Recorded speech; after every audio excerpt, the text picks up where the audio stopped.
Zchus of Eretz Yisrael. Zchus of Eretz Yisrael.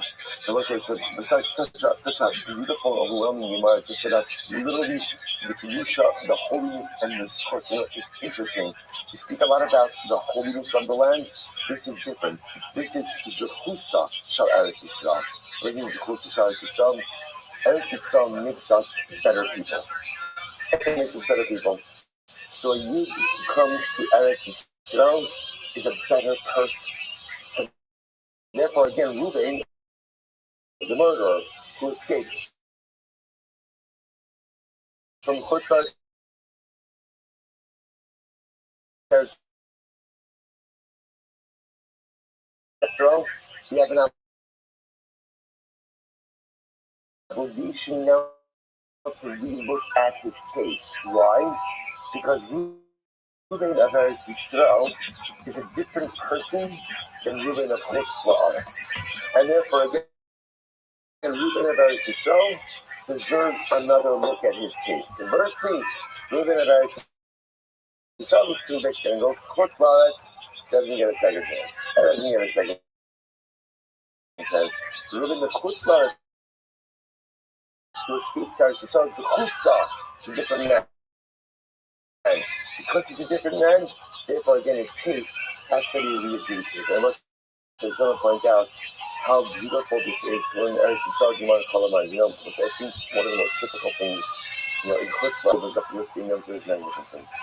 Where do you feel it a little bit at Kolamayim?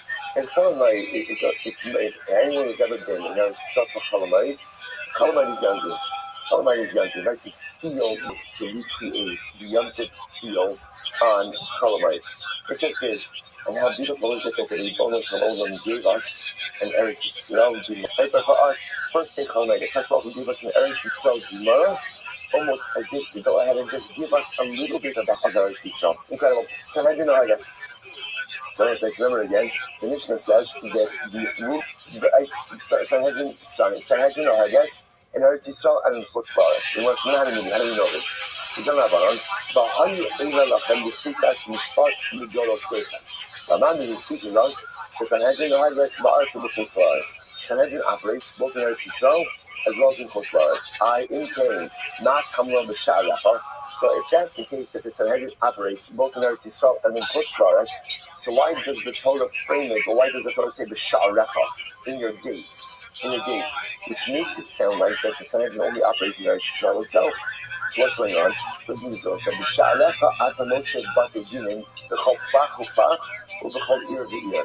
In Eretz Yisrael, the way it worked is like this. Although you had the Sanhedrin or the high court that operated in the Lishkas between the you also have Batei Din in every province and in every city, right? A province is made up of multiple cities. So you have like a regional, provincial Beis Din, or Sanhedrin, and then you have smaller Sanhedrins or smaller Batei Din in each city. That's in Eretz Yisrael.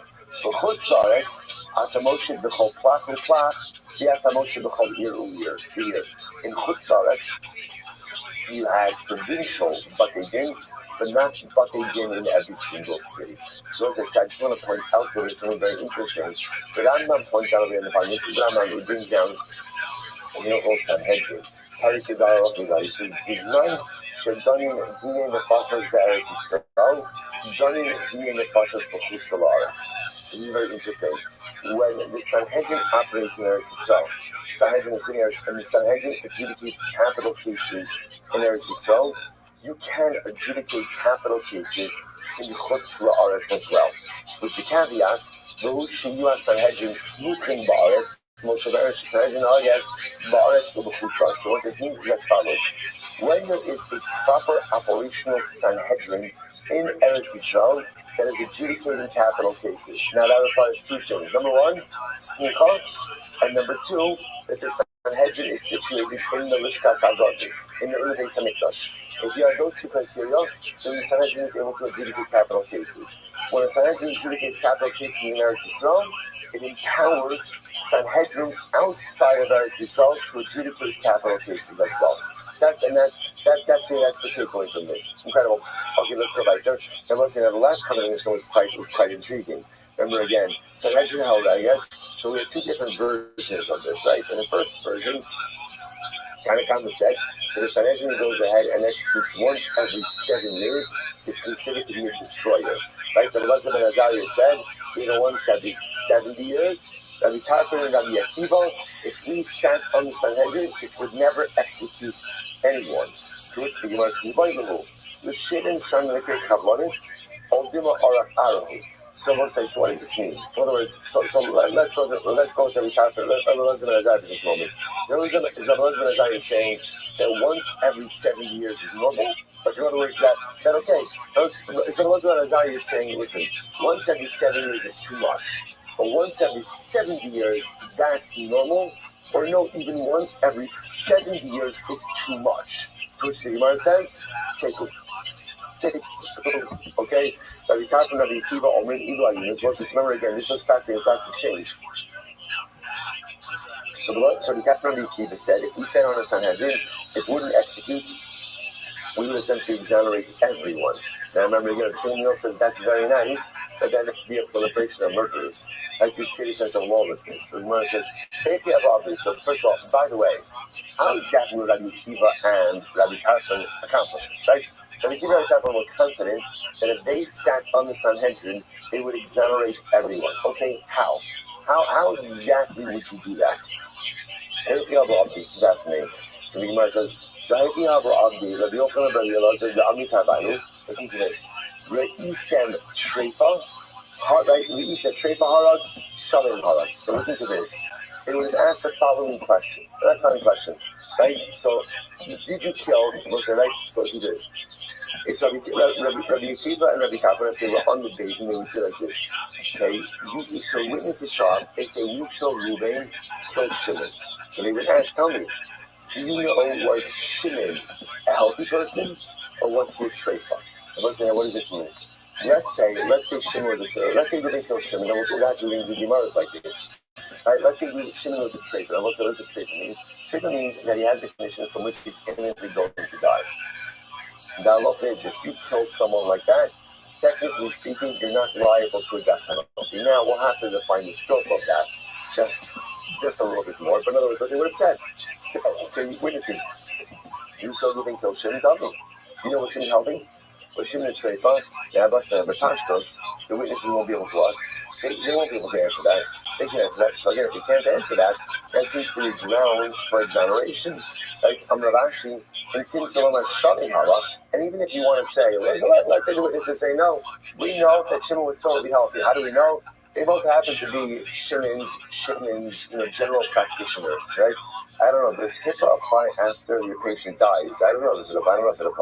Right? But the nice that they go ahead, right? They said, you know what? We're general practitioners, and he just came for his physical the day before.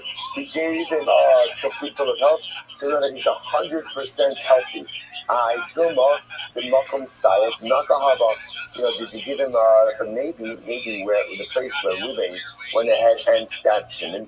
Maybe he had a hole in his heart there. You didn't give him a complete diagnostic, right? You didn't give him an MRI or a CAT scan or whatever else. So maybe he had a hole in his heart that you didn't know about. Or maybe he had some other defects, physical defects you didn't know about. The Gemara says, okay, the goal of so that would be in a capital case. So essentially, in a capital case, if you wanted to exonerate, the way you would exonerate would be to say to the witnesses, how do you know with certainty that Reuben, you say you saw Reuben kill Shimon. Fine, so we're not even disputing that. Maybe Shimon was a treifa.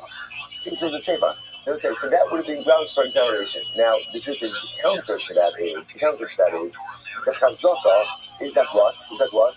People are treifas, right? But again, nevertheless, we're trying to see, the point of it is that Rabbi Tarfon would have exploited a particular, derech of questioning. And essentially, they would have cast doubt on the fact that Reuben shouldn't be liable for killing Shimon if there's a possibility that Shimon essentially was already halachically dead. He was a treifa already. Okay, so that works. Let's say in cases of murder. What about in cases of immorality? Right? Let's say witnesses show up and they say that we saw Reuben commit adultery. Right? We saw Reuben have relations with Shimon's wife. So how would Rabbi Akiva and Rabbi Tarfon exonerate in that case? So the Gemara says, So they would have said like this. They said, listen, witnesses, did you see the actual act of Bia? Right? Literally translated as two big applicant. Did you actually see Bia? Right? It was like, you gotta be pretty up close and personal, right? To actually see that, right? And so in other words, what you're saying is, you might have seen a lot of stuff that looks like adultery, but did you see the act itself? Now, the Pashtos, the answer to that 9.9 out of 10 times is going to be no. No. So the Gemara says, but Rabbanan, so you know that's how they would have exonerated everyone. So right in the case of murder, essentially the way you would have exonerated was to say, how do you know that Shimon was a whole and healthy person? Maybe he was a treifa. And in the case of Arais, they would have said, did you really see the actual act itself? And the answer to that would be no as well. That would have been grounds for exoneration. Which means, by the way, that's actually very interesting. Specific now, again, in the case of murder, so the reason we reject that line of questioning is because, as you said, the chazak is that a person is not a treifa, unless of course you know that they are a treifa. What about the case of erva? I was going to say, is that valid? Or maybe you should say, you know what, if you don't see the actual act of dia, maybe you can convict. So how do we ever convict someone of immorality? But Rabbanan, I think that you Kishua or Shmuel, the Menachem, you shiru the Menachem. I was going to say, because again, when you give testimony about adultery or about arayos in general, the Eidim are not obligated to see the act. What are they obligated to see? Right? Circumstantial evidence that indicates to us that my son act of immorality occurred. Again, rarely are Eidim ever going to see an actual act, right, of actual arayos. What are they going to see? They're going to see a man and woman behaving in a certain way that clearly indicates to us that forbidden sexual activity. And also, by the way, can't you go about reading this Gemara now? You know, I put this out on our document chat today. There's a beautiful minhag to actually learn Masechah Sota over Sira, because there are 49 blocks. And 49 blocks in Masechah Sota. So the Rabbi had a very beautiful minhag to learn Masechah Sota every day. I know we just started Makkos, but there's still time for Sota. There's always time for a little Sota, right? You know, it doesn't come out right, but you understand what I mean. So it's actually incredible because also that's what Sota is all about, right? Sota is a different kind of case, but Sota are witnesses seeing a man and a woman, right? A woman who's been forewarned about a certain man behaving in a certain way. Now, they don't see Bia. Actually, really, in that case, all they see is seclusion, right? And that's why, again, interesting enough, that triggers a whole different process. But in general, when witnesses are showing up and they're saying, we didn't committed adultery with Shimon's wife, so again, we're operating like Shmuel says, that halacha l'maisa, rarely are they ever saying, we saw an act of Bia. That's not what they're saying. Rather, what they're saying is, we saw enough to indicate to us that there was forbidden sexual activity that happened. Okay, and I'm going to say that's how we pass it. Mazel tov. Our first class in Makkos. Incredible. What a feeling. All right. Victor, celebration's over. But, hey, how going? So I say, now, right? No, I'm going to take a little break, right? We went hard on the first days of Yom, right? We'll wait till tonight. Anyway, not going. So let's say, now we're going to focus a little bit on actually sugya that is probably the most well-known sugya in the Masechah Makkos, which is the halachos of the miklat of going to Golus. So remember again, just a little bit of a brief background. A correct Reuven kills Shimon accidentally. We're going to define exactly what all of these terms mean. Reuven kills Shimon accidentally. The halacha is that Reuven is sent to Golus, to an miklat, to a city of refuge. A lot of details of that city of refuge. All those details, Masechah Makkos. That's what we're going to be dealing with. So here we go. So now we're going to focus is on what kind of case actually results in a I'm going to use the word carefully. It's not clear if it's obligation, punishment, or opportunity for Galus, right? Or just say right now, what kind of act results in the obligation for the killer to go to Galus? These are the following people who are sent into Galus. Haholid nefesh b'shgaga, right? Reuven kills Shimon by accident. So we'll say, what types of accidents result in Galus? Listen to this. So we'll say, Magam Magila's interesting is, they used to have plastered roofs, right? So how would you plaster your roof? You take plaster, and what do? He rolled it, right? He rolled the plaster. So he's taking so Reuben is taking his roller and he's rolling out the plaster. And he drops the roller. Again, we'll discuss the parameters. He drops the roller. The roller falls on Shimon and kills Shimon. Okay? Accidental or what happens? Reuben was lowering a barrel, right? And what happens? And he lost hold of the rope, right? So the rope snapped, something happened. The barrel fell down on Shimon and killed Shimon. Reuben was coming down on a ladder. He slipped off the rung or the rung broke. He falls on Shimon. In all of these cases, in all of these cases, ultimately, again, Reuben is sent to Gola. So it looks like common denominator in all of these cases. Reuben is killing with a downward motion, right? The case of the roller that just you should know we're talking about is he's rolling down, he's rolling out, right? He's rolling down, and the roller slips out of his hand, bringing the downward motion, falls down. He's lowering the barrel. The rope snaps, something happens, the barrel falls down. He's coming down on the ladder, falls down on Shimon. Because all these cases, Reuben is killing Shimon with a downward motion. This is where Reuben is going to be subject to Golos Abel. And how your motion from Nagil of enough Allah. Let's say Reuben was going at a passing route, but he was pulling the roller up, right, in an upward motion, and then lost grip of the roller, right, and killed Shimon. Or how your or he was hoisting up the barrel, right, and something happened, and the rope snapped and the barrel fell down. Or enough of on the base, how your old the sulam, enough of Allah. Or Reuben was going up the ladder. And ultimately, again, and he fell down on Shimon. In all of these cases, Reuben is not sent to Golos. Why not? Because in these cases, that occurred through an upward motion. So we'll say, now we don't understand why there's this decision. We'll say it's in the Gemara, but clearly the Gemara is outlining the principle for me.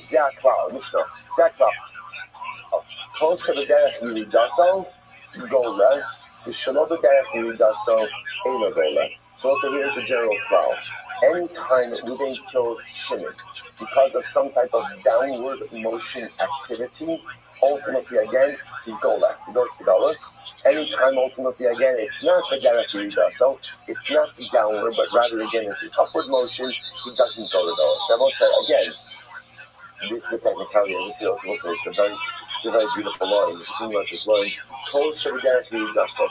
We'll say, what happens? What happens if halacha l'maisa, a person is experiencing a yerida in life? Experiencing yerida, things aren't going well. Right? My life is not going in the direction I want it to go. Right? I'm the Derech Yiridaso. What should you do? Gola. What does Gola mean? Change the circumstances. A lot of times in life when we're not in a good spot, what we tend to do is like wallowing. You just wallow, just stay there. Meanwhile, the Mishnah says, if you have a derech, that's what happens to all of us in life. Hold on, change your circumstances. Now again, maybe you can't change all of your circumstances, but there are always circumstances that are within our sphere of influence. So you're not in a good spot in life. If the derech does so, go left. Change your spot, change your place, change whatever circumstances you can, and turn your situation, or at least begin to change your situation around. Incredible. All right, send me Mara. So let's say, where do I know this from? Right? In other words, so the Mishnah is giving me this cloud that if Reuben kills Shimon with a downward motion, so Reuben is sent to Golos, but yet again, if he kills Shimon with an upward motion, he is not sent to Golos. So let's say, the Gemara says, where do I know this from? So the Pasuk says, also Vayapel Alov Vayamos. So it's actually pretty explicit. The lashon of the pasuk is Vayapel Alov, right? When the Torah describes the accidental killer, right? The pasuk in its entirety is Odokol Evan Shayamos below Laos Vayapel Alov Vayamos Behulo Oyivlo Olamavaki Shrasa. So the Torah speaks about again the accidental killer. The lashon uses Vayapel Alov. He falls on him. So what do you see from here? That Allah for the Maisa, the din of Golos is only visited upon someone who kills someone else in a downward motion. So we'll say it's not a logic thing, it's a pasuk thing. It's a drasha. So now we're going to unpack this entire sugya. So let's say, so if you have a newer Gemara, you can see, by the way, you notice on the margins you have the psukim. So if you just take a look at the psukim that we're talking about already. This is the psukim of Ir Miklat. So it's V'Krisem Nochem Arin Miklat. You will designate for yourself, I'm just reading psukim now, not the Gemara. You will designate for yourself cities of refuge. The Nezar Lagav is also the Sochachem. Tziyena Sheish Arim Ha'ela Lemiklat Monos Shama Kol Makez Nefesh Mishkava. So ultimately, again, who goes? Who goes to the Miklat? Someone who kills accidentally. So we're talking about Mishkava. What do you mean Mishkava? Proclamation. This comes to exclude someone who kills intentionally. We'll talk about this. That the cities of refuge were set up for people who killed accidentally, not for people who killed intentionally. In fact, again, if you were an intentional killer, right, you were intentionally kill Shimon and decides to run to an Ir Miklat, what do? We get him out. We pull him out. We're going to talk about this. We put him out and we send him to stand trial in Beis Din. So B'Bli Das, who then killed Shimon without intent, This excludes someone who killed, right? Even who killed someone with intention. The Gemara says that's obvious. The Gemara says Prakamiskabe. So the Gemara says Mezid Pshita Baktalahu. Now obviously, if there's intention, then he's a Mezid. If he's a Mezid, then he's liable for that penalty. Ella Amarava Ema Pratla Omer Mutter. This is very interesting, I will say. So what does it come to exclude? It comes to exclude someone who says Omer Mutter. Now what's Omer Mutter? So what this doesn't exclude Ruben tells Shimon. But when we go ahead and we say, Ruben, what's going on? Ruben says, I thought it was Mutter. So listen, this is what happens when you don't pay attention to Shir. I thought it was Mutter. Now, obviously, we're talking about a legitimate case where Ruben actually thought that what he did was Mutter. Now, interestingly enough, what the Gemara is saying is like this. Even though Ruben will not be executed, right? In a case where someone thinks that what he did was Mutter, he won't execute him under those circumstances, but at the same time, what? At the same time, he doesn't go to right? He's not sent into exile. You don't get your mikvah in the case of Omer Mutter. Omer Abaye, Omer Mutter. Honest. So what is that? If he thinks that it's Mutter, isn't that nice thing with these circumstances? You're going to own this? Omer Mutter, color of the music. Now I hold that Omer Mutter, so when Ruben kills Shimon and Ruben says, yes, he did it, but I thought it was Mutter, that's what we call color of the music. So I'll say, in other words, it's not shogeg, right? Why isn't it shogeg? Why isn't it accidental? Why? Because there was intentionality. It's not mazid because he didn't have in mind to do something wrong. It's shogeg. It's color of the mazid, right? It's close to mazid, but not mazid itself. So he won't execute him, but at the same time, he also doesn't go to Dolus. So the rigas, without intention, problem is scabbing. This is something like Kavana. That's obviously what says Miskavin, Shita Bakatalu. Obviously, I will say, if Ruben kills Shimon, Ruben gets to Shimon, then ultimately again, he's liable to death penalty. So she must no, what's the case? Interesting. What about Ruben? Right, so let's watch this. Ruben had intention to kill, had intention to hunting, had intention to kill a deer, but instead he killed Shimon. Or Lukusi, or against Israel.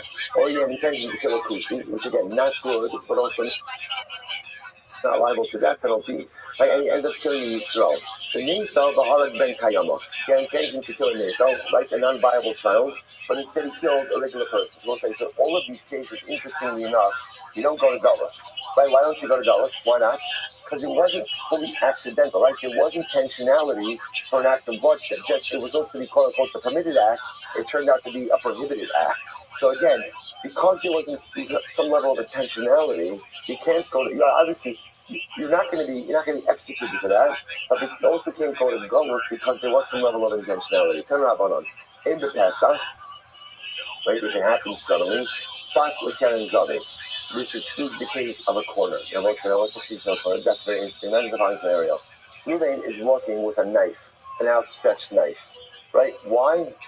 I don't know. Like his mother always told him don't run with scissors, right? He's having some mother issues, right? So he's deciding, in my active rebellion, I'm walking around with outstretched scissors.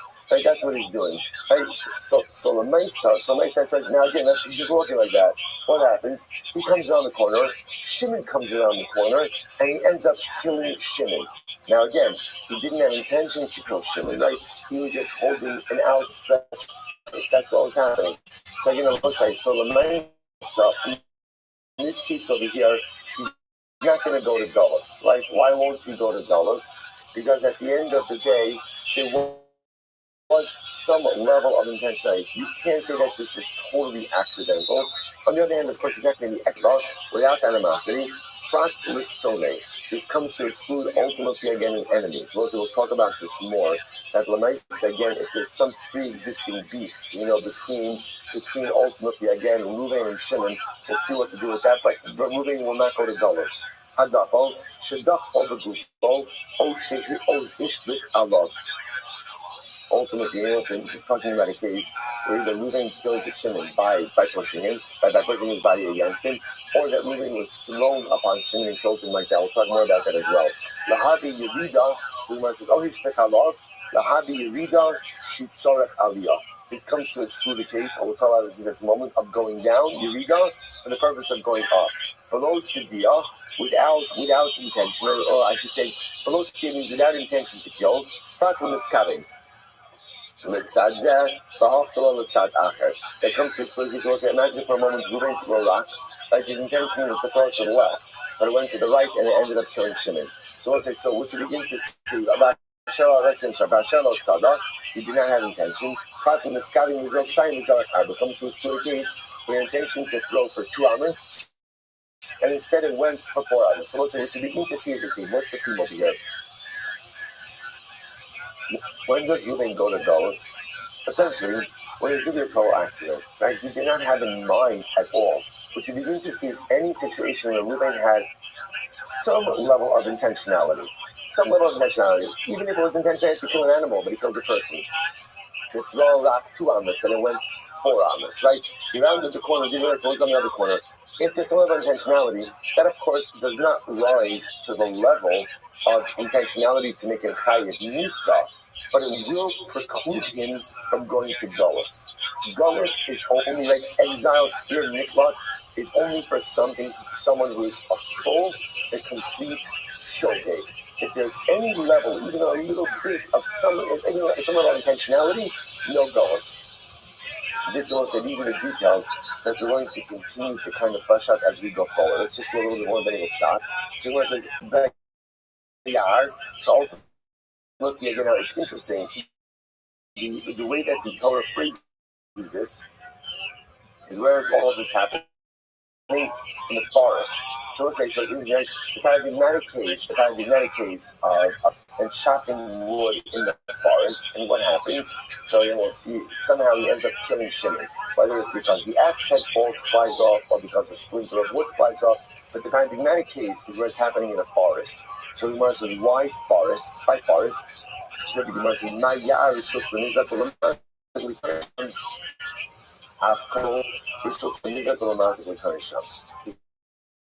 because a forest is a place where both parties have the right to be there.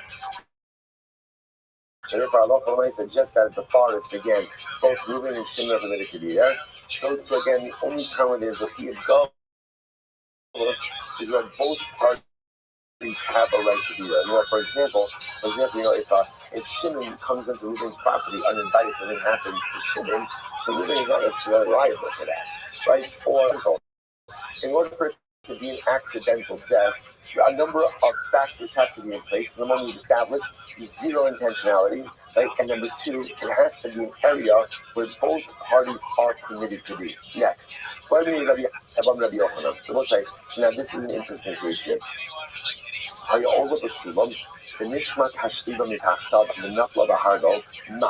We'll say, watch this. Let's say Reuven is going up on a ladder. And what happens? The run buckles underneath him, and therefore again he falls down onto Shimon. Now we'll say, so the Gemara says, Nahu, what is the halacha in this case? And we'll say, now what's unique about this case? On one hand, which direction is Reuven going? Up. But yet, how does he exert his force? Down. So the shaila is, so now let's say Reuven falls down on Shimon. So what is it? So what do we say in the Mishnah? If Reuven kills Shimon with an upward motion, no Gullus. Downward motion, there is Gullus. So what do you do in a case like this, where on one hand, his intention is to go up, right? He's going up the ladder, but it's a downward motion that caused the breakage of the run that caused him to come down onto Shimon. So what are you doing? Because it was right, the paradigmatic case of the ladder where he would go regardless as well. What's the paradigmatic case? When he's coming down the ladder, he slips off and he falls down Shimon. In this case, he's going up, so it's aliyah, but at the same time, it was a downward force that broke the run that caused him to fall down. So is that called aliyah or yerida? So the Gemara says, is this called ascension? Is this called aliyah? And therefore Reuben will not go to Galus, or yerida? Or is this called going down? And therefore Reuben will go to Galus. Amalei, Kavarnagata, the yerida shehi l'tzarech aliyah. So again, so he says, okay, we've touched on this already. This is the case of yerida l'tzarech aliyah. So this is the case of going down for the purpose of going up. Rashi says over Kavarnagata, Kavarnagata can be yerida l'tzarech aliyah. V'harabino me'el l'chiyuva. Shabbos says, just over here, we spoke about this before, and you're carried for this kind of case. Since the breakage of the run happens with the downward force, this is called yerida, this is called the descent, this is called going down, and therefore halacha l'maisa, you'd be chayiv. Now, whether that's the halacha l'maisa, we'll have to see. That's the Gemara wants to suggest right now. Now, we're not finished. The Gemara says, this is the rule. Kosher b'derech yirasa gola, shul b'derech yirasa. In a gola, so we write the Mishnah say, what was the rule? Anytime that you kill someone in a downward motion, goes to galus. Not in a downward motion, doesn't go to galus. So you might say b'derech yirasa la asuyei mai. So when you say going down, what does this come to include? Lav la asuyei ki agavno. Doesn't it come to include this case? Again, when I'm going up the ladder, Reuben's going up the ladder, but again, it's the pressure inserted downward that causes the run to break. And we see ultimately again that he's chayiv. Which means, well, my love not sweet I got no. What does culture come to include? It says my ella cuts up. It comes to include the butcher. We'll say, what's the butcher case? So the pastors, the case of the butcher sounds like where a butcher is what do you call it? Chopping meat, thank you. And what happens? He comes down with the knife. Let's say he's coming down, the knife slips out of his hand and kills Shimon. He'd be chayiv for that. So he says, cuts up. Bisanya, Moshe, that's very interesting. Bisanya, cuts up Shei Mekatze. Listen to this. If a butcher was cutting meat, listen to this. Tanachada, so there are essentially 4 different brises up here. Tanachada, one brise says, the fun of chayiv la'achar of potter. If he kills in front of him, he's chayiv, in back of him, he's potter. Tanya idach, bless you. Tanya idach la'achar of chayiv l'fan of potter. Another brise, right, if he kills him back of him, he's chayiv, in front of him, he's potter. Tanya idach, bein l'fan of him la'achar of chayiv. Whether he kills in front of him or back of him, he's chayiv. But Tanya idach, bein l'fan of him la'achar of potter. And another brise says, whether he kills in front of him and back of him, he's potter. What is this? Look, Asha, that's not a contradiction. It's very simple. Can be a reader shalafana, ba'aliyah shala'akala. So we'll say one bryce is talking about a case. Now again, I'll say for the butcher, there's 2 motions, right? Right. When he chops meat, what is he doing? First, he goes up, and then he comes down. So again, can be reader shalafana. When the bryce says that he's chayiv in front of him, that's talking about where he kills in the downward motion right in front of him. And versus when he's pulling the knife in back of him, right? In the upward motion in back of him. The second verse is talking about a case of where the aliyah is in front of him and the yerida is in back of him. Can be yerida shalafana the shalacharav.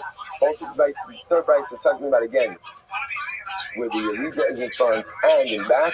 So it's really actually very simple. In the butcher cases, when is the butcher going to be $5? When he kills with the downward motion of the knife, but if he kills with the upward motion of the knife, wherever that upward motion is taking place, ultimately again he's going to be potter. Incredible. So let me get the knife.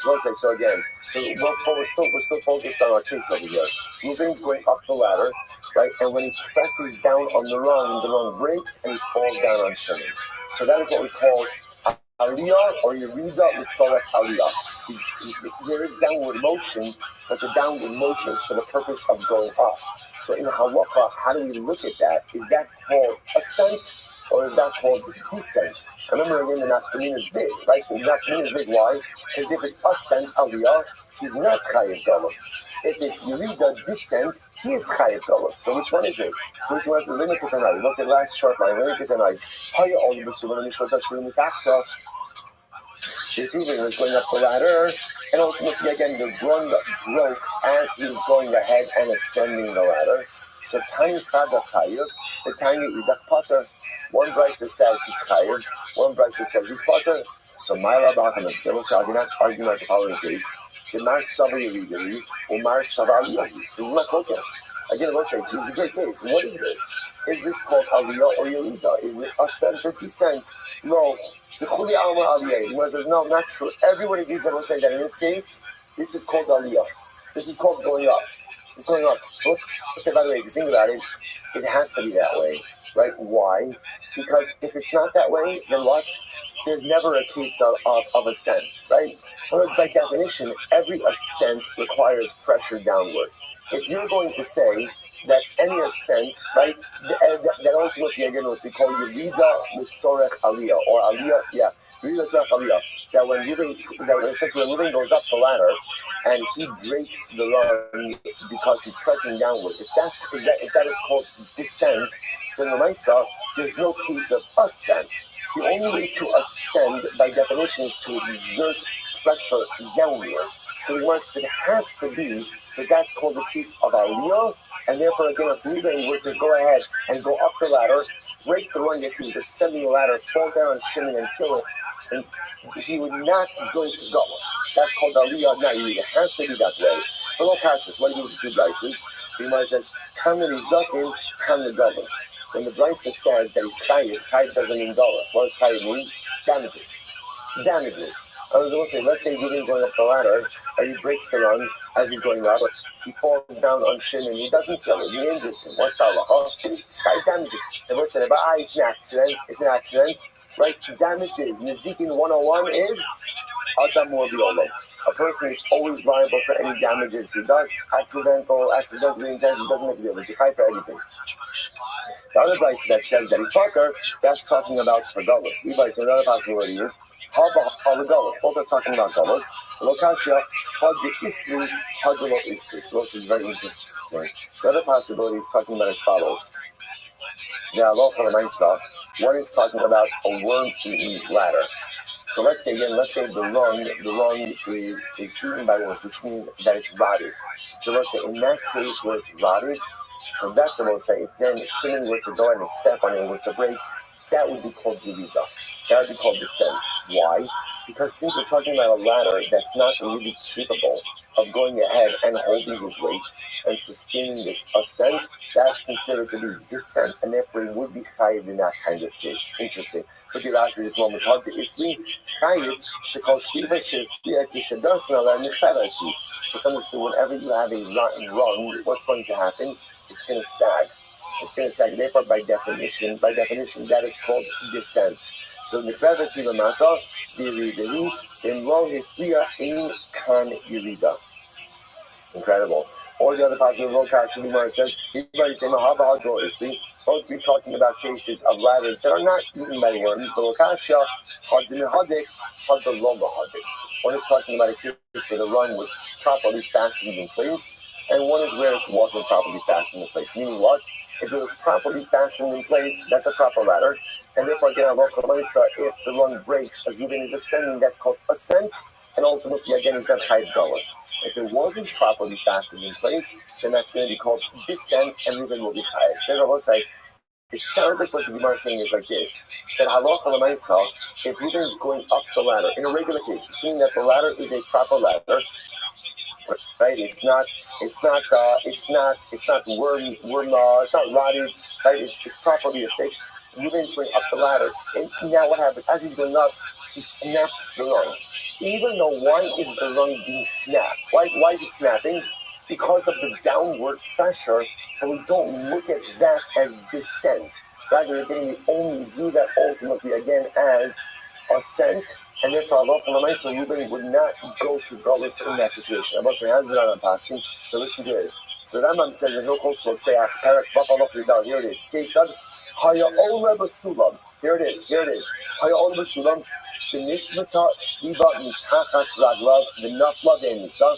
Reuben's going up the ladder, and what happens? As he's going up, the rung snaps under him, and as it snaps, he falls down on Shimon and kills Shimon. What's the halacha? Pater min hadalus.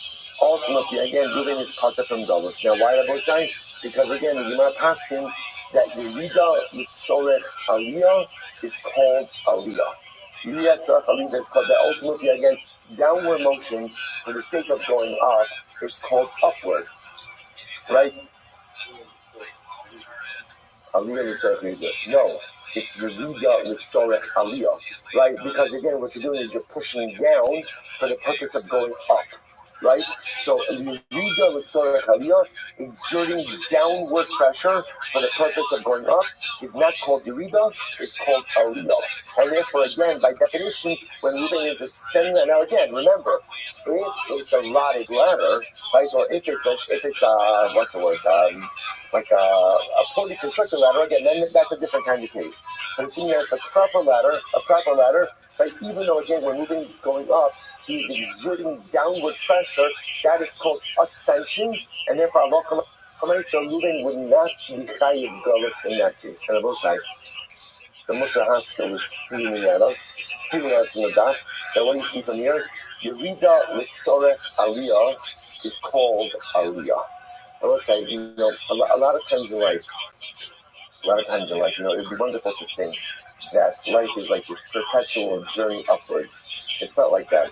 You ever have one of those experiences where things are going so great spiritually, and then something happens, and like you are a little like thrown into this valley, and it's so frustrating, it's so upsetting, and a person feels like all of my work, everything I did to build myself up, is now gone because of look at this descent. Look at what happens. So what's the most beautiful thing in Yiddishkeit is when we descend, right? When we have a Yerida, when we have a spiritual descent, it offers us an incredible opportunity to learn so much about ourselves, to learn so much about our weaknesses, right? When I make a mistake, I will say, right? When I get myself into a bad spot in life, that teaches me, right? That shows me like my spiritual Achilles heel.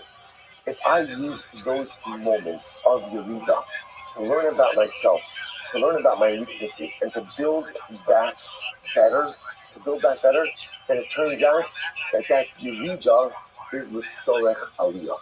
Those descents, those spiritual descents, fuel my ascent. And I will say, what's the halacha? With the Yerida Litzorech Aliyah, if your spiritual descent, you utilize it to build yourself back better to ascend, then a Yerida Litzorech Aliyah is considered to be an Aliyah. And I will say that it turns out that even the descents in life, ultimately again, are judged as an ascent. Even the Yeridos are considered to be an Aliyah if the Yeridos are used ultimately again for our spiritual betterment. I will say this is one of the most beautiful things in Yiddishkeit. When we fail, our avodah is not to wallow in it. When we fail, our avodah is to ask ourselves, why did I fail? What happened over here? What can I learn about myself? What can I learn about my life? How through my weaknesses can I grow to become a better person? If in those moments of failure, I learn about myself, I build myself up even stronger, then the failure itself, then the Yerida itself becomes an Aliyah. The Yerida itself becomes a moment ultimately again of spiritual ascension. If my Yeridos are just Yeridos, I don't do anything with it, then just Yeridos. But if the Yeridos, if the mistakes in life become the opportunity to learn about myself, to build myself back even stronger, then even the Yerida is an Aliyah. And it ultimately again becomes a Yerida with Sorech Aliyah. And the halacha l'maisa, the hashkafa l'maisa, is that Yerida with Sorech Aliyah is called an Aliyah. A descent for the sake of ascending. Even the descent is part of the physical and the spiritual ascension. What's that? Shkoyach.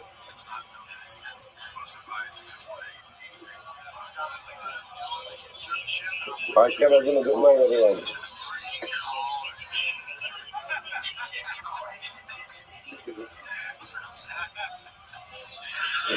Yes.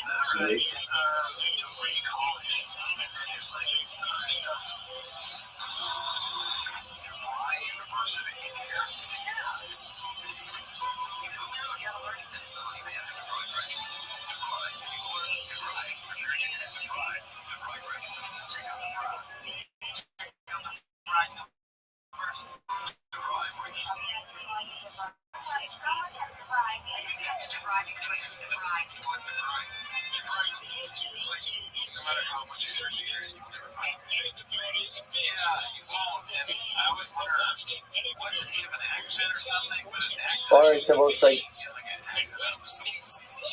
good morning. Let us begin by thanking all of our sponsors for this morning's favorite thing. Our annual Tabatel sponsors, the Tosin Mishpacha ROTHSCHILD, are dedicating all the Shul and Joshua this year as the Zichus for the Solar Tabos for Ad Yisrael. Our Tabatel sponsors for the month of Nisan, Haba, Lini, Latova, Paul Pollack, the celebration of the Nisan birthdays of his wife Kathy and his granddaughter Tikva Esther, and on the birth of a grandson to Ida and Jeremiah Polish of Indianapolis, Indiana, Mazel Tov. Anonymous Tabatel sponsors in the schools of singles for all of our children, and for Nisan to be the month of Geula Shlema for Claudius, Raina Baski, Yoshua Heschel, Zichron Libracha. We thank all of our sponsors for their incredible generosity. Those that in the merit of our Tabatel, all of them, the families, and all of those who need report. Strap one together with Kol Holy, bring our hostages home. The Shalom and the carbon allow our holy soldiers to be successful. The Kol Maaseh Yedei. So with that, let us begin with the beautiful daf ahead of us today. Today's daf is Gimel 3. We are picking up on days 12 lines up from the bottom. Mai Kaimahu Drabanan. So it says, remember again in yesterday's daf, we ended off with as follows. We saw the Gemara highlighted three unique qualities that apply to Edom Zolim. Rabbi Akiva added on a fourth. And interestingly enough, one of the things that we saw about Edom Zolim is that there is a payment that's called kofer, which means atonement. Some people say Edom Zolim do not pay kofer. So remember again, the Gemara began with a discussion about what is kofer. Is kofer kapara? Right? Is kofer ultimately is an atonement payment? Is it mammon? Is it a monetary payment? So the Gemara ultimately ended off with the fact that kofer is kapara. Right? Kofer is an atonement payment. There's machlokes over here between the Rabbanan and Rabbi Shmuel about how you value that payment. According to Rabbi Shmuel, the Mazik Sheninan. You go ahead and you value the payment ultimately based on the value of the damager, which makes sense because since it's an atonement payment, therefore Allah Kamais gets to sort of give his value. So on the other hand, we go ahead and we value the payment based on the value of the damaged party. So that's what we're picking up. Why is it that now here's what's interesting is this seems to be inherently contradictory. If you hold that the kofer payment is a kapara, what should it be? What should the value be based on? Based on the damager, right? If I'm the person whose ox killed Ruvain, so the makes sense that I have to pay my worth. In other words, again, something of mine took the life of another. I should have to pay my value. That makes sense. But according to the Rabbanan, he said that you pay the value of the victim, what the shot. So here he goes. One says as follows: Nemar hashasa l'mato, and Nemar hashasa l'mala. So more interesting enough, it says hashasa. Now hashasa means to impose a payment upon someone. So it says hashasa l'mato, and again Rashi points out over here. Rashi goes out there. Nemar hashasa l'mato. Or the Mal, excuse me, he says, B'nogit Isha Halek Kasher Yoshes Alabala Isha. There's two cases. Case number one is where two men are fighting, two men are fighting, and Reuben goes ahead and bumps into a pregnant woman, causing her to miscarry. So the Torah explains that Halakha L'Maisra, the Reuben, the perpetrator, has to go ahead and pay for the miscarriage. Now what does that mean? He pays a value. He pays a value. Now what's the value? The value is the value of the victim, right? The difference is not if the woman is pregnant or is not pregnant. So Reuben goes in and has to pay that amount. So the Torah uses the word hashasa, which means we impose a financial penalty, or we impose a penalty upon the perpetrator of the damage. So we must remember hashasa l'malo. Malahalon Bidinizot Afkamdinizot. So it says Hashasa by the damaging of a pregnant woman. It says Hashasa by Kofer. Just like Hashasa by the pregnant woman, everyone agrees the Dinizot Shemina. We evaluate damages based on the value of the victim. So to again in the Hashasa. So when it comes to valuation of damages or valuation of kofer, we do it by the value of the victim. Okay, Rabbi Shmuel, Rabbi Shmuel, who holds again that halacha l'maisa, kofer is based on the value of the damager. He says, anybody say, well, the Torah says, you have to give a redemption for your soul, which sounds like, again, you have to give your value, the damager's value. To which the Gemara said, Rabbanon in Pidyon Nafshok said, yes, it's true that everyone's agreeing with this. Everyone is agreeing that kofer ultimately again is kapara. Kofer ultimately again is an atonement. But nevertheless, how do we value that atonement? So Rabbanon in Pidyon Nafshok said, Pidyon is a it's an atonement payment. And how do we evaluate that atonement payment? Ultimately based on the value of the damaged party. Okay, so most of this fucking none of it is as follows. Now remember, for our purposes,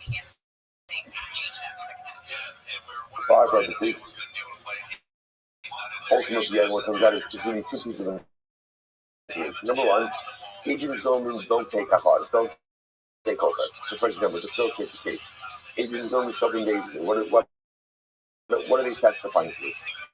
They're claiming that we saw Ruvain's ox kill Shimon. Okay? It turns out, the second set of witnesses show up, we couldn't have seen that you were with us at that time that Abram zoning. You know the reciprocal punishment? No reciprocal punishment over here. Why not? So it doesn't make sense to impose an atonement payment upon the Abram. Why? They didn't kill anyone, their ox didn't kill anyone, so therefore you can't impose an atonement payment on someone who has not committed the infraction. That's our purpose. Now having less about as an aside, there's another raging machlokes about how do you evaluate the kofer payment. Rabbi Shmuel said, as the massive Shimon. So Ruvain, the owner of the ox, will pay to Shimon, will go to pay to Shimon's heirs. Ultimately, again, Ruvain's value. There's no value. It's his atonement payment. And again, the Rabbanon hold no, but the Nizak Shemina, the payment ultimately again is in accordance with the value of the victim. So that machlokes is story. We're not wading into that too much right now. But our purpose is not even zoning is what I'm focusing on. We're next. Then we come to evident even zoning are not sold as an evident. Now, what does this mean? Remember again, halacha l'maisa, here's the case. Witnesses 1 and 2 show up, and what do they say? We saw Ruvain steal from Shimon. Now, Ruvain does not have the money to pay back the theft. In general, if you steal and don't have the money to pay back the theft, what's halacha? You're sold as an evident. So they're testifying against Ruvain that he stole. Ruvain doesn't have the money to pay back, which means under these circumstances, Ruvain would be sold as an evident. Okay. So the halacha is, if it turns out that they made it to Eidim Zumunim, we don't impose reciprocal punishment, they're not sold as evident. So you might say, Sabra Hamina or Neymar, so Hamina say, when is this so? Honey, that's ultimately, again, when Ruvain himself had money. Ruvain himself would not have been sold as a slave. The Nigo, the Ihu loan is Davin, Inulani loan is Davin. So since ultimately, again, Ruvain himself wouldn't have been sold because Ruvain has money to pay back the stolen amount. So to the agent wouldn't be sold as well. Okay, about hatred the less they live day. Listen to this. But Hamuna wants to suggest that if Ruvain doesn't have money, right, and if Ruvain would have been sold, even though the agent do have money. Right, so if Ruvain didn't have money, even if the agent do have money, the agent are sold. Wow. So what's that's intense. Right, so if the witnesses are testifying that Ruvain stole from Shimon and Ruvain doesn't have money, so found guilty, Ruvain would have been sold. Now it turns out that the agent zoning, the agent are sold. The agent are sold. So the Gemara says, 1 second. Why should we say this, Ruben? Hold up over here. No, Ruben, if you had money, you wouldn't have been sold either. Why should the witnesses be sold if they have money? In other words, even if Ruben would have been sold, but Ruben would have had money, he could have bought himself out. If you want to impose reciprocal punishment upon the agent, so go ahead and say if they don't have money, they can be sold also. But when they say if they do have money, why shouldn't they be able to buy themselves out of servitude? Ella, versus you're right. Ella said, Rav said as follows. As Rav said, Tani Miri, Hechad the Islay only the gay, only the young. So when do we say that agents are not sold as an evidence? When is that? When someone in the equation has money, right? Either Ruben himself, right, or the witnesses, right? Because if Ruben himself has money, that means Ruben wouldn't have been sold. If Ruben wouldn't have been sold, you can't sell the witnesses, or even if Ruben doesn't have money, so Ruben would have been sold. And now we seek to impose reciprocal punishment on the agent. The agent say, look, we do have money. So again, we're happy. We're willing to pay. We're willing to pay. But again, just like Ruben, if you had money, you could have bought yourself out of servitude. So if we have money, we should also be able to buy ourselves out of servitude. That's the halacha. So listen to this. The less lay, load the gay, the load the do, mizdabri. Says, but when neither Ruben nor the agent have money, then what's the halacha? The witnesses are sold. Incredible, right? So in the case where no one has money, right? Ruben doesn't have money, the agent don't have money, no one has money, which means that Ruben would have been sold as an evidence, and the witnesses the agents don't have money either. In that case, they would be sold into servitude. That's not Hamuna. Now again, I'm going to Rabbi say no, absolutely not. That is not the halacha.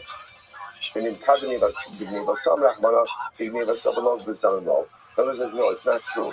The concept of being sold as an evident is a unique halacha that applies to the thief himself. It doesn't apply to the reciprocal punishment of agent and sold. So listen, you begin to see this theme emerging, right?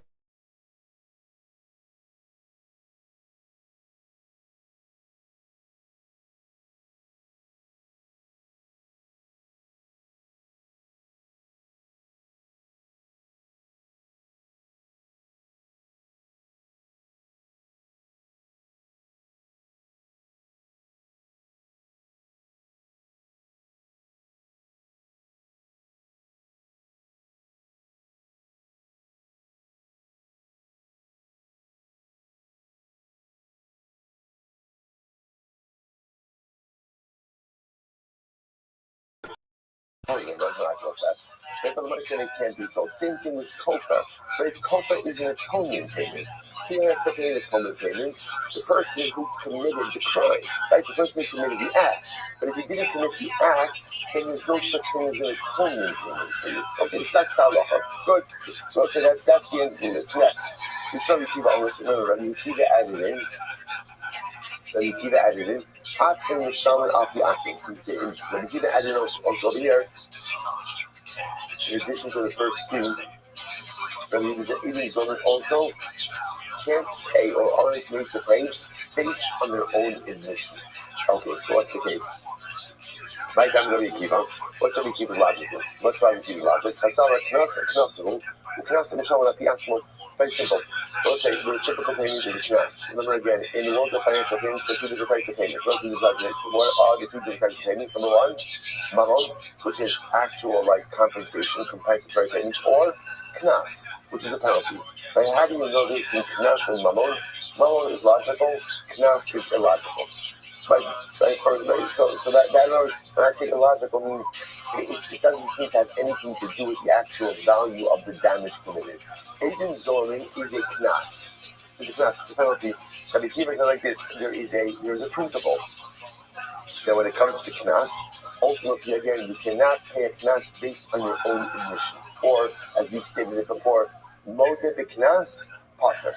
If you admit that you owe a penalty payment, you're potter. So therefore, the Kiva says if witnesses show up, right, to make it, and witnesses say, we are Agent Zimmerman, we're like, okay, have a nice day, but we're not going to impose reciprocal punishment upon them because it's knas, and most of the knas potter. Incredible. So the Gemara says, Amar Rabbi. Rabbi says, Fastida, Sharla Asamaisa, Benehara Ginu Shamin. So the Gemara says, Rabbi says, I'll show you how it's a knas. How do I know that it's a knas? Edom Zolman did not actually do a maisa. Like the Gemara said, what did Edom Zolman do? What did they do? It was speech. The speech keyboard is not the maisa. Yet, even though they didn't do a maisa, technically speaking, they could be executed. They might be executed again. In the case where they show up and they say, we saw Ruben kill Shimon, right, on Friday. And then the second set witnesses show up and say, no, you couldn't have been there on Friday because you were with us on Friday. Edom Zolman, and we put them to death. So Rabbi says, just if you want to understand how we know that Edom Zolman are a knas, just look at the mechanics of it. Right? Just look at the mechanics. At the end of the day, they didn't actually do a maisa yet, they can still be put to death. That shows that it's a knas. Rav Nachman comes along and Rav Nachman says, I'll show you it's knas as well. Look, Edom Zolman, for example, let's say they claim Ruben went ahead and Ruben borrowed $1,000 from Shimon and he didn't pay back. Okay, then if it turns out that you're Edom Zolman, they have to pay $1,000. Meanwhile, money never left Reuben's hand. All they're doing is testifying. Despite the fact that they do not actually cause Reuben a loss of money, nevertheless, what? They have to pay. What does that show you? That it's knas. So the Gemara is the top of Gimel. So the Gemara says, I don't understand. I will say, it sounds like in the way the Gemara is structured, that Rabbi and Rav Nachman are saying two different things. But the truth is, they seem to be saying the same exact thing, which is, how do you know that Edom Zolman is a knas? Because at the end of the day, there was no maisa, right? There was no action, yet halakha lamaisa, there's still liabilities. The Gemara says, "My nivu lo asa maisa hanu Rabba." So again, with Nachman, you're saying the same thing as Rabba, right? Rabba said Edom Zolman didn't even do a maisa, yet they can be put to death. And Rav Nachman says, essentially, they didn't even do a maisa because look, they didn't even extract money from one party, yet they can still be liable. So Rav Nachman aren't saying the same thing as Rabbi. You're right, the king of Rav Nachman. You're right. Rav Nachman is not coming to say anything new, but ultimately, again, Rav Nachman is coming to add on to Rabba's statement. So both say this is incredibly important. Edom Zolman, the reciprocal payment, is a knas, is a penalty. Because it is a penalty, that's what Rabbi Akiva comes along and says, that if Edom admit that they are Edom Zolman, then halakha l'maisa, they are not forced to pay reciprocal payment. How do we know that Edom Zolman is a knas? Because they didn't do a maisa, they didn't do anything, right? All they did is they proffered speech, right? They offered up ethos, and yet at the end of the day, there's still liability. Okay, says the Gemara. Go say second line, pull it out. Eight Zomin, B'Shana Tichalko. An eight Zomin, this is a very interesting case, right? An eight Zomin, a Zomin witness, a singular witness, B'Shana Tichalko. He pays his portion. So when it says, what does that mean? My Mishana says, what exactly does that mean? Behind the Shalim Palga, so we'll say, so are you telling me like this? Right, witnesses show up, right? Witness 1, witness 2. They claim that Ruben stole $1,000 from Shimon. So they're looking to make Ruben liable $1,000. Turns out they're Edom Zolman. So what do? We said, okay, you have to pay $1,000. How do we split it? Witness 1 pays $500. Witness 2 pays $500. Okay. That's we already learned that, right? That's a Mishnah. We split money, but we don't split malchus. And everyone say that this is very interesting. What does that mean? Well, we'll get into this. We'll get to it over here in 2 days from now. We'll just listen to this. What this means is like this. Fascinating case. Witness 1 and 2 show up. What do they claim? They claim we saw Ruben wear shatnez. Right? We saw Ruben eat chazer. So it says, now what's the halacha to eat chazer? What's the halacha? Malchus. So now it turns out that the second set witnesses show up and they say, you couldn't see Ruben eating chazer because you were with us. Okay. So now we give Malchus to the Edom Zolman. So let's assume for a moment, right?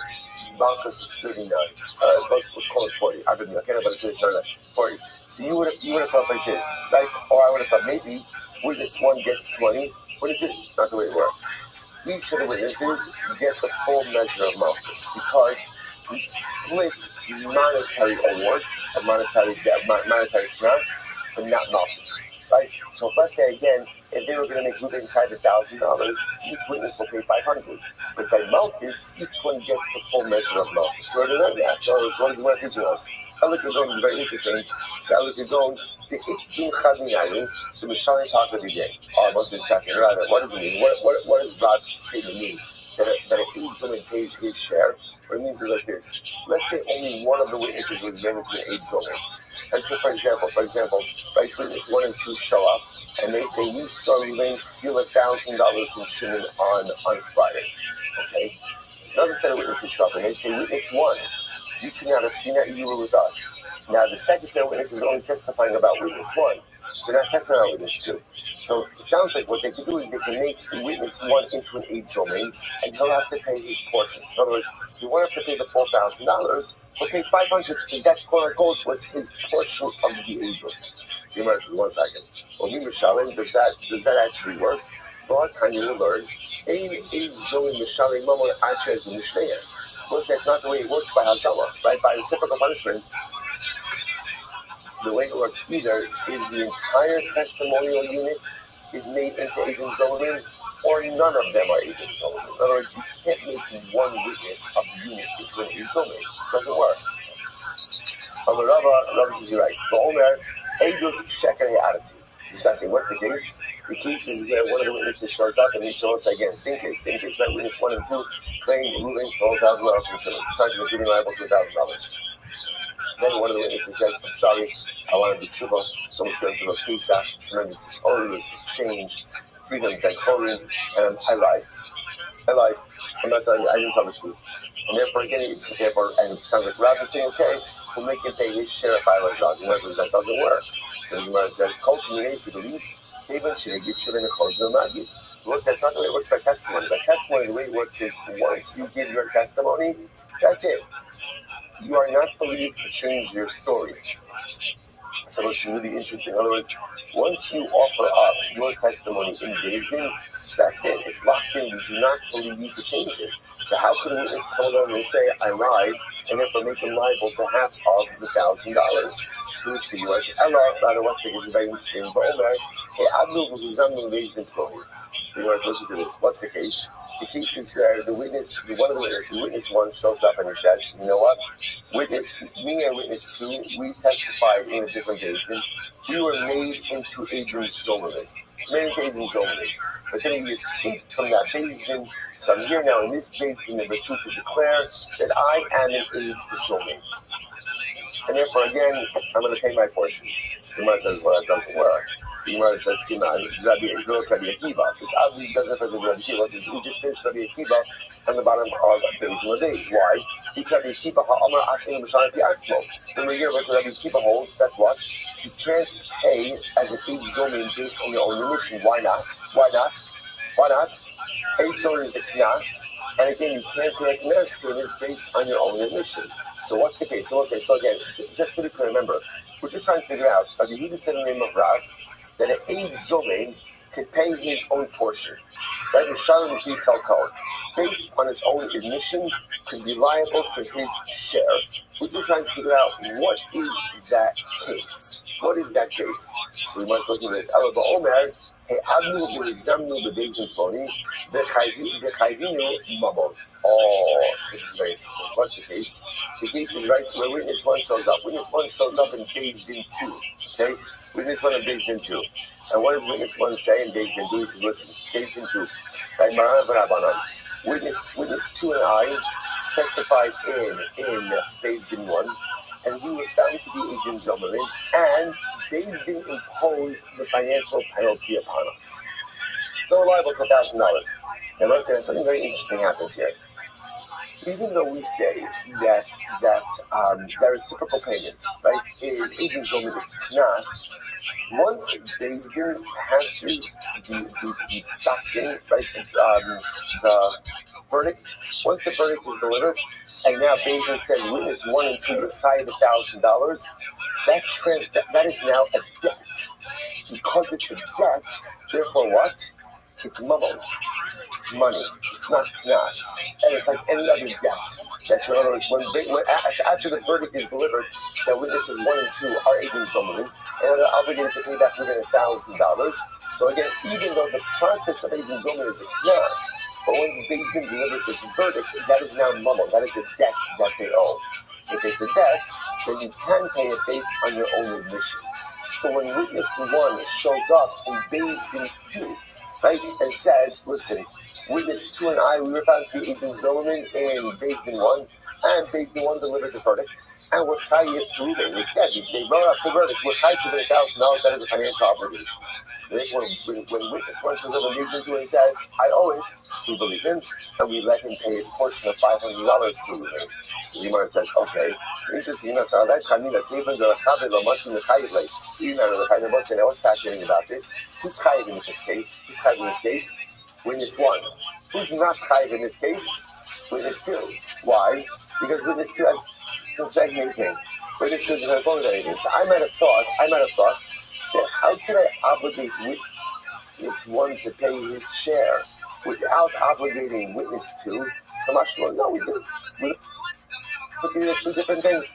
Witness 1 is coming forward and saying he owes money. So when someone comes forward and says that they owe money, what's our approach to that? What's our approach? Okay, that's fine, cash or credit. That's our approach. If you say you owe money, we'll take you at your word. If you say you owe money, that's it. The fact that there's another witness involved in it, well, he's not saying anything, and your words, witness 1, your admission can't have an impact on witness number 2. So I'll say, interestingly enough, if witness 1 comes along and says, we were made Eidim Zomrim in another Beis Din, and that first Beis Din actually delivered the verdict, so it made us chayiv as a debt $1,000, and I stand before you in Beis Din number 2 saying that I owe my portion. Beis Din 2 says, okay, pay off, no problem. We're happy to accept the payment. What's the implication of that on witness number 2? Nothing, because witness number 2 didn't say anything. Incredible. All right, let's say Mishnah. Second Mishnah, is incredible. Me'idin anu es ishponim, shegirish es ishto, but nas ksuvas. It was very interesting. So witnesses wanted to show up. They say, we saw Reuben divorce his wife. Right? Friday, Shabbos, right? In the 13th of Nisan, we saw him divorce his wife, and he did not pay her ksuva. You give her ksuva, okay. So let's see now what happens. Now the Gemara says, interestingly enough, they're found to be Eidim Zomrim. Okay, so second say when it says show up, the first thing it says you cannot have seen that on Friday. You're with us Friday with hummus. Let's see the whole day, a lot of hummus. The whole day. So you cannot have seen that Reuben divorced his wife. So that was now the question is, what do they pay in this scenario? So again, obviously they're trying to make Reuben pay the ksuva. Let's just say the ksuva was worth $50,000. So they're trying to make Reuben pay the ksuva. Now here's the problem. To just say that the Eidim Zomrim have to pay $50,000, it doesn't make any sense. Why? The halal, being a young woman in the machar shofar we can ksuva. So that's possible. They'll say that what? But it would have ended up, now, that Reuben would have ended up paying her the ksuva anyway. Now, why would he end up paying her the ksuva anyway? Two possibilities. Possibility 1, they get divorced. Possibility 2, he dies and his estate has to pay it to her. So it's not like, see what I'm saying, like in a classic case we were saying before, right? You just shop and they say, Reuben's $12,000 from sugar. So trying to make Reuben liable to $1,000 that he would not be liable to without their testimony. So the halacha is reciprocal buyers and they get $1,000. In this case, they were trying to get Reuben to pay the ksuva. So right now, Reuben doesn't owe the ksuva, but it could be that he will owe the ksuva. Well, it's like there's so many different scenarios. Scenario 1 is that Rachel predeceasing Reuben. If that's the case, there's no ksuva payment at all. And therefore, based on their testimony, they'd be depriving him of $50,000. Possibility 2 is that they get divorced. If they get divorced, he has to pay it anyway. And possibility 3 is that he predeceases her, in which case his estate would have to pay her. So Shiloh, in this case, what do the Eidim Zomrim pay to Reuben? Which the Mishnah says, Omdin kama adam rotsa liken b'ksuvasa shalzu, shemis amara o niskarsha v'imesa, shana b'ayla.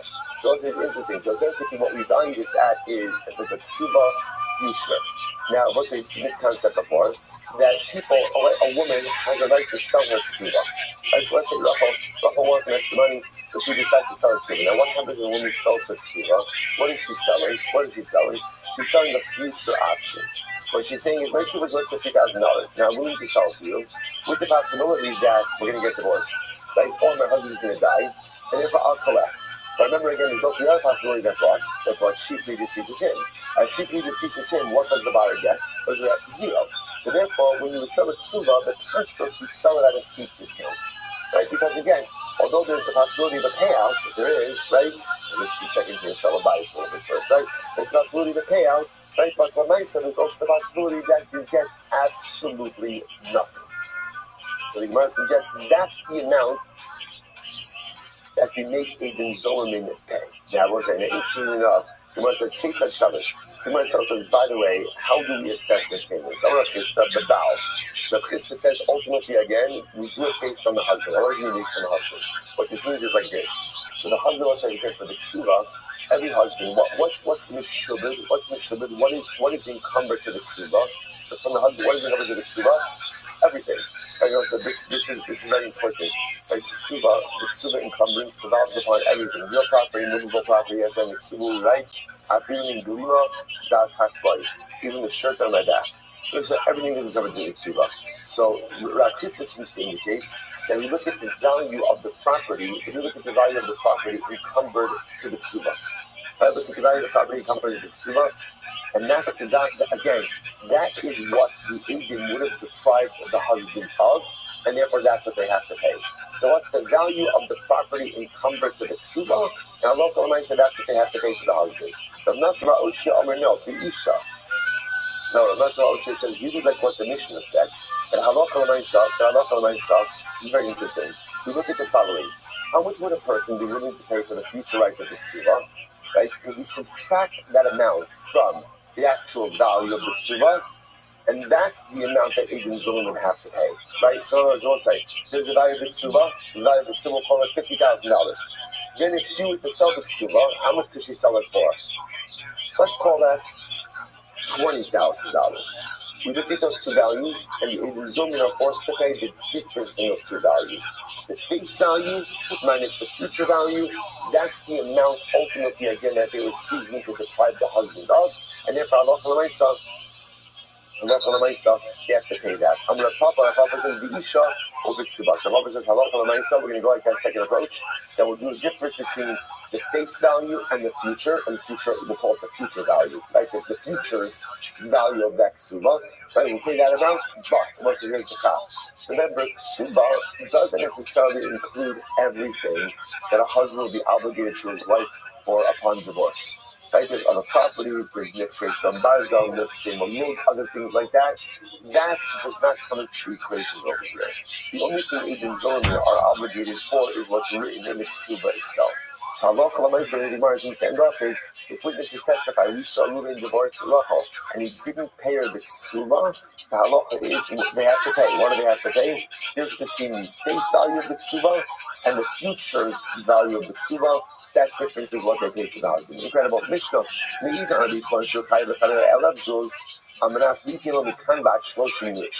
was very interesting.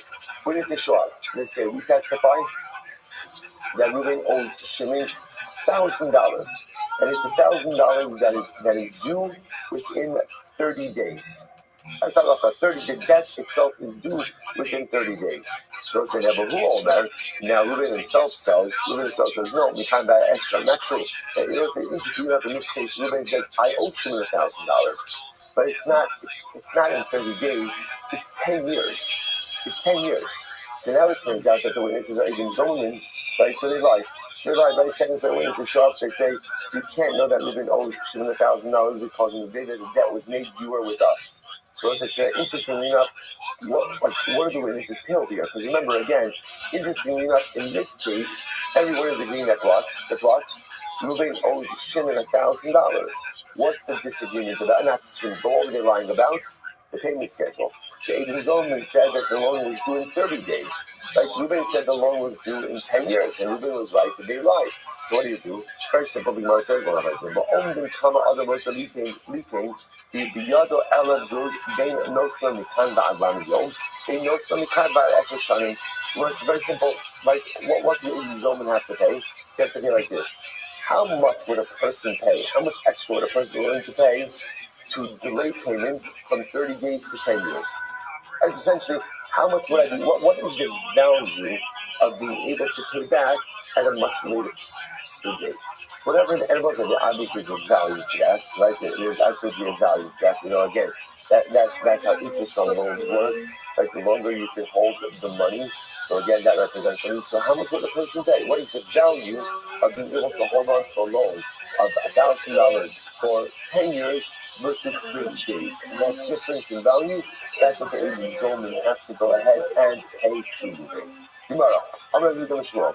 I'm not this coming the Asher Shanim. This is an interesting case. Person goes ahead and lends his friend money for 10 years. 10-year loan. Shvi'is Mishan Tato. It's fascinating. Shmita will cancel the debt. The Gemara says, now here's what's fascinating. Nowadays, Ya'apagav the Hashta lo Kalina and de Loidos. Everyone saying, what's the Shmita? The Torah says as follows. The Torah says, when the Shemitah year comes, Loidos Esrei, which means you can't approach your friend for repayment. Right? You can't push him for repayment. And also, interestingly enough, on a 10-year loan, Reuven is not pushing Shimon for repayment. Right? Why? It's not due now. Right? Let's assume for a moment they made the loan on the first year of the 7-year Shemitah cycle. So in the Shemitah year number 7, Reuven is not approaching Shimon because the loan is not due. See, even though again there's no element of lo yigos, nevertheless, like Avagad the Hashlo Karina lo yigos, so possibly de lo yigos. Ultimately, again, this loan will come to lo yigos. So I say, when will it come to lo yigos? In year number 10, in other words, even though it's not actively collected now, essentially what we say is like this: any loan that ultimately again will become collectible is subject to Shemitah cancellation. Which is fascinating. So what it sounds like is every loan, no matter how long the duration, right?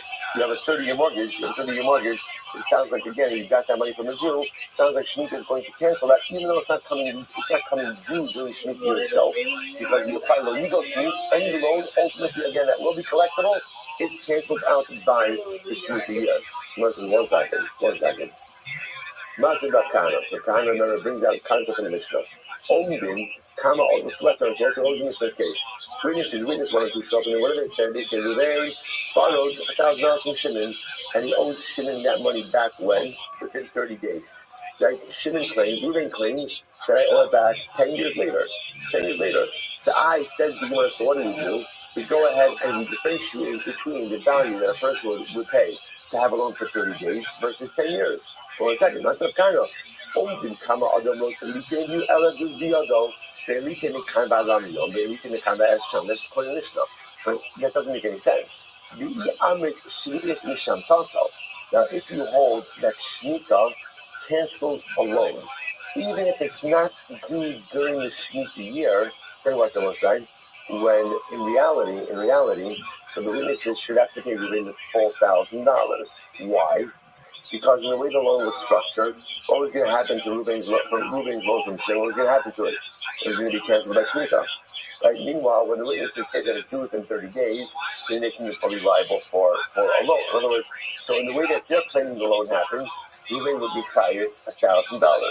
But ultimately, again, in the way that it actually happened, Shemitah would actually cancel this debt. So what's going on over here? Which the Gemara to be Amrit Shvis Mushantaso. If you say that Shemitah cancels a debt, even if the debt is not due during the Shemitah year, that means they were looking to make Reuven liable for the full $1,000, but he really would have been exempt from that because Shemitah would have canceled it.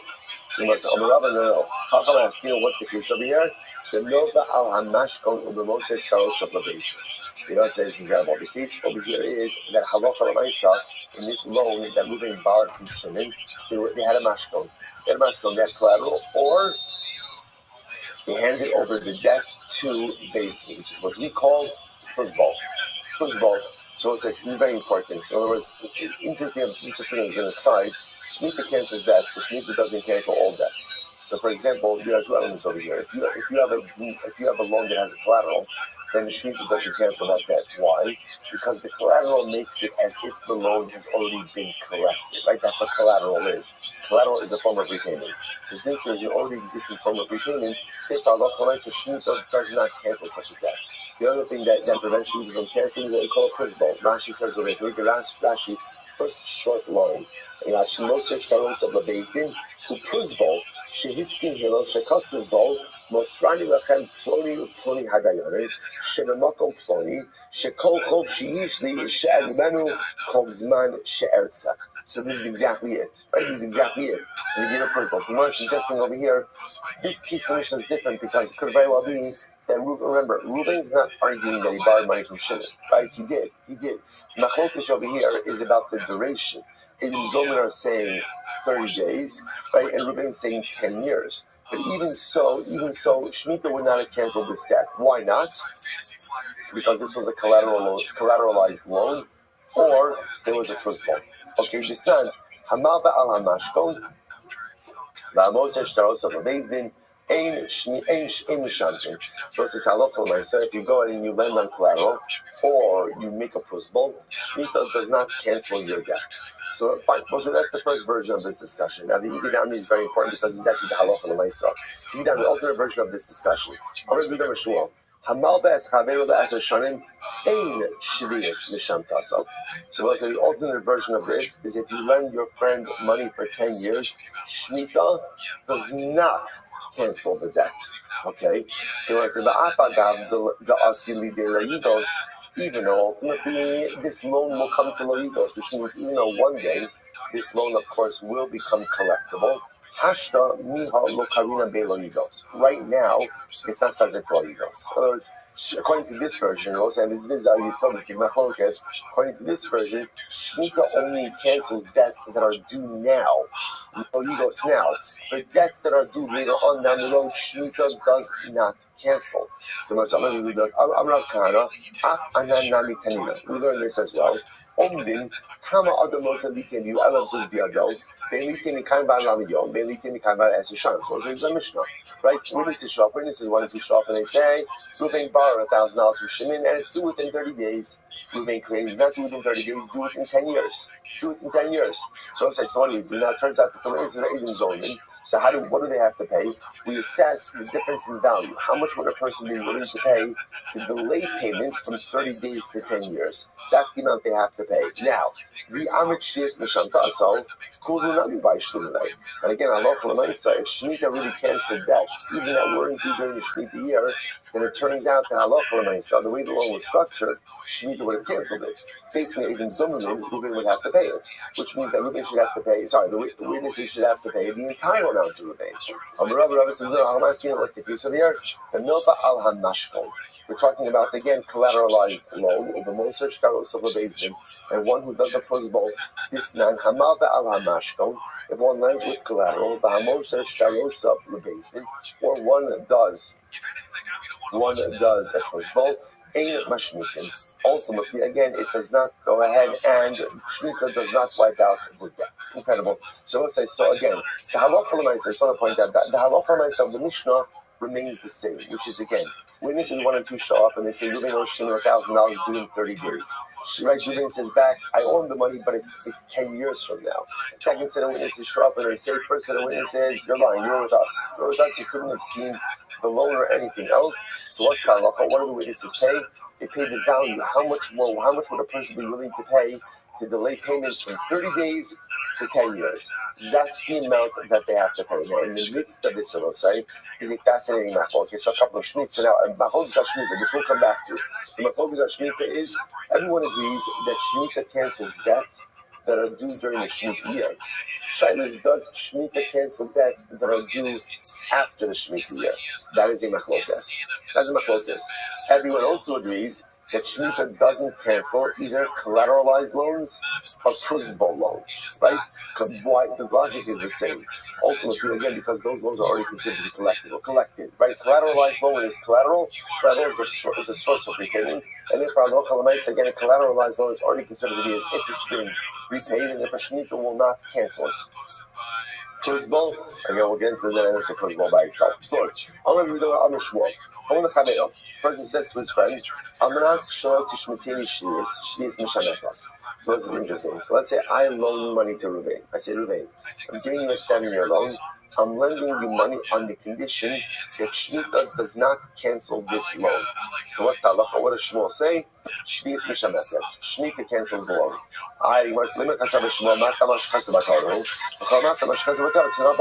Okay, so I'll say it seems to be a simple rule. You can't make a condition which runs contrary to Torah law. And if you do so, your condition is batal. So to make a condition that Shemitah doesn't cancel a loan, like Shemitah cancels loans, is essentially an irrelevant condition. Irrelevant condition, the word says, 1 second. Listen to this. Let's say I sell you an object, right? And simply, when you're ready, I'm selling you the object on the condition that you have no claim of owner on me, right? Remember again, owner means halachos of overcharging. So Ruben, I'm selling you this item, probably means I'm significantly overcharging, right? But the nice I sell him the item on the condition that he has no claim of owner against me. So what's that? Rav Omer Yishma Alav Owner, Ushmuel Omer Eina Alav Owner. So Rav says ultimately again, I have no owner. And Shmuel says I do, but 1 second. Why would Shmuel say that? Because Shmuel just got finished saying that if I believe in it, so here's the loan on the condition that Shemitah does not cancel it, such a condition is void. Why? Because you cannot make a condition which runs contrary to Torah law. So over here, there's a Torah law of owner. How could I go ahead and engage in a transaction with saying that there's no owner? Which one says, no, very small, listen to this. I'll explain this to you. So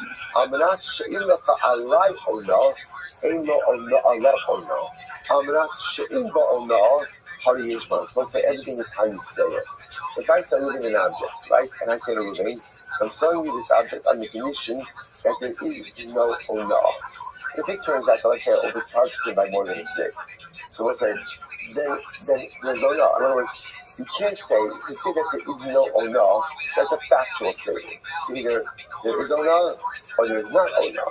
If there is owner, just because you said there's no owner, right, doesn't matter.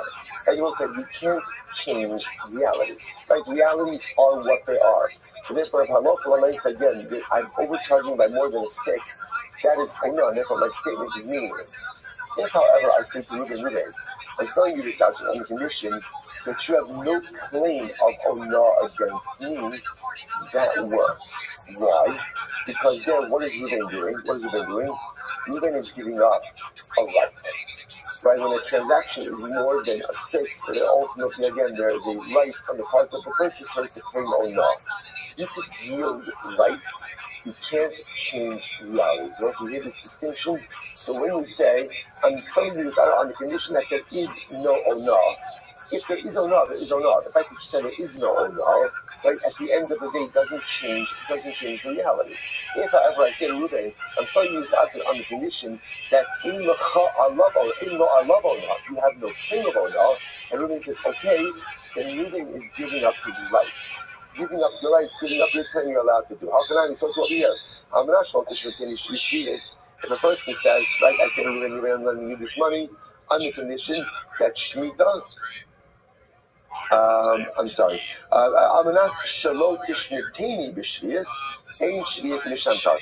so ultimately, you know what I'm saying? So essentially, it's right. I'm not so same thing. If I let Ruben money, I say, Ruben, I'm letting you money on the condition that Shemitah will not cancel the debt. Right? So again, Shemitah cancels the debt. Why? Because Shemitah, you can't change Shemitah. On the other hand, if I say to Ruben, I'm going ahead and lending you this money on the condition that you will not cancel the debt on Shemitah, that works. Why? Because what's happening over here? Ruben is waiving his Shemitah right. So Reuben, as the borrower, has the right to say the loan will continue even past Shemitah. I don't have the right or the ability to go ahead and change the reality of how Shemitah works. So we'll say this fundamental distinction. When you make a Tanai that tries to change reality, that does not work. It's no bottle. It's no bottle. But when you make a Tanai that essentially allows the other person to yield their rights, if they choose to yield their rights, they have the ability to do so. So if Reuben wants to yield the right of a forgiven debt and continue to pay the debt, that's his right. If Reuben wants to yield the right of Ono, that's his right. But you can't change realities with your words. Incredible. Tana. So let's say Tana. Hamal ben. So okay, let's say that is so. I just want to point out, if you think about this in just like a societal way, this is one of the concepts that is so lost on us, right? That in other words, one of the things that we struggle with now contemporarily as a society is this notion that you could say things, and just because you say it, realities change. Right? Whether that's matters of gender, whether it's matters it doesn't work that way. Realities now, again, a person has a right to do what they want with themselves. Right? As an individual, as a yachid, I have a right to make decisions about myself, but I can't change realities. There are de facto realities that exist in this world, and just because you say something, you can't change it. You could change your personal circumstances, right? You could change you. You could forgive certain rights that you have, but you can't change realities with words. So again, to say Shemitah will not cancel that debt, that is a false statement. Shemitah cancels debt. To say there is no on this transaction, you can't say that. There is a on the transaction. But to say, I'm lending you this money on the condition that you will not exercise your Shemitah cancellation, okay, that works. To say that you will not exercise or you yield your own rights, that works. That works. Incredible. I will say, Tara, I'm not this for the stam. You know, sorry, Dolo. Listen, you know, I'm just going to use the last two. We'll stop over for today for finance. These are like Babelach, these dapping, right? It's nothing. Dappelach, right? Nothing. And so just a short idea as we go into Yom Tov. You know, it struck me, and I'm very, very, very just very overwhelmed a little bit by this. Just a little overwhelmed by this Erev Shabbos, and we're all overwhelmed by the Erev Shabbos going into Yom Tov. Not overwhelmed like that. By the way, it's just like what's fascinating to me most is the prolongation of like the B'dikas comments. Right? It's fascinating, right? Because in other words, we did the B'dika last night. We're going to burn this morning by whatever it is, 11:32, right? 37, right? But interestingly enough, right? But really, you could still clean your house today. Like in other words, it's actually nice. Like in other words, yeah, I could say again, don't do that. Better to finish everything up this morning. But again, I still have to come into my house. We're eating comments on Shabbos, or Nikol Chaim. Like in other words, that I'm still doing all of this stuff, right? And through tomorrow morning, right? So tomorrow morning we'll finish eating comments by 10:30, 10:22, right? Right. Kol Chamira by 11:37. Good, right? So Lisa. So it's just fascinating, just the prolongation, right? The elongate of this process. So could very well be that this avoda of this year is mamish like in this the Dikas Kometz Beer Chametz. So I saw something beautiful. There are no paskins. We said it last night, right? Last night we said Kol Chamira. Now the Kol Chamira last night is a Kol Chamira about Chametz you don't know about. So the Darki Moshe says that we say Kol Chamira b'Lashon Aramis. We say it in Aramaic, right? So in the Ramon Shulchan he says, why Lashon Aramis? That was the vernacular. The idea you're supposed to say Kol Chamira in any language that you understand. That's why, again, if you don't understand Kol Chamira, the Chazisi, the Lo Chazisi, the Chamite, the Lo Chamite, if you don't understand those things, say English. Say English. So say any language that you understand. That's why the Ramon says Aramaic, that was the vernacular. What up, Mr. Aquarius? It quotes from the Seder Hayom. And the Seder Hayom says, how was your day? No, there's no reason we say it in Aramaic. Why? Because the Malachim don't speak Aramaic. Are you ready for me? And I don't want the Malachim to understand my Kol Chamira. Right? So Seder Hayom says, what's the shot? It's incredible. Because what does Kol Chamira say? Kol Chamira says, like, any bread that I have, any chametz, I don't want it. I don't want it. It's odorless. It's like hefker ka'afradat. It's like dust to the earth. And if the malachim, hear this, and they say to Hashem, look, you will have an invitation at 10. Bread is the staple of life, and look how dismissive these Jews are about their bread. They don't care about the sustenance you give them. They don't care about the lechem you give them, and it will incite the malachim to advocate against us on high. Found, and therefore, again, we say kol chamir in Aramaic. They don't know that the malachim should not understand it. Perhaps there you go. I can just tell right off the bat that was going to be good. High five. That's the way to start. This fuels us. Last night, today, the Sfarim bring down. We know the Zohar brings down already that chametz is representative of the Yitzhak. Surprised they make me even sure. And when you do b'dikas chametz, what do you do? Yes, it's true. I'm looking for the chametz, the external chametz. But really, what I'm doing is the search for external chametz is really just to be the catalyst for the search for internal chametz. That's really what I'm doing last night and today and through tomorrow morning. That's why we have this long window, right? To look for internal chametz. What is the chametz that resides inside of my heart, inside of my life? What are the things that I just need to purge myself of? Or in other words, what b'dikas chametz and ultimately bir chametz represents is the power of change. That I have the ability to get rid of the chametz from inside of me. I have that ability. That is my right. That is my ability. And we'll say, if there's one thing that man could do, that we could do, that malachim can't do, is what? Change. Malachim can't change. Malachim can't evolve.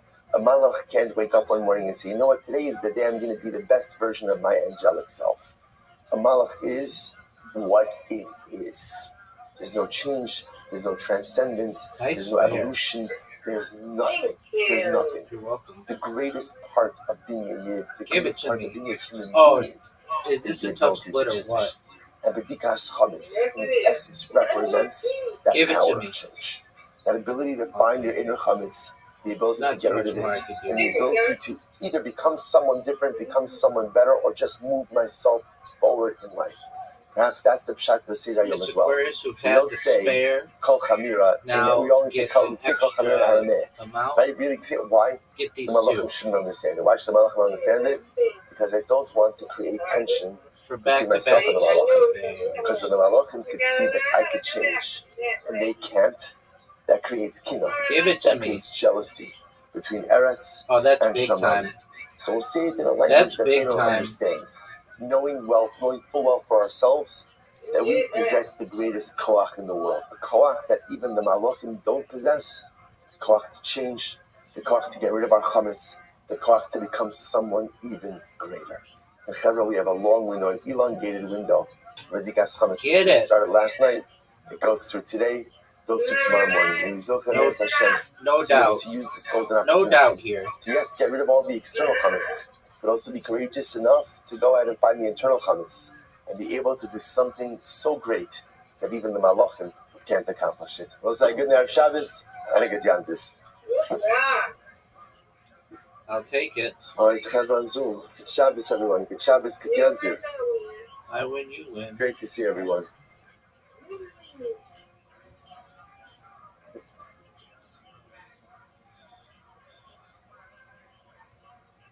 We made a new friend in here who I want you to meet when they come in. They'll be in, but usually they come in when you're asleep. But their name is Puppy, and they're really nice. You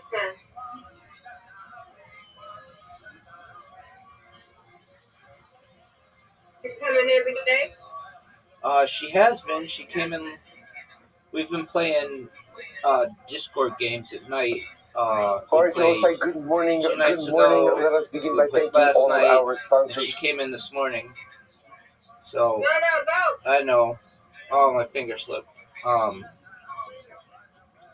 So we'll hopefully see her later. For this morning, sure to thank our annual Talmud Torah sponsor, Tilson Mishpacha ROTHSCHILD, for dedicating all the Shumer Drushes the games on Discord are so bad. For all around Israel.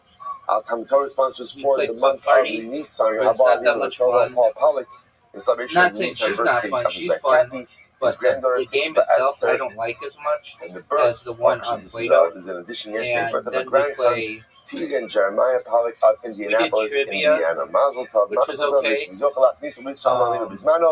And then we put blackjack, which she likes to play. Anonymous Talmud Torah sponsor. That one's okay. But all the other games are garbage. And they used to have better games, but they like got rid of them. I don't know, they're not available anymore. They're terrible. Play-Doh is so much better. Aaron Raskis, with gratitude to Hashem for the bris today. The games on Play-Doh are faster, they're simpler. If you want to play and I want to play, all I have to do is send you an invite. Like, Discord's really complicated. You have to do all these, like, all these different terms and conditions and stuff.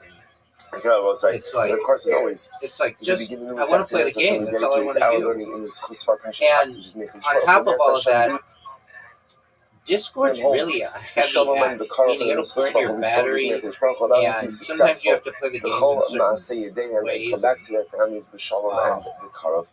But so with that, let us begin. Would rather use it as a what a privilege it is to have finished Sanhedrin. What a journey. Feels like we were doing Sanhedrin for about 14 years. It's so bad, Mr. Right? Warriors. But it was We like tried the best 14 years of our life. last It was night, just, maybe Parak was 11 of those 4 or years, 5 right? But it different was games to play, just absolutely and you couldn't incredible, play them especially together. beautiful. Like, And how we why are come you to even Sefas Makos, very different. advertising talk about these the things sheer if I size can't of play pages. with other Very people in different, my but Baruch server? Hashem. Good, so let's go. Ultimately, again, how do Alright, you've Eidim got this, become though. Zolim? I have no doubt about it. Now, again, I will say we've They had shouldn't even make exposure you to throw, this because topic it's for sure extensively going to be amazing. over the course of the Alright. Second Sanhedrin. This So is a remember tough again, the Torah split. introduces us to this idea that if we just by background, if witnesses come along and testify about an individual, very simply, right? Witnesses come along. Get it. Witness 1 and 2 Mr. come Aquarius along and they with the testify lead. that Reuven killed Shimon. Okay, and they vetted, No and you doubt. go through the testimony, and then a second set of witnesses show up, and they say to the first set of witnesses, "You cannot have seen Reuven Give kill it to Shimon. me. Why? Because Imanu Hayisem, you were with us. You were with us." So interestingly enough, second set of Give me this witnesses as well. I want it do all. not say that Reuven Okay, didn't that's kill all right, I'll Shimon. take Maybe it. Reuven did kill Shimon. All What right, are the Mr. second set of Aquarius. witnesses saying? What are they saying? That the first That's all set she could wrote. not have seen I win, what you they're win, claiming you to win, see. I win. That's Great the job. economy here. There's Undefeated no in bowling. way that you could actually Undefeated claim in that you saw what you actually saw because you were with us at that particular Woo-hoo, time. girl. Okay, then what's talacha? So we'll say this Alrighty, one sweet part is dreams going to to you, serve God as willing. the cornerstone for our entire limit. So the Torah says, "V'asisim lo kasher zamam lasos liachos." What's talacha? Talacha is that you have to go ahead and do to the Eidim Zomim that which they conspired to do to the defendant. So whatever punishment they wanted to seek to impose upon Reuben, in this case again it would have been a death penalty. Excellent. She's Because in they were another accusing server Reuben right now. of going and But killing Shimon. So she's been whatever coming they were in ready here. to go ahead and do to Reuben, that's she's really ultimately nice, again and what we do to them. Now, I just think that interestingly you like enough, her too. the Sefer HaChinuch brings down. This is actually fascinating. So Sefer HaChinuch brings down. This Yeah, is mitzvah that Tov could be. Chof Chof Dalet. Tov Chof Dalet. So interestingly enough, the Sefer HaChinuch. Listen to these words. When commenting on this mitzvah, the Sefer HaChinuch writes, "V'kasher tamin Torah achronim al rishonim lo yadanu tam barur bazeh." Sefer HaChinuch says, not exactly sure what is the root of this halacha. Like, what is this? I understand that Eidim Zomin have to be punished. I understand that. Right? Anytime you do something wrong, there's a punishment for it. Is that right? Every action has a consequence and a reaction. That's the way the world works. But Sefer HaChinuch says, I'm not exactly sure why there is this reciprocal punishment. It's fascinating. He says, Lo yadanu tam barer bazeh. We don't have exactly. I want to point out what's the Sefer HaChinuch's entire abode is what? To provide tamei mitzvahs, to provide an insight and reasoning into mitzvahs. And he literally says, I don't have clarity on the reason for this particular mitzvah. He then goes on and offers a fascinating insight. He says, Mishrosh mitzvah, liyaser kol ish asher melo libo. So really what this is as follows. Here is the goal, says the Sefer HaChinuch. The goal is sometimes in life we have partial information. And it's interesting how our minds are able to construct an entire story from partial information. Right? We do this all the time. I hear something, I see something, and I create an entire narrative around that little bit of information that I've seen. St. Patrick says that's very dangerous. Incredibly dangerous. And therefore, again, if Hashem doesn't want us to do that, Laha'id Badavar Asher Eino Yodea, also the MS over Beirut. Hashem does not want us to testify about anything that we don't have explicit clarity on.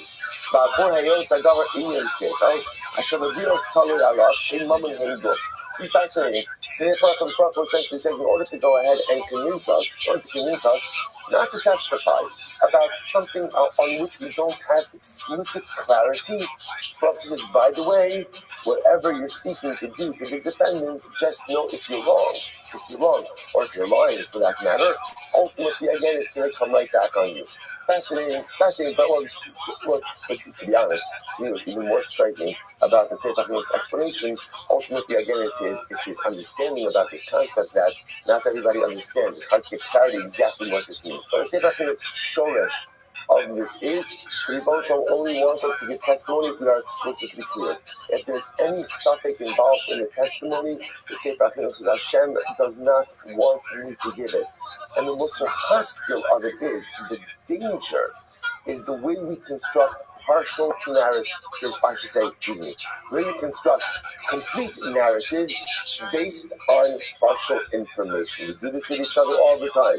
I see something, I hear something, I create an entire story. How many times does it happen after I create the entire story that I find out the what? The story's wrong. The story's wrong. Why? Because I was operating with incomplete information. Says the Sefer HaKadosh. That's what's unfolding over here. Ultimately, again, because there's another piece as well. That this idea of reciprocal punishment is that the Ribono Shel Olam wants us to understand the achrayus that we have to the other. If you're going to go ahead and show up and give testimony, that means you are willing to change someone else's life. If you're willing to change someone else's life, you better have skin in the game as well. Because if you're going to stand on the sidelines and then proper information, right, that could dramatically change the course of a person's existence, you can't do that unless you have skin in the game. If you want to go ahead and do something that's going to impact someone else, you need to ultimately, again, be involved in that scenario as well. And interestingly enough, in that way, this is also, I think, the beautiful bridge between the end of Sanhedrin and the beginning of the Sanhedrin Marcus. Remember again, what did we learn at the end of the Sanhedrin? We saw again, the Gemara says, Tzadik Bali Olam, Tova Bali Olam. Tzadik comes to the world, good comes to the world. And who did he quote? Who is the example of this? Noah. And again, Noah was one of the first people who you saw was concerned about the other. Noah was with a sense of empathy about the other. Noah constructed the farming tools. Noah understood that sitrus means caring about the other. A system of testimony only works if there's a sense of responsibility one for the other. If you can give testimony and just like walk away, if you're telling the truth, great. And if you're lying, whatever, then ultimately, again, there's no shared sense of achrayus for the life and for the plight of the other. Adam Zolman says, we are in this together. We're in everything together. You're going to give testimony about someone, you need to feel the achrayus of the impact that your words may have on the life of the other. Incredible Musar. Okay, Mishnah. Kids are Adam Zolman. So how do witnesses become Adam Zolman? How does it work? So Me'idin on Rabbi Shponi, Shuben Gushaben Chalutza. So what says is a fascinating case. So what happens? We go, 10 witnesses show up. Right, so we'll just call them 1 and 2. Witnesses show up, and they say about, we'll call him Ruvain. Now, Ruvain, as far as we know, is a Kohen. Right? So he's been a Kohen, he's been Duchening, he's been Rishon, right? All this stuff. Then what happens? Witnesses show up, and they say, well, Ruvain's not a Kohen. Instead, what? Instead, Ruvain's father married a grusha or a chalusa, right? He married a divorcee. Now, a Kohen is now allowed to marry a divorcee. If a guy marries a divorcee, then what's the halacha? The offspring is what's called a chalal. Chalal, status of a chalal, again, chalal is still a kasher yid, he's still a kasher Jew, but he is precluded from doing the avodah. So now, Reuben has been operating his whole life as a Kohen. Witnesses show up and they say, Reuben, you're not a Kohen, because your father married a grusha, and therefore you are ben grusha, ben chalitza. So now what happens? It turns out, second set of witnesses show up. They say to witnesses 1 and 2, hey, guys, how can you testify about this? Because you say you're at the chasana. You're at the chasana of Reuven's father. When Reuven's father married Grusha, you weren't at the chasana. You weren't at the chasana. Like, first of all, you weren't invited. Right? That's number one, right?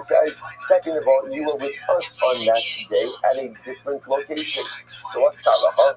Ein omrim yaseh zeh ben Grusha ben Chalutza tachtav elalo karbain. So again, there's a lot of intriguing pieces about this Mishnah. So the Mishnah begins to illustrate the concept of reciprocal punishment, but yet begins with the case of non-reciprocal punishment. So we'll say, I don't know, you can also share boxes of tissues, because everybody needs a load. So, all right. Who's paying for all this? I don't know. All right. So the Gemara says like this. So that's fine. I'm occupied. It's empty. I'm using an empty box. So the Gemara says like this. Let's do like this. So therefore, witnesses show up, and they say, we testify about Rabbi as a Ben Yerushalayim and Chalutza. Second set of witnesses show up and say, essentially, again, maybe the whole chap of Eidim Zoman is, the second set of witnesses are not weighing in on the legal dispute. They're not weighing in on the Din Torah. All you're saying is, first set of witnesses, you can't be testifying about what you're testifying to because you were with us at the time of the event. So therefore, you're lying. So they show up, second set of witnesses, and say, you have no idea if Reuven is a Ben Yerushalayim and Chalutza. Because again, you weren't there.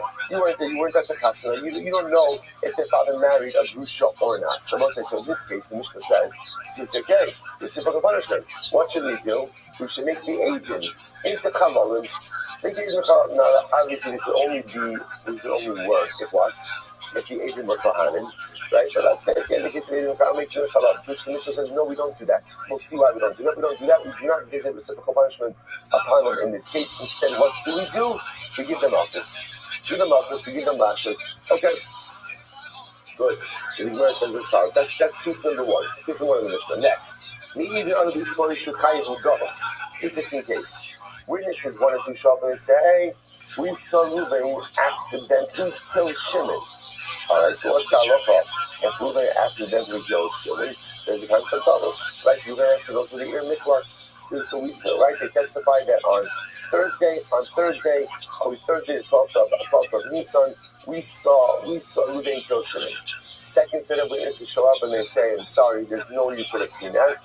Because on the 12th of Nisan, you were with us somewhere else. So now it turns out that the first set of witnesses were Eidim Zoman. So what's the halacha? So the Gemara says, Ein omen yigmeh zeh tachtav elalo ke'arba'in. Ultimately, again, we do not send the second set of witnesses to tell us. Rather, what happens? They get malchus. So we'll say, so a number of interesting facts come out of this Mishnah. Number one, apparently we do not apply the din of reciprocity to every case of Eidim Zoman. That's number one. And number two, in cases where we do not apply the concept of reciprocity, ultimately, again, we go ahead and impose malchus upon them, lashes upon them. Okay, so those are the two takeaways from the Mishnah. Now let's unravel this a little bit. So the Gemara says, the Mishnah, first of all, the Mishnah itself doesn't read well, right? Why not? How does the Mishnah read? Case said Eidim Nasan Zolim. How did Eidim become Zolim? So what would you expect the Mishnah to say? What would the Mishnah to say? How the Eidim become Zolim? Yet remember, what does the Mishnah talk about? Cases where the Eidim aren't Zolim. So the Gemara says just the flow doesn't work. So instead it should have said, Ketzad Ein Ha'Eidim Nasan Zolim Mibayilei. Ultimately, again, it should have said, how do witnesses not become Zolim? That's what I should have seen in this scenario. To which he was furthermore, maybe Tani Lekaman, that which we learned later on about Amru L'Bahan's Hey Atem Mi'idim. So remember again, we'll say, we see this later on in the next Mishnah. And that's actually not the next Mishnah, it's the Mishnah on Hey and Aleph. There's a couple of Mishnahs in between, but one of the next Mishnahs we'll see explicitly Amru L'Bahan. So the next Mishnah on Hey and Aleph actually goes through the process of how Eidim become Zomin. How Eidim become Zomin. First set of witnesses testify to something, right? 1 and 2 testify, and then the second set of witnesses show up and they say, this is what they say. They say to the first set of witnesses, hey, Atzam Me'idin, how can you be testifying about what you're testifying to? Shahari Ba'al Sayom Atem Hayisem Imanu B'Makofoni, because on the day that you're testifying, you were with us in a specific place. So then what's the halacha? Hari Eidim Zomin. These are Eidim Zomin. So again, the Mishnah on Hamad Aleph explicitly discusses how Eidim Zomin work. So what's going on over here? The Gemara says tonight. So you see, so that's the kasha. Kasha is, why does our Mishnah say Kate said I ate the Nasim Zolman? How do innocent become Zolman? When the Mishnah talks about cases of where we don't make them Eidim Zolman, again, we're going to punish them, but we're not visiting reciprocal punishment of others. What's going on over here? To which the Gemara says, Tana Hasam Kai. Well, here we go. The Gemara says our Mishnah is linking itself to Sanhedrin. Or say no one wants to leave Sanhedrin. No, honestly, we don't want to leave Sanhedrin. The Gemara doesn't want to leave Sanhedrin. Sanhedrin is incredible. The Gemara says, Tana Hasam Kai. So the Tana is actually continuing a conversation which was begun in the Sefer Sanhedrin. What happened in Sanhedrin? Sanhedrin says, Kol Zomamin Baktim Lo Semisis. So remember this? Zomame Bas Kohen. Remember how much time we spent on this case? That if a Bas Kohen who is a Nesua commits adultery, right? A Bas Kohen Nesua commits adultery. So what's the halacha? There's a unique punishment for her of Sreifa.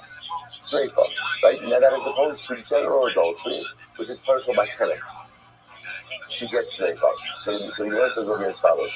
In general, Eidim Zolmin, if they testify that someone is liable to a death penalty, and they're found to be liars, they're found to be Eidim Zolmin, they will get whatever death penalty they were seeking to impose upon the defendant.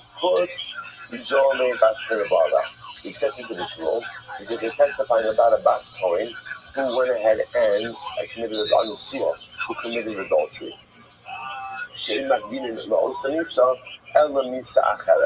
They don't get that same death penalty because they don't get Sreifa. Instead, they get Kenek. Take a look at Rashi for just a moment. Rashi is quoting Zohar Bas Kohen. Rashi says Nesua. So if a Bas Kohen Nesua commits adultery, so even though, again, through their testimony, she was sentenced to death.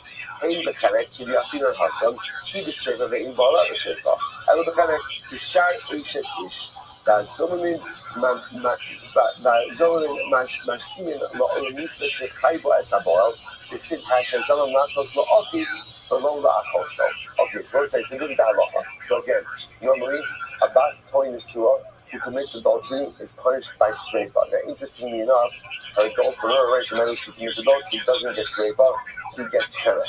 If witnesses testified against the Bas Kohen and her adulterer, and they're found to be a Zomri, what's that penalty to give them? After all, again, they were seeking to impose straight upon her, but again, Zera Sakas, the passage teaches us only she gets straight up, no one else gets straight up, not her adulterer, right, and not the Eidim Zomri. So that's where, so therefore, we're picking up from that Mishnah in Sanhedrin. Now, our Mishnah picks up from there. Also, we know, by the way, sometimes Mishnahs work this way, right? Mishnayos are a lot like life, right? A lot like life. They're not necessarily linear, meaning that a Mishnayos don't have to follow one after the other. So you can have a Mishnah in here, in the beginning of Makkos, that is picking up from somewhere like in the middle of Sanhedrin. Sometimes it's a tremendous metaphor for life, right? You'd like to think that life continues just in one straight path. This is going to happen, this is going to happen. Everything is sequential, everything is orderly, everything is perfect. But as we get a little older, we recognize that's not the way it happens at all. There's plenty of bumps, plenty of turbulence, plenty of detours.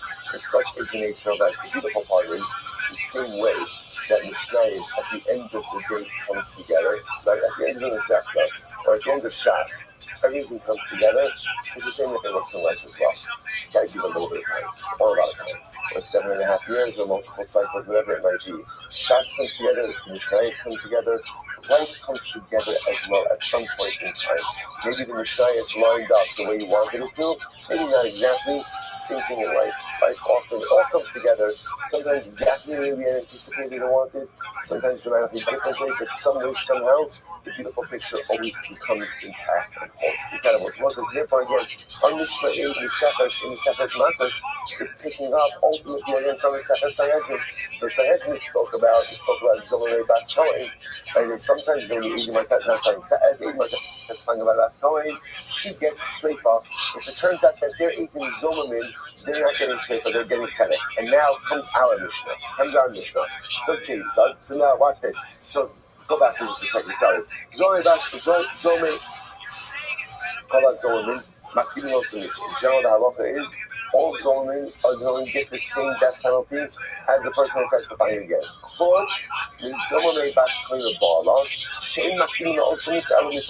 Except for witnesses who testify about Bas Kohen, because they're going to get a death penalty, but not the same death penalty. She's going to get Sreifa, so they're going to get Chelet. Now, our Mishnah continues on that theme. Then there's, so we'll say, essentially we're going to see there's three categories of Eidim Zolim. Category one, right? Category one of Eidim Zolim is that halacha l'maisa, they get the exact reciprocal punishment. Category two is they get the same type of punishment, but not exactly the same punishment. For example, Zolim Bas Kohen don't get a death penalty, but what? Not the same death penalty. And then there's a third category of Eidim Zolim who what? Not get the same reciprocal punishment at all, but rather will get malchus. That's our Mishnah. Eidim Zolim Achirim she'ino misim b'hem din hazama kol ela malchus harboim. Right, so there's another category of Eidim Zolim, which is our Mishnah. Category 3 of Eidim Zolim, where they will get a punishment, but it's not reciprocal. Instead, what are they getting? They're getting malchus. So what's the example of this? What's the example of Eidim Zolim? You get a punishment, but it's not reciprocal punishment. Instead, it's just quote-unquote malchus. Ketzad. Me'idin aravish ploni shuben grusha ben chalusa. We testify about a person who is a ben grusha ben chalusa. So what's the halacha? So the Gemara says, Ein omrim yaseh ben grusha ben chalusa. Achtav ela lokes ha'arbaim. So we don't say make the agent into a ben grusha ben chalusa. Rather, what do we say? Give them malchus. So we'll say, this is incredible. We'll say these are facts again. And remember, you Ikar over here, if you can, take notes in some way, record the Ikar and Kudos. So important, because again, we're not going to remember everything. You can take something away from us. So 3 categories of Eidim Zolim. Category 1, Eidim receive exact reciprocal punishment. Category 2, they receive the same types of punishment, but not exactly the same punishment. There's really only one case like that, which is Zolim Bas Kohen. Like they said about Bas Kohen committed adultery, she gets raped and they get Chelet. And then category 3 Eidim Zolim, where they get a punishment, but it's not reciprocal at all, right? And what's that case? That's our Mishnah. That's Ben Grusha Ben Chalutza. That's Galus, where if it turns out that they're Eidim Zolim and they're just going to get malchus and not, what's not just malchus? They'll get malchus and not a different kind of punishment. Incredible. So the says the Gemara, from where do we know this? The say that when witnesses testify, that let's say Ruvain, right? That's why Ruvain is a Chalal. He's a Ben Grusha. He's a son of a divorcee. So the Mishnah says we do not make them into a Ben Grusha. Assuming that they're Kohanim, we don't make them into a Ben Grusha. How do you know that? Why not? If the witnesses are Kohanim, make them Chalalim. Make them Chalalim, both you're Chalal. Right? Why not go ahead and do that? So the Gemara says, how do we know that we don't do it? I'm Rabbi Shimon Levi, very interesting. I'm Rabbi Shimon Levi, Jamar Krah, Vasis and Lo Kasha Zamam, the Lo Yizaro. Wow. So once I say the halacha is, the Pasuk says he will do to the witness as he conspired to do, but ultimately again not to his offspring. Isn't that incredible? Not to his offspring. So remember again, the halacha is that the punishment of Eidim Zolim is saying that is imposed upon the Eidim themselves. What's the problem? If you make the Eidim into a challah, right? You make the Eidim into a challah, then what happens? It has an impact on their kids as well.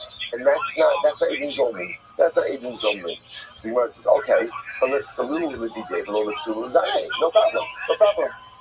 Make the Eidim Zolim themselves into challah, and say their kids are fine. Leave their kids alone. The Gemara says that doesn't work either. Why? But even Kasha Zama Masos for Leka. I'll tell you why that doesn't work. Because again, that's not a fulfillment of Kasha Zama. Why? Because what did the Eidim want to do to Ruvain? What did they want to do to Ruvain? They want to stop by Ruvain and future generations. So by just making the witnesses themselves chalalim, that's not the fulfillment of Kasha Zama. That doesn't work. So because you don't really have a good option, because you can't really visit reciprocal punishment upon the Eidim Zolim, therefore we content ourselves with malchus. Okay, that's essentially sure already. Parpada says, Kavachomer, this is very interesting. Parpada says, no, we're not going to make the witnesses the color from different groups. The Kavachomer, what's the Kavachomer? Here we go. That also is very interesting. If a Kohen himself marries a Grusha, what happens to the Kohen? Nothing, he's still a Kohen. Now, it happens to be that while he's married to the Grusha, he can't do Avodah, but he still has the status of a Kohen. So now the Rabbi is like this: if a Kohen himself marries a Grusha, he himself doesn't become disqualified. So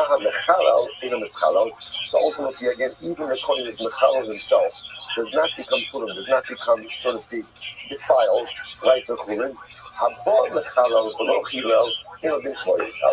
So therefore, an aide who comes to try to disqualify and doesn't end up disqualifying, certainly he himself can't be disqualified. You know what I'm saying?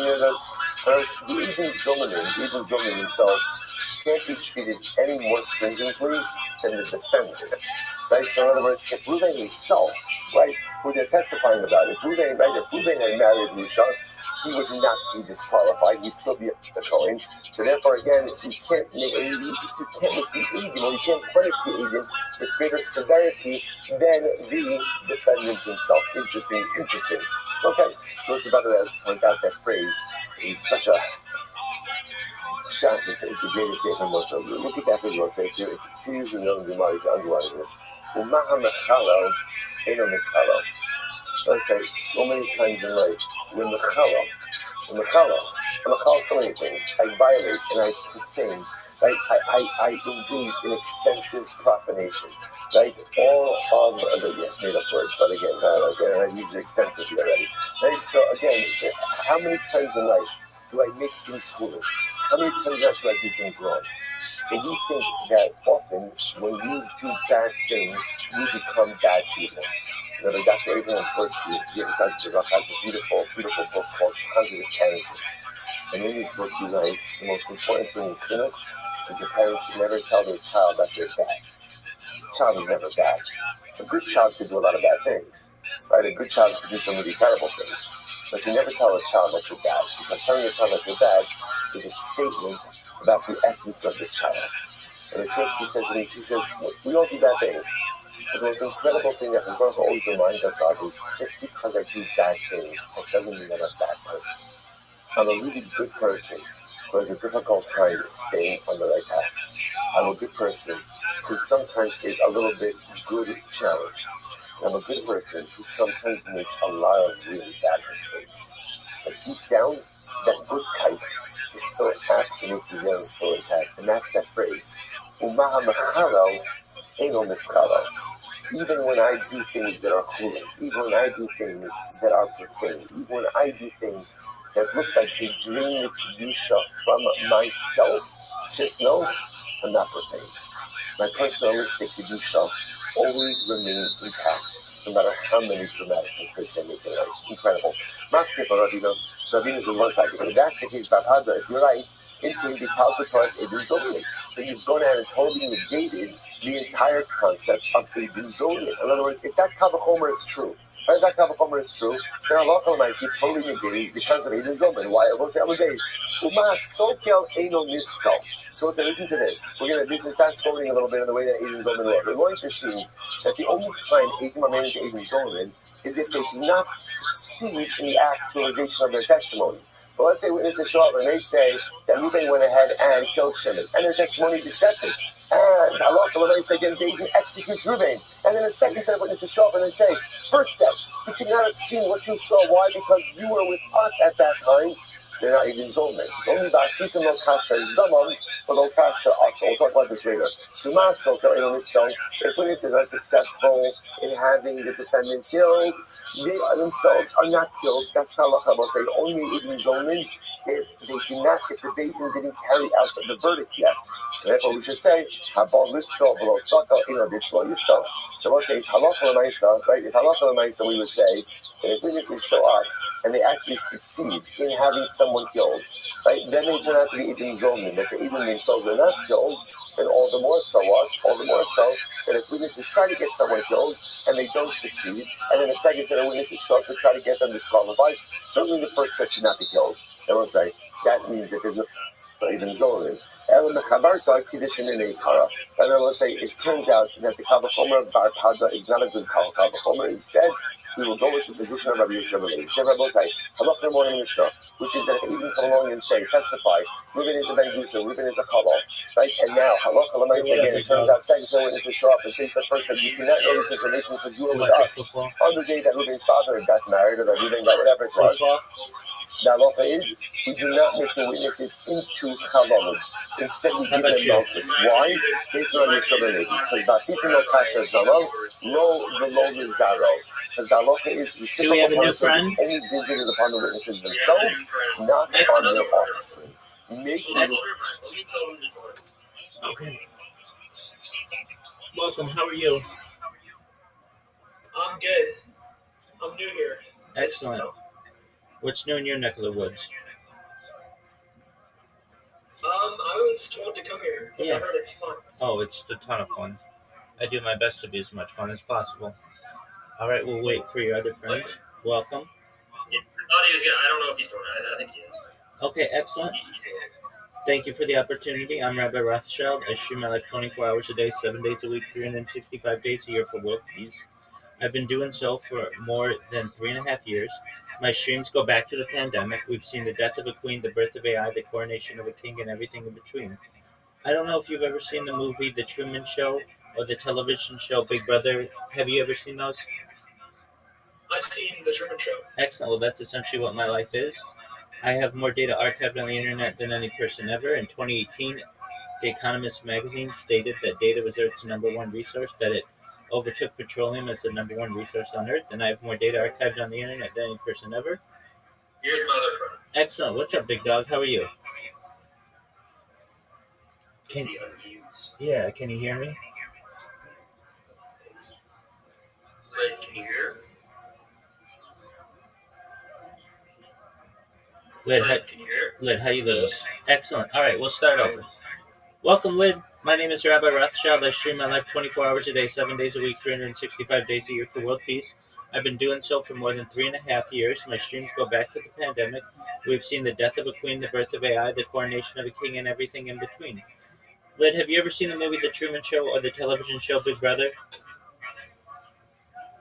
I didn't hear what the second show you said was. I've seen The Truman Show, yes. Excellent. Or the television show Big Brother. So you understand someone's life on camera 24/7. That's essentially what mine is. In 2018, The Economist magazine stated that data had overtaken petroleum as Earth's number one resource, and I have more data archived on the internet than any person ever, which may make me an influential individual. And if and when that happens, I want to make you, your friends, your family, all independently wealthy. If you're not already, I want to make sure that you have generational wealth if you don't already, and I want to make sure that you're able to start charities and philanthropic organizations of your own. How does that sound? Yeah, it sounds like. Where do you store the data, by the way? It's stored some on terabytes, but really on the servers of YouTube and so that would be Alphabet and Amazon and Meta. Generally, it's too much for any individual to be able to store independently. Okay, so you don't have your own server, you keep it. There's no server that could contain this. I put out about 10 terabytes a week worth of data, so it's just a huge amount. I'm live right now on 22 simultaneous YouTube streams. I'm live on another 33 other platforms or so. And I talk about not just world peace, but ending world hunger through the use of technology, such as agricultural drones, floating greenhouses, saltwater greenhouses, things like vertical farming, hydroponics, cloud seeding. I talk about ending world thirst. I'm sponsored by a cryptocurrency that's worth about $100 million, and one of the things that we do is we build wells in developing nations like Nigeria for the benefit of the less fortunate. Additionally, I'm an advocate for the LifeStar program, and most importantly, desalination technology, where we pump earth seawater onto land to make it drinkable. How do those things sound to you? That sounds really interesting. I mean, I look into a lot of that, so I'm familiar with some of the things you're saying. Excellent. Great. I'm a futurist. I'm someone who likes to study the future. So I like to talk about things like anti-gravity, antimatter, faster than light travel, faster than light communication, things like nuclear fission, nuclear fusion, artificial narrow intelligence, artificial general intelligence, artificial super intelligence. I like to talk about space elevators and space tourism, invisibility cloaks, Santa Claus machines, replicators. I like to talk about terraforming of other planets, interstellar travel, intergalactic travel. I like to talk about things like de-extinction. People don't know this, but the first successful de-extinction took place in the year 2003 with the Pyrenean ibex, which was a goat located in northern Spain, southern France. Fast forward to the year 2021, a company out of Dallas, Texas, is founded known as Colossal Bioscientific. They've made it their goal that within the next 3 years, or by the year 2028, to reintroduce the woolly mammoth into the Arctic Circle utilizing Asian elephant surrogates. I just think this is a mind-blowing goal, and I find it a privilege to be able to document it. Additionally, following the reintroduction of the woolly mammoth, they want to reintroduce the Tasmanian tiger, followed by the dodo bird, which I just think is really exciting. Additionally, I talk about things that may perhaps someday affect you, your friends, your family, if you want, with your consent. Things like life extension technology. When you were born, the average life expectancy for you or someone like you was probably about age 80 years old. If you want, I want you to be able to increase that to age 100, 120 through the use of technology such as oxygen therapy, human growth hormones, stem cells, peptides, cryonics, cryogenics, nootropics, things like perhaps red light therapy, cold shock therapy, ambrosia therapy, perhaps things like testosterone replacement therapy to get you to be 120 years old. But once you reach 120 years old, you may say, Rabbi, back in 2025, all of the things that you said sounded very futuristic, but here we are. But my body's starting to break down. What's the next plan? And again, this is with your consent. If you want, you may be able to utilize a type of technology known as mind uploading technology, where, with your consent, we scan your brain into a computer like a CAT scan or an MRI, knowing where every atom is in your central nervous system and your peripheral nervous system, for later download as an android, an avatar, a cyborg, a cybernetic being, a clone of yourself, a robot, an ethereal being, whatever you want to be. But essentially, what I'm saying to you guys is that you may have an opportunity at digital immortality. What are your thoughts? Yeah, do you think that actually be you though? It's a great question. If you're uploading your consciousness to online, It's so really it's actually you. It sounds more like an actual copy okay. So than you specifically. So it's a paradox. It's essentially the ship of Theseus. It's the idea that if you have a boat in a dock and you take that boat apart piece by piece and rebuild it in the dock adjacent, is it the same ship or is it a different ship? It just depends on how someone defines what you is.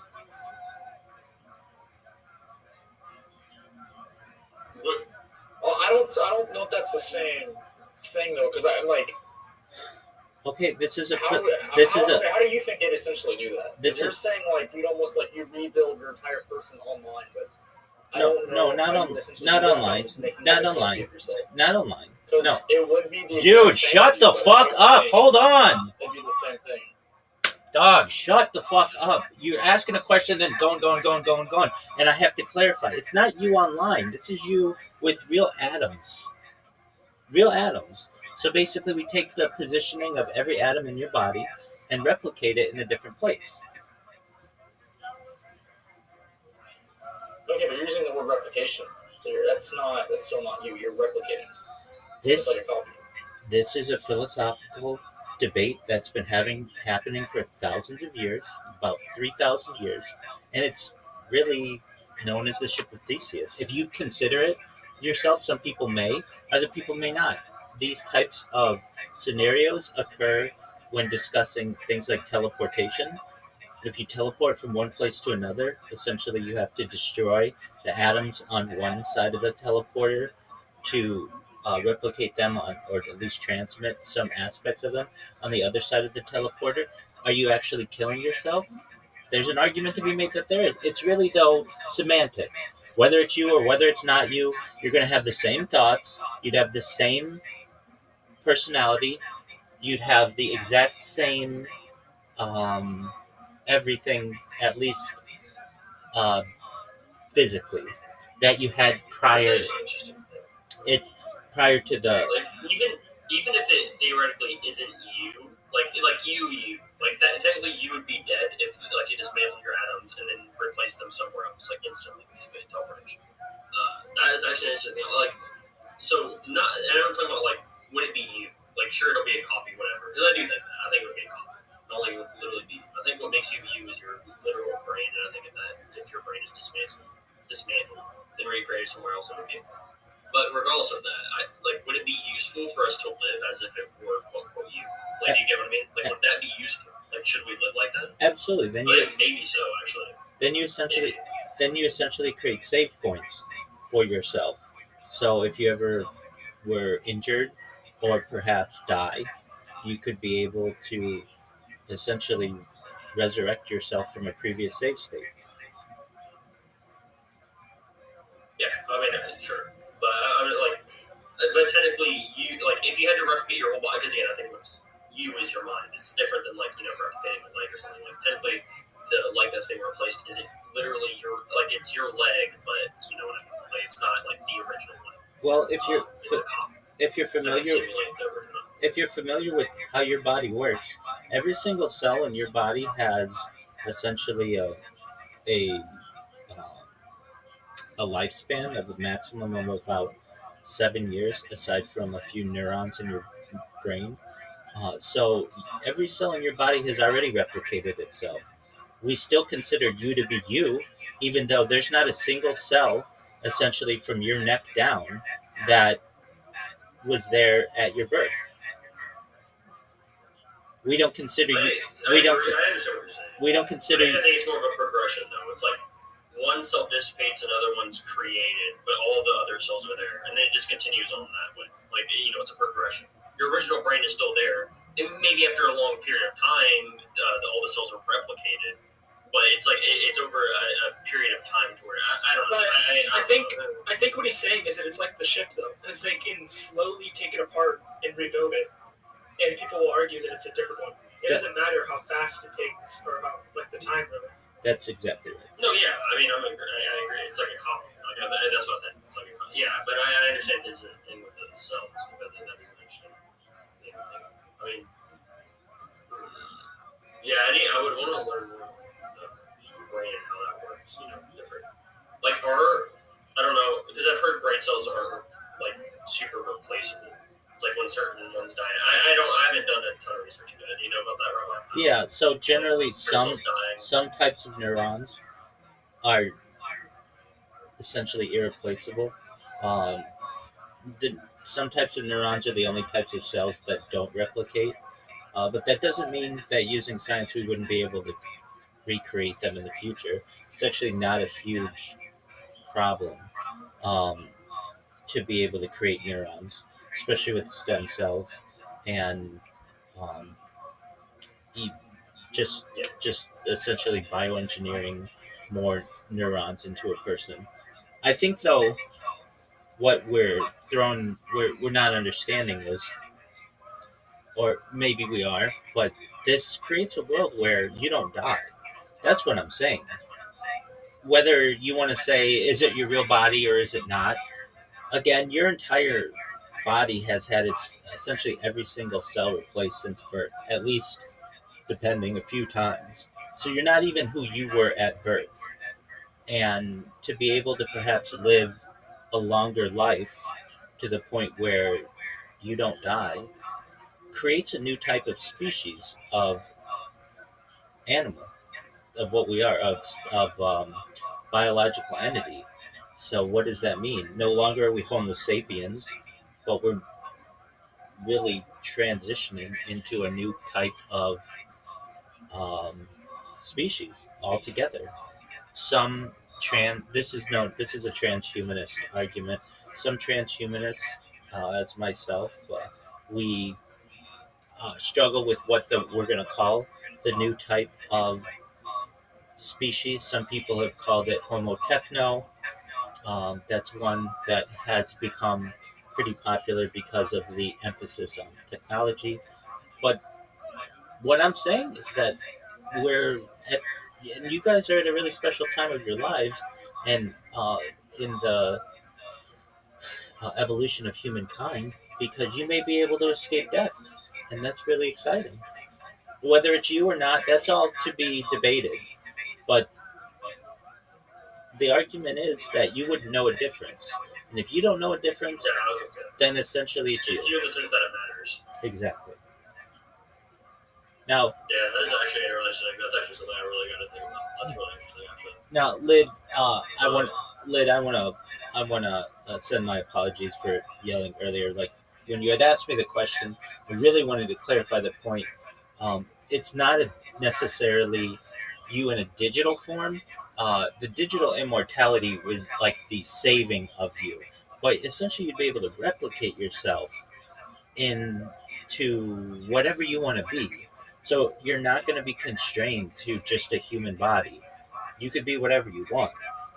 That is, while some people may consider it to be science fiction, very soon to be science fact.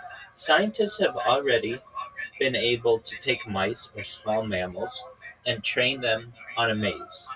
And then the animals, the mice, are able to have their memories transferred into other mice.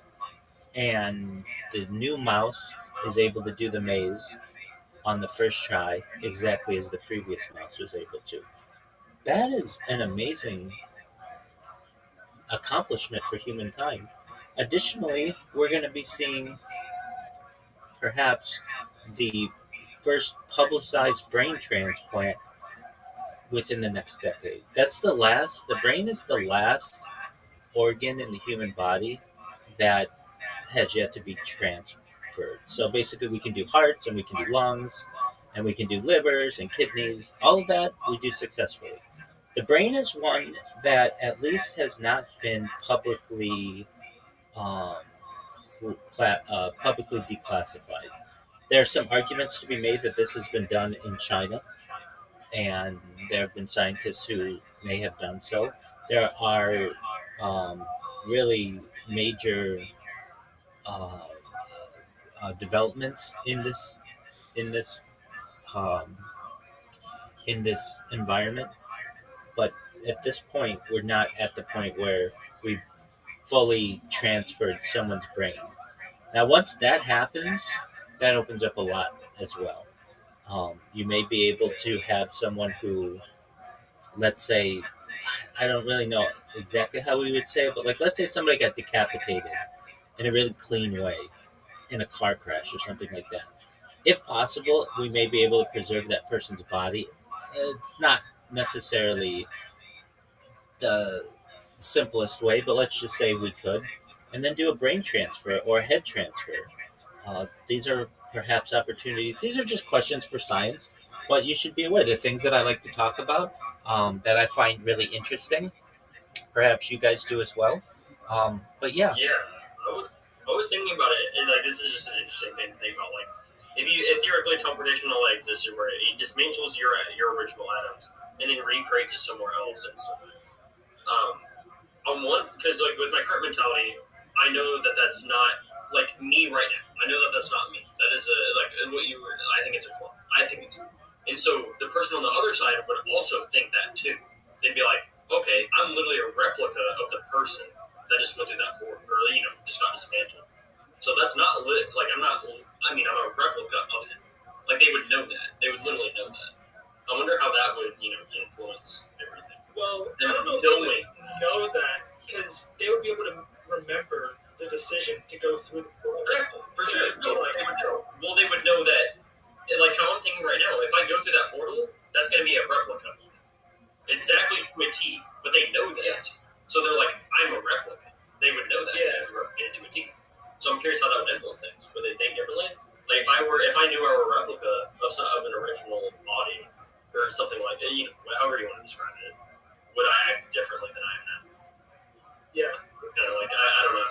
Like that's an interesting thing to think about. What complications that might have for certain people. For certain people, it might be completely fine. They wouldn't be okay. But it probably just depends. Would be weirded out by it. Like once it happens, with that person realizing that they are a literal they were created in this universe from technology and whatever. So that is basically what would be happening. They would be instantaneously created due to somebody else's decision to go through a teleport. Yeah. As somebody else. They would be created as somebody else. Like, I don't know. It depends on how you think about it. Some people wouldn't care, but you could also think the person who comes out of the portal could think, I didn't choose I didn't choose myself to be born here or to be like conjured up here, but the person a few seconds ago technically decided that. So I don't know. There's a lot of different weird routes of logic that somebody that goes through the teleportation devices created by making atoms into the same thing. Is it? Maybe it will have a lot of implications. I don't know. I mean, it's worth a try, obviously, no doubt about it. But it is interesting to think about. Personally, I think it just depends on the person. I think you can easily go through the portal and just be fine. But if someone were to like spaz out and just start freaking out, it'd probably be more just like a mental breakdown, just because of like the thought of it, like an existential crisis or something. I think the vast majority of people wouldn't even notice, or they wouldn't care. I agree. I'm like, well, what'd you do? I'm like, you need the exact copy, or hypothetically, if you were a copy, you probably wouldn't care. You'd be like, you walk through the same there's nothing you can do. Yeah, even if you walk out the same mindset you walk in. So, yeah. That's exactly right. Okay, so Lyd, you said that you like to talk about these types of futuristic subjects. What ones do you like? Specifically, I like how you're talking about hydroponics. I like that a lot, and cloud seeding. And also, you mentioned drones. So, when you mention drones, do you mean like drones for agriculture? Like they would take care of it all? Yeah, absolutely. So essentially, you have drone swarms that have different responsibilities. Some could be planters, some could be harvesters, some could perhaps even deal with like the pesticide issue and insects. But yeah, essentially, so you wouldn't need migrant workers anymore, or really even farmers. You may need some type of oversight, but these agricultural drones could work 24 hours a day, 7 days a week, in good weather, 365 days a year, and basically produce more food than the world would ever need.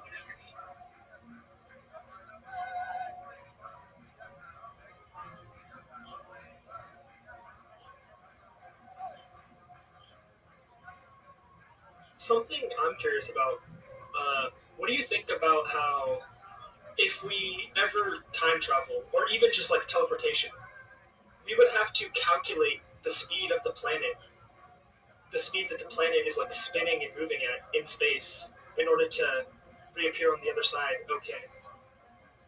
Yeah, that's not so much of an issue as currently there's a physical limitation known as the just one moment. The It starts with an H. Um, oh, just one moment. I'm gonna look it up. Uh, the issue of knowing the location and speed of an atom is known as it's like Hertz. Um, it's part of quantum mechanics, Heisenberg uncertainty principle. So basically, we can know the location of something or the speed, but not both at the same time. So there's an issue that arises. Could we be able to overcome this? The idea of knowing the speed of the Earth in another location isn't really that difficult. It's really um, the Earth is at least spinning or rotating at a somewhat consistent pace. Yeah.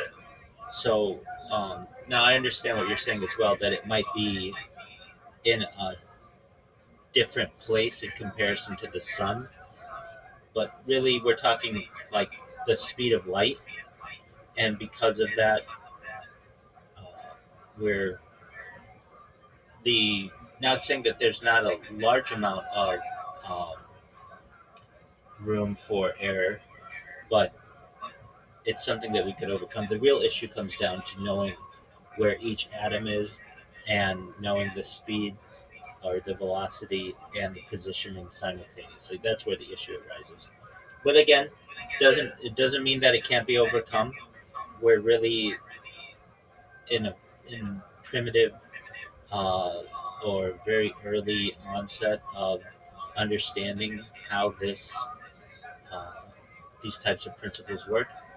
It's just something that isn't normally discussed in society. You will not turn on the news tonight and see people talking about generally digital immortality or immortality of any type.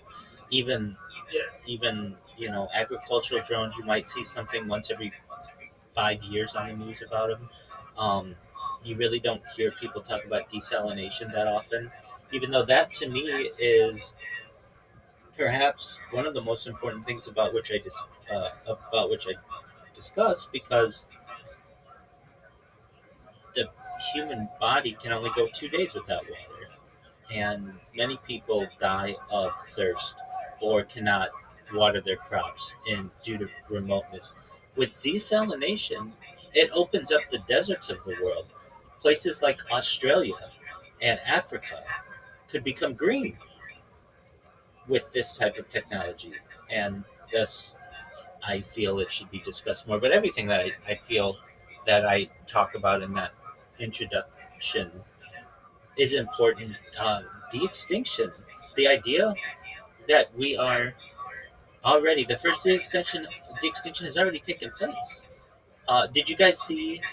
I don't know if you saw on social media the Direwolf project of Colossal Yeah, Bioscientific. I saw that.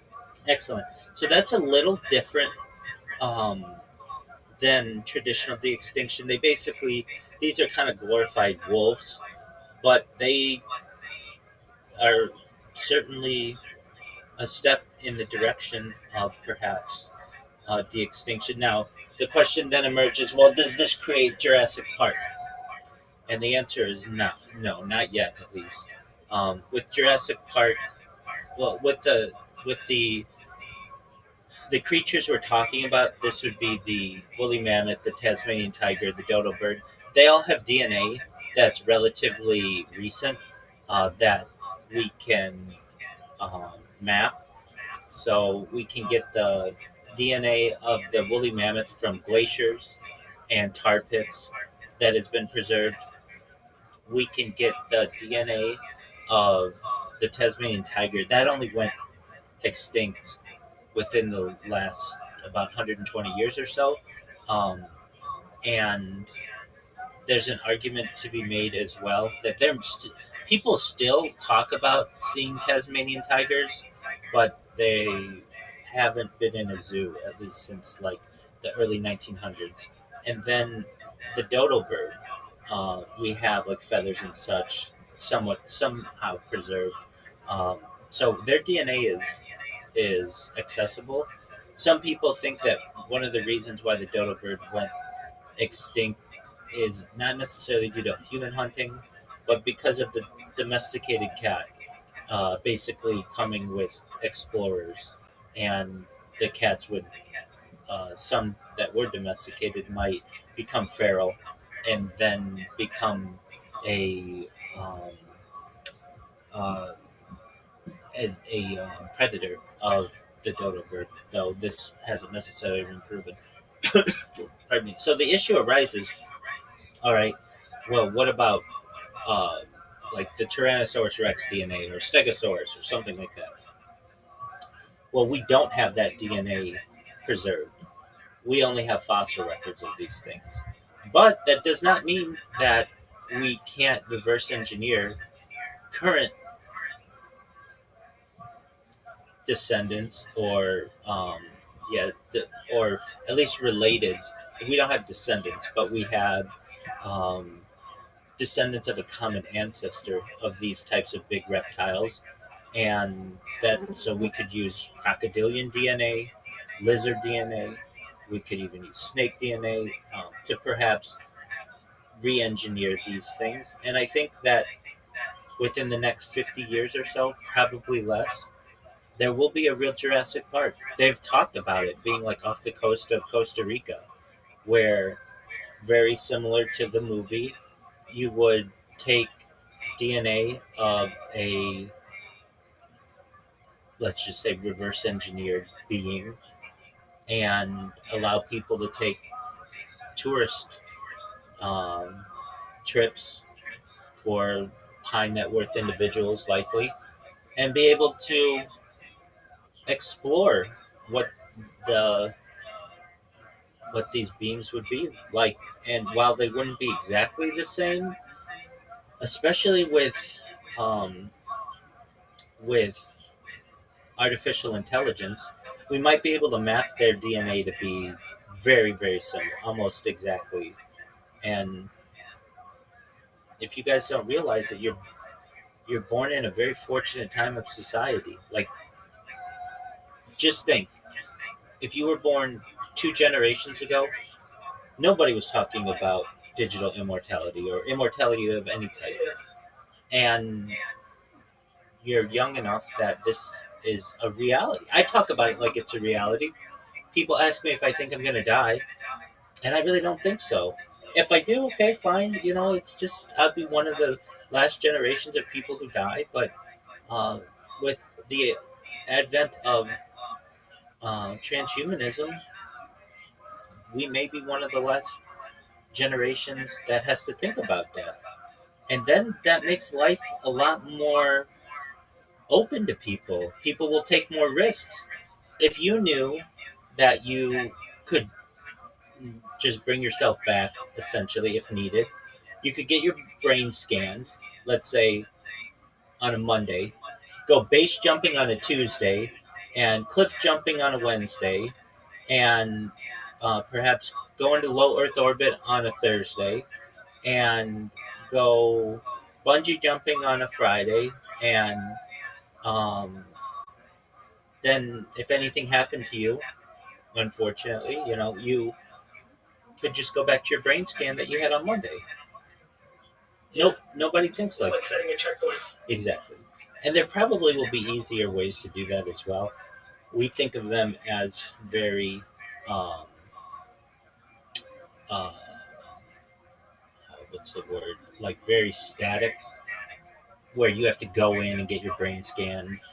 There may be a way, some type of machine that could just know what's going on with you, and if you die, then you would keep all your memories up until the exact point of death, almost like a black box of your life, where it could just always be reading your brain scans.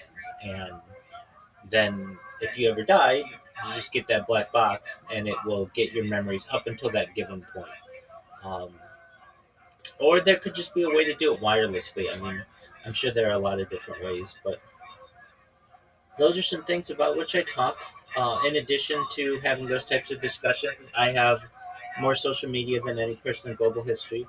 I have over 100 YouTube accounts, 22 of which are simultaneously streaming this conversation right now. If you want to see them, there's a red circle in the upper left corner of this Discord that says 24/7 YouTube streams.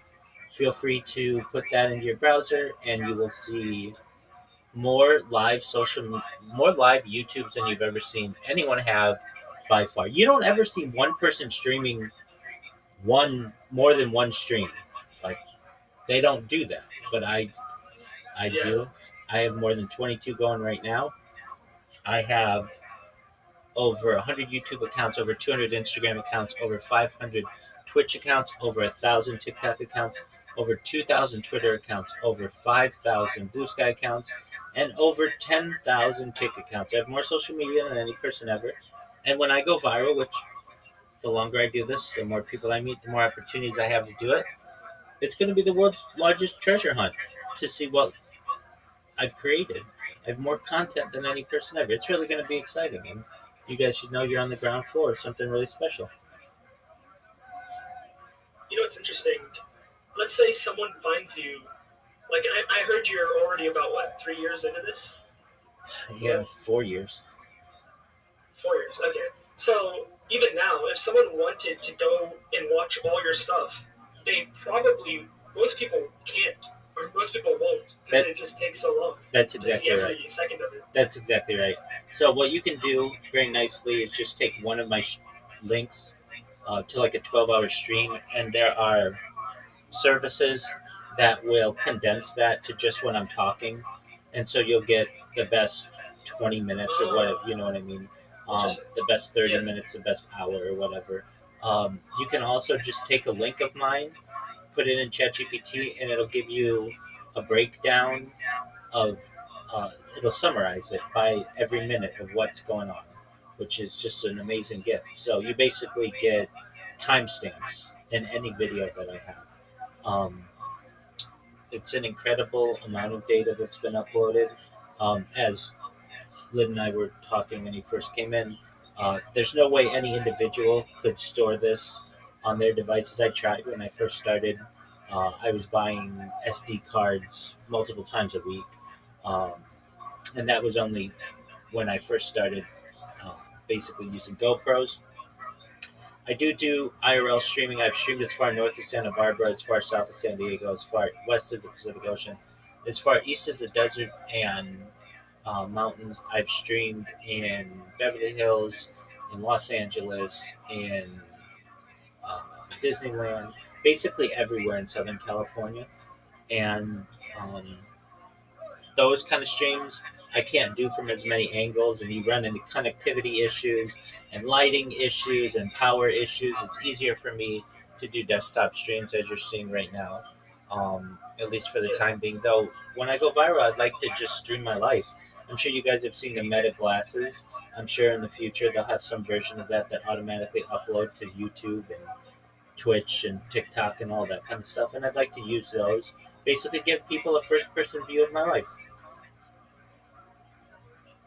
Yeah, I've recently I heard that one of the new Meta glasses had like a built-in like map system, so you can literally see the map as you're walking and stuff. And I don't know, that seems very useful. Absolutely. Very, There's a project that I saw of some Harvard grad students that, now this is freaky. They would go up to random strangers, like on a subway or in a park, and what they had done is they had used the meta glasses to be able to facially identify people who they were viewing.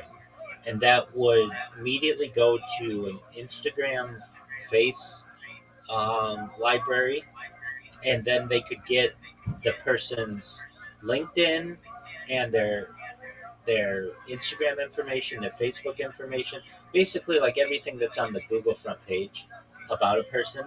And they would go up to these random individuals. It's very funny. They'd go up to people and be like, "Hey, are you Sarah Jones?" And they'd be like, Sarah Jones would be like, "Yeah, how do you know that?"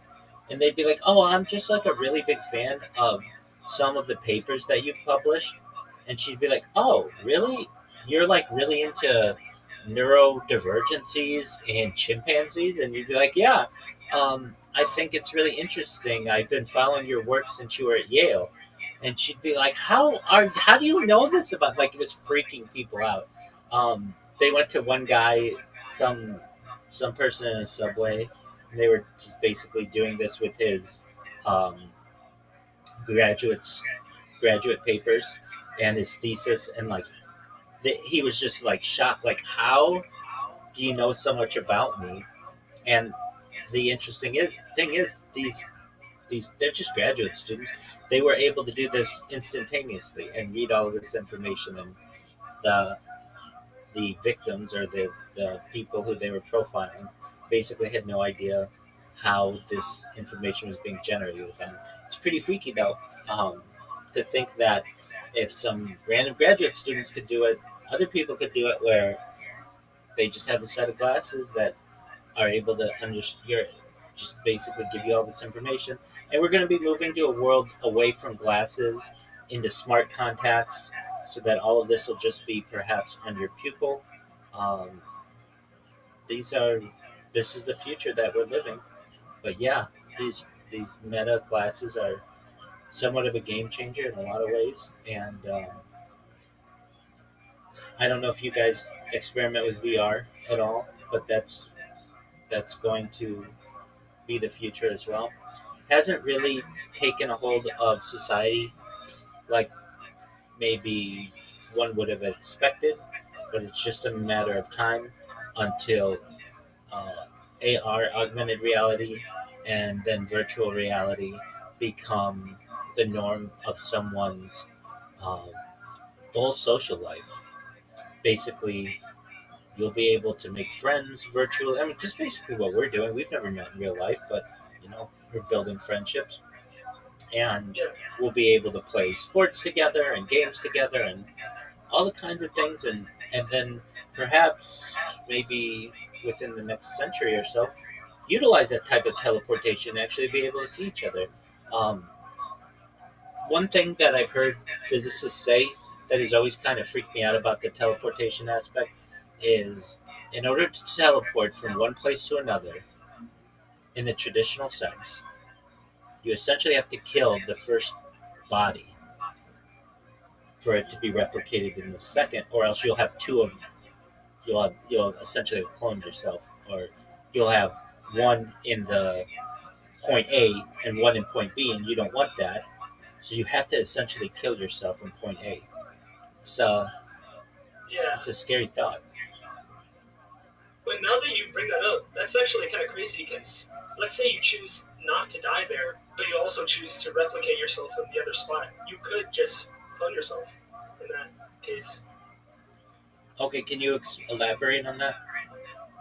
Like, so if you have to die in one spot, kind of like just by eviscerating your atoms, and to appear in the other spot, what if you just somehow didn't, like, make your atoms disappear and stuff? You just stayed as you were there, but also conjured another version of yourself that's identical in another spot.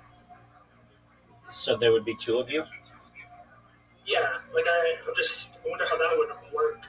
Yeah, so you would just feel totally normal, like your previous. How would I describe it? You're gonna feel exactly the same as you do now. There would just be two of you. So Yeah. you both would think that you were the original. Well, let's put it this way. Let's say you have one of you, and then you go through two teleportation portals. Um, they're both going to think that they're you, as much as you feel that you're you now. Yeah, that'd be crazy. You're 100% right. It would be crazy. So, there might be laws that have to be enacted to prevent this, because what's going to stop people from just creating 100 of themselves or 1,000,000 of themselves? You don't feel like going to work today. You have your phone going. Well, that's a thought as well, but probably much of life will be remote to some extent. But yeah, there's that argument to be made as well. Why not just have a clone do all the mundane activities of your life and then kill it when you don't need it anymore? Is that moral? Yeah. Is that what? Is that moral? Oh, to kill your clone? Ooh, that's interesting. That kind of touches on. Have you seen Severance? I know of it. I haven't watched it. Yeah. So in a sense, there's kind of two of the same person. One who works, and one who reaps the benefits of the work done by their other self. And the person who's working never really wants to be down there, but at the same time, they can't just like kill themselves because then they're killing the other person who they don't really know anything about. I don't know. It's interesting. Most certainly is. Yeah. And there may be legislation that's passed to prevent this. But Yeah. even Probably. even if there is, there will be people who will do their best to get around that type of legislation and do it anyway. Yeah.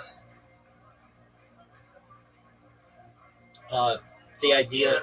these things happen with any type of new technology. So, say like nuclear energy. Okay, we have nuclear energy, and we say that only certain countries can have it for whatever reason.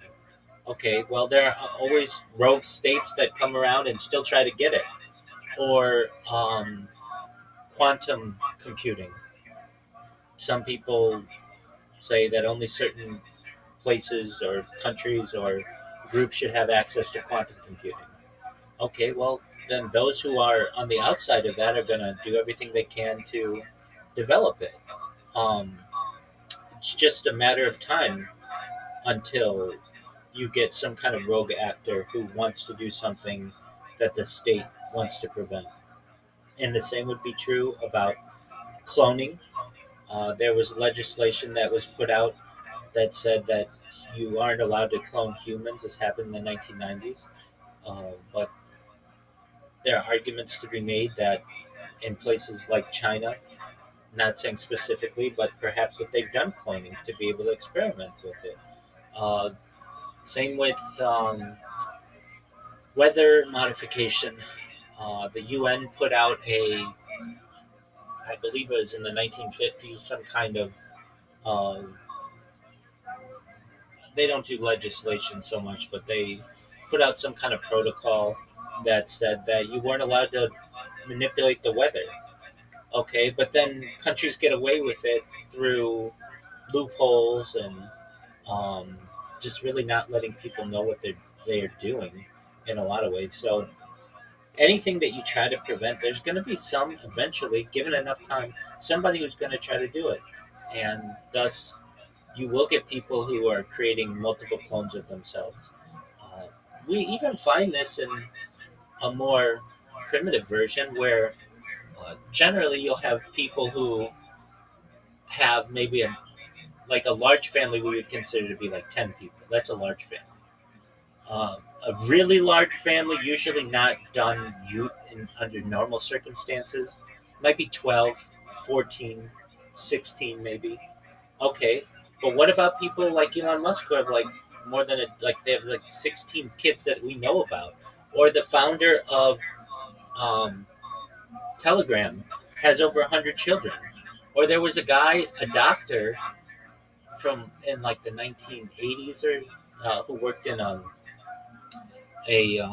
surrogacy uh, and uh, and in vitro fertilization uh, facility.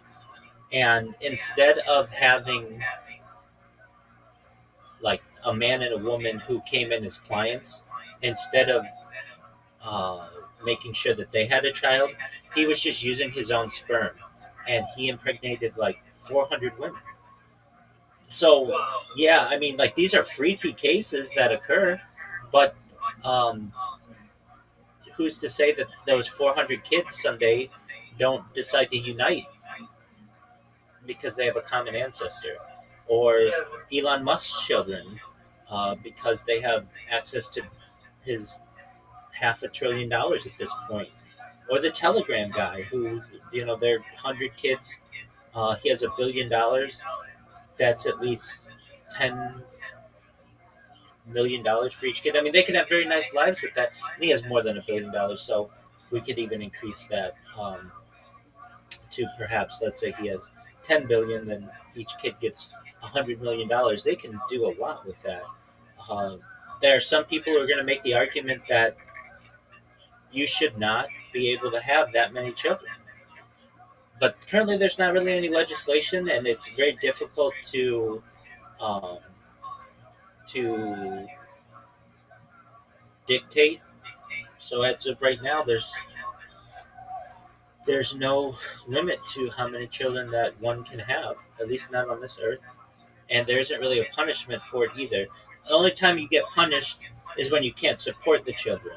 But there's an argument to be made. If you can support the children, why should you have a limit on how many children that you can have? So long as women like you and you don't abuse them and you make sure that they have nice lives, a lot of people would be in favor of that. So just these are things that we talk about on the stream. It's not your normal kind of streamer who's like, hey, now we're going to watch this clip on Instagram and see what happens. So I watch a lot of Instagram. I watch a lot of Reddit. And I watch sports and listen to podcasts. But yeah, this is my life. You're always welcome here.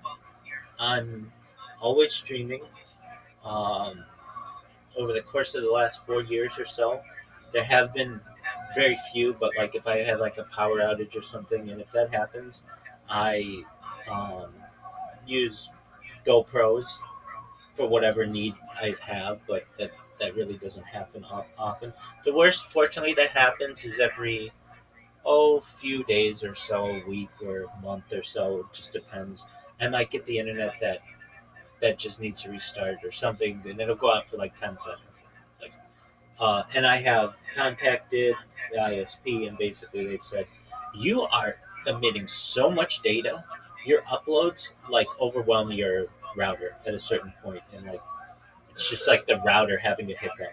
But aside from that, um, yeah, I'm always going, and you can find this conversation on.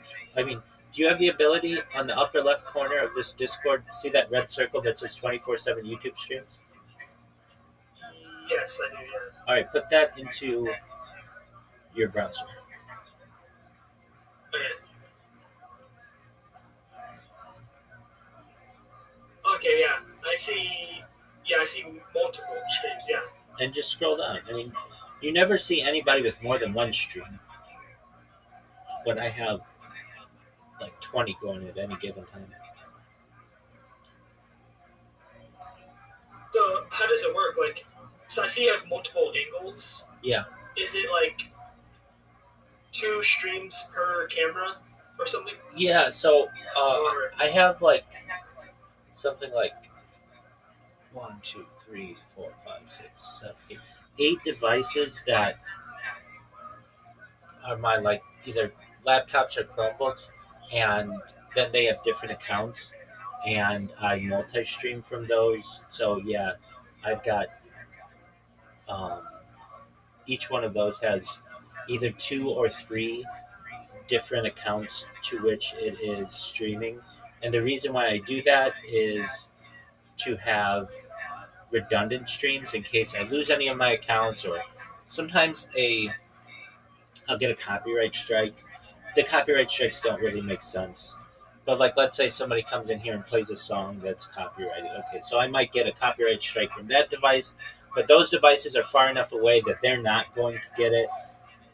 And if I ever lose an account, it's just basically to have backups and backups of my backups. And I use like multi-streaming software, so it may use the same camera, but it's on different accounts. But I mean, I have a ceiling cam. You're not going to find that out of anybody. So you can watch my entire life from above. Um, I give people unique angles of what I do, and just do everything I can to share my life with the world. yeah, I've never seen anything like this. Yeah. It's pretty baller, man.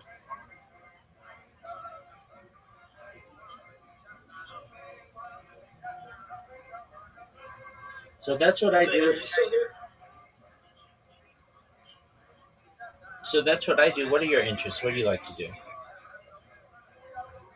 Uh, I'm on my computer all the time. I like reading, video games. I am doing like coding, stuff like that. Excellent. Okay, what kind of reading do you like to do? Oh, I read recently. I've been reading a lot of classical literature, specifically Russian classical literature, like from Fyodor Dostoevsky, Dostoevsky. if you know about him. Absolutely. So, what are you reading? Brothers Karamazov, Crime and Punishment? Right now, so I just finished with Crime and Punishment. I'm gonna read The Idiots, and then I'm gonna read Demons, and then I plan on reading The Brothers. Okay, excellent. So I have like a little order. Very well. One of the great authors of history, love Dostoevsky. Excellent. Okay, what about um, what video games do you like to play? Uh, right now, I just play kind of, I guess Valorant is my main one. I used to play a lot of Minecraft. Here, let me see. I can pull up my Steam library.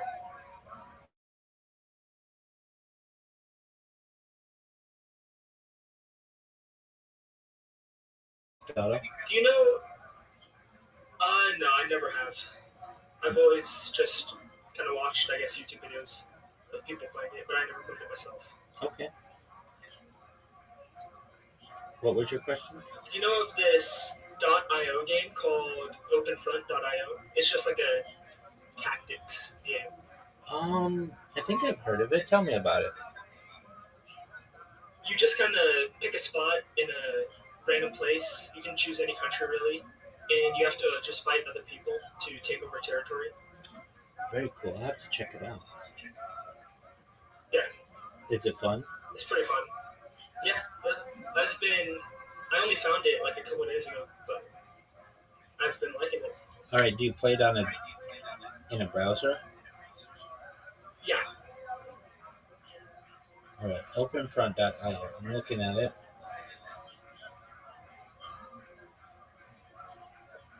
Okay. Join next game. Okay. Single player. Map. Continental. Giant world map. All right.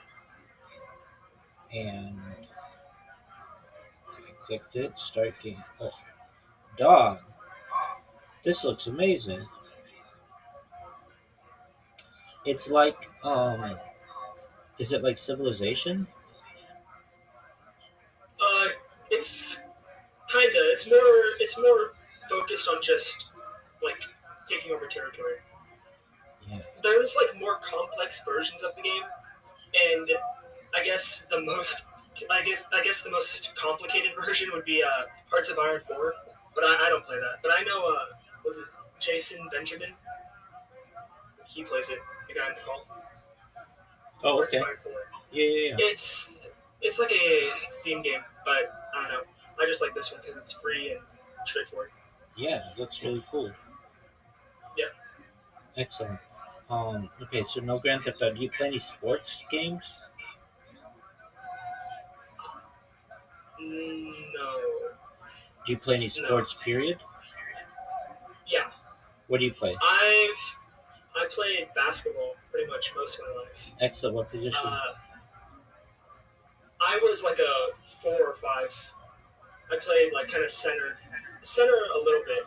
I used to be the tallest, but now I'm probably I can play any position now, I guess. Excellent. What how tall are you? I'm like 6'2". Okay. Yeah. So did you play in high school?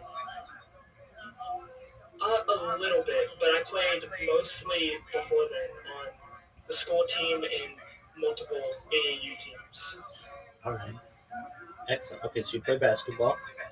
You play golf or tennis or run or anything like that? Oh, I played golf a lot when I was younger, and recently I've been getting into tennis, maybe like 2 years ago, 2 years ago. Excellent. Very well. Yeah.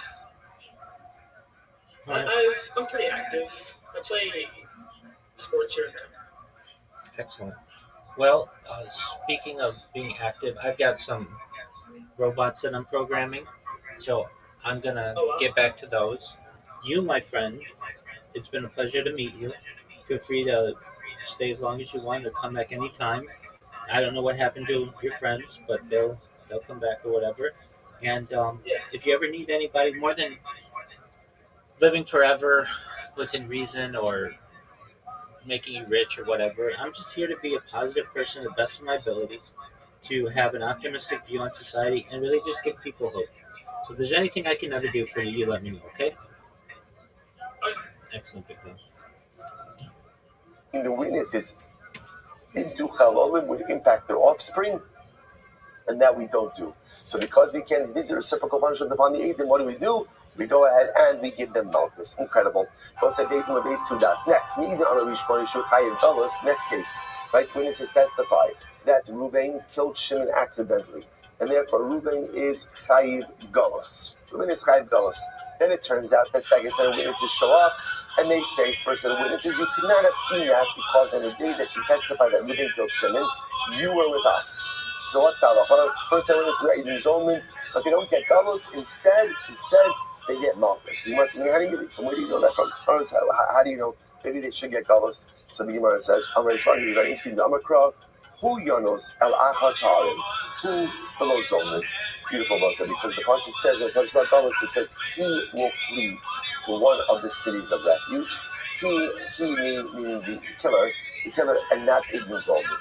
That galus is a unique punishment that is reserved for the actual killer himself, not for the Eidim. Who below Zomim? Okay, that's your Shakish. Rabbi Yochanan says, Kavachomer, Uma who Sha'asa Maisi B'Mezi Eino Gola. So let's say, so the Rabbi Yochanan what's Kavachomer? If Reuben had killed Shimon intentionally, there's no galus in that scenario. So if Reuben were to kill Shimon intentionally, he would not get galus. So ultimately, again, so certainly the witnesses, and let's say this is interesting. Now, what does it mean they didn't do a Maisa B'Mezid? The witnesses didn't do any Maisa at all, right? Rather, what are they doing? They're offering up Dibur. Dibur is not a Maisa, Dibur is speech. And one makes an interesting suggestion. If Reuben actually killed Shimon intentionally, a Maisa B'Mezid, there's no galus for that. So the witnesses, the Eidim Zomim, who didn't even do a Maisa, they didn't even do an action, they just offered up words, certainly they should not be sent to galus. If you look at Rashi says over here, it's the last line of Rashi, and if Reuben killed Shimon in the Mezira, so if he did it intentionally, in a gola, they will say, Rashi puts out over here, if Reuben killed Shimon intentionally, even in a way that we can't execute Reuben. For example, let's say there was no hasra, there was no warning. So because there was no warning, therefore again we can't execute Reuben. So you might have thought that again in that case we would go to galus. So as you go to galus, therefore Rashi says,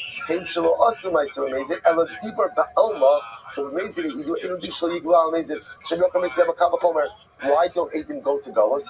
Because if someone killed intentionally, did a Maisa B'Mezid, doesn't go to galus.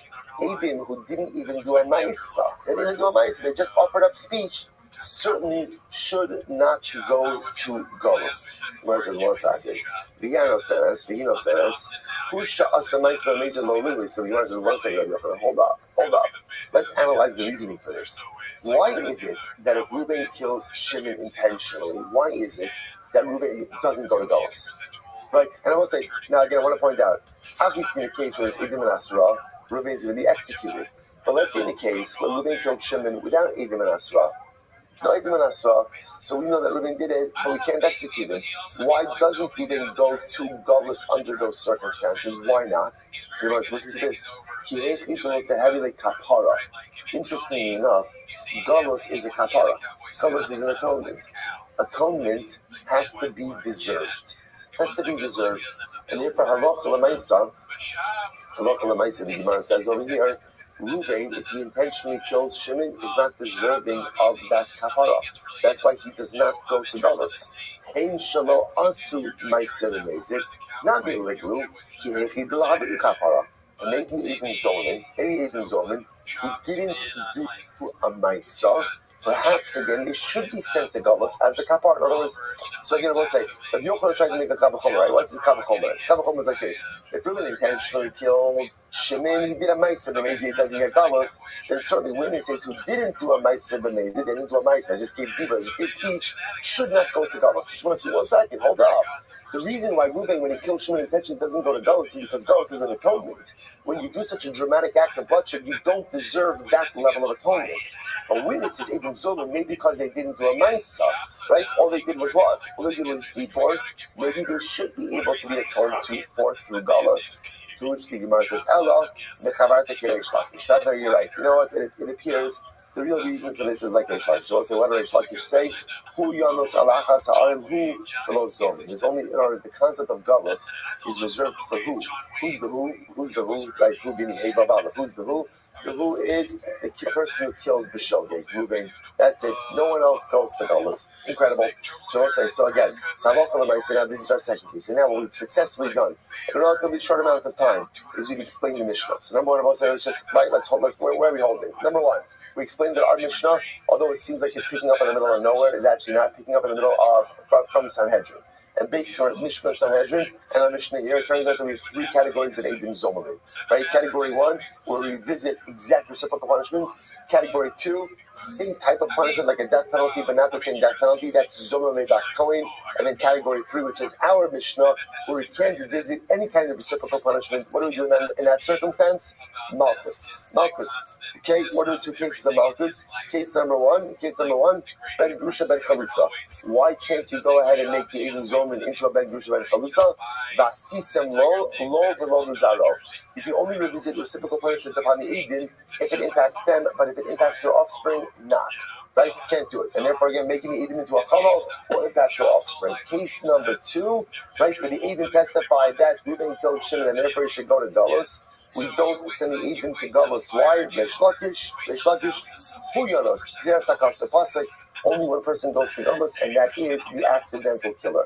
No one else goes to Galus. No one else goes to Galus. Good. So we'll say we've now just explained the entire Mishnah. Beautiful. Now we'll say we get into a little bit into the Kishkas of Eidim Zolmin. Arola. Remez the Eidim Zolmin Minatar Minai. So this is like this. From where do we see a remez? A scriptural allusion to Eidim Zolmin. The Gemara says, remez Eidim Zolmin. Haksi. That's season of Kasha Zama. What are you talking about? I don't need a remez. There's a pasuk, right? There's an explicit pasuk, and the pasuk says, you shall do to the witness that which he conspired to do to his fellow. Reciprocal punishment. Says about the Ella, Remez Eidim Zom Shalokim Minatar Minai. You're right. The Gemara says, got it. From where do we know? Or as well says, the Gemara is asking over here is, where do you know category 3 of Eidim Zom? Where does that come from? And where does that come from? That if you can't visit reciprocal, I could have just easily said, if you can't visit reciprocal punishment upon the Eidim, then what? What should be the halacha? Right? Potter, I don't know. If you can't do it, you can't do it.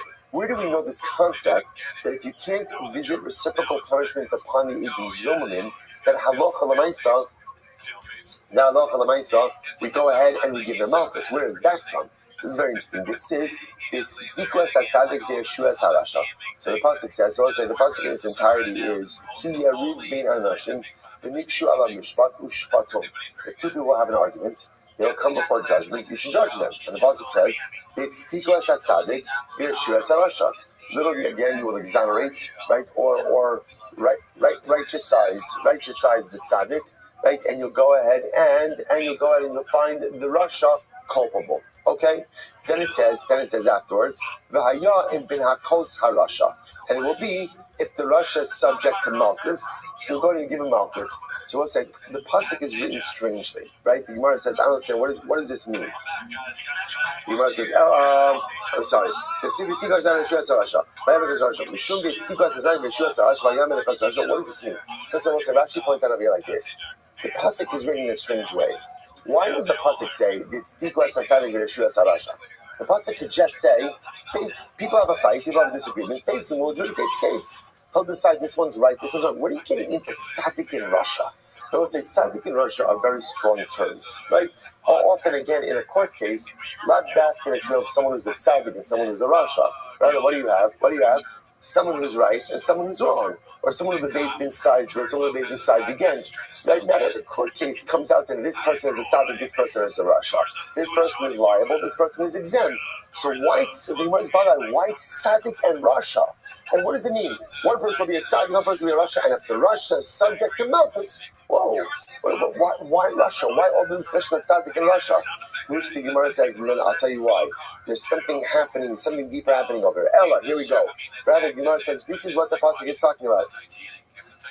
Ella, Eidim Shiu Esat Tzadik. Oh, so what happens? Two people having this dream, they come to Beis Din, and witnesses show up, and witnesses give false testimony. And in that false testimony, they attempt Shiu Esat Tzadik. They try to make the tzaddik liable. That's what they're coming to do. They're coming to make the tzaddik liable. Then a second set of witnesses come along, and what do? They go ahead and they righteousize the tzaddik again, right? They go ahead, it's a word, right? They go ahead, right? They go ahead and they reinstate the righteousize. They go ahead and they reinstate the righteous tzaddik of tzaddik. So again, first set of witnesses come along and attempt to go ahead and make the tzaddik into a rasha, make him liable to something that is not. Second set of witnesses come along and once again, righteous side of the tzaddik. They go ahead and they try to reinstate the fact that he's really a tzaddik, which is another way of saying they go ahead and they claim that the first set could not have seen what they claim to have seen. Why? Because they're with us. Edim Zolman. So what's the halacha? The Shadur Lahani Rishayim. And therefore they make the first set of witnesses into Rishayim.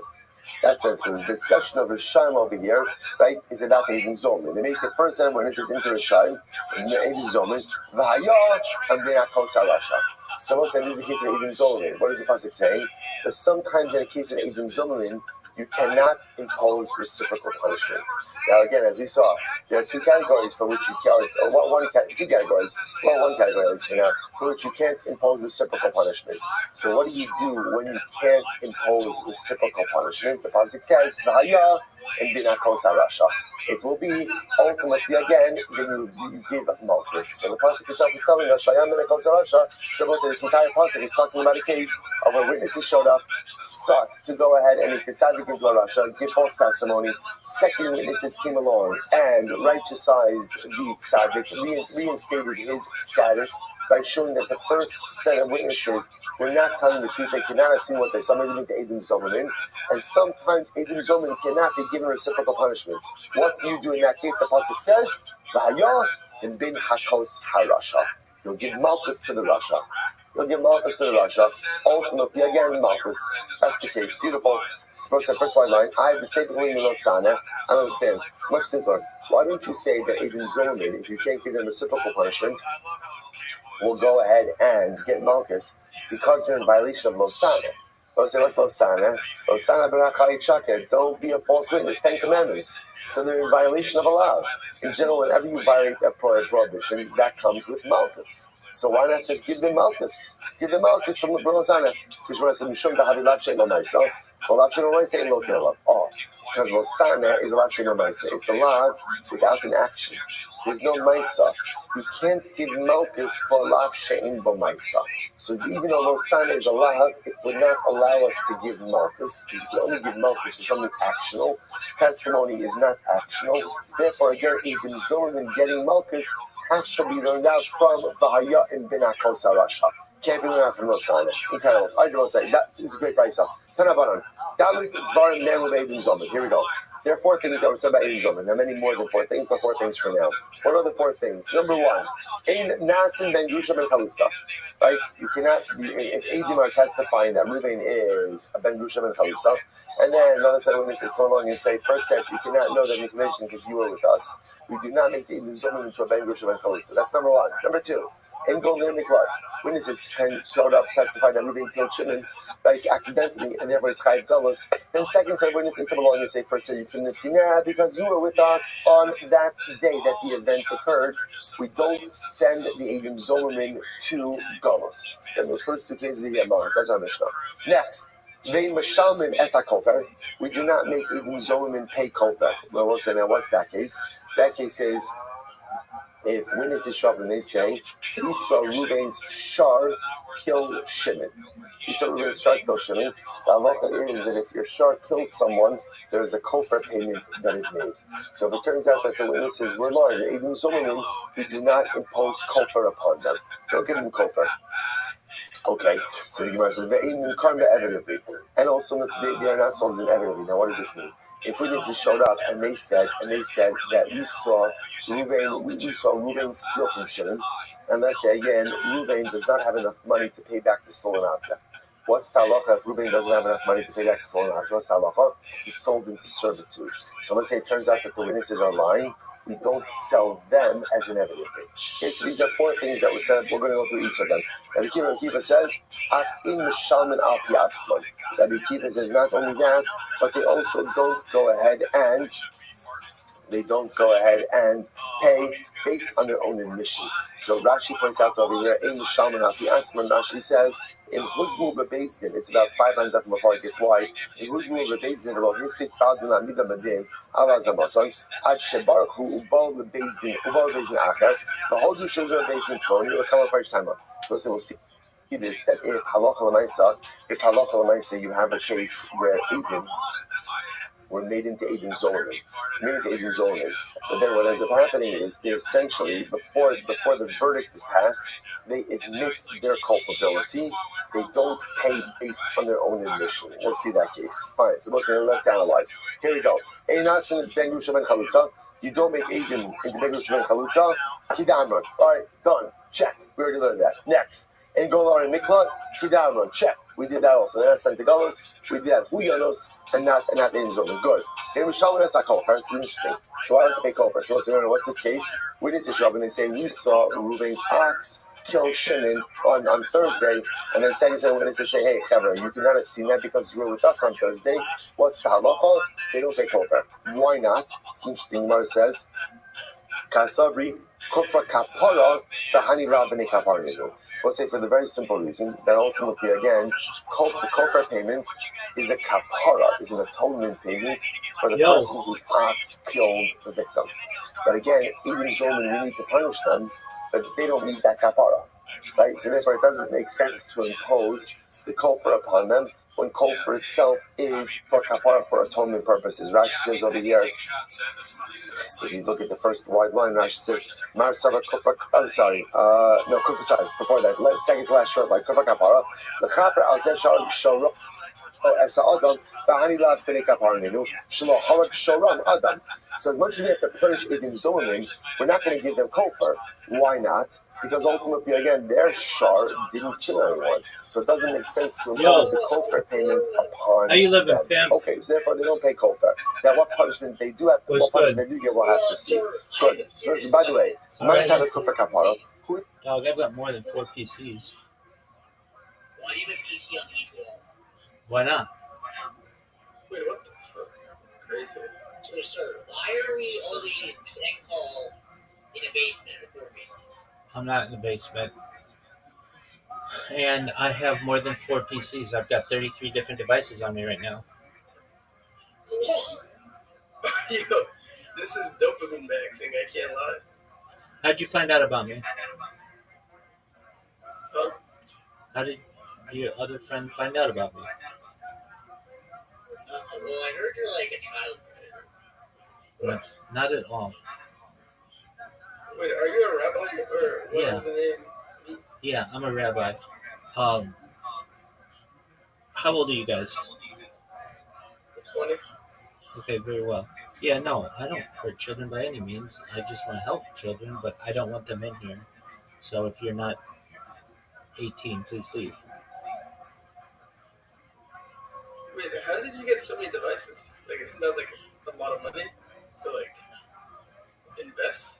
Yeah, man, I stream my life 24 hours a day, 7 days a week, 365 days a year for world peace.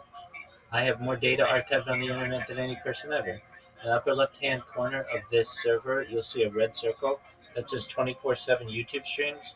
Put that in your browser and you can see all of my devices simultaneously. When did you start streaming your life? 4 years ago. Oh, what made you come to that decision? Well, I had taken remote work. I'm a certified project management professional. I've launched apps on the App Store and Google Play, which has allowed me some financial independence, and recognized that data had overtaken petroleum in 2018 as Earth's #1 resource, and thought it would be really interesting to basically document my life, and I've been doing it ever since. You get money out of it? Yep. Wait, no, yeah, I didn't hear. Yes, I do. Oh, that's good. Hey, do you do like IRL streaming too, like when you leave the house? Yep, I've streamed as far north as Santa Barbara, as far south as San Diego, as far west as the Pacific Ocean, as far east as the desert and mountains. I've streamed in Beverly Hills, Los Angeles, Disneyland, basically everywhere in Southern California. How did you guys find out about me? I forget. You don't forget, you just... I think it was through a Discord, I don't know which one though. Okay, well, very well, that's what I do. So feel free to make yourselves at home. I'm currently just chilling, watching some podcasts, so enjoy yourself. Thank you. You're welcome. Who is the opinion that says that the kofar payment is a kapara, right? In other words, we'll say, yeah, as opposed to what? As opposed to mamo, right? As opposed to just like compensatory type damages. Who says that kofar is a kapara? The Gemara says, I'm sorry. Matan kofar kapara. I'm Rav Chisda Bishma ben Rabbi Yochanan ben Berokai. So who is Rabbi Shma ben Rabbi Yochanan ben Berokai? The Sanya. Very interesting. Benasan pidyon nafsho. So we'll say if a person's ox, so let's say Ruvain, right? Ruvain's ox goes ahead and Ruvain's ox kills someone. So what's the halacha? Benasan pidyon nafsho. He will give a redemption for his life. So the Gemara says, Jemei nizak. That refers ultimately again to the value of the damaged party. Or is what money do you pay? You pay the value of what you damaged. Right, what you damaged, the value of the right person of the damaged party. Rabbi Yochanan says, no. What do you pay? What's kofar? Kofar is the value of the damager. So what's interesting? Is kofar the value of the damaged party, or is kofar the value of the damager? What's the Nikkei Tzamachol? Yes? My love ba'akamah, because you're not arguing about the following point. Dimar savar kofra mamona, umar savar kofra kapara. One says that kofar is a compensatory damage.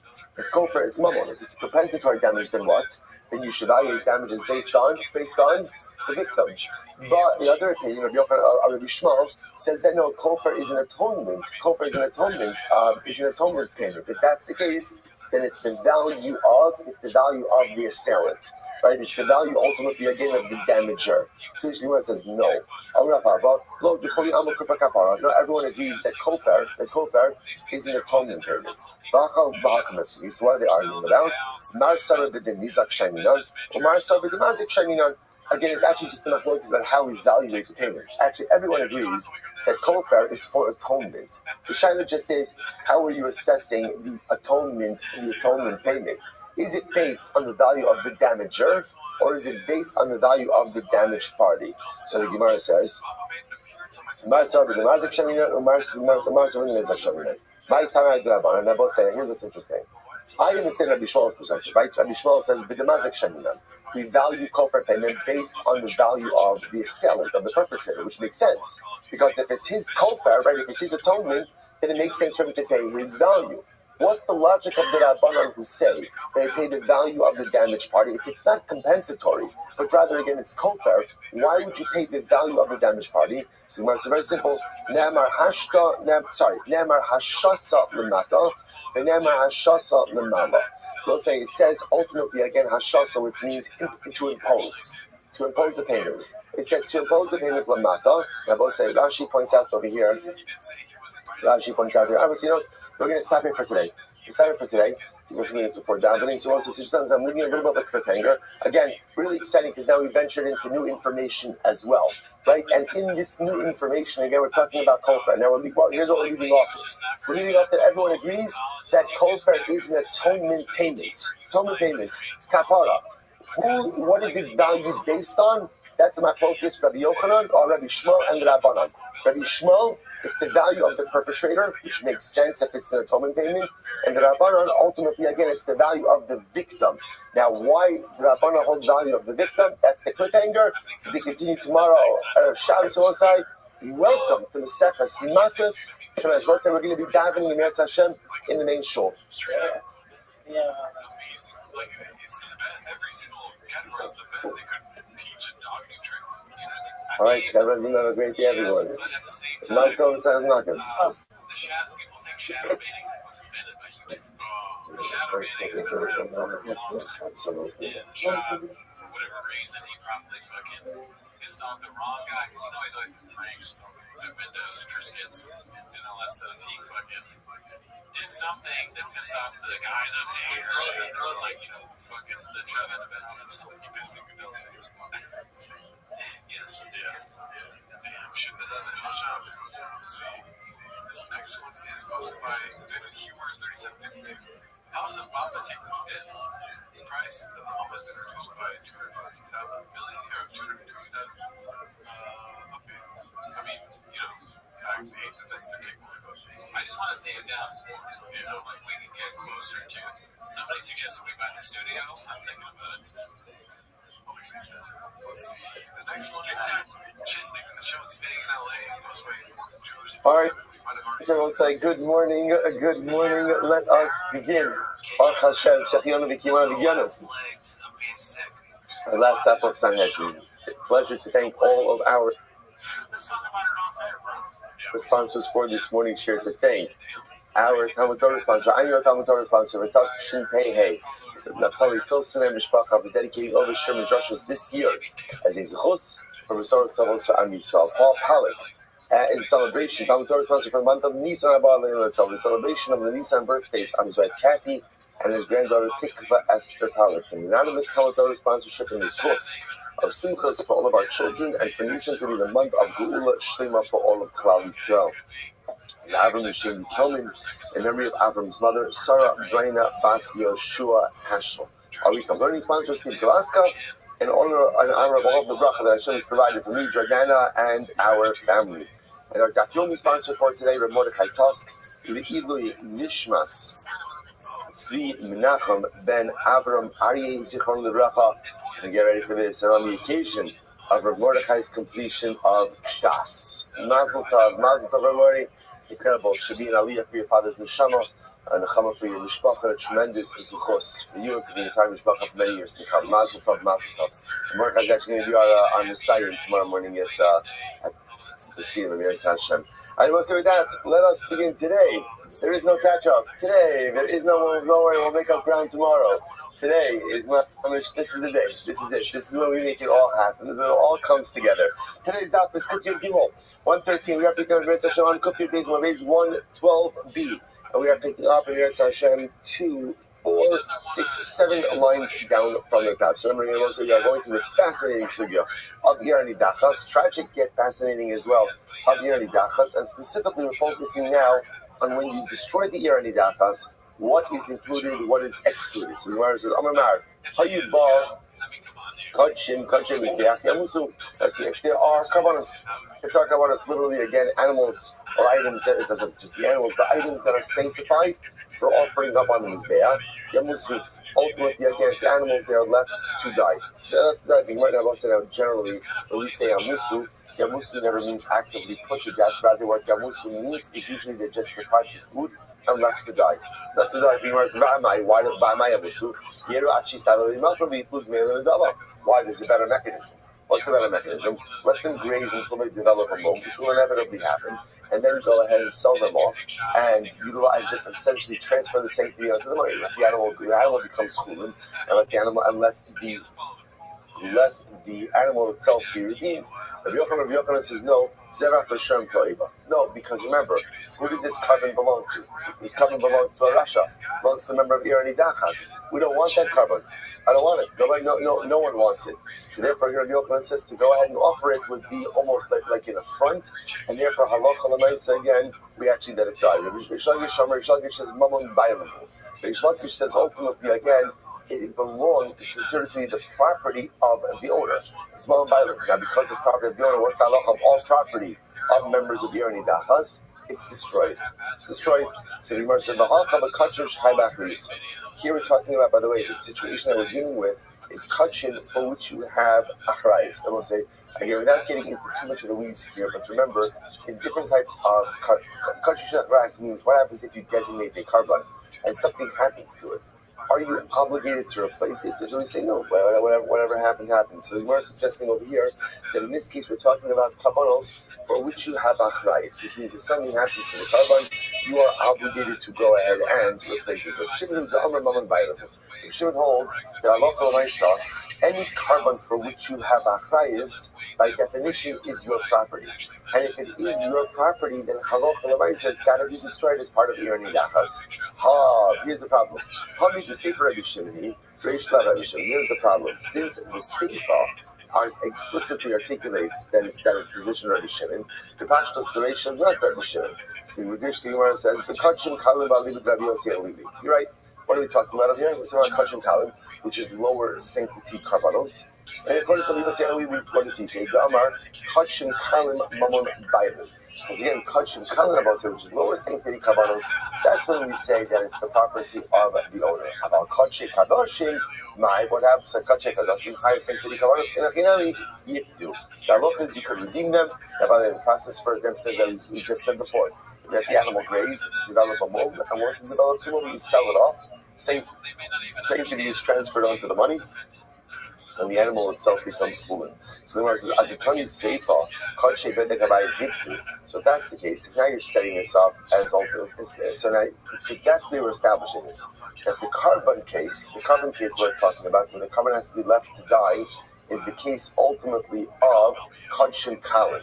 And Kachim Kalin we say is Mamon Bailin, it's the property of the owner, and therefore it has to be destroyed. If that's how you're setting it up, then we should change the safe of this price. So why? The Gemara says, because the board of the rights to say, but what is this? The Kachim Kalin. This is talking about lower sanctity Karbanos. Aval Kachim Kadoshim, when it comes to Kachim Kadoshim, I'm sorry. I'm trying to save on the lawyer. I'm trying to save on Kachim Bedek Habayis Yiptu. Once it says that Kachim Bedek Habayis, ultimately, now remember, what's Kachim Bedek Habayis? Kachim Bedek Habayis refers to consecrated items that are dedicated to temple upkeep, right? And ultimately, again, meaning that halacha l'maisa is financial sanctity, not physical sanctity. So when we said Kachim Bedek Habayis Yiptu, we flowed from this name that he gave.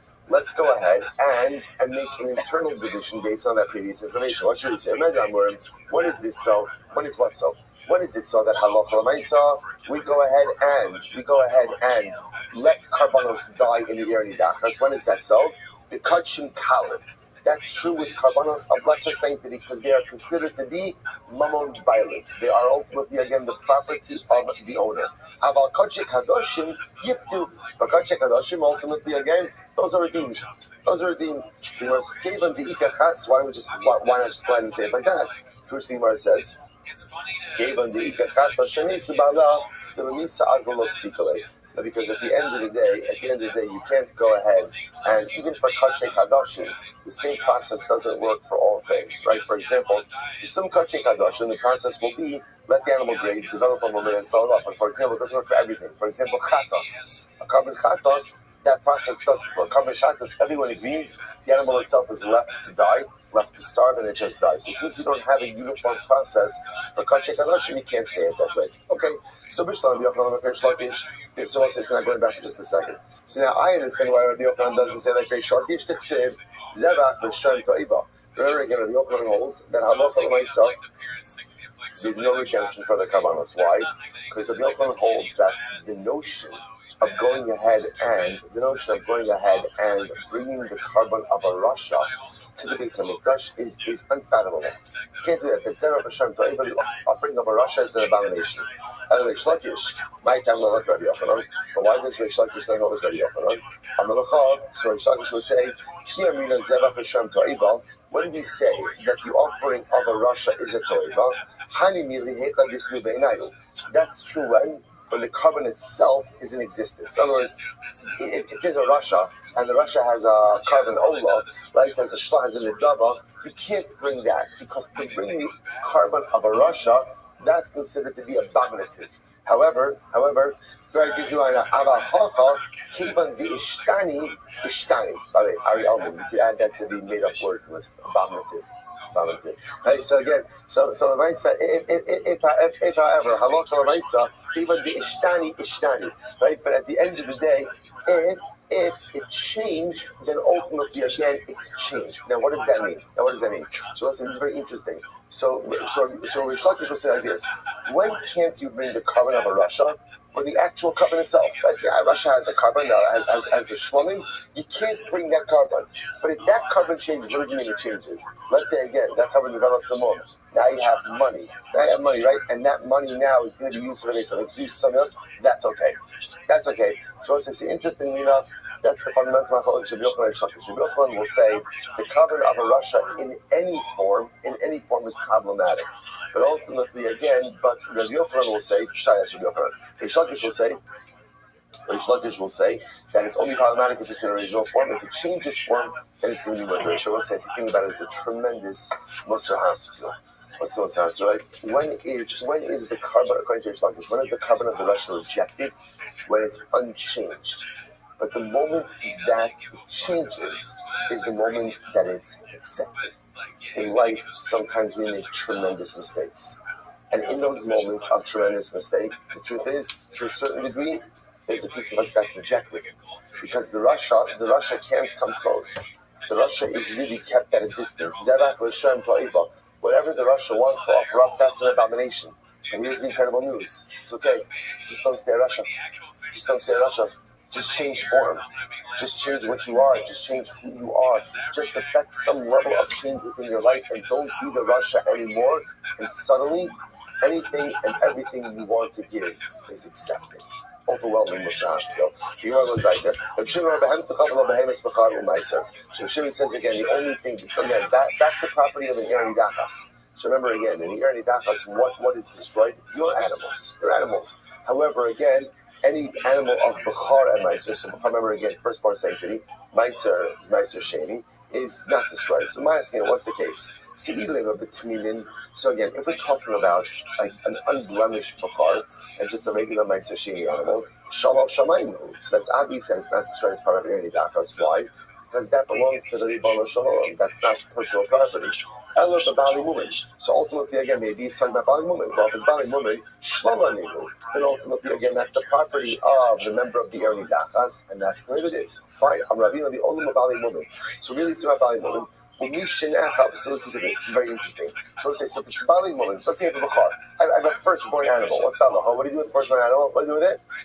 What do you do with the firstborn animal? Give it to a Kohen. If the animal develops a mum on its own, right? If you go and you blemish and you say, oh well, it's blemished, that doesn't work. But if it becomes blemished on its own, then it's my animal. So the Gemara says like this. What are we talking about over here? We're talking about, let's say, for example, a blemished Bechar. Now, if it's a blemished Bechar, that's my animal. If it's my animal, then it should be destroyed as part of the property of Eri Dachas. Why would it be excluded? To which the Gemara says, I'll tell you what, I'm going to because the Torah is very specific. When the Torah speaks about the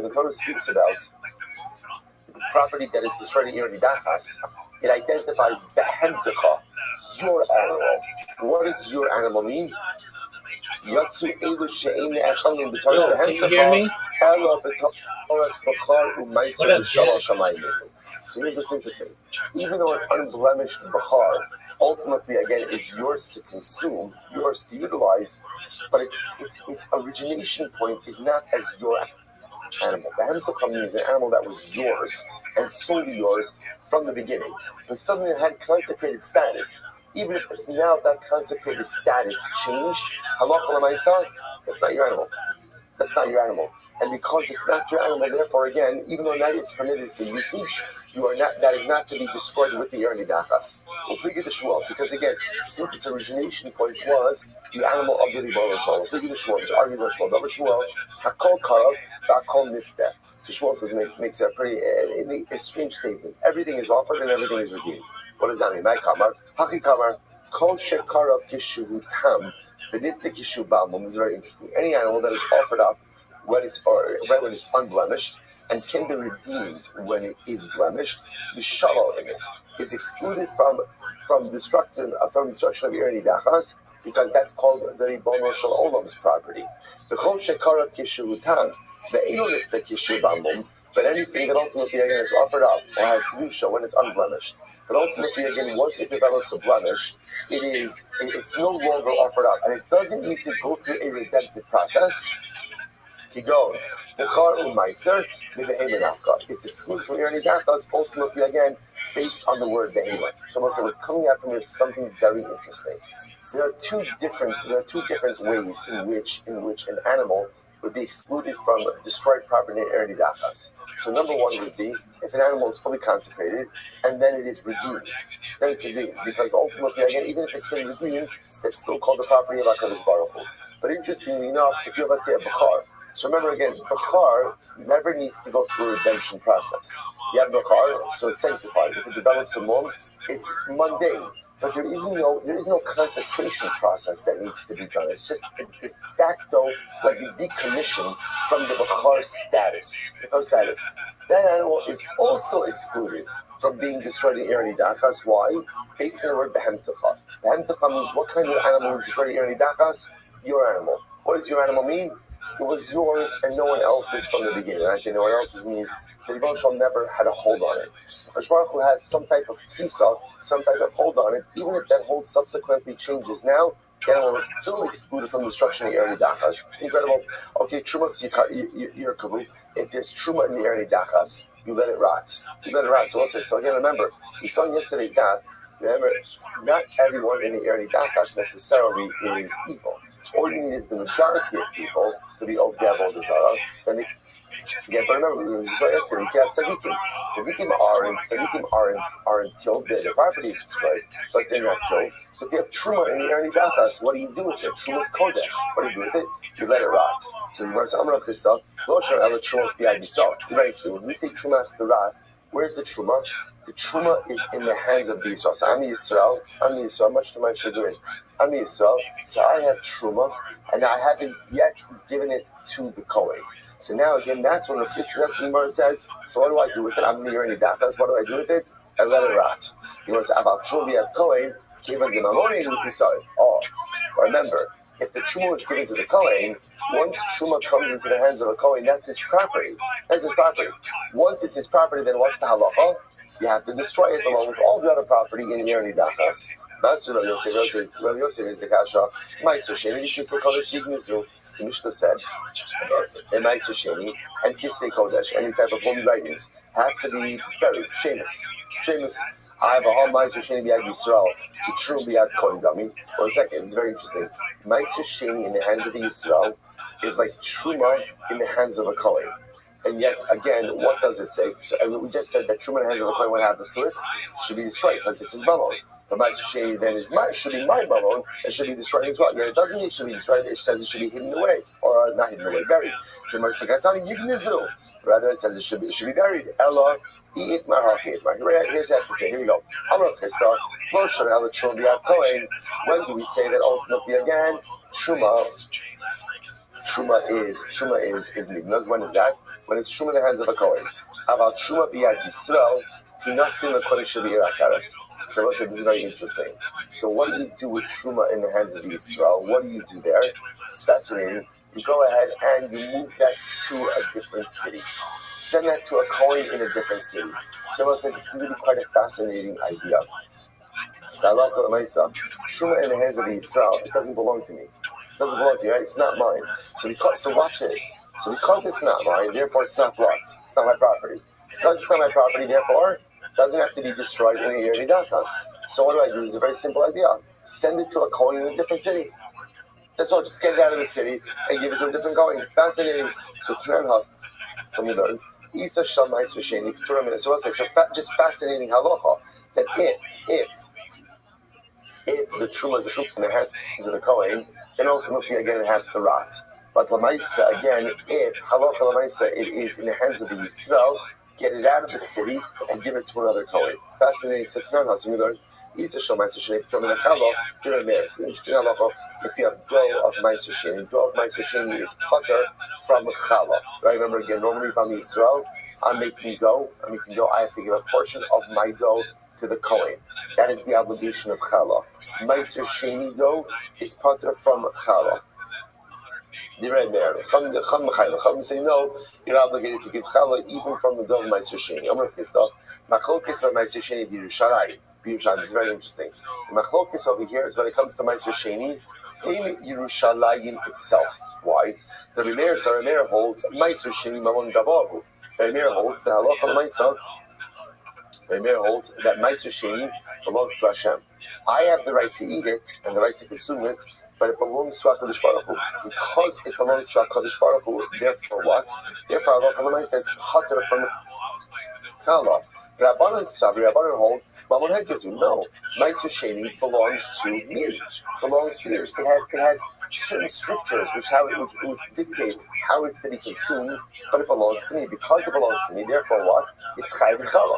So the Gemara says, Aval, big bulin, but Ma'aser Sheni outside of Yerushalayim, Tivya Potter. First one, I was at the bottom. Everyone agrees, ultimately, again, it's Potter from Chala. So Master Yosef is the Kasha, Ma'aser Sheni, we can say Kodesh Sheni, so let's go at the Erni Dachas.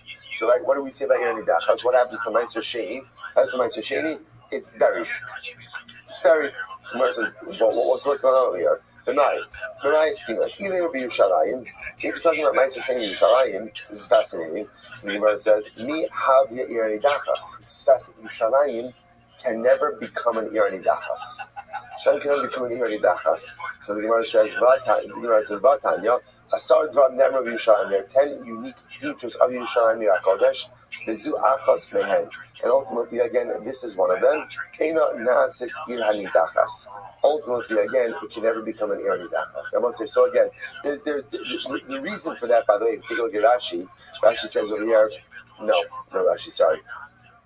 The reason why is because, remember, the pasuk talks about the idea that Irani Dachas is one of the, it happens in a city that was given to L'Rishtecha for you to acquire. There's a whole yisod that Yerushalayim lo nischal kol hashvatim. Yerushalayim belongs to all of Klal Yisrael and does not belong to any particular shevet. So because Yerushalayim doesn't belong to a shevet, right, it belongs to everyone, even though, again, just want to point out, Yerushalayim falls in the tribal area of Yehuda and Binyamin, right? Remember, again, the line between Yehuda and Binyamin actually cut through the Kodesh HaKadosh, the Beis HaMikdash, right? But yet Yerushalayim itself belonged to everyone. So let's say it's also just a beautiful thing of this, that this lashon over here, this lashon is Yerushalayim Eino Nasa. What's the lashon? We have Eino Nasis Irani Dachas. So we translate Irani Dachas ultimately again as a city that worships idolatry. But the etymological root, what does Irani Dachas mean? A city that is cast aside. A city that is cast aside. Yerushalayim is never cast aside. Yerushalayim as a city has been through so much over the millennia.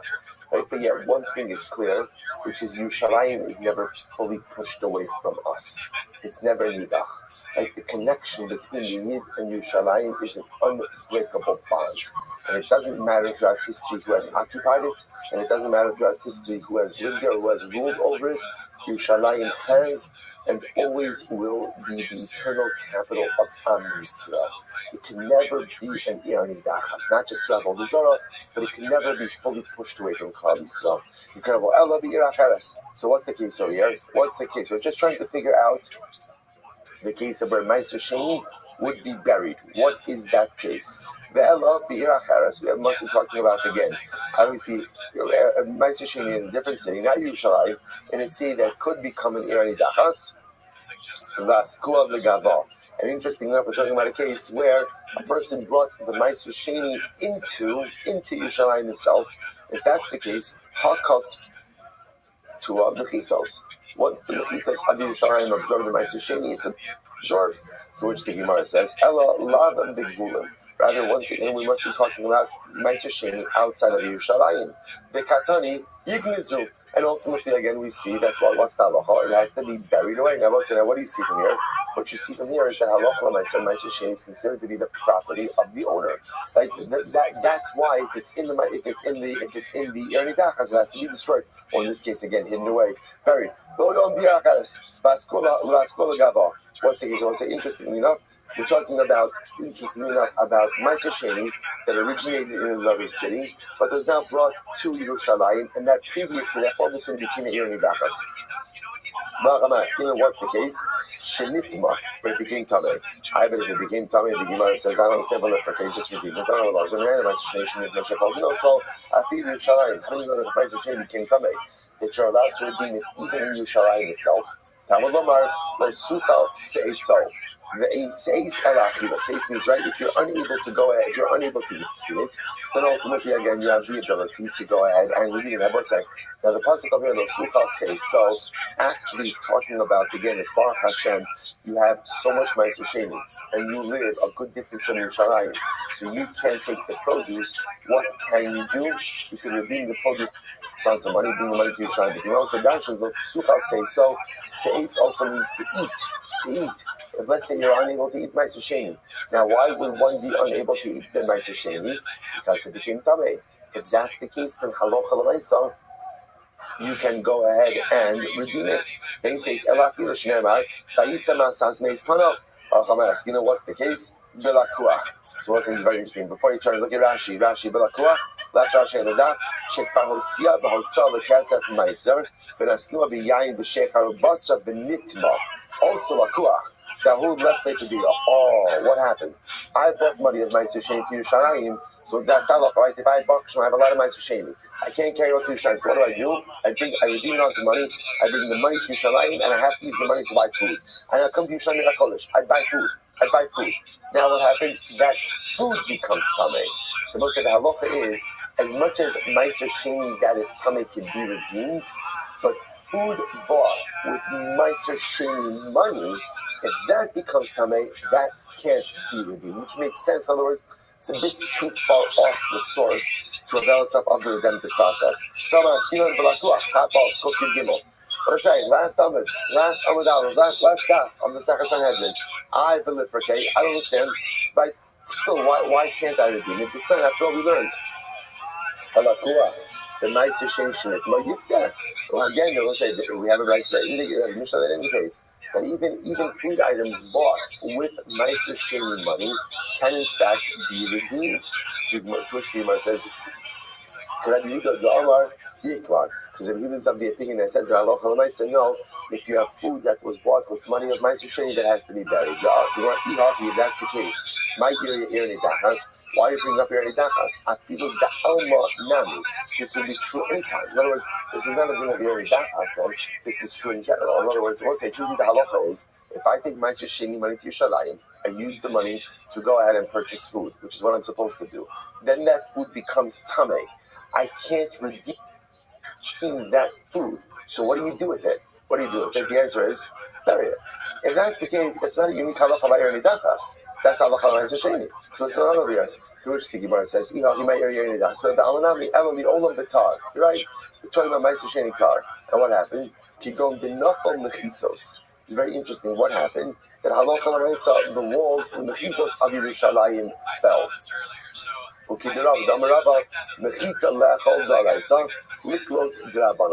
Ultimately, in order to eat, nice shame shine. Eating the mechitzos midaraisa, and ultimately again, once you bring the Meiser Sheni into the walls, right, the walls absorb them, so to speak. And if he does Rabbanon, when did the Chazal go? When it goes on this?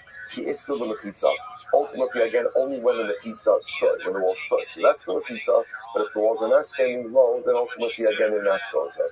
Therefore, halacha l'maisa, the way it works is like this. So it seems we turn a very specific case of Meiser Sheni, of an Irni Dachas, that was brought to Yerushalayim, and when it was there, the walls fell. Right? And so just also, Meiser Sheni, let me say it better. Meiser Sheni from another city was brought to Yerushalayim. Before that city became an Irni Dachas. After the Meiser Sheni came to Yerushalayim, the city became an Irni Dachas, and then the walls fell down. Now, once the walls fell, so all right, so there's a lot happening over here. Once the walls fell down, I can't eat Meiser Sheni there anymore. But now also, remember again, this is property of an Irni Dachas. So therefore, what's the halacha? That's the unique case where the halacha will be that you bury the Meiser Sheni. Okay, fine. Shiro says so good. That's that specific case. Good, let's go back there. If I have holy writings, right, again, Svarim, Sefer Torah, in a Irni Dachas, they have to be buried. So the Gemara says, Maskis and Rabbi Elazar. Of course, it's fascinating. Our Mishnah does not reflect the view of Rabbi Elazar. Why does Rabbi Elazar say? Listen to this. Tisanya, Rabbi Elazar Omer, Kol Ir Sheish Ba'afilu Mezuzah Achas Eino Na'asis Irni Dachas. So I will say, listen to this. This is actually a tremendous Gemara. Rabbi Elazar says, any city that has even one mezuzah in it, just one mezuzah, can't become an Irni Dachas. Why not? Shneimar, Yisarakta ba'esh es ha'ir ves kol shvala kalil. Because we'll say, what is Allah called Irni Dachas? What do you destroy in Irni Dachas? What do you destroy? Everything. And here's the, so in other words, what Rabbi Elazar is saying is like this. In order for a city to be Irni Dachas, you have to be able to destroy everything. If you can't destroy everything, then by definition, it's not an Irni Dachas. So therefore, he says, literally, if there's not a mezuzah, it can't become an Irni Dachas. To which the Gemara says, I'm sorry. Good. And if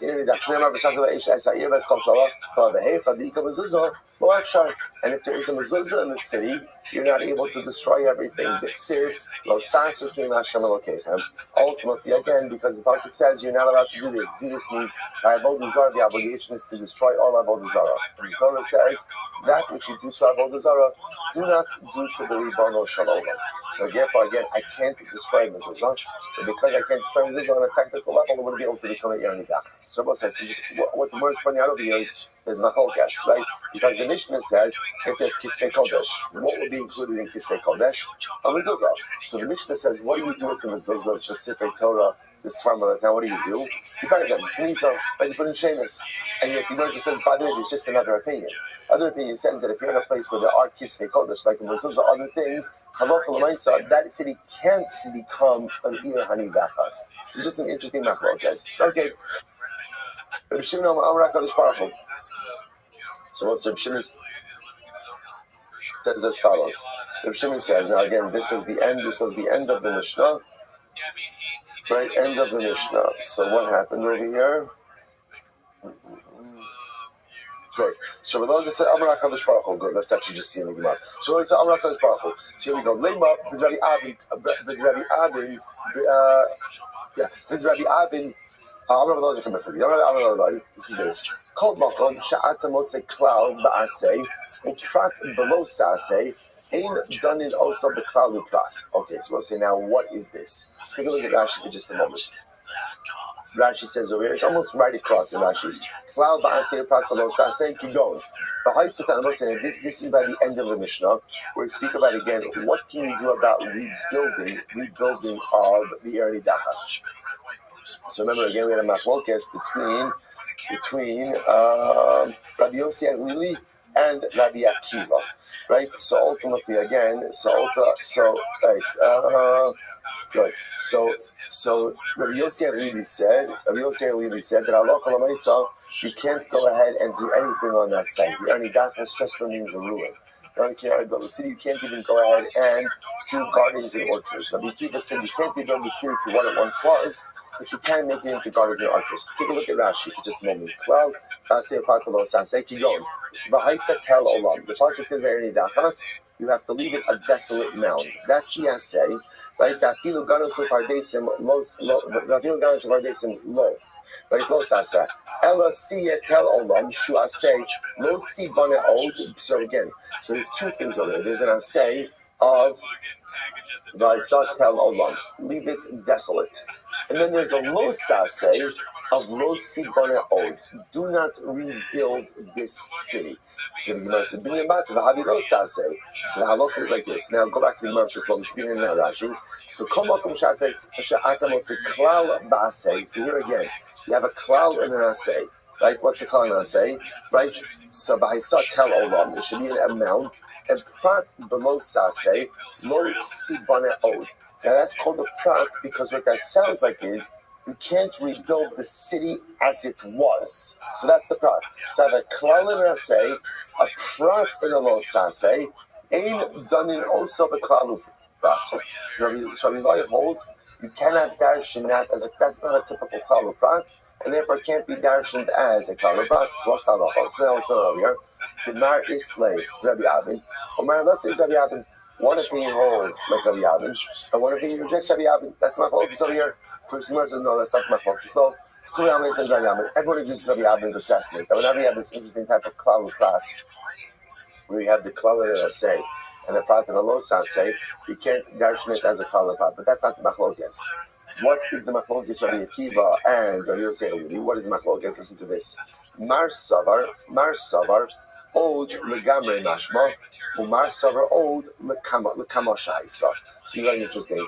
Rabbi Yossi really holds that the word lo si bane od, you can't rebuild the city anymore. And Rabbi Yossi really says that means for anything. You can't do anything with this destroyed city. You have to leave it a desolate mound. It's the desolate mound, right? And therefore, again, nakanos, not pardesim, nothing. And Rabbi Akiva understands ode to mean what? You can't rebuild the ode to what it once was. So you can't rebuild the city to what it once was, but you absolutely can make it into gardens and into orchards. Incredible. Ain't a nitness. Aval nasa si ganasur padesh. So that's Rabbi Akiva, right? Rabbi Akiva holds that halacha l'maisa again. You can't rebuild it into the city. It's a form of glory, but you can't make it into gardens and or to Shana. So here we go. How you bought Iguanas is a very interesting case. If they were detached trees in the Irani Dachas, right? So again, as Irani Dachas and they're detached trees, what's the halacha? Asurin, they're also. There are some others, meaning they have to be destroyed. Michubarin, what happens if the trees were attached to the ground? Mutarin. Ultimately, again, they're mutter. They're mutter. They're going to say, now, what's the reason for that? Rashi points out over here, because what the Torah says by Nidach is that the tikvos, the kabatzta, you will collect and you will burn. So anything that is readily collectible and destroyable. But a tree has to first what? Be detached. So because there is that extra step, therefore it's not included in the destruction of Ir Hanidachas. The Gemara says, if you have trees from another city in the Ir Hanidachas, ultimately, again, whether they are detached or attached, ultimately, again, they will be destroyed. So what does that mean? My Yerachas with me from a different city. I'm Chista, Yericho. Oh, okay, we'll say a different kind of city. City of Yericho. What happened in Yericho? Dichsid. V'haisaha ir cherem la'Hashem. V'yishba Yoshua. V'ei sahil limor. Arura ish l'pnei Hashem ashayokum u'bona sa'ir azos. Es Yericho. Tivchoro yisadena u'b'tziro yatzim dalasel. So we'll say there is a different halacha by Yericho. By Yericho was made cherem. Like when Yoshua conquered Yericho, he made an oath, he made Kaisar take an oath. Literally again, cursed is the man before Hashem who will rebuild this city. With his eldest son, he will lay the foundation stone, and with his youngest sons, he will set up the doors. Which means Yoshua cursed whoever will rebuild Yericho, ultimately again will lose his children. These are children. So most like, so Gemara suggests like this: if you have trees from Yericho in the Ir Nidachas, that's destroyed. Whether they are attached trees, meaning like replanted trees, or ultimately again detached trees, because Yericho as a city is in Cherem, with Tagzi Yoshua. So Tanya, so also this fascinating Graisa.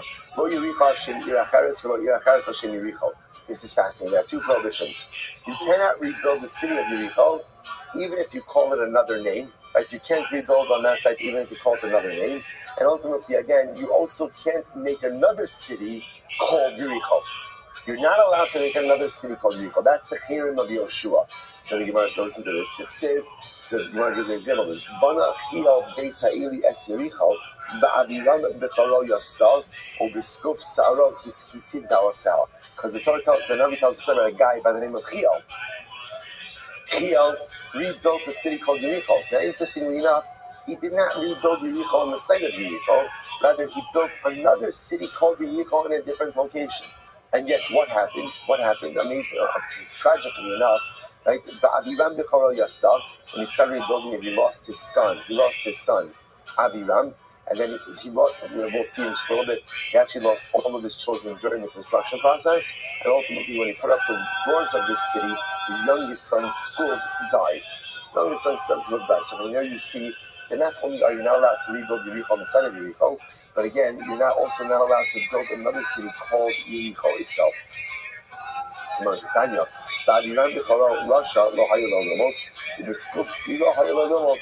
ultimately, again, the Gemara says, perhaps with the death of Aviram, his oldest son, he could not have known that what he was doing was wrong. But by the time he got ultimately again to the loss of his youngest son, he was losing children successively. He should have realized that something was wrong with what he was doing. To which the Gemara says, Aviram B'Skub, my Avid. What did Aviram B'Skub do? What was their fault that they were punished like this? So Moses, how did he come out? This is what he needs to say. Ba'aviram B'Cholo, Hayalo Lumot, Lo Sarasha, B'Skub Siro. So again, so we're just saying, again, it's really an indictment of Pio. How does Pio himself not understand what it is that's unfolding over here? He's losing his oldest son and begins to rebuild the city, and not the actual city of Yericho, but another city called Yericho, and he still doesn't seem to catch on. So again, let's say it's tremendously stoned. We all make mistakes in life. And again, when I first make my mistakes, sometimes if it's a brand new mistake, it's understandable that I'm making it. At a certain point in time in life, when you keep on repeating the same mistake over and over, you can't claim ignorance. Can't claim ignorance. So halacha l'maisa again, Chiel is going out and building this city. So he loses his firstborn son, and then another son, another son. Okay, you want to say that in the beginning you didn't know what you were doing or what was wrong. But at a certain point in time, it becomes abundantly clear that the way you're living your life and the decisions you're making are having negative consequences. You can't claim ignorance. So I'm saying I can claim ignorance the first time I make mistakes. I can't claim ignorance when I continue to make the same mistake over and over and suffer the consequences. Incredible. To which the Gemara says, so again, I know who Chiel's kids are. Right, so why do you have to articulate this? That Aviram is his oldest one, and Skub is his young. So I'm not talking about Skub, Sheskub Zero. Why do you have to tell me that Skub is his youngest son? So it's interesting. From the pasuk, you would have thought that maybe he just lost Aviram and Skub. Maybe that's it, just Aviram when he started creating the city, and Skub when he put up the doors. Or maybe there was no other lost pasuk. No, he was losing his children successively from Aviram all the way to Skub. Achav, supposed to listen to this story. Incredible. Achav, Shosh Yinei Hava. Achav was the friend of Chiel. Now I will say, by the way, when you've got a chaver like that, you know that you're in trouble. Right? When again, so Achav, obviously, Chiel's not a good guy, because Chiel's rebuilding Yericho. Right? And again, I will say, you also, how else do you see that happen? Even if you want to say, okay, it was a mistake. Like we said before, I know that Chiel, unfortunately, again, was a spiritually compromised individual because he keeps going down a path even though he recognizes that there are spiritually deleterious results. He keeps on engaging in bad behavior, seeing immediate consequences, and it does not stop. Keeps going. Okay, so now he's sitting Shiva for his kids. Who comes to Menachem level? We're going to see Sa'acha was his friend. Listen to this. So let's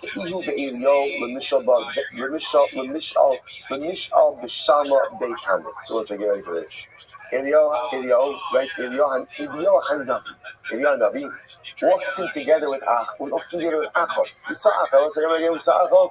We just saw Achav, one of the kings who doesn't have a chelik in Olam Haba. So Elio Hanavi walks in with Achav to pay a shiva visit to Chiel. They'll say Shiva, Elio and Achav walk in together. Yosef and Karmar. So ultimately, again, they walk in and what happens? And Achav begins to speak. Because everyone's trying to figure out, what happened over there? Why did you lose your kids? So Achav says, Dilma, Kimilit Yoshua Haki, Kimilit Yoshua Haki, Lot Lo Yericha Shem Iracheres, Lo Iracheres Shem Yericha. So listen to this. Achav is like, I just realized something. Maybe when Yoshua cursed Yericho, he said not only are you not allowed to rebuild Yericho instead of Yericho, but you also can't build another city called Yericho even somewhere else. And maybe that's why you just lost your kids. Just came to me, right? They just all came together. So I'm like, in. And says, yeah, right. Yes, that is correct. And that's what happens when you don't pay attention in Shir. Right? In other words, we spoke about this. Right? We spoke about this. Yeah, that is the halacha. Right. So listen to this. Achav, search on the first of it. Achav says, so Achav says, I don't get it. Even the curses of Moshe Rabbeinu don't come true. What a statement. Right? Even the curses of Moshe Rabbeinu don't come true. How do I know this? Listen to this. Right? The pasuk says that if you worship Avodah Zarah, Hashem says he's going to punish you. And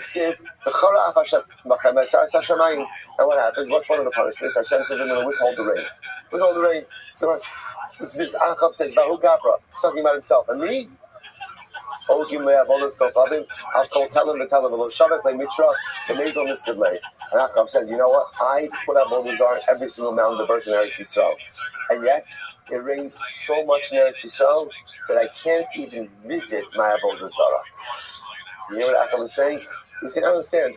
Moshe Rabbeinu's curses don't come true. Right? Moshe Rabbeinu says, if you worship Avodah Zarah, the rain's not going to come. Achav said, not true. I worship more Avodah Zarah than anyone.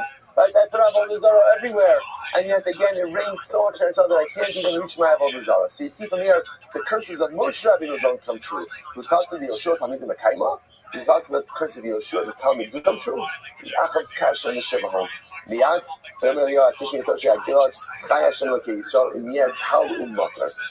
ultimately, what happened? Elio was so incensed. Elio was so upset. was so upset about this chutzpah, about this tremendous chutzpah, that he swears there won't be any more rain. And what happens? So by Rachami v'Havali Aklida the Mitra, the Kamba also. So what happened? Eliyahu Navi died to HaKadosh Baruch Hu. He asked Hashem, give me the key to rain. And Eliyahu Navi Kiviyachal locked the heavens. There was a massive drought. No more rain. No more rain. What happened? The Azal, Eliyahu left. Eliyahu went into hiding. Vayhi Dvar Hashem Elav Vayomer Lecha Mizeh Panisa Lach Kid Mabin Iskart Benachal Chris. So what happened? Eliyahu went into hiding, and obviously went into hiding. He was not a very popular guy because his curse right plunged Eretz Yisrael into regional drought and famine. So he's in hiding. How is he surviving in hiding? Every single day the raven bring him bread and meat in the morning. He wants in the hayfak.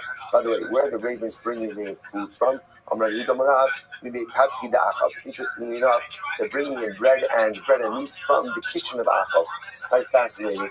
From the kitchen of Achav. So literally again, he's hiding from Achav, and every day the birds are bringing him food from the kitchen of Achav.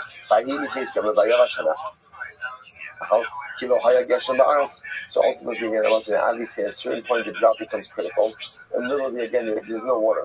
There's no water, right? The streams dried up in Eretz Yisrael. And I will say,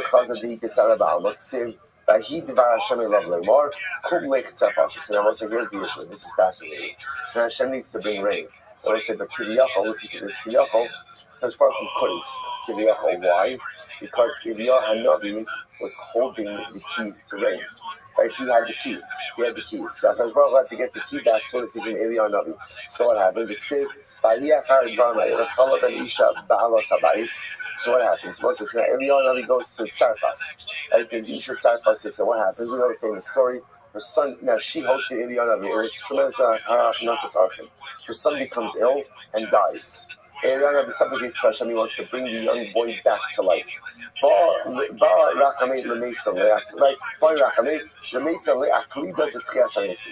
Hanavi asks Hashem, please give me the key to resurrection.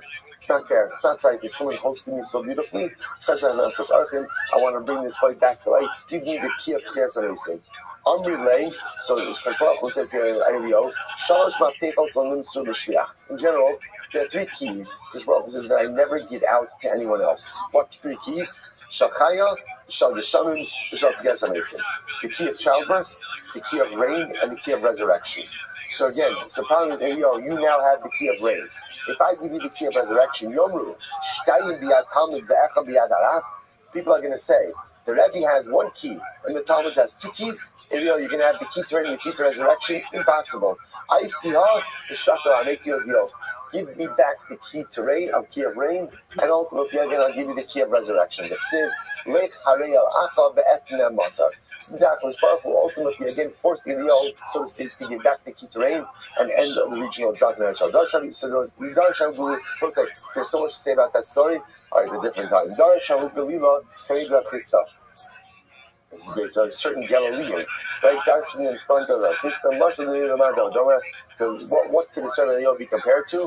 The Garba, the Trika, the Galia, the Ambilamafecha, for someone who locked the storehouse and then lost the key. So he locked the heavens, prevented the rains, but then he himself lost the key to open it back up. The key was given back to HaKadosh Baruch Hu. Darash Rabbi Yossi B'tzipori. Let's listen to this. Rabbi Yossi Darash Nepal against God. Abba Eliyahu. I will say, by the way, what a beautiful way to refer to Eliyahu Hanavi. And I will say, I just want to point out how incredible is it.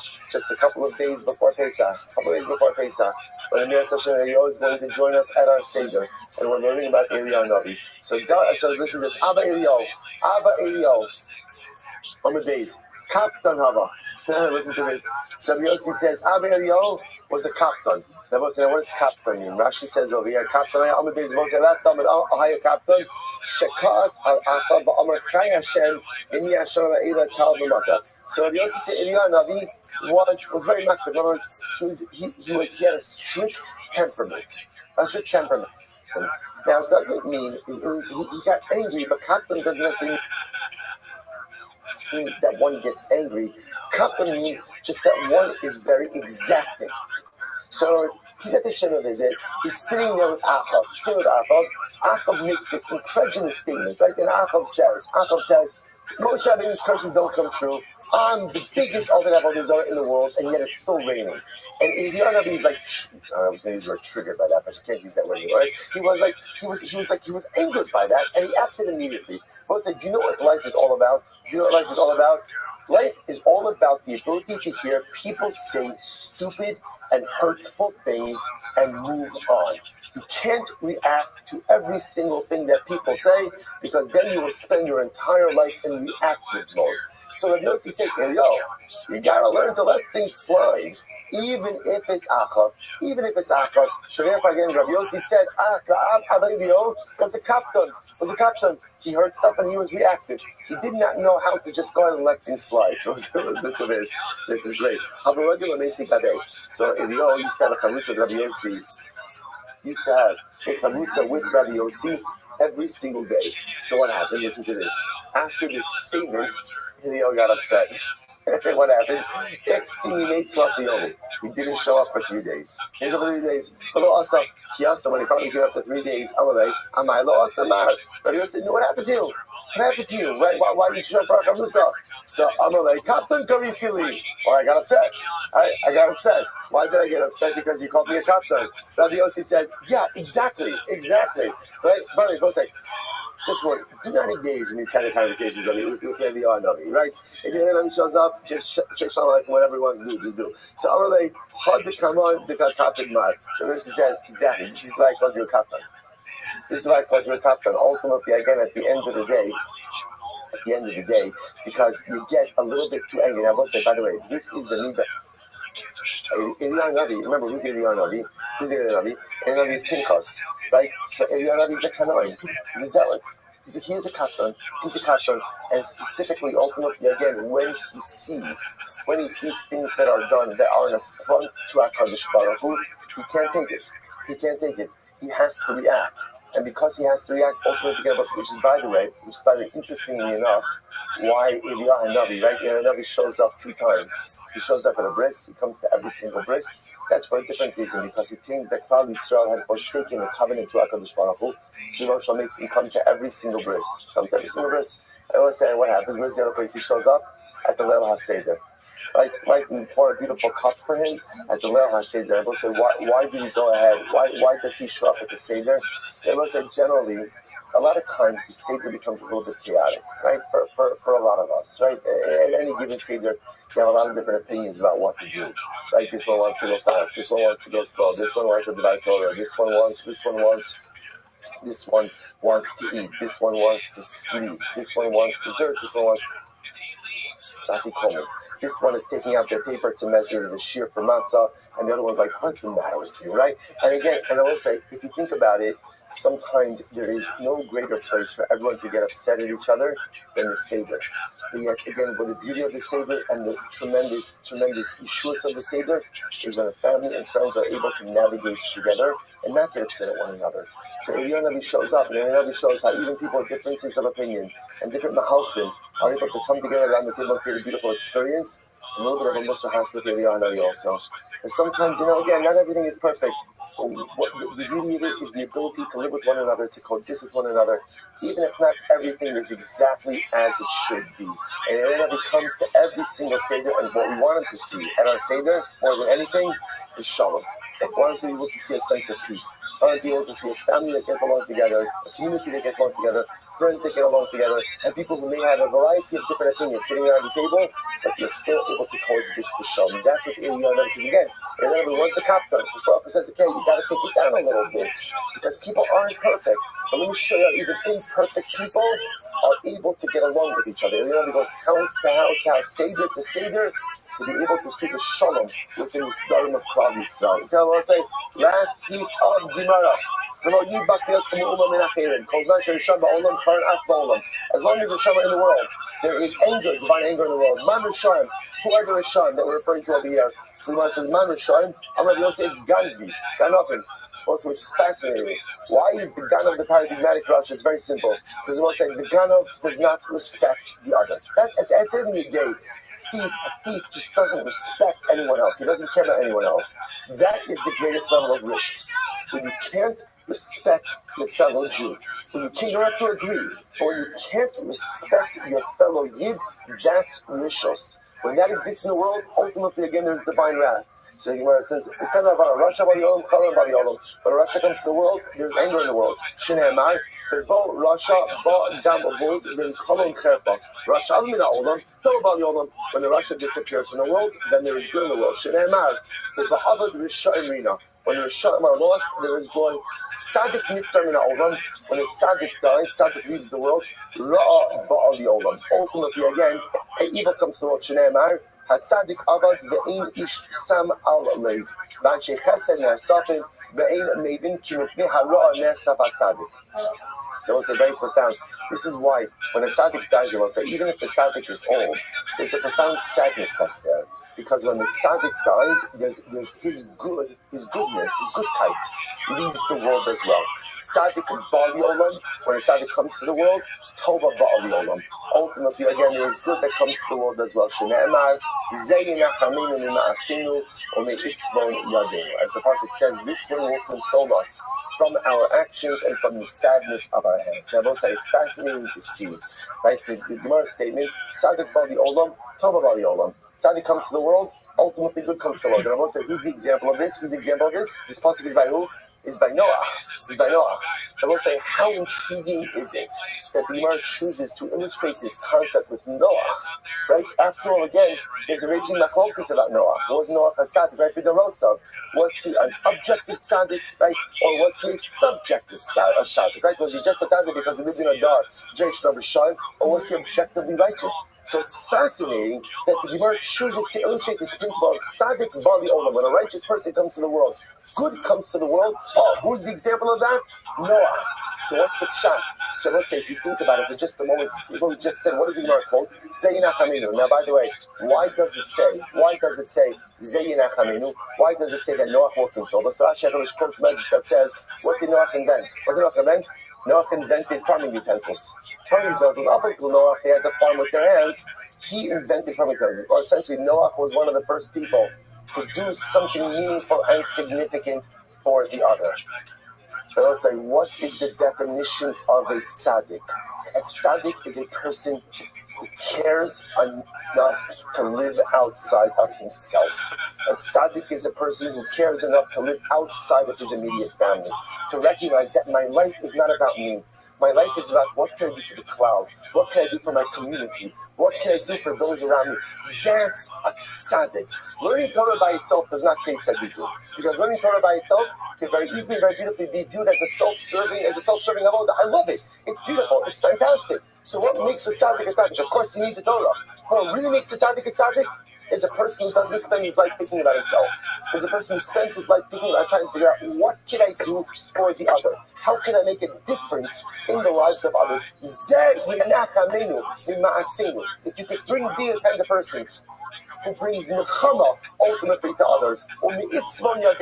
Another person, when they see another person who is broken, who is sad, can be the kind of person that can step in and make a difference. That's a tzaddik. Noah might not have been spiritually perfect. Maybe he was, maybe he wasn't. That's my focus. But at the end of the day, he cared enough to do for the other. He cared enough to make a difference for the other. I will say, if you think about it, by the way, it's just fascinating, just literally 30 more seconds. It's fun to remember that there's always a connection between the beginning of the Masechta and the end of the Masechta. Right? So the end of the Masechta is Noah, right? And Noah, ultimately, again, what's a tzaddik? Someone who is there for others. There's a power being there for others. Now, let's say if you think about it, how does the Masechta begin? Like, I have no idea, right? How did the Masechta begin? So the Masechta began with the phrase, Dine Mamanis B'Shlosha, which again meant, right, if you want to adjudicate monetary cases, you need a basin of three. Right? He says, Chalos B'Shlosha. I'm often taught that there's another way to read the Mishnah also. There are a lot of different problems in life. There's Dine Mamanis problems, right? There's Gzelos V'Chavalos problems, injuries, difficulties, sadness, sickness, Nezek V'Chati Nezek, damages, right? These are all the different kinds of issues in life. Only Sin Mefaka is a morality problem. Right? There's all kinds of issues in life. How do you navigate the issues, the difficulties in life? And there's always one answer. B'Shlosha, B'Shlosha, B'Shlosha, B'Shlosha. You can't navigate life alone. You have to be there for all of us need other people, and we need to be there for other people. It is so tempting to kind of just live in your own dalaramas and just worry about yourself and worry about your own. But that's not what makes tzaddikim, and it's not what makes Klal Yisrael. What makes Klal Yisrael is that whatever we have to go through, whatever dinei mamanas, kavalas, hazekos, whatever it is, as long as we're there for each other, whatever the challenge is, we will get through it together. That's how the Masechta begins, and how does the Masechta end? What's a tzaddik? A tzaddik is a noach.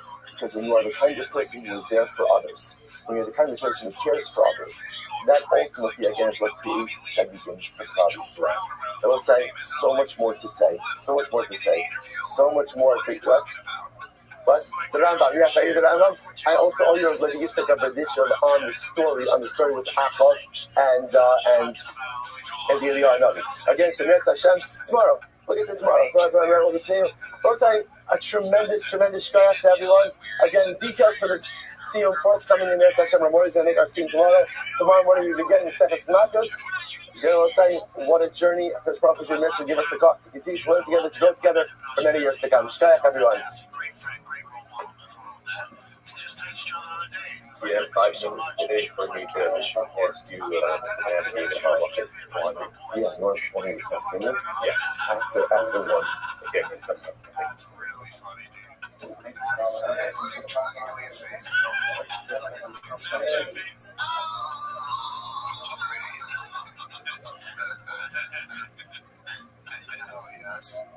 The issue is, look at this. Like, the content looks weird. It's just like, yeah.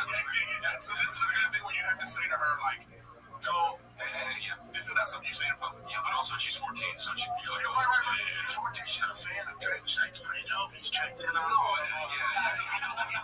This looks weird. It's literally laid out like flag creaminess. Yeah. It's like, what's wrong with that? You find a girl you like, you capture her, you put her in your apartment. All right, I will say good morning. No, he threw rocks at her window just to see if she was okay, like, you know, in movies. He asked her father's hand in marriage. What else? They do that in some countries. That's racist. Good morning. A great Zechus Baruch Hashem.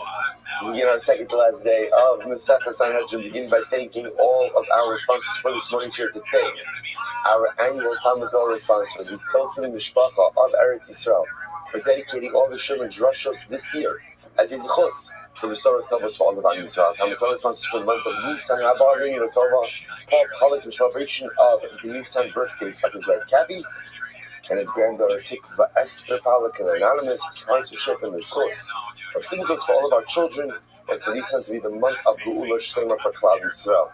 Avram is Shindi Kelman for dedicating Shurim this month in memory of Avram's mother, Sarah Breiner Batsu Yeshua Heshes from the Racha. Our week of learning sponsor Steve Galaska, in honor of all of the brachas that Hashem has provided to me, Jordana, and our family. Incredibly beautiful. Baruch Hashem, thank you for all of our sponsors for your generosity, for your commitment, and I will say with that, a tremendous physical. Baruch Hashem, to be able to continue our journey in the Masechta Sanhedrin. Today's daf is Kufiyah Beis 112. And we are picking up on Kufiyah Aleph on the days. A lot to do still on the days. Let's pick up 10 lines down. 10 lines down from the top. That should be, just to be fair, we got much further, like 2 lines further than that. But we're so far behind anyway, you might as well just start from there. Alright, so 10 lines down from the top. The Gemara quotes the beautiful pasuk that says, Vayom Ahu, Yashem Tzvakos La Teres Tzvi, Ulu Tiferes, Tifer L'Sher Amo. My La Teres Tzvi, Ulu Tzviras Tifara Lo'osel, Lo'osim L'Tzora, Ulu Tzav Yeshua. So what does this pasuk mean? Yochol Lakol. You would have thought that the Baruch Hu chooses to shower his bracha upon all people. Maybe again, we'll say, remember, how did this parak start? Parak Chelik started with Kol Yisrael Yishem Chelik L'Olam Haba. Similar thought that every Yid, every Jew gets the brachas from HaKadosh Baruch Hu. So we'll say this is incredible. Tavolomar L'She'er Amo. So bracha is only given to She'er Amo. What does She'er Amo mean? It means Shemeisim Atzmo Kishirai. For someone who makes himself like leftovers. Now, what does this mean? Rashi points out over here, humility. Humility, the midah that the Ribono Shel Olam goes ahead and values most is humility. So what's the pshat? Rashi says over here, Shirayu, 3 lines into the short lines, third short line down on the right hand side. Shirayu, person who doesn't think highly of himself. In other words, humility.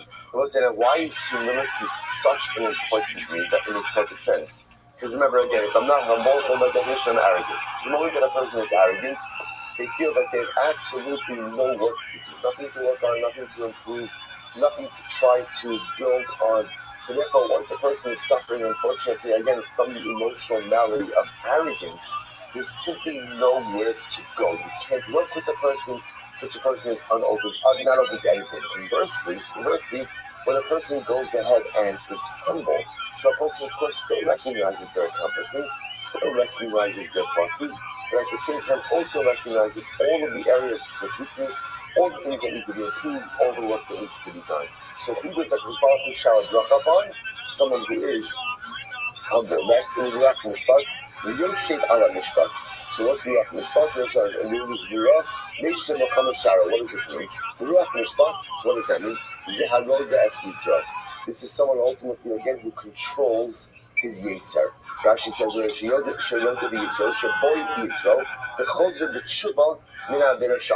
so we'll say this is fascinating. In general, when we see that lashon of Rod Es Yisrael, we generally assume that it means someone who controls their Yetzer Hara. Someone who controls the Yetzer Hara. So Rashi's pointing out it really means two things over here. Rod Es Yisrael means that literally, again, I subdue my Yetzer Hara. That is part one. Right? I am in control of my Yetzer. Let's say we know this, that one of the first steps to recognizing to spiritual success is the ability to acknowledge the fact I am in control of me. I am in control of me. Now, the fact that I'm in control of me doesn't mean that I always control me, but I am in control of me. So therefore, when I give in to my Yetzer, I give in to my desires, I give in to my wants, my lusts, and my proclivities, that is my choice. That is my choice. That's not me being overpowered. That's not me ultimately, again, certain things out of my control. I am choosing to give in. So therefore, the Gemara says, Rod Es Yisrael means someone who recognizes that he is in control of his Yetzer. That's part one.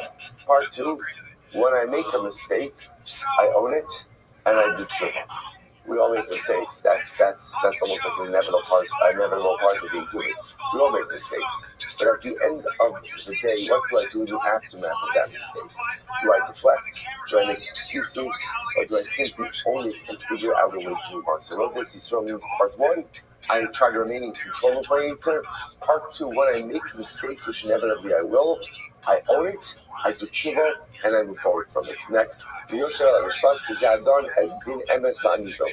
refers to someone who adjudicates a case in a correct way. So it could be, of course, referring to a dayan himself, a judge himself. But the truth is, in general, we're all judges in some way, right?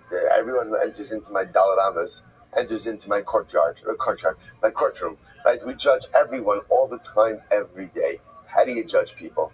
Right? How do you judge people? Do you give people the benefit of the doubt? That's done in Din Emes Lamido. Only Gvura, Zah Miskaber B'Yisrael.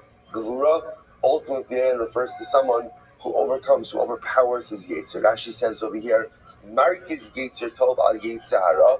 And my Yetzer, so this is someone who literally, again, empowers his Yetzer HaTov over his Yetzer Hara. She'im Ima Yetzer Hara Omer Lo Aseh Aver Lo Dayan Shenimna Min Avera Ela Hovich Va'ose Mitzvah Umiskaber Adat Miroda. So we'll say this, by the way, this is so nuanced.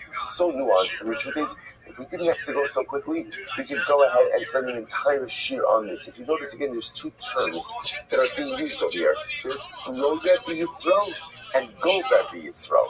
Roda B'Yitzro means a recognition, I am in charge. I am in charge. And again, when I fail, which I do, because I'm in charge, I own it. It hurts to own it. It's so much more easier to deflect. I own it. And therefore, because I own it, I can do tshuva. That's Roda. Gover B'Yitzro means something different. Gover B'Yitzro actually points out over here, this guy B'Yitzro means, number one, someone who overpowers his Yetzer Hara. I have the wants, desires, the proclivities, the inclinations, but I overpower my Yetzer Hara. How do I overpower my Yetzer Hara? that a time when Yitzhak is trying to subdue me and trying to get me to sin, what do? I overpower it by engaging in good. Not only do I resist the temptation to sin, but I utilize that same time, that same energy, that same effort to do good. It's a higher level. So not only do I subdue it and conquer it, but again, I'm utilizing that same koach to do good in life. Incredible. So the Gemara says, what is Meshivim Torah? This is someone ultimately again who goes ahead and literally gives and takes in the war of Torah. Now, what does that mean? So this is a theme that we spoke about yesterday as well. It's interesting that Torah learning is often called a milchama, a war. Just I don't know, come to it every day. What's the war? Now it is a battle sometimes to stay awake. That is absolutely true. That can be a daily battle, right? But what's the war? So this goes back to what we spoke about yesterday, which is Torah is only meaningful if there's sacrifice and if there's effort. But war means that I'm giving something up. War means I'm exerting myself. War means that by definition I'm exhausted and feel defeated. That's Milchamta Shel Torah. Shara, Elu Shema, how beautiful this is. What does mean Shara? Elu Shema Shkimin U'ma'arifin Bebate Knesset U'ma'atim U'drashos. Wow. Who does this refer to outside? This refers to people who come early to shul and stay late in shul. Come early and stay late in the shuls in the Batei Medrash. That's who the Shara is. So we'll say, what does this mean? There's a midah. In other words, when I'm going ahead and I'm waking up early and I'm coming to shul, I'm coming to Beis Medrash, or I'm staying late, what I'm ultimately showing is that this is something that is important to me. This is something, sometimes those early hours and those late hours are sometimes the most precious ones that I need for me. When I give up those hours for Torah, that's where greatness comes from. So the Gemara goes back to Amar Torah. So again, what is it going to say about the person like this? Amar Torah, Amar Midas Hadin, Lifnei HaKadosh Baruch Hu, Ribono Shel Olam, Ma Nishtanu Elim Eilo. So this is interesting. So all beautiful midas. So interestingly enough, what happens? So the Midas Hadin says before Hashem, I understand, these are all very nice character traits, but you're making it sound over there that only a person who possesses these traits is someone who receives bracha from Hashem. But there are a lot of other traits that are important and beautiful as well. So why dafka these? Amarah, gam eila biyarim shanu, ubashechar ta'u haku poliba. Ve'im puka el gehenem, shneimar lo tiyeh zosofal puka. So listen to this. To which the Gemara effectively answers something amazing. You're right, there are a lot of wonderful qualities. But if one does not possess these qualities, then at the end of the day, they do not possess the qualities I need to stay out of Gehenna. In other words, many redeeming qualities, but there are certain indispensable qualities that you need in order to be successful in life. These are those qualities. So let's say, if you think about this for just a moment, so it just turns out that before 6 o'clock in the morning, you just learned all of the necessary qualities in order to be successful in life. What a day it's going to be. And we'll say again, what are those qualities? Right, number one, Lod Es Yisrael. Just a quick review. Number one, Lod Es Yisrael. Be the kind of person who recognizes you're in charge of your Yetzer. And if I fail, because I'm in charge, I'm going to become the immediate Baal Tshuva. Next, Yoshev Ala Mishpat, someone who judges other people favorably. Number three, Miskaber Yisrael. Not only my control, but I can vanquish Yitzhak. How do I do that? In that moment that I'm tempted to sin, not only am I not going to sin, I'm going to use those sin kochos in order to do good. And ultimately, again, number four, no sin for Torah. Torah requires sacrifice. Torah is a battle. Torah is a war. If there's no sacrifice in my Torah, ultimately, again, it's not going to endure. And number five, wake up early and stay late in the Medrash and in the shul. Make sure that you are giving of your morning hours and of your evening hours. To be in the Medrash, I must say, if you notice, by the way, it doesn't just say to learn Torah. What does it say? To be in the Medrash and to be in the GUINNESS. It's not just about learning. It's about putting yourself in a makom Torah in the morning and in the evening. If I have those five qualities, ultimately, I will receive the bracha of HaKadosh Baruch Hu. Without those qualities, you could be a good person, but it's kind of like being a good person who's inebriated. What does a good person who's inebriated accomplish? Not all that much. You're a good guy, but because ultimately, I'm inebriated, I can't really function. I can't really do that much. Without these five core qualities, if core attributes, it's hard to move myself forward in life. So the Gemara says, and furthermore, again, the Gemara says that a judge who doesn't give you correct things, also like a person who's inebriated, who's drunk and unable to function. Incredible. I'd rather say Mishnah. Was the last Mishnah in last Mishnah? Yeah, this is the last Mishnah. Last Mishnah in the second Sanhedrin. Last Mishnah, Irani Dakas. Mostly we're actually going to get like a little bit back to some classic type of Gemara. Right? Not all I got it done. Don't worry, it's still beautiful I got it done ahead of us. But listen to this. Irani Dakas. People in Irani Dakas. Moses, what's Irani Dakas? Funny you should ask, because the Mishnah is going to answer that question for us in just a moment. So the people of the Irani Dakas do not have a chilik in Olam Haba. Now, just for our purposes, before we get into the actual definition, Irani Dakas means a city whose the majority of its residents worship Avodah Zarah. Okay, no chilik in Olam Haba. So Moses Shneimar, Yatsu Anoshim Menei B'Yal Mikirbecha, Bi'adichu Es Anshe Yoshvei Iram. Right, Ve'ena Neharagin, Ad Shiyu Magicheha Me'osa Ha'ir, or Me'osa Ha'Sheva. So first of all, again, I will say, Magicha are like the inciters. So the chaver that incites others to worship idolatry.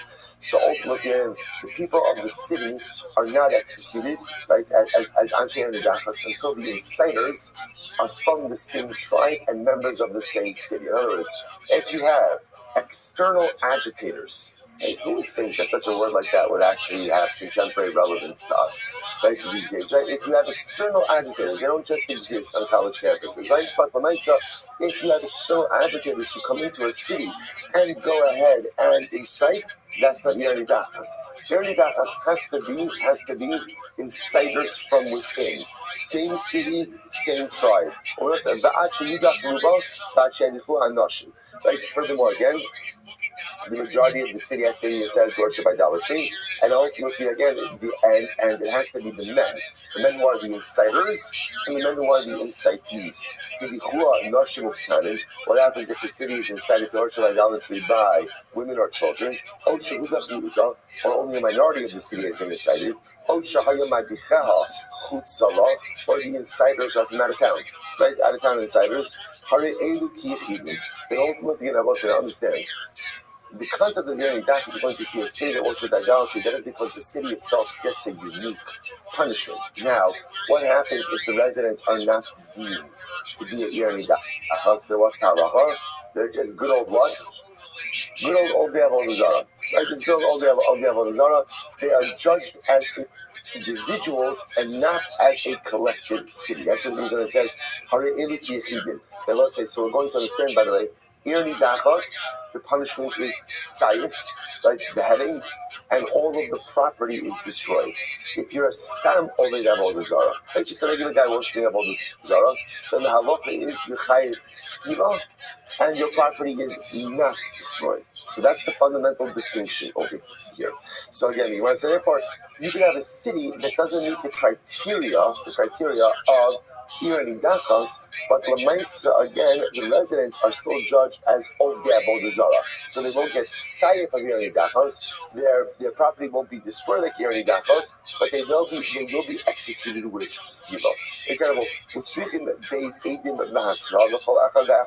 ultimately, right now, again, in general, in Irani Dachas, even when a city is judged, every person to be executed, even if you're under the umbrella of Irani Dachas, every person still needs their own Eidim and Hasra, right? So that process is no different. Even though the city itself is going to be judged collectively, every individual needs their own Eidim and Hasra.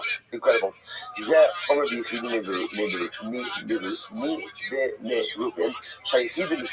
So let's say so again. So one of the chumrah that individual of the Avodah Zarah have over Irani Dachas is that individuals are judged with skiva. Leficha mamonam palat. Therefore, their property is not destroyed, as we just said before. Merubim Messiah, ultimately a city. Irani Dachas is judged with Saif.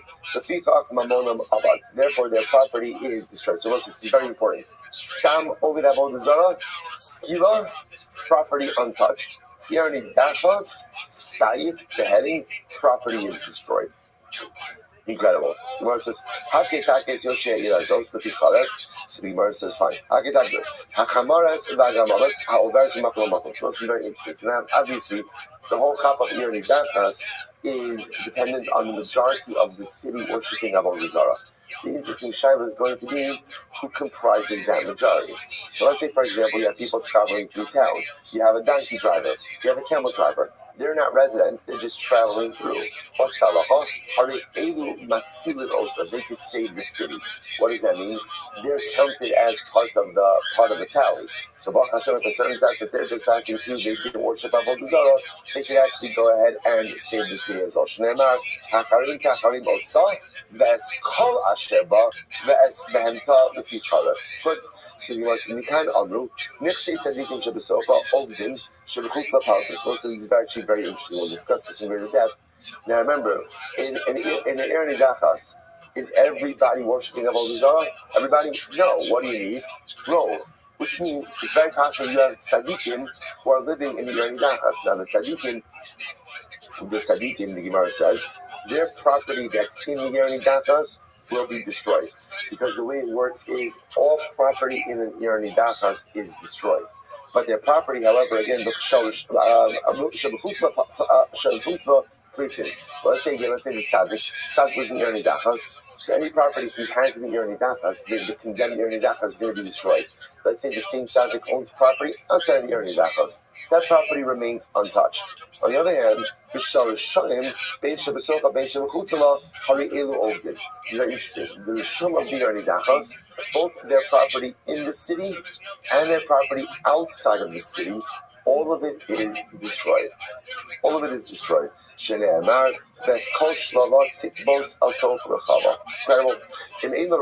So it says now the lashon of the pasuk by Ir Nidachas is you gather all the property of the city into the rechov, into like the main square, like the main street of the city, and you destroy it. What happens if the city doesn't have a main street? Okay, the imein lo rechov, osin lo rechov, you make a street. Right? It's such a profound line. What happens if you don't have something in life that you need? Get it, make it. Right? What happens if there's a reality that you wish you had created? Don't spend your entire life, on aspirational ideations. Sometimes if you need something to happen in life, just make it happen. So if the city doesn't have a rechov, make a rechov. Make a rechov. So the Gemara goes like let's say there's a main street right outside of the city. We expand the territorial boundaries of the city to include the rechov. Good. So brother, I just want to point out, and this is like a very nice tie into the beginning of the parak. So remember, actually, I'm sorry, before this parak, if you remember again, in general, when it comes to death sentences, right, Nisas Bezdin goes out of its way to help people avoid death penalties. There's only one exception to that rule, which is Avodah Zarah, right? Mesa Avodah Zarah. With Avodah Zarah, we throw the book at the person. So you begin to see this, right? So there's no, you might have thought, this, well, if the city doesn't have a main street, they get off on a technicality. No, they don't. We'll make a main street, we'll expand the territorial borders to include a main street, but we are not giving people an exemption from this. Very important. Gemara goes right there. Good. Shlala, good. Shlala,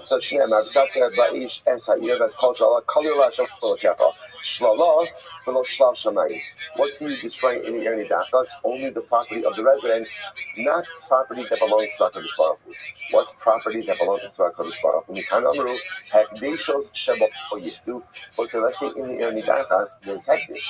So what do you do with that? You redeem it. Or Trumos Yirkivu, if there's Truma, we allow it to rot. Again, we'll discuss all this tomorrow. Ma'aser Sheni the Kisei Kodesh Yignusu. And if there's Ma'aser Sheni or some type of Kisei Kodesh, you go ahead and put in Geniza, like you put it in Shemus. Kali Allah Shem Elokecha. Amar Shimon Arachash Baruch Hu, Ema An Ata Osed Din Be'er Nidachas. If you do proper judgment in the Ir Nidachas and destroy this city, Ma'ale Ani Alechem Chilu Atem Ma'alim Ola Kalil Lifanai. So this is incredible. If you go ahead and you eradicate the Ir Nidachas, the Baruch Hu says, I will count it as if you offered up an Ola. I will say, this is something that sometimes is a little bit, it's difficult for us to reconcile with our modern day sensitivities, because the truth is, we very much have ingrained within us this notion of a live and let live, which, by the way, is true 99% of the time, right? 99% of the time is focus on you, and let other people do their thing. Don't get involved in it. Don't get involved in it on a variety of different levels. In Eretz Yisrael, remember, Ir Nidachas only occurs in Eretz Yisrael. Ir Nidachas does not occur. Eretz Yisrael is governed by a separate set of rules. And in Eretz Yisrael, there is a national obligation to maintain a general level of holiness in the land. The one thing the land cannot sustain is idolatry. The land cannot sustain it. It's a fundamental rupture in the relationship between Klal Yisrael and Kadosh Baruch Hu. That's why you see Kadosh Baruch Hu says you can't allow evil to exist within the land. You can't allow these kind of things. Again, as much as we'd love just to say, okay, you do you, I'll do me, we can't do that. Not in Eretz Yisrael. Kadosh Baruch Hu says if you destroy Ir Nidachas, as crazy as that is, as harsh as it sounds, it's like you offered up an olah. Incredible. Vaisatel olam. So now the part says after you destroy the Ir Nidachas, it should just be a mound. Leave it as a mound forever. What does this mean? You can't even make it now. You cannot rebuild it, but you can't even go ahead and make it into gardens or orchards. And Rabbi Kiva says, "Lo sibana od lekamo sha'isa ain't of this. Aval na'asesi ganas upardesim." Rabbi Kiva argues that Rabbi Kiva disagrees, and he says like this. He says you can't rebuild it to what it once was, but you absolutely can make it into gardens and orchards. Don't take anything from the condemned property.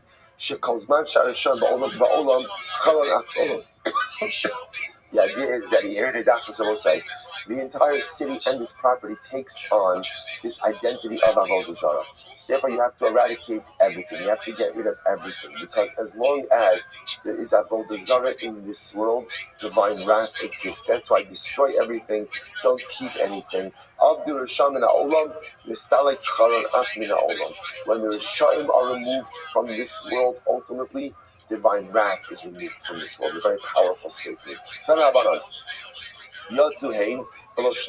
So first of all, again, in order to be Ir Nidachas, it has to be the insiders themselves and not their shliach. In other words, let's say you have a group of insiders, they outsource it. They have like a inciting call center. I don't know, like it's someplace in India, right? To go ahead and do their inciting for them, right? So Lamaisa, again, it doesn't work. It has to be the insiders themselves, and ultimately, again, not their shluchim. Anoshim, ain't Anoshim pakos mideis.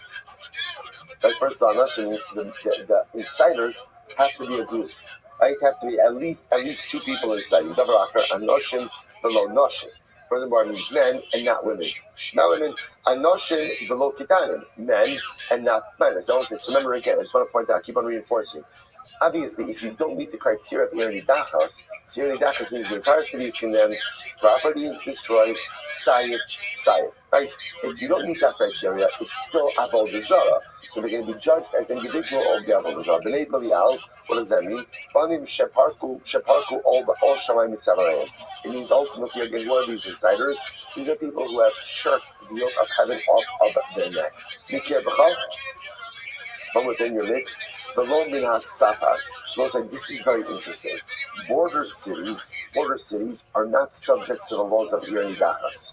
Why is that? Because the whole idea of Ir Nidachas is treated as a spiritual cancer. That's what it is. In other words, there is this spiritual cancer that is growing within the midst. If there's a border city, the concern is the influence is not from within our midst. Who is the influence from? From the nations that live on our borders. That's just not, again, there's still liability and culpability for worshiping Avodah Zarah, but that's not Ir Nidachas. Yoshe Iram, although Yoshe Irachares. Leimor, so that's again, the insiders have to come from within the city itself, and not from another city. Leimor, even for Ir Nidachas, so it's interesting, even though Ir Nidachas is judged as a collective, every member of the Ir Nidachas has to get their own hasirah and their own edus. Okay, Itmar, the most is very interesting. So this is just an aside piece over here. This is fascinating though. Rabbi Yochanan Omer, Cholkin Ir Achas L'Shnei Shvatim. Rish Lakish Omer, Ein Cholkin Ir Achas L'Shnei Shvatim. Let's listen to this. When dividing up the territory of Eretz Yisrael, can you go ahead and divide up one city amongst 2 Shvatim? Does that concept apply? Can you divide up one city amongst 2 Shvatim or not? So the Gemara says, So the Gemara says, Rabbi Yochanan says, yes. And Rabbi Shlakish says, no, Ezer Yochanan Shlakish, Achi Madichami Osa Ir, Omi also Shevet. Remember, what did the Mishnah say? For the insiders to be chayiv, so the insiders have to come from that very city and the same Shevet. So the Gemara says, interesting that it says both, right? Same city and same Shevet. Ma'ila Afagav Demadicha Me Osa Ir. So what do you see from there? Even if the insiders are from the same city, Ika Me Osa Shevet in. Low. In other words, so looks like you notice you could be from the same city and not from the same shevet, right? So in other words, but in order to be earning dankas, they have to come from the same city and the same shevet. What do you see from here? What do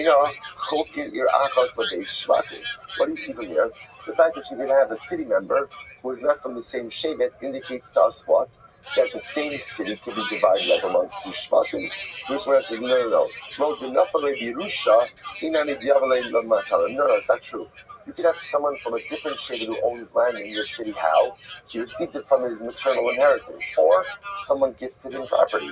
But it's not a raya that in the actual division of Eretz Yisrael that you could divide up one city amongst two shvatim. I'm sorry. Sorry. We'll say 9 cities from amongst two shvatim. Now, Rashi points out that here, this is by the Chaluk of Yoshua. This is when Yoshua divided up Eretz Yisrael, and he said that there are 9 cities that are going to be given to the Levium. Now, let's say now, it's interesting. 9 cities from 2 shvatim. The Gemara says, "Ma'alav arba upalga mehai, the arba upalga mehai." So it makes sense to say, again, the assumption is it's divided equally.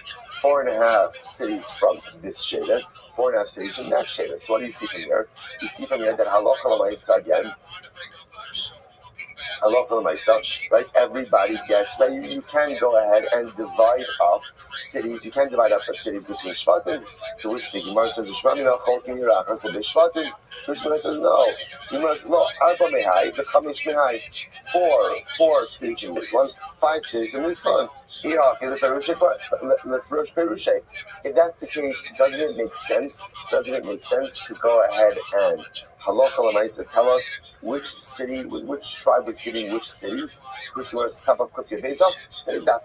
Right, Kufya Beis, 112a, Kasha. No, that's a good question. Good question. Okay, so we'll say. So by the way, this is our machlokes between Rabbi Yochanan and Reish Lakish. Can you divide up one city amongst two shvatim? The Gemara doesn't resolve it over here. Very little. So we'll say this is very interesting. What happens if you have an Ir Nidachas? You have an Ir Nidachas, and the people were incited. But listen to this. They weren't incited by anyone. In other words, no one came along and actually incited them to worship Avodah Zarah. So what happened? This is a self-motivated group, right? So they're self-insiders, right? In other words, they decided on their own to worship idolatry. So what's the halacha? Can they become an Ir Nidachas or not? No. So Gemara says, on one hand, on one hand, the pasuk says that someone's inciting them, not that they're incited on their own. Or maybe it's talking about a case where even that they're incited on their own. Which one is it? So Tashma, so the Gemara says, remember again, the Mishnah said that if the insiders were women or children, it doesn't become an Ir Nidachas, but why not? So I'll say, so again, remember, women and children inciting should be no worse than self-incitement. And yet you see that Lamaisa again, that they're not chayiv. So it appears from here that self-incitement ultimately again doesn't create Ir Nidachas. Tusmur says, no, that's actually not a fair question. Hanach basar nafshayu greedy, hani basar nashim ba'avuktan greedy. So this is very interesting. When it comes ultimately again to women and children who are inciting, the Gemara's assumption over here is how compelling could it actually be? Like how compelling could it be? The assumption is fascinating. The assumption is that women and children will never be as passionate about Avodah Zarah as men. Which I will say is a tremendous compliment, right, to women and children. In other words, it's fascinating. It almost seems like there's an inherent kedusha that exists within women and children, almost like an emunah pshuta. Even if they're going to be worshiping idolatry, children is different. Children is a das issue, right? But by women, it's interesting that again, well, why can't the woman incite someone to worship idolatry? We just saw by Midyan. We just saw that it was the women who worshiped them to work Baal Par. The truth is, even over there, it was because the men wanted to engage in immorality. It wasn't as much was a theological stance as much as it was an immorality stance. In any event, the Gemara says that when it's women or children inciting the populace to worship Avodah Zarah, the connection to Avodah Zarah is not going to be so strong. Therefore, it can't create an Irani Dachas. It's fascinating. Self-incitement, on the other hand, when people decide on their own to worship idolatry, that can be a very strong connection to idolatry, and perhaps that does create the Irani Dachas. So let's say, so again, halacha l'maaseh, the Rambam Paskins is, in order to be an Irani Dachas, it must be someone actively inciting the city. Self-incitement is Avodah Zarah, so you'll be judged as of the Avodah Zarah. So skila, and your property is not destroyed. But to be an Irani Dachas, there has to be others who are inciting. Okay, the majority of the city ultimately again has to be idolatry. So I'll say, so here's what's interesting about this. So how does this work, right? Remember again, let's play this out. There's a city A. Can't even use an example of a city in Eretz Yisrael for this mashal, because to use the actual name of the city in Eretz Yisrael for this would be Motzi Laz on any city in Eretz Yisrael. We've learned our lesson about Lashon Hara regarding Eretz Yisrael. Not a good idea. The land, Zalar, Ma'od. So remember, so let's say you have city A. So now city A, we have insiders, and let's go with what we know right now, right? I've got men who are from the city, from the Shevet, who are inciting others to worship idolatry. People are worshiping idolatry. So what's halacha? If the majority of the city worships idolatry, it's an Irani Dachas, Sayyid, beheading, destroy all the property. The problem is, right, every individual needs their own Eidim and Asra. So on one hand, I have to really judge every individual and then figure out, do I have a majority? So how does this work, right? So if you notice, again, what's fascinating about this is Irani Dachas is collective judgment for the city, but you only get to collective judgment after you've adjudicated the case of every individual. So logistically, the Gemara says, how does this work? So listen to this. So how exactly, how does this work?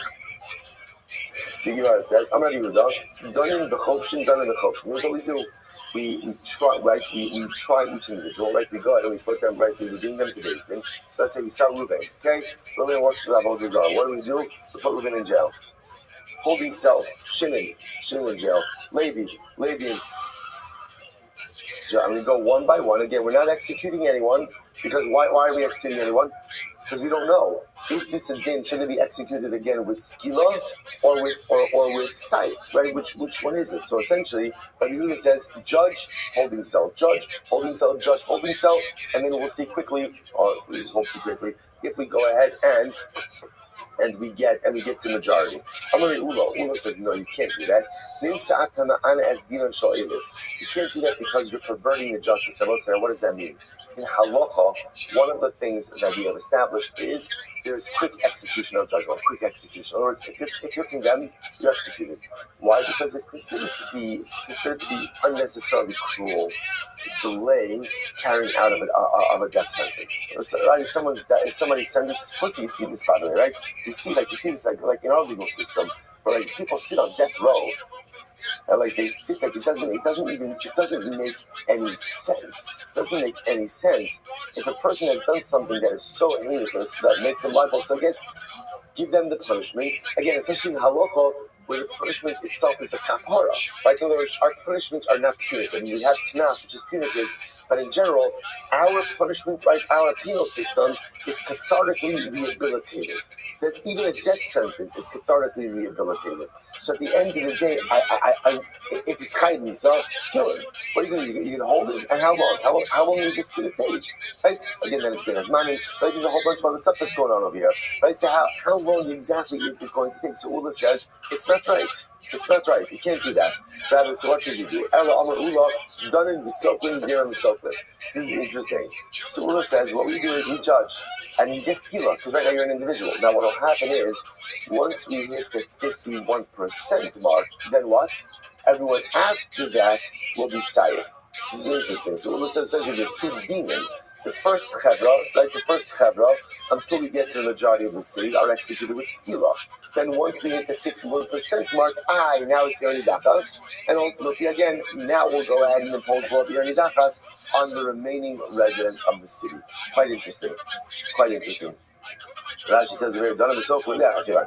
Itmar. So let's analyze. So it says who's right? Who's right? So Itmar, Rabbi Yochanan, Amar done with Sochel, done with Sochel. Rabbi Yochanan says we just go ahead and literally judge and stone. Reish Lakish Amar Marbin Lahen Batei Din. So they say Rabbi Yochanan holds like Ula.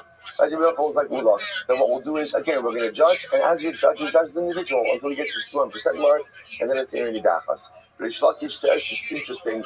Marbin Lahen Batei Din. Reish Lakish has a different approach. Reish Lakish says what we do is what we'll say is that halacha l'maisa. We set up when we know that we have a potential Eri Nidachas. We set up a whole bunch of courts. Remember, Rabbi Yehuda's logic makes a lot of sense. To kind of wait to see, do we have a majority so we can judge them as Eri Nidachas? The problem with Rabbi Yehuda's approach was that it's going to take a very long time. So comes along, Reish Lakish doesn't have the answer. Set up a whole bunch of Batei Din. In other words, judge everyone simultaneously.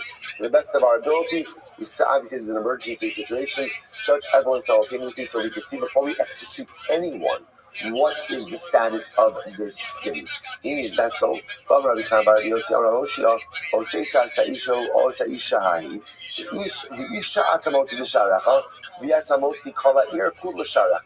don't do that. In general, local Batei Din are equipped to deal with individual cases. They're not equipped. Your local basin is not equipped to deal with a matter that involves the entire city. Ella, Marbilan Batei Din. So we'll say you're right. We'll say here's how it happens. And this halacha l'maisa. Here's what happens. We have a potential Eri Nidachas situation. Chas v'shalom.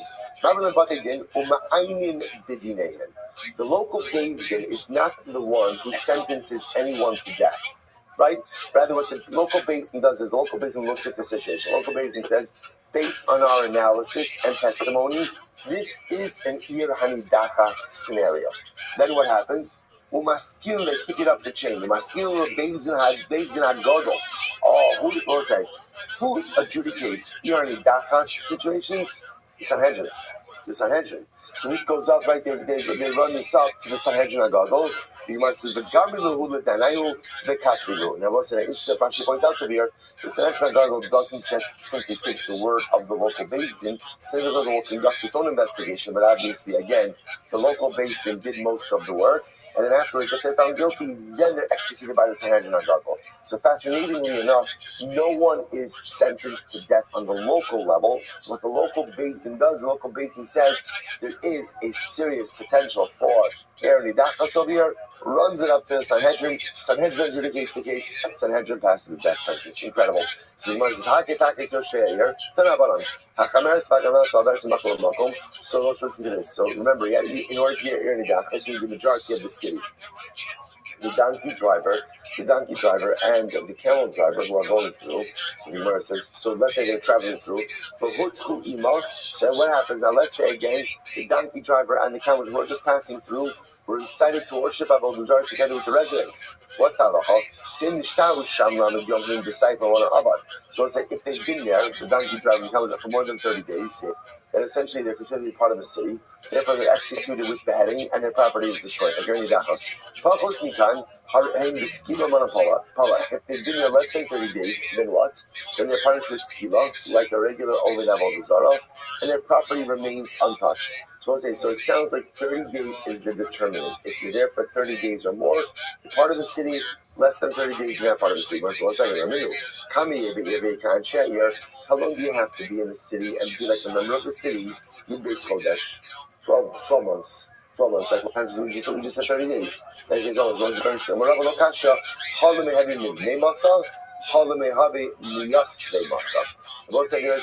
there's a distinction between being part of the town and a resident of the town. Residency only occurs after 12 months. Part of the town is after 30 days. What's the nafkamina? We'll see in this moment. And we'll say, so apparently for Eri Nidachas, you need not be considered a resident in order to be part of the tally. You just have to be part of the town. And yet, being part means being there for 30 days. And what's about time, just to support this idea, Hamudar Hana Mibnei Ha'ir, if you make an eder, right? I make an eder, I'm not getting any benefit from the residents of this city. Then I will say, then what's the halacha? Imish sham adam shinishtash on your base kodesh, asher lehanos imenu. Pachos mikan, mutar lehanos imenu. So again, if I make an eder not to get benefit from the residents of the city, so if someone has lived there for 12 months or more, I can't get benefit from them. Less than 12 months, I can't get benefit from them. The Yoshei Ha'ir, let's say I go ahead and make an eder not to go ahead and get benefit from someone who's dwelling in the city. What's the definition of a dweller? In Mishtah, Lamid Yom Aser, Yanazimenu Pachos, Binkan Mutar Lehanos. So interestingly enough, if they're there, so like a dweller, so to speak, right, is someone who's there for 30 days or 30 days or more. Less than 30 days, they're not interested in your So I'll say very interesting section halacha. So if you're there for more than 12 months, you're a resident. Less than 12 months, you're not near, but more than 30 days, you're considered to be a part of the city. If you're earning dachas, we don't need you to be a resident. What do we need you to be? A dweller, part of the city. So if you're there for more than 30 days, then halacha l'maisa, you are counted towards the tally of the city. Incredible. Hakarim also has kol hasheba. Hakarim also has kol hasheba. So we'll say when we destroy the property of the earning dachas, we're going to destroy everyone's property. But if there's a tzaddik in the city, and he has property outside of the city, we don't touch that. However, there's kol hasheba, so that was nichsei tzaddikim shebesocha. But again, it wasn't interesting enough. Now, remember, obviously, the tzaddik is not going to be killed with earning dachas, right? Because remember, again, the tzaddik didn't worship avodah zarah. So he's not executed, but interestingly enough, his property is destroyed. Isn't that fascinating? So he will not be executed because he himself did not worship idolatry, but yet his property inside of the city will be destroyed. The Rabbi says, shlala, v'lo shlal shamayim. Furthermore, we only destroy personal property, not property of HaKadosh Baruch Hu. We'll discuss in just a moment. That's kol shlala, all the property. The rabbos nichsei risham shechutzala. And we'll say now, the risham niyari dachas, those who worship idolatry, not only is their property inside of the city destroyed, but what? Even their property outside of the city is destroyed. So the property of the Ovdei Avodah Zarah and Irani Dachas is not only destroyed in the city, but even property they own outside of the city. That was an interesting. So the tzaddik himself, of course, is not put to death, but his property in the city is destroyed. Property out of the city is spared. Russia in the Irani Dachas, he's killed. Property in and out of the city is destroyed. The Gemara says it's fascinating. Or Rabbi Shimon, so it's interesting. Why do in other words, the tzaddik wasn't participatory in any of this stuff. So why destroy his property? Why destroy his property? So it's profound Gemara. We'll say, what is a tzaddik doing in a city like this? What is he doing there? What is he doing there? Right? Again, we'll say, obviously, if the city's coming in Irani Dachas, that does not happen overnight. That means there's something sinister happening in the culture of the city. Why would a tzaddik be living in a place like this? So Chazal tell us there's only one thing that would make a tzaddik live in a place like this, which is money, business. Okay, so you chose money over living in a proper atmosphere. Okay, so therefore again, we're gonna punish you by making you lose your money as well. Now let's say the power of living in a proper atmosphere, the power of living surrounded by people who are a good influence upon you. This tzaddik, if he's living in the city only there because of his money, therefore we penalize him and we destroy all of his property. Incredible. Aramar, that's kol shalom tikvots. So we gather up all the property. The rabbos, so this refers even to the property of the Rishon that's outside of the city. So literally, again, we'll accumulate the property of the Rishon outside of the city, destroy that as well. The important qualification,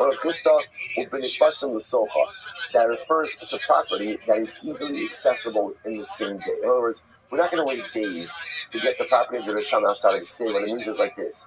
If the Rasha has property that is easily accessible within the day, and we can gather it into the Irani Dachas and destroy it, we'll destroy that. If it's further away, we're not worrying about it. So the Gemara is right. So we'll say, let's say, in the Irani Dachas, you have a guy, Ruvain. So Ruvain, unfortunately, works level of the it's part of the Irani Dachas. He's going to be killed. His property is going to be destroyed. Let's say he's watching property for someone else, right? He has a pikadon. So he's watching something for someone else. What's the halacha? It's mutter, it's not destroyed. So you want to say, one second, hey, tell me, what's the case? So again, if Ruben is watching someone else's property from another city, then of course it's not going to be destroyed, because that's not property of the Irani Dachas. So maybe it's the property of Ruvain that is in a different city. We already just spoke about that.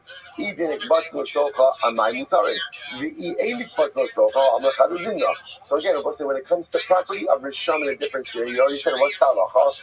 That the property can be easily brought into the Erni Dachas within the same day. We're going to destroy it. If it can't, then we're going to leave it alone. Which was no, the olam diracharas. The mitzkiti bisocha. We're talking about over here Ruvain, who's a member of the Erni Dachas. He's watching property for someone from a different city, but the property is within his city. All right, he's watching it for someone else, so it's deposited with him. What's the case? I want to say first intermediate wide lines. He goes the kabil ale achrayis. The case here is where Ruvain took complete responsibility for the pikadon. So what I thought, now the tema, keeping the kabil ale achrayis, kidis gave dummy. I would have thought that because Ruvain's taking complete responsibility, therefore what? The property is like his. It's like he's the owner, and therefore it should be destroyed. Kamash Malon, no. Kamash Malon with the Pikadon, even if you take full responsibility, it's not yours, and therefore Halacha L'Maisa, it's not destroyed. Incredible. Amr Christa, Behema, Katzishal Erni Dachas, Katzishal Iracheres, Asura. It's very interesting. So let's say if you have an animal that belongs half to the resident of Erni Dachas, half to someone else, the animal is Asur. The animal is Asur. It's treated like property of the Erni Dachas. Esau, you have a doe, Chatzishal Erni Dachas, Chatzishal Iracheres. Half of it belongs to the Erni Dachas, half of it belongs to someone in another city. Mutaras, it's mutar. I will say why the distinction. Very simple. My time of Behema, Behema command the lo pligadamya. Esau command the pligadamya. It's very simple. An animal doesn't lend itself to a clean division. So because of that, again, it's considered to be that it's an intermixed ownership interest, and therefore you have to treat it like Erni Dachas property. On the other hand, the Isa doe is very easily divisible, and therefore then you could say literally half belongs to the guy in the Erni Dachas, half belongs to the guy outside the Erni Dachas. Beautiful. Gemara says, "Bayra Krista behemas Erni Dachas." So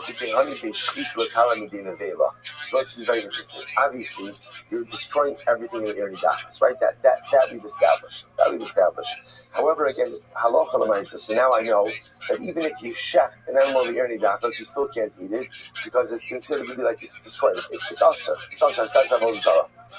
But if you shecht it, at least does that have the ability to prevent it from becoming an avela for tumah purposes? That's the shayla. So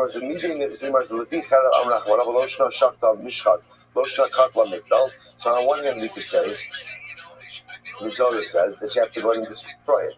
So maybe since you destroy it, it has the status of an avela, whether you go ahead and you shecht it or not. Maybe not. Maybe once you're shechting it, shchita, at least again, shchita is not going to permit it for consumption because you can't eat it under any circumstance. But maybe shchita will take away the avela status. The Gemara says, okay, we don't know. Say our notions in Kanyos Mahu. Well, it's a fascinating question. What about hair of righteous women? Right? So again, you have a righteous woman in the Erni Dachas. She has long hair. That's the type of hair that ultimately, again, would be ready to be cut. So what is the status of that hair? Is it ultimately, again, usher or not? Destroyed or not? One sided. So first of all, are you telling me that, again, that a woman's hair is usher? That would be destroyed in the Erni Dachas? That doesn't make much sense. After all, tikbats v'saraf taksir. Pasuk says, you shall collect the property and destroy it. This is the property that can be collected and ultimately destroyed. Even though this woman's hair might be long enough that she would normally cut it, right? Again, if it's not cut, then it's not included in property that is destroyed in Erni Dachas. What's the case? Awake. So I said, well, what's the case? Hey, dummy. If she's wearing it, so I said, when a woman wears a sheitel, that's going to be part of her body, right? So again, what's the shayla? Why would it be destroyed? The Gemara says, remember, no different. I said that. Remember, for example, tzaddik. As much as the tzaddik is losing his property, we're not taking his clothing, right, and burning it. because again, clothing is considered to be part of the body. So what exactly is the case over here? To which the Gemara says, what's the case? This is actually interesting. What's the case?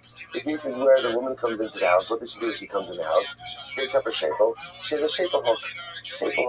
Right? If you're beautifully omnipresent, right? Shekel hook, right? So she has a shekel hook and she puts her shekel on the hook, right? So now again, so what's that look on? The Gemara says, so on one hand, but yet when she goes out, she puts it back on. So Gemara says, so so we do treat this like the property of the righteous in the which is destroyed. Or no, since it's something that she puts on and off whenever she goes in and out of the house, it's considered to be like a garment, and therefore like her body, and not destroyed. To which the Gemara says, teku. Which the Gemara ultimately says that halacha again, this is a teku. Okay, so the Gemara says this also. That's kol shvala take both al tokra chova. You take all the property, and ultimately again you bring it into the city, into the rechov, into the square of the city. Tan Rabbanon, ein lo rechov, naasis ir nidachas. So Yishmael says if there is no main road, no main square, right, then the city doesn't go near any dach. It's just technicality. But here it says if there's no main city, you know what to do? No main street, make a main street. What are they arguing about? Mar Savar Rechova Meikara Mashma, or Mar Savar Rechova Hashkanai Mashma. So what's the Shai? How to interpret? Plus it says, you shall gather all the property into the main street, to the main square. So again, one opinion says what that means is it has to be a main square that already exists. That's the first opinion. That's Rabbi Shmuel. And therefore, if it doesn't exist, it can become an Erni Dakas. Rabbi Kiva says, no, it means there has to be a main square, even if you are creating a main square right now. Incredible. We'll say, I'm a base. If there's any hektish in it, you have to redeem it. You can't destroy that. So it says, how you bought kadshin is be'ah. What happens if, let's say, there are animals designated as karbanos in the Yernidachas? What's the halacha? Yamusu. We leave them to die. They both say, now what yamusu means, Rashi points out over here, is we just kind of don't feed them, don't do anything to them, and they die on their own. We don't actively slaughter them. We just let them die on their own. What happens if you have property that is, or items that are consecrated with Bedek Habayis? Bedek Habayis means financial consecration. Not physical consecration, but financial consecration. What's the halacha? They are redeemed. Transfer the sanctity onto money. Right? The money becomes sanctified, and therefore, again, we could destroy the items. Trumos, Yirkavu, just truma there, let it rot. Meiser Sheni, the Kisei Kodesh should use. So if there's Meiser Sheni or Kisei Kodesh, again, holy writings, and ultimately, again, they're put in Sheni. So Rabbi Shimon says, Behemta, Alo Behemas Bachar Umeiser. Rabbi Shimon says, the only animal that is destroyed is your animal, and not a behemah that's a Bachar or Meiser Sheni. Shlala, Prat Lekesef Hegdish. So Shlala comes to exclude money that is Hegdish, the Kesef Meiser, or Meiser Sheni money. Aramar. How you bought Kadshin is Be'at Yamusu. So if you have Kabbalos in the city, you have to let it die. So the Gemara says, Va'am Yamusu. You actually establish the Imach of Ibu Dinei Minagama. Why do you have to do that? Let them graze, develop a mom, then redeem it onto money, let the money be hektish, and the animals can be killed. Rabbi Yochanan says, no. Because bringing the Kabbalos of a Russia, I was waiting, we're not going to bring these Kabbalos. We'll stop over here today. Not going to rush. Right, we're fine. We're absolutely fine. Tomorrow we actually have a very manageable blot. Is that right? It's not really in other days. Let's say tomorrow, our last stop in Sanhedrin. Shkoyach, everyone. Tremendous day. Tremendous Masechta. Tremendous day ahead. Shkoyach. All right, friends, have a great day, everyone.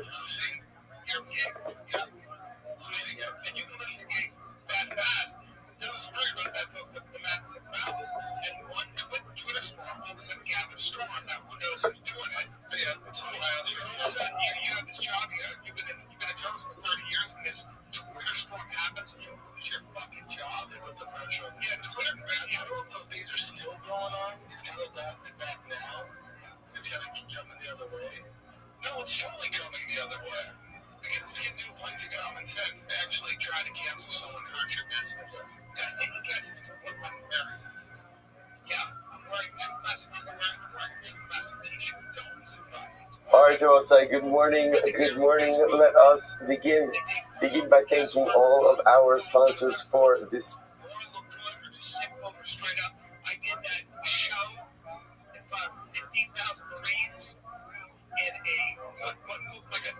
Good morning, shit to thank our Talmud Torah sponsor, our annual Talmud Torah sponsor. For Tuf Shin Pei Hey, the Tosim Mishpach of Eretz Yisrael, for dedicating all of the Shiur and Drushos this year, and the Zuchus of the Soros Tavos for Am Yisrael. Our Talmud Torah sponsors for the month of Nisan, Habardim Lertova Paul Pollack, the celebration of the Nisan birthdays of his wife Kathy and granddaughter Esther Pollack, Horse Arch, New Jersey. Anonymous sponsorship in the schools of Simchas for all of our children, and for Nisan to be the month of Geula Shlema for all of Klal Yisrael. Only Avram Shimon Kelman, in memory of Avram's mother Sarah Raina Bas Yehuda Heschel to call the bracha. Our Golgornik sponsors Steve Golaskov in honor of all the bracha that Hashem has provided for me, Jordana, and our family. Incredible. And our Dati sponsors for today, Ari and Val Elman, in honor of Dovi Elman's birthday. All right. Okay, come when he comes in. Okay, good. And here's Hashem. He'll be. I have faith. He'll be here. Okay, here's Hashem.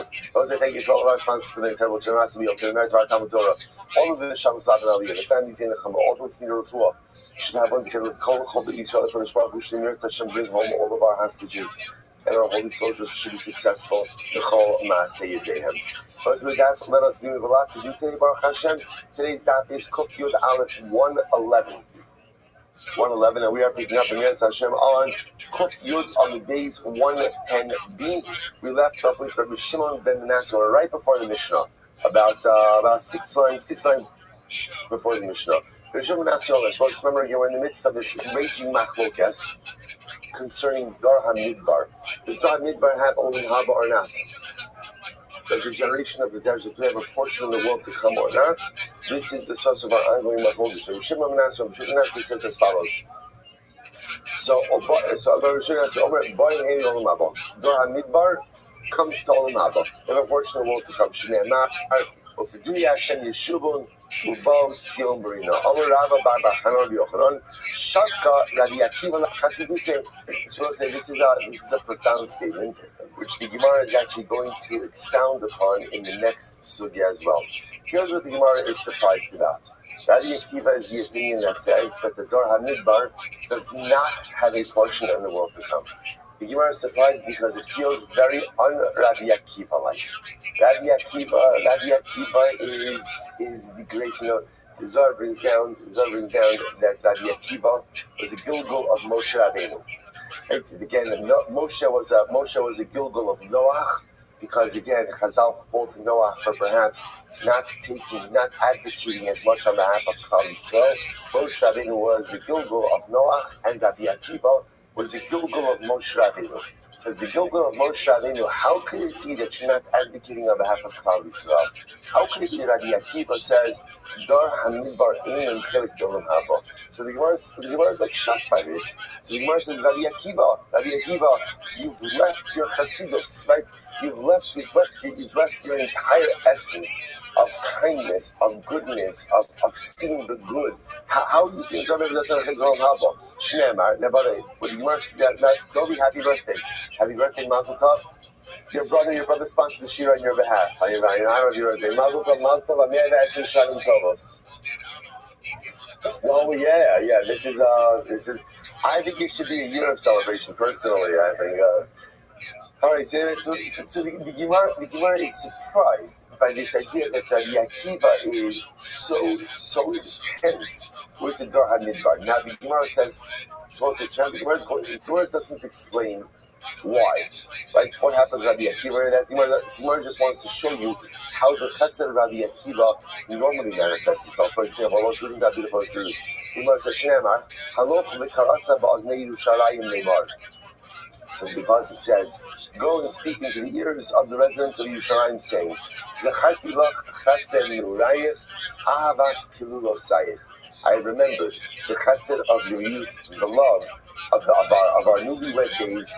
Lichtich acharai b'midbar ve'eretz lo zaruach. So this is so beautiful. Again, Hashem says to Klal Yisrael, I remember the chesed of your youth. What's the chesed of your youth? That you followed me into the desert, right? Into an uncultivated land. Remember again. So just to give you context. Remember again, this is Yirmiyahu Hanavi, Jeremiah, right? Yirmiyahu Hanavi is the prophet of destruction. He's the one who told Klal Yisrael about destruction of the first Beis Hamikdash, and it happened during his days. So remember again, he's telling Klal Yisrael, don't worry, as much as Hashem is going to destroy the Beis Hamikdash, He will always protect and love you. Why? Because Hashem remembers that which you, Klal Yisrael, did for Him in the beginning of our marriage to Hashem. What did we do for Hashem in the beginning of our marriage? We followed God out into the middle of nowhere. We make reference to this during the Pesach Seder as well.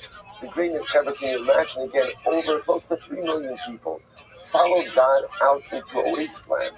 What did we have with us? We had matzah. That was it. Sure, we had a lot of money, right, that we took from Egypt, but at the end of the day, money doesn't do you all that much good when you're in the middle of an arid desert. So close to 3 million people followed Hashem out into a wasteland, into a desert. Where was our food? Where was our water? Where was our provisions? We just trusted HaKadosh Baruch Hu. So the Ribono Shel Olam recognizes that chesed that we did for Him. It sounds like a strange thing to say, that we did a chesed for Hashem, but we did, because we followed. Because at the end of the day, Klal Yisrael, we always put our faith in the Lord. So Yirmiyahu tells Klal Yisrael, don't worry, things look difficult, and things look bleak, and things will be difficult and bleak. But just know that Hashem will never abandon us, because He remembers that which we did for Him. So Rabbi Akiva says, so if Klal Yisrael in the days of Yirmiyahu are being saved because of the chesed of the fact that we left Egypt, so I'll say, who left Egypt? Who that left Egypt? That's Dor HaMidbar. That's the generation of the desert. So Klal Yisrael in the future is saved because of the merit of the generation of the desert. Then what? How can you say that Dor HaMidbar, generation of the desert, doesn't have a chiluk in Olam Haba?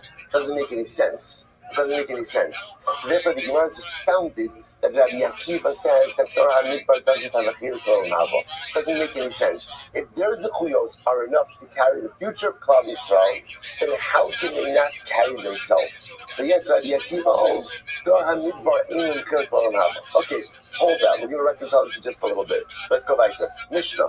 Asar Sashlotim Ein Masidum Lachsan. What's a very profound Mishnah? The 10 tribes. Remember again, these are the 10 tribes that were exiled.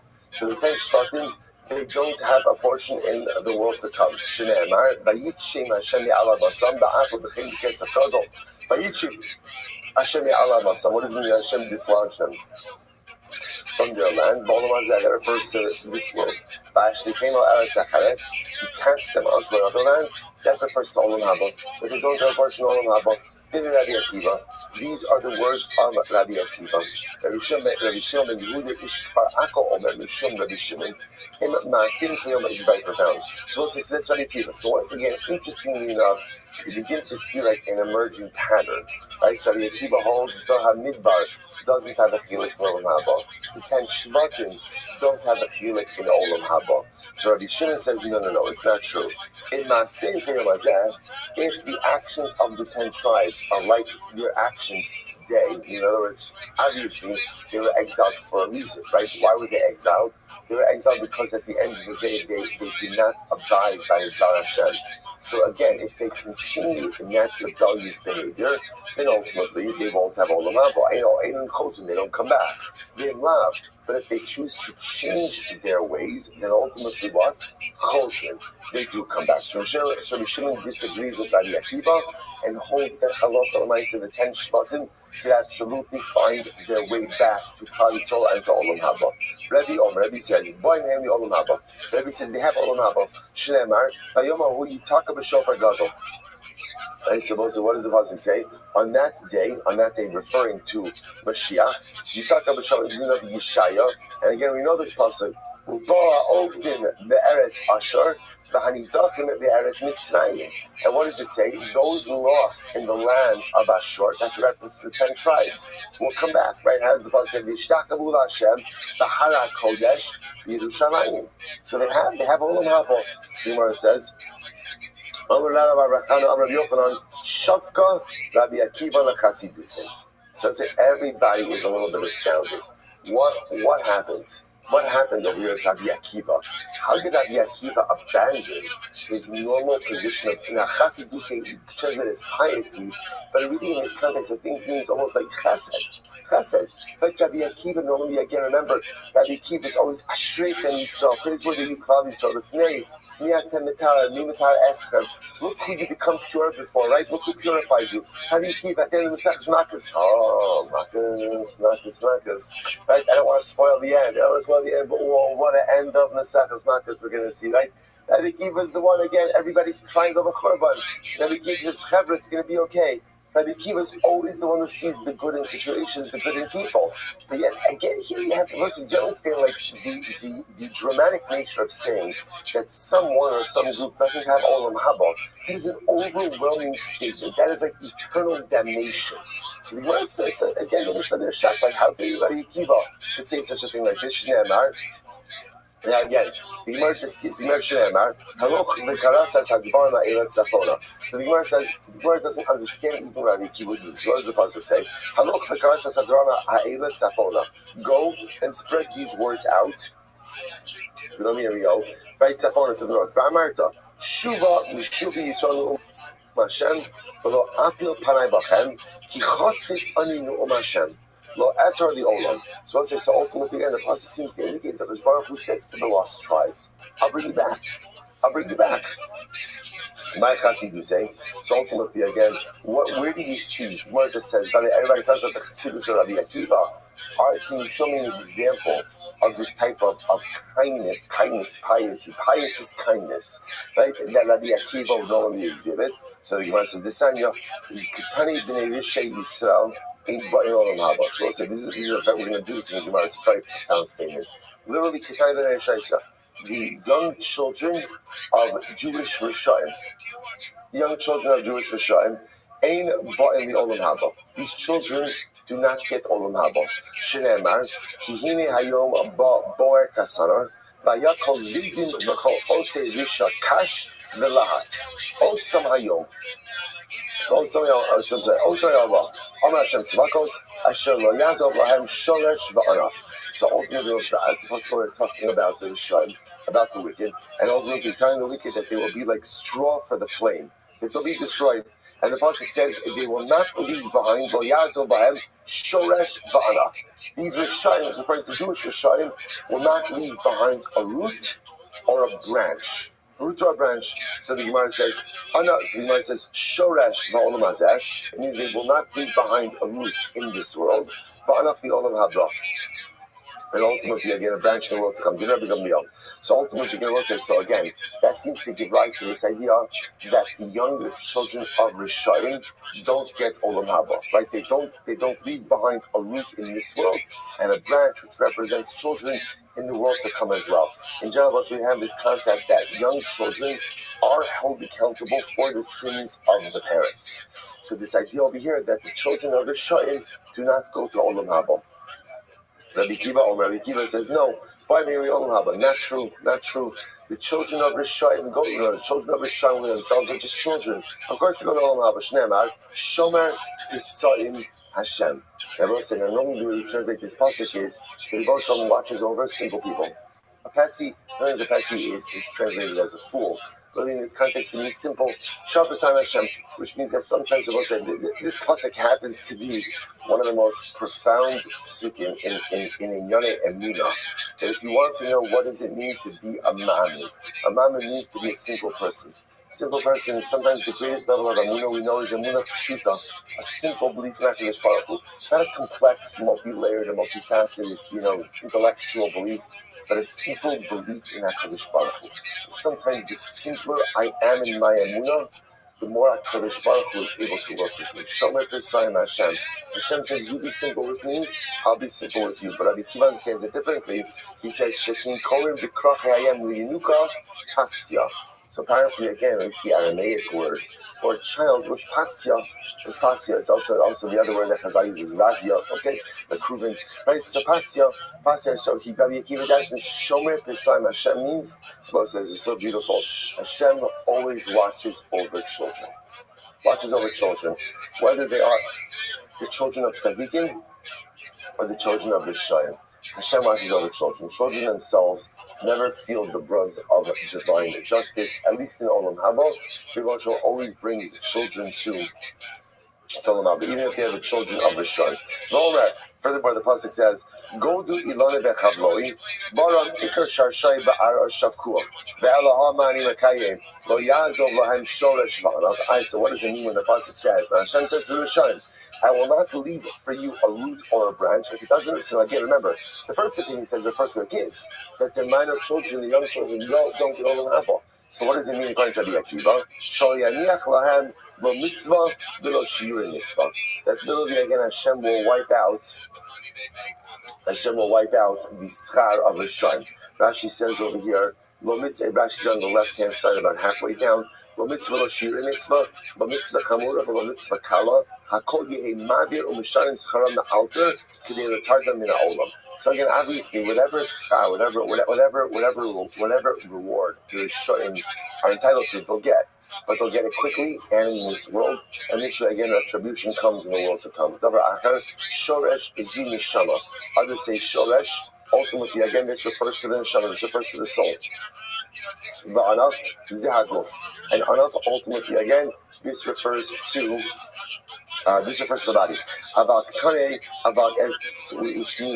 Which means Rashi says over here in the Shama, Shema'amedes Haguf Kishor Shemamida Ivan. So this is actually a very beautiful idea that the shorish is the neshama and the branch ultimately again is the guf. How does the root find expression? Like no one could see the root. Like I know in a tree, I know the root is there. I know that the tree can't exist without the root. But how does the root, so to speak, find its expression in this world? Through the branch, right? It's very so again, such a beautiful imagery. So the shoresh is the neshama, the soul, and the body is the branch. The body is there because again, I know the soul is there. I know the soul drives everything. But where does the soul see or find its expression? Only through the body. But everyone agrees that Rishayim, the young children of Gentile Rishayim, do not have Olam Haba. Then everyone agrees. So the machlokas is by the children of Jewish Rishayim. Right? That Akiva says they do have Olam Haba, everyone else says they don't have Olam Haba. But by the young children of Rishayim who are Akum, everyone agrees in the Olam Haba. Rabbi Gamliel, Nafkalei, Bivitova, Kol Zachar Lamo, Itmar. Okay, so what says now? This gives rise now to a different discussion. Actually, before we go on, just this whole Rabbi Akiva, and like Inlam Olam Haba. So what do you do with this? So first of all, there's two people. Let's go with what perhaps is the Pshat Rabbi Akiva himself. Rabbi Akiva is Chassidus today, but now we see two instances where Rabbi Akiva really comes down hard. Number one, Dor HaMidbar. Number one, Aseres HaShvatim. Well, see, perhaps what Rabbi Akiva says is like this: there's room for chesed everywhere, but you have to understand something. When the Ribono Shel Olam delivers greatness and goodness and chesed for you on a silver platter, and you are a kafoi tov, and a person is an ingrate and doesn't recognize that and doesn't appreciate that, for ingratitude, right? For that level of behavior, that's unforgivable. They have to appreciate where Rabbi Akiva comes from in this. Everything Rabbi Akiva had in life, he had to work for. Everything Rabbi Akiva gained in life came only as a result of incredible difficulty and exertion. Nothing was easy. Nothing was given to him. And again, that was true for Rabbi Akiva, that was true for his wife Rachel, that was true for their marriage, and that was true for their life. And Rabbi Akiva, again, amazingly enough, sometimes when people have a life like that, they become like very bitter, they become very disillusioned, right? They see other people have a lot, they had very little, but that wasn't Rabbi Akiva. Rabbi Akiva had the most incredible worldview. But the one thing Rabbi Akiva could not tolerate is people who had all the opportunities in the world and didn't take them. And more than didn't take them, showed ingratitude for those opportunities. So Rabbi Akiva looks at Dor HaMidbar. Rabbi Akiva says, I don't understand. For Mitzrayim, and for 40 years after, he sustains you in the deserts, and he gives you man, and you have one simple job: to serve him, to do good for him, and you didn't do it. and you didn't do it, and you rebelled, in Rabbi Akiva's worldview, that is the one thing. You want to tell me you didn't keep this, you didn't keep that, you did this avera, you had this immorality. Okay, we can work with all of that. But ingratitude, an inability to recognize when someone delivers bracha literally to your doorstep day in and day out, as was happened with the man, Rabbi Akiva, I'm sorry. If you don't have, if you lack that midah of gratitude, then at the end of the day, such a person like that, I'm sorry, just you don't have a chelik l'olam haba. The olam haba doesn't have room. There's sitting with the 10 Shvatim in Eretz Yisrael. There's a malchus. There's Jewish autonomy. There's Jewish strength. And you have a Navi that warns you over and over and over and tells you what you need to fix. And once again, you exhibit that in gratitude. Rabbi Akiva says, I'm sorry. We can work with any adera possible. But if you're an ingrate, if you mamish lack the ability to understand the brachos that the emotional like living right to your door, for that, there is no olam haba. For that, there's no, and I think perhaps that explains Rabbi Akiva's position as the common denominator between Dar Midbar and Aseres HaShvatim. Because really those are the instances where you see Rabbi Akiva coming down hard, that shared midah of ingratitude. Any other aveira we could work with. But this type of almost like ideological flaw in you, that's almost irreparable. For that, there's no olam haba. There's another part on Dar Midbar, but if we have time, we'll come back to it at the end. Right, the Gemara goes weiter. We'll say now a tremendous sukkah. Itmar. Katan me'emasai bali olam haba. We'll say this is incredible. When does a child who leaves this world, at what point does a child come to olam haba? So it was Rabbi Shimon bar Rabbi.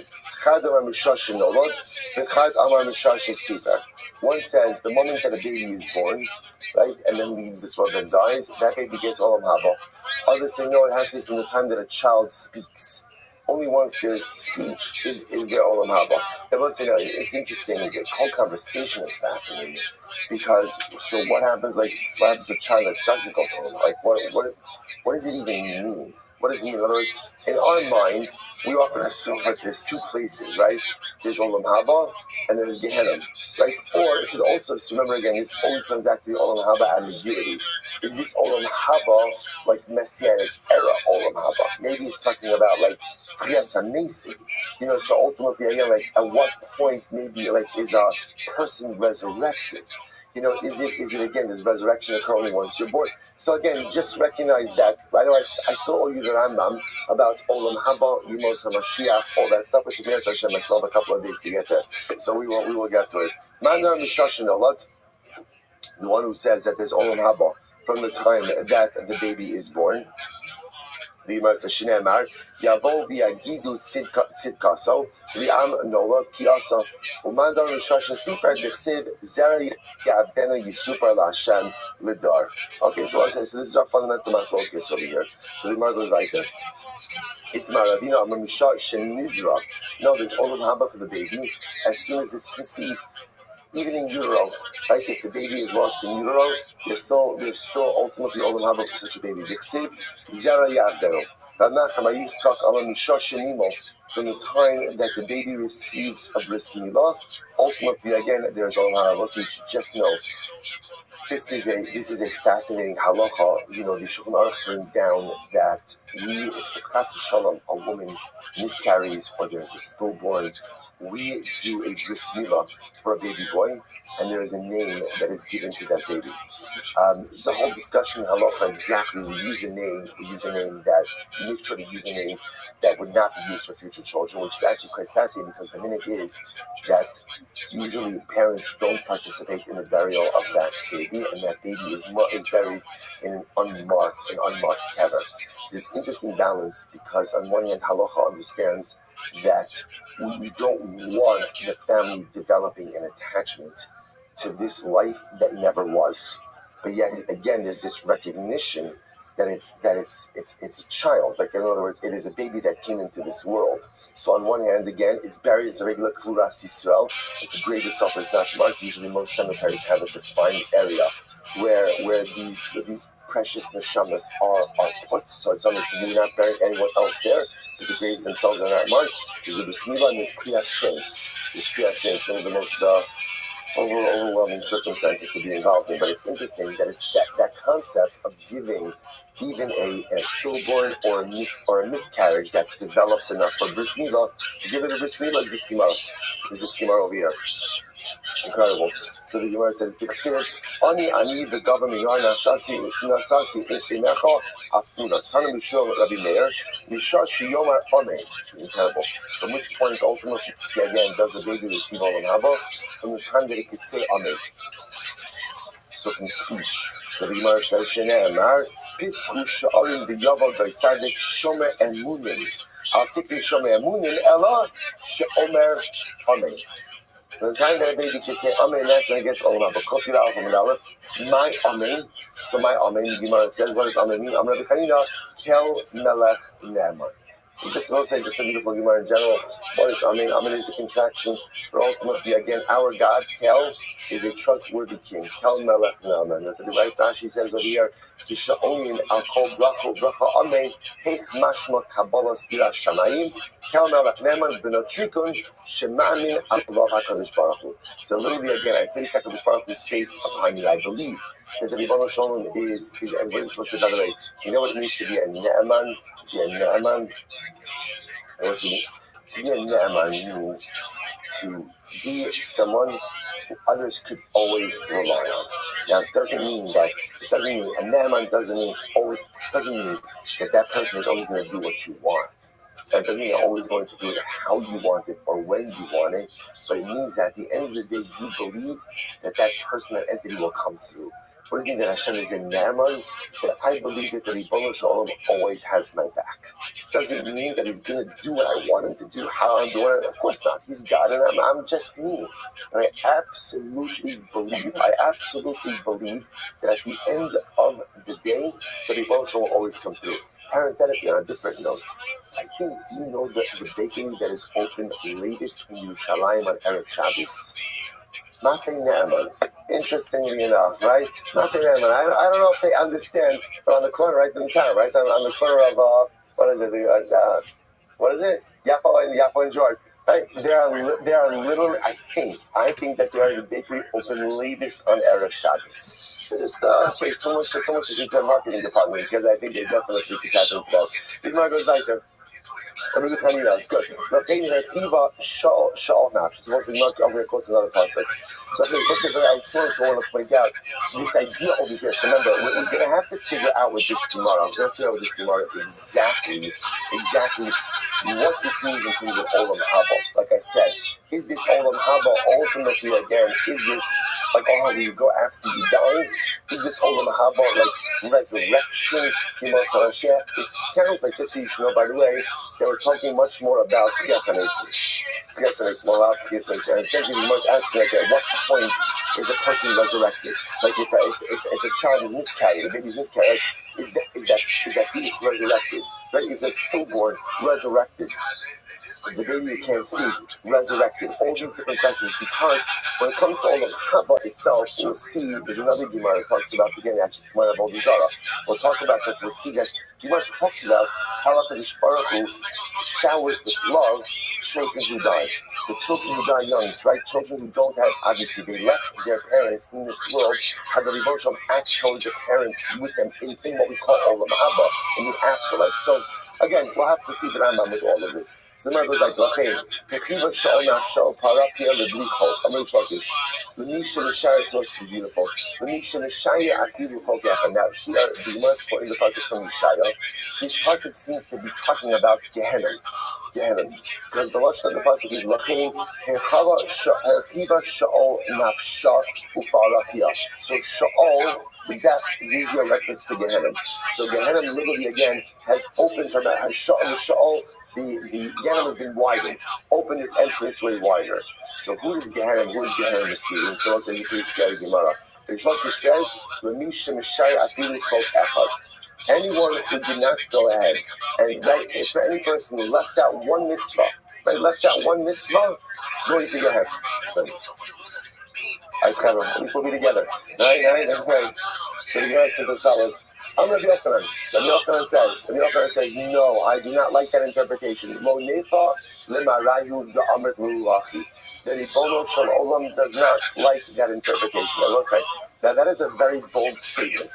Very bold statement, right? Because Rabbi Yochanan says, something does not. What does that mean? Rashi says over here, the Lord said, this is incredible. So you have Rish Lakish saying, even if you don't keep one mitzvah, you're going to Gehenna. But the Yochanan says, what are you talking about? Do you think that Hashem wants you to interpret the pasuk that way? Right? It's such a profound statement. The Ribono Shel Olam doesn't want us to find fault in each other. That's how His Baruch Hu wants. Because Baruch Hu wants us to see the good in each other. He wants to see the beauty in one another. And you're saying every single youth who doesn't keep a mitzvah is going to Gehenna. So okay, you got it. That better be one big Gehenna, because all of Klal Yisrael, all of Klal Yisrael. Let's say there is not one person, even the Gadol Shabbat Yolam, the greatest Gadol in the world, even Moshe Rabbeinu made a mistake. So that means Moshe is going to Gehenna. Moshe is going there because of the Torah, and every single tzaddik and every single regular person is going to Gehenna. So Rabbi Yochanan says, this is not how Hashem wants us to interpret. So let's understand this more. And the Ribono Shel Olam does not want us to find fault in each other. That's not what He wants. Just the opposite. He wants us to see the good. How does the Yochanan interpret the pasuk? It's like Ella, it's beautiful. Ella afilu lo lamad Ella chokecha. No, here's what it means. What it means is like this. The Yochanan says what it means is, even if you only did one mitzvah, that will save you from Gehenna. Wow. So I said, do you see this? Same pasuk. Rish Lakish sees it as saying, if you omitted the performance of one mitzvah, you're going to Gehenna. Rabbi Yochanan, even if you only performed one mitzvah, you're being saved from Gehenna. So let's say, who's right? Of course, Rabbi Yochanan. Right? But what's fascinating is all a matter of perspective. Do you want to see the good, or do you want to see the negative? That's it. I say that's pretty much that's kind of the core choice for all of life. You want to see the good, you want to see the negative. If you want to see the good, there's so much beauty, so much good to see. You want to see the good, as long as the Yid does one mitzvah, he's Kodesh Kadosh and he's saved from Gehenna. You want to see the negative? Okay, as long as you can maybe one Aveira, mamish, you're damned for all eternity. Okay, all a question of perspective. So let's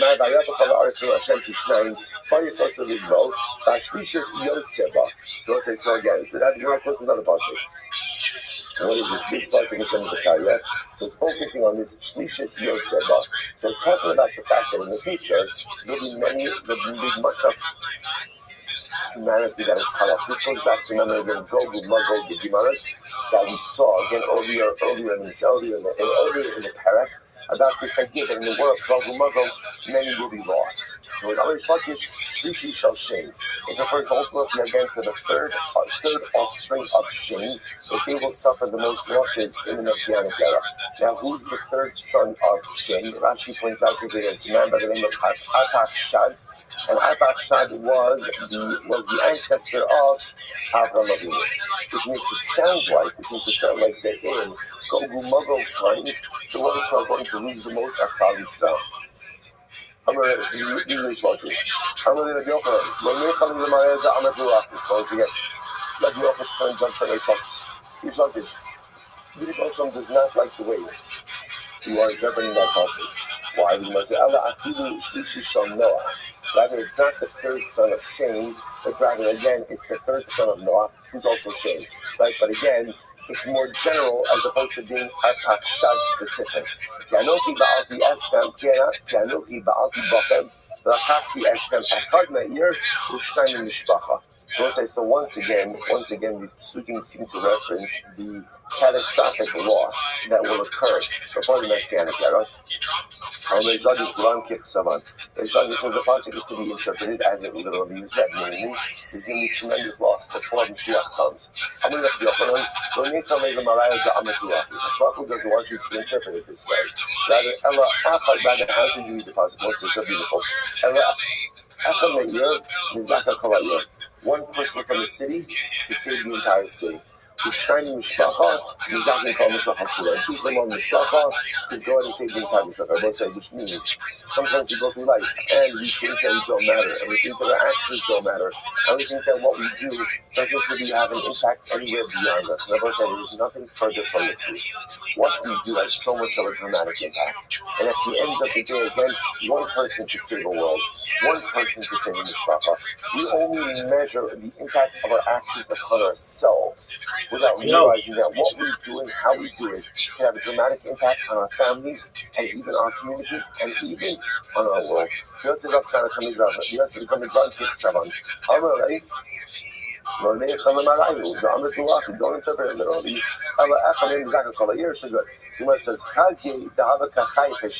it's a great story. So Rav saw Rav Kana that he was shampooing his hair, and then afterwards the Salaf Yosef came to Rav, and then he came to Yeshiva. And so Rav saw Kana taking a showering, like getting ready for engaging in personal grooming, and then coming to Yeshiva. Amalei, so Rav is even a little misser. Amalei, you will not be found in the land of the living.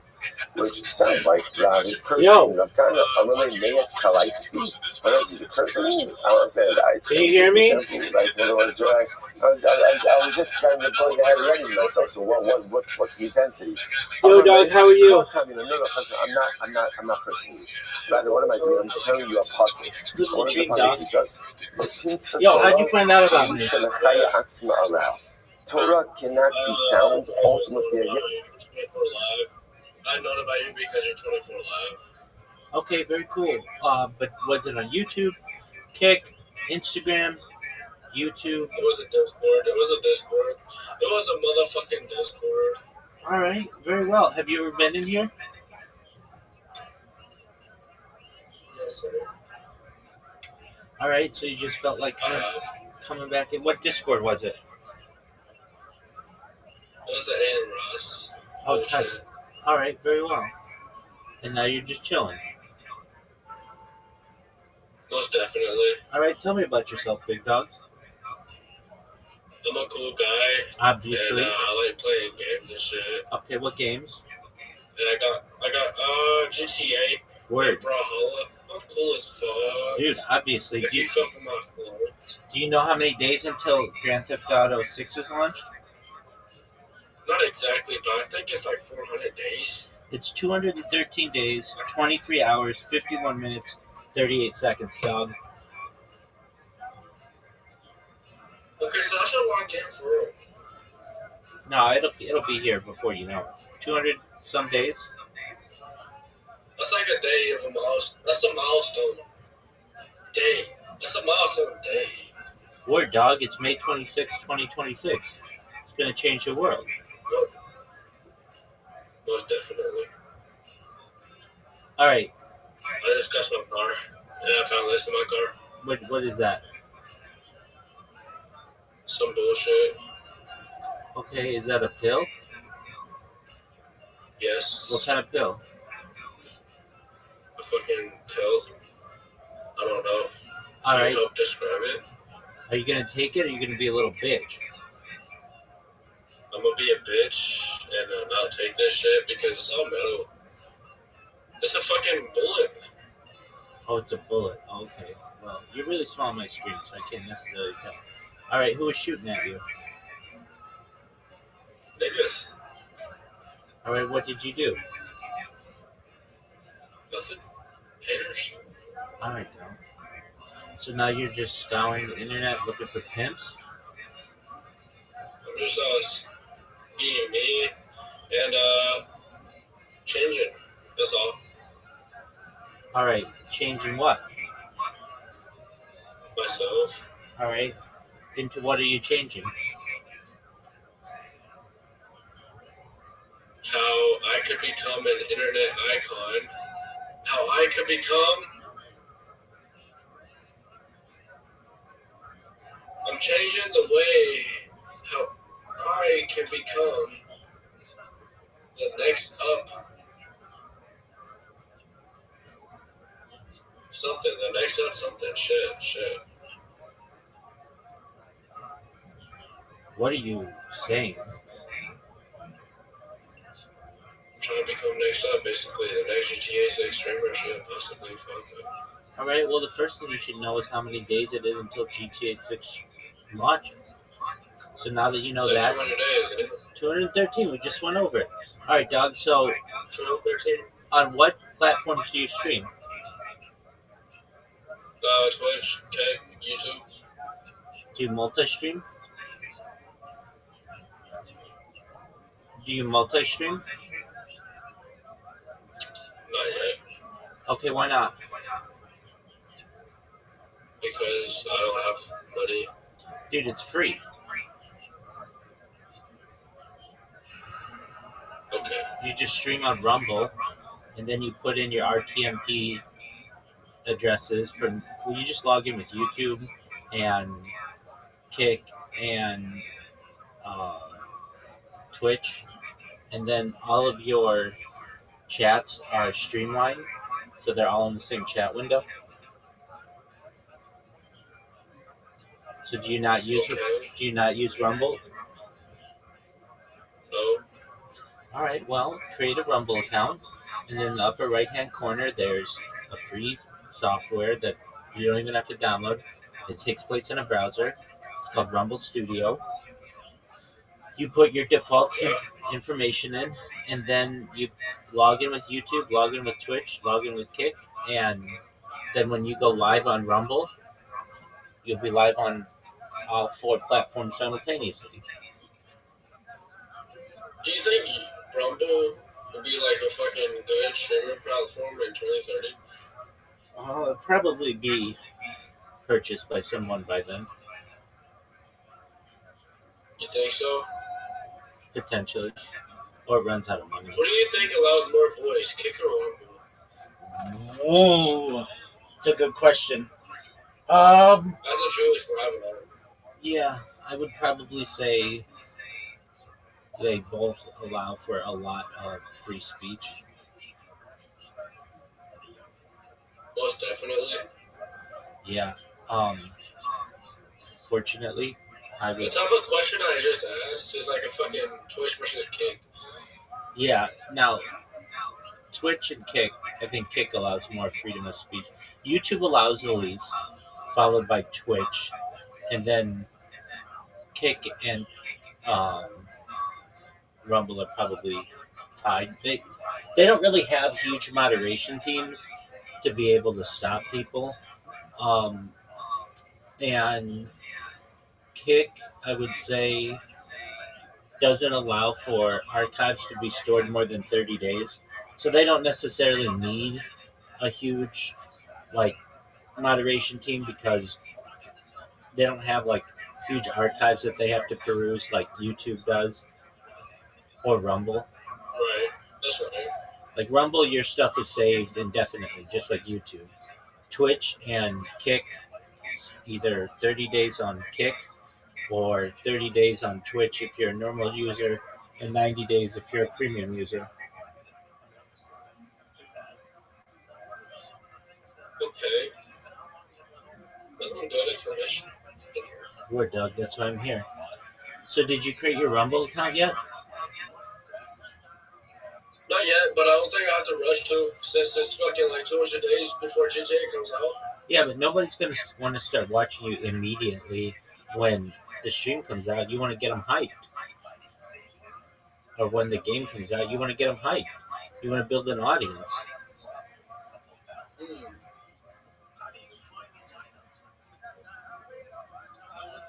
All right, do you have a link tree?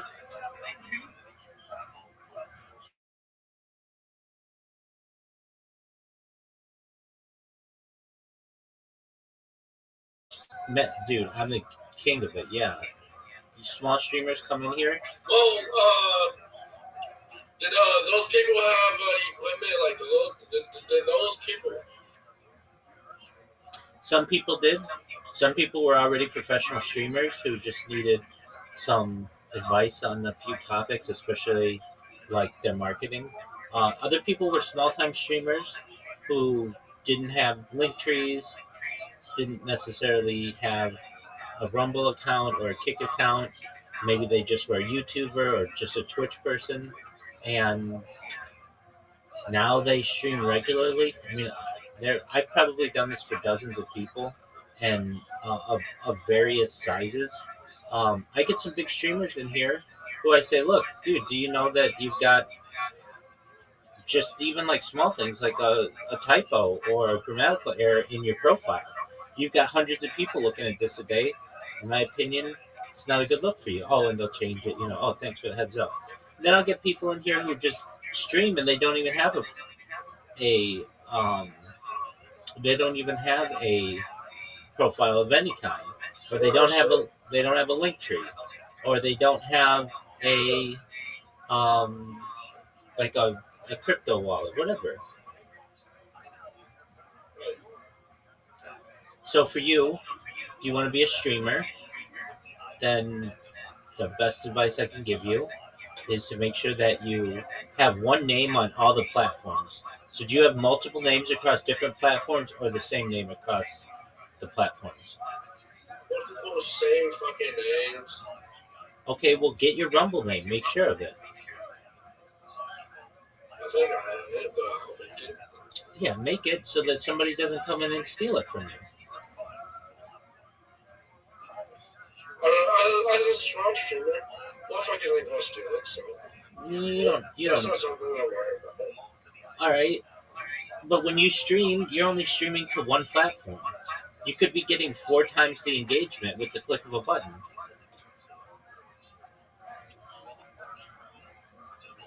Like if you go live on YouTube, nobody talks to you. Okay, if you go live on Kick, maybe 1 or 2 people might talk to you. If you go live on Twitch, maybe 2. Okay, say it's my first time going live. Say it's my first time going live. Okay. I'm live streaming on P5. Okay. Because GTA 6 comes out on platform first, like on console first. So I'm on P5, trying to live stream fucking GTA 6. Okay.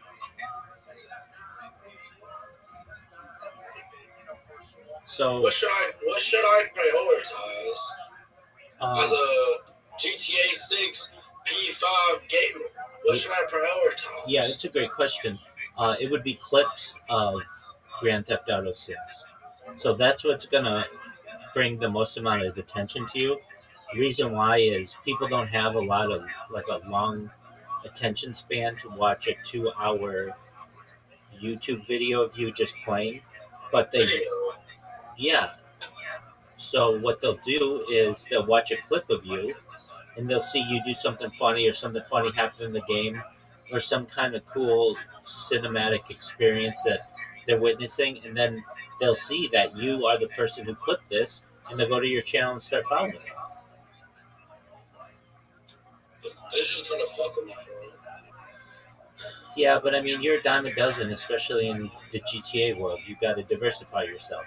So the first people to put out clips of themselves for Grand Theft Auto 5 will be basically have the first opportunity to be able to colonize the space.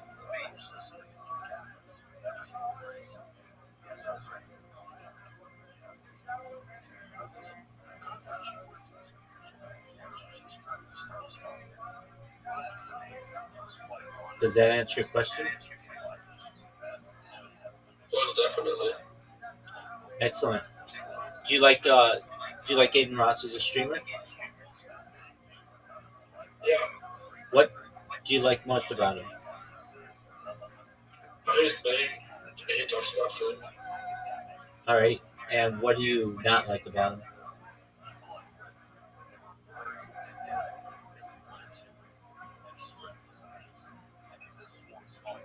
Since he's already big, he can talk about anything he fucking wants. Yeah, what don't you like about him? The shit that I don't like is like the bullshit. I mean,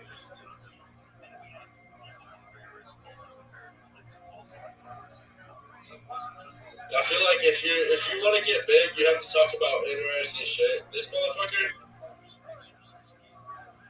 he can talk about shit that's like out of the way. Like he can talk about shit that's like fucking introspective in a way. Okay. I don't like that he says he's going to stream some days and then doesn't. I think he needs to have a more consistent schedule. Right. I'm not forcing him to, but he just kind of does what he wants to do, and that's cool. But if he wants to be a big time streamer, then have a consistent schedule. Dude, I also don't like. I think I'm not blaming him, but all his shit is so botted. It's like every single stream he has 55,000 people watching him on Kick, and it's if you look at his trends, his graphs, it's not organic. So he probably has a real like maybe 1, 2, or 3,000 people watching him, and then 50,000 bots. Is that how like most people are? 100%. Yeah, it takes money to make money. So you have to bot yourself to be a big time streamer. You'll never get to be a Mr. Beast or a PewDiePie or any of these people without bots. I feel like that's fine. Like imagine if you're the new runner. If you're the newcomer.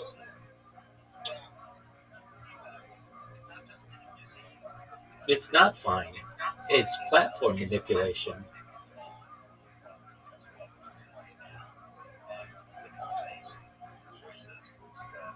It doesn't allow small streamers to grow. You shouldn't like it. No one's ever going to find out about you because of this process, unless you do something viral or something viral happens to you. And that's unfortunate. You should have the same opportunity as Aiden Ross or Amaranth or I Show Speed. Your stream should be on the front page occasionally. That's a nice aspect of Kick, is at least they take some small streamers and put them on the front page so that they share the love a little bit and they get a following and they get boosts and subscriptions and stuff. But you'll never get that on YouTube. You won't get that on Twitch.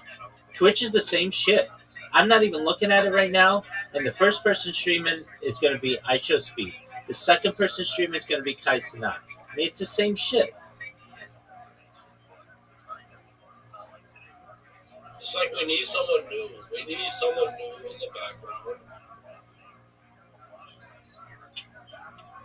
We need someone new that's like out of touch of bullshit. That's like we need someone new that's not even touching bullshit.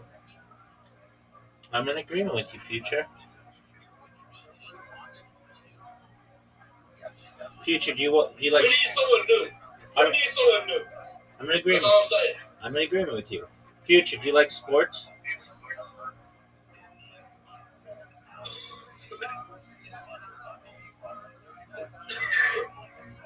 You all right there, Chief? Are you okay? Yeah. All right, tight. Tight. Yeah. It means good. In the chat? In the Discord chat? No, I said tight. That was at one. I said tight. Well, then get a fucking charger, dog.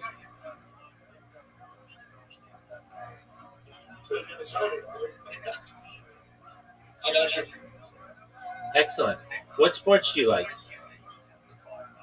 Football, wrestling. All right. Do you have a fantasy football team? Yeah. All right. What's your record this year?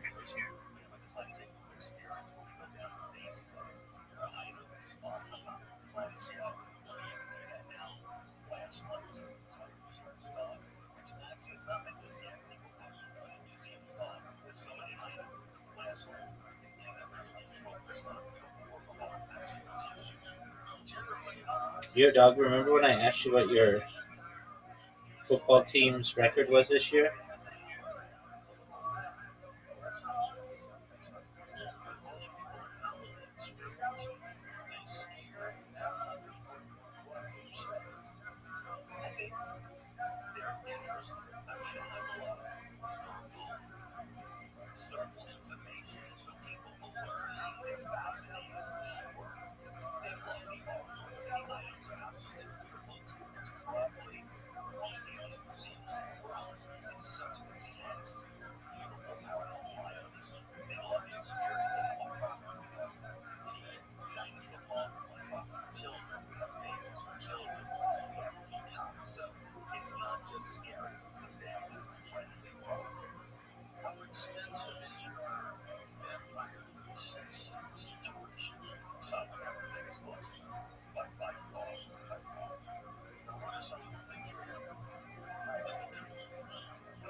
let's see here. Next one is a long text post. Dragon Czar posted this: nicotine pouches screwed up Shab's gums. So, without reading the whole thing, shout out to Podcast Cringe for sharing this segment, just like it says in the post there. Brendan Schaub was complaining about how his gums are fucked and he can't go to the dentist, or when he goes to the dentist, they're just continuously having problems. At the same time, he's sponsored by Rogue Nicotine, and they probably don't want him saying that out loud. So, Podcast Cringe makes the assertion that maybe he's just giving shout-outs to sponsors without really making money just to keep face. Basically. Wow. Yep. Oh, no. That is so sad. Yeah. Oh, fuck. Show that to Podcast Cringe. I can't do an Australian accent. That's not what's going on with us in Rain, though. No. They pay us a lot of money, and what do they keep doing? And same with Tiger Brother. This is posted by Complacent Exhausted. Papa whines about Bedler and Brian being exposed as creep again, edited but long. This isn't the same one, is it? They just do this every episode, or what? Let's see. Be like, okay, whatever. Right. You know, let's see how this unfolds. You know, it's the same. Look at that hat, though. I got the same hat. Nice. Is he just talking with your board out? How about this? How about this? You guys deal with it. Yeah. Damn. You deal with it. Yeah. Yes and no, because the field that we're in, if it just goes, you guys deal with it. That's not fair to you and the shit you went through and what Brian went through. Because where the fuck was this energy back then? If only this was around back then. So it takes a guy like this, and I heard he might be a scumbag. I don't give a fuck. I don't do it. What are you talking about? Opposing this? You're talking about two Hollywood titans who are trying to ruin his fucking career. He goes, hold up. I got receipts. And people are listening. So this changes dynamics. For the next comic that gets fucked over by some whore that wants fame and trying to ruin his reputation, now there's a discourse where you go, hold up. Yeah, I will say I know Justin Baldoni. I've met him a few times. He's amazing. Okay, it's great. I mean, all that stuff is so crazy, but him and Justin Baldoni look like they're brothers or something. Yeah, they could both do a TED Talk on being a scumbag. Yeah, totally. Sorry for being out of the loop of what happened with Justin Baldoni. I don't completely know the full story, but there's a movie called This Ends With Us, which was about like a domestic violence situation or abusive relationship. Starring Blake Lively, Justin Baldoni. I already know this. And so, and then there's just all these issues on set of he did this, she said this, blah blah. It's like I don't know where the case is at or whatever, but it's becoming a very much like tabloid type. It's a clear-cut case of cool story, bro. that's what it's really. That's what any facet, every facet that you look at it, any lens. It's a cool story, bro. You just do that's. Oh, I know. And I love it. I mean, what they did with the Army of the Dead, they took me out. It cost them millions of dollars. They just lost money. They lost money. Who was their fool? They lost already trash movie. Yeah. They want to split it out. More money. Split it out. They spent money replacing me. It's like they just lost money on that. That's my thing. And here I am. Still fucking, you know what I mean? It's like it's like I've used the AI and you are still crushing it on the road. I know what I'm saying. And all those bitches, all those comics that hopefully made the right business decision. You can tell I'm so glad he said comics too. Podcast doing shit. How bad is it go for you? Well, but you know what? I don't judge people. They're like whatever they think is right. Just not my foxhole. Yeah. That's all. I don't fucking know. It's all good. It's all good. Yeah, but it's like, you know, but it's not. I know.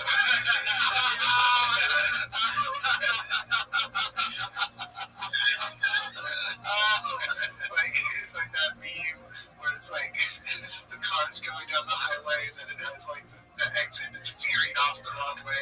Just like he can't let it go. It's like perfect time. Okay, we got through it. We heard him mention that the person sitting to the right of me is a pedophile.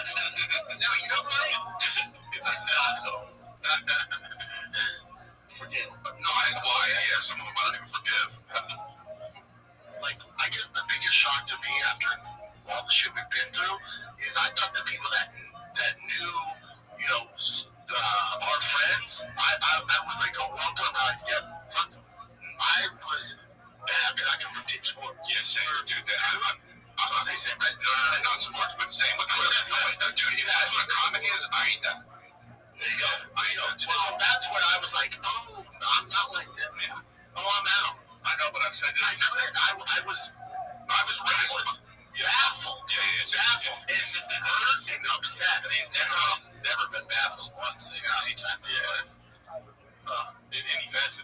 once. The baffler. The bafflist. A fight? That's not real. I know. The bafflist during Adrian Brody.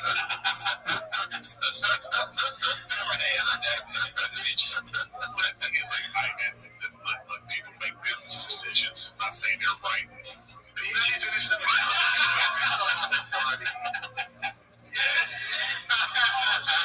John's my spirit animal. Awesome. Yeah, he's great. I want to put him in a room with Congress.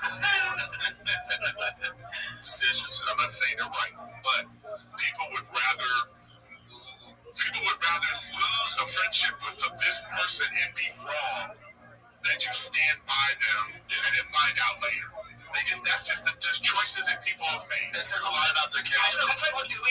People thought about I hung out with Chris all the time. On the outside of, I never hung out with Chris once. I had dinner with Chris exactly one time at Swingers at 11 at night, but I never spent time socially with Chris. We went to Lucky Boy for one breakfast burrito, dude. That's fucked up, man. Callan. What up, dog? Callan's a rat. Oh, yeah, dude. He was a rat. He's never spent any time with Billy or the Anunnaki. Alrighty, let's see here. This is another Mission Exhausted clip. It's called Clint Opens Up About His Mental Health to Brian and Barndle. Alright, let's see. Brandon. That's why I'm like with therapy. You should see that. I told you it did. But it was through BetterHelp. It was through like the audio. So what you do is you just gotta take action and just get better at something so you're stronger and you're a different person.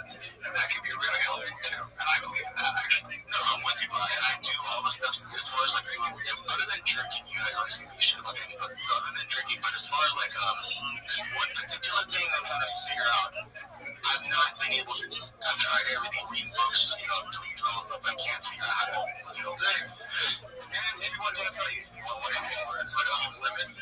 So you call them and you'll see, just tap it, just shop on it. I find it out. But it was already like, that's kind of part of it. Relationship stuff got me out. Also, you have to whatever sounds like you just need better friends you can talk to. So maybe this fucking therapy. It feels like you're just talking to just listen. You have no idea how to relate to me. That's why I don't know. Do you guys like your freedom? You like being able to know that they need your freedom? Thank you.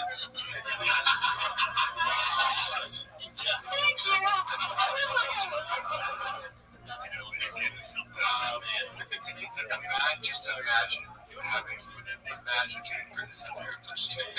Like that is just so. Like a basic joke. Probably. I mean, you have to go in there and you'd say things that he wouldn't understand. I just wouldn't understand anything. You'd be Jocko. Jocko would be good at that, yeah. Because when you go to Jocko, obviously, as a therapist, you tell him what happened, he goes, good. That's all I mean, really good. I said, hello. Good. Jocko's looking at his watch. It's fine. He's ready to sleep. Alright, this goes by haphazard. It's called Why Do You Bring Him to Work? He creates his own problems. Any guesses? The dog? I think it might be Donnie. Let's see. What's up, dude? How long have you had your dog now? What's the name? It's like 18 years. His name's Donnie. Let me tell you something about that's awesome. Golden doodles. They're stage fighters. I can't fucking shake that thing. Obviously, bully brains are the kind of independent everything. Bully brains. Yeah, bully brains. Dude, listen, he's great. He's cute.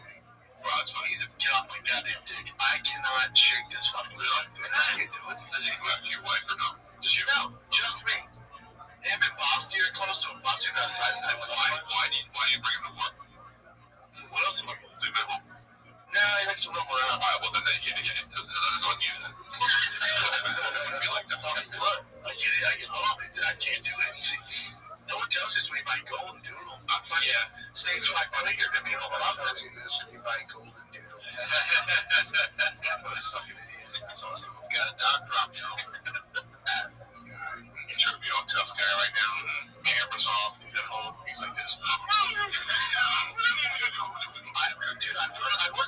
too. Hey, man. Get off my dick. Yeah. I got a new door. And it's red. That's fine. Some orange chicken smells delight. Yep. How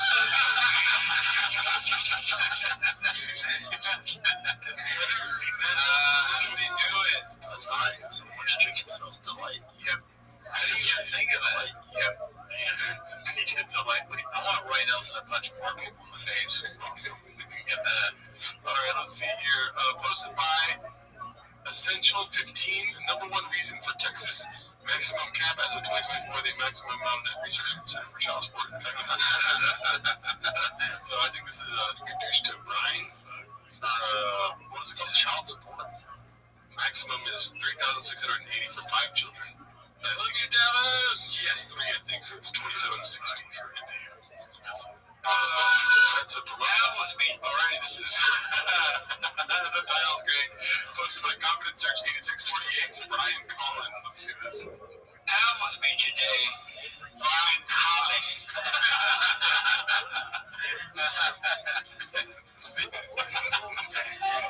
The basement is worse than the cow. Stand-up comedian and the host of Off Limits and the fighter and the DS podcast. I'm already out for them. She's attracted to me because that's, I would argue that my first wife and my second wife were attracted to my, you third wife and second wife. Yeah. Man, I'm a competitive, fairly aggressive man. I'm not an abusive man, but I'm aggressive in the world. Oh, really, dude? Can't you believe she did not know at the time Callan was married and he offered to help her acting career? He answered alleged that Callan once told her women had a, quote, biological primal desire to be raped. Brian Collin. Oh, my God. Dude, that guy, Jesse Lee Pierce, he's like a real-life Matan. I don't know if you've ever seen the interview with him. Okay, no, I haven't. He does the same delivery and interview style as Matan, but he's like serious. It's so funny. It's so funny. What is that show called? I don't know what the show's called, but he's like very conservative, so he'll have on somebody who's a liberal and be like, he'll say something like stone face like that, trying to make them seem like they're completely insane. That's funny. Alrighty, well, next one is Truckas. Posted this. Have you ever had a Mexican cookie? Oh, wow. Unfortunately, we have. Yeah. Delicious. Nah, some would not say that. Let's see. This one's posted by Plenty Haunting 2263. They're making episodes now, seeing clones. Is this the end of the Fight of the Kid? Welcome to Miami. Last 2 episodes. So I think they're planning on moving in May because he's coaching football, right? Oh, yeah. Okay. And they got to find the baseball team.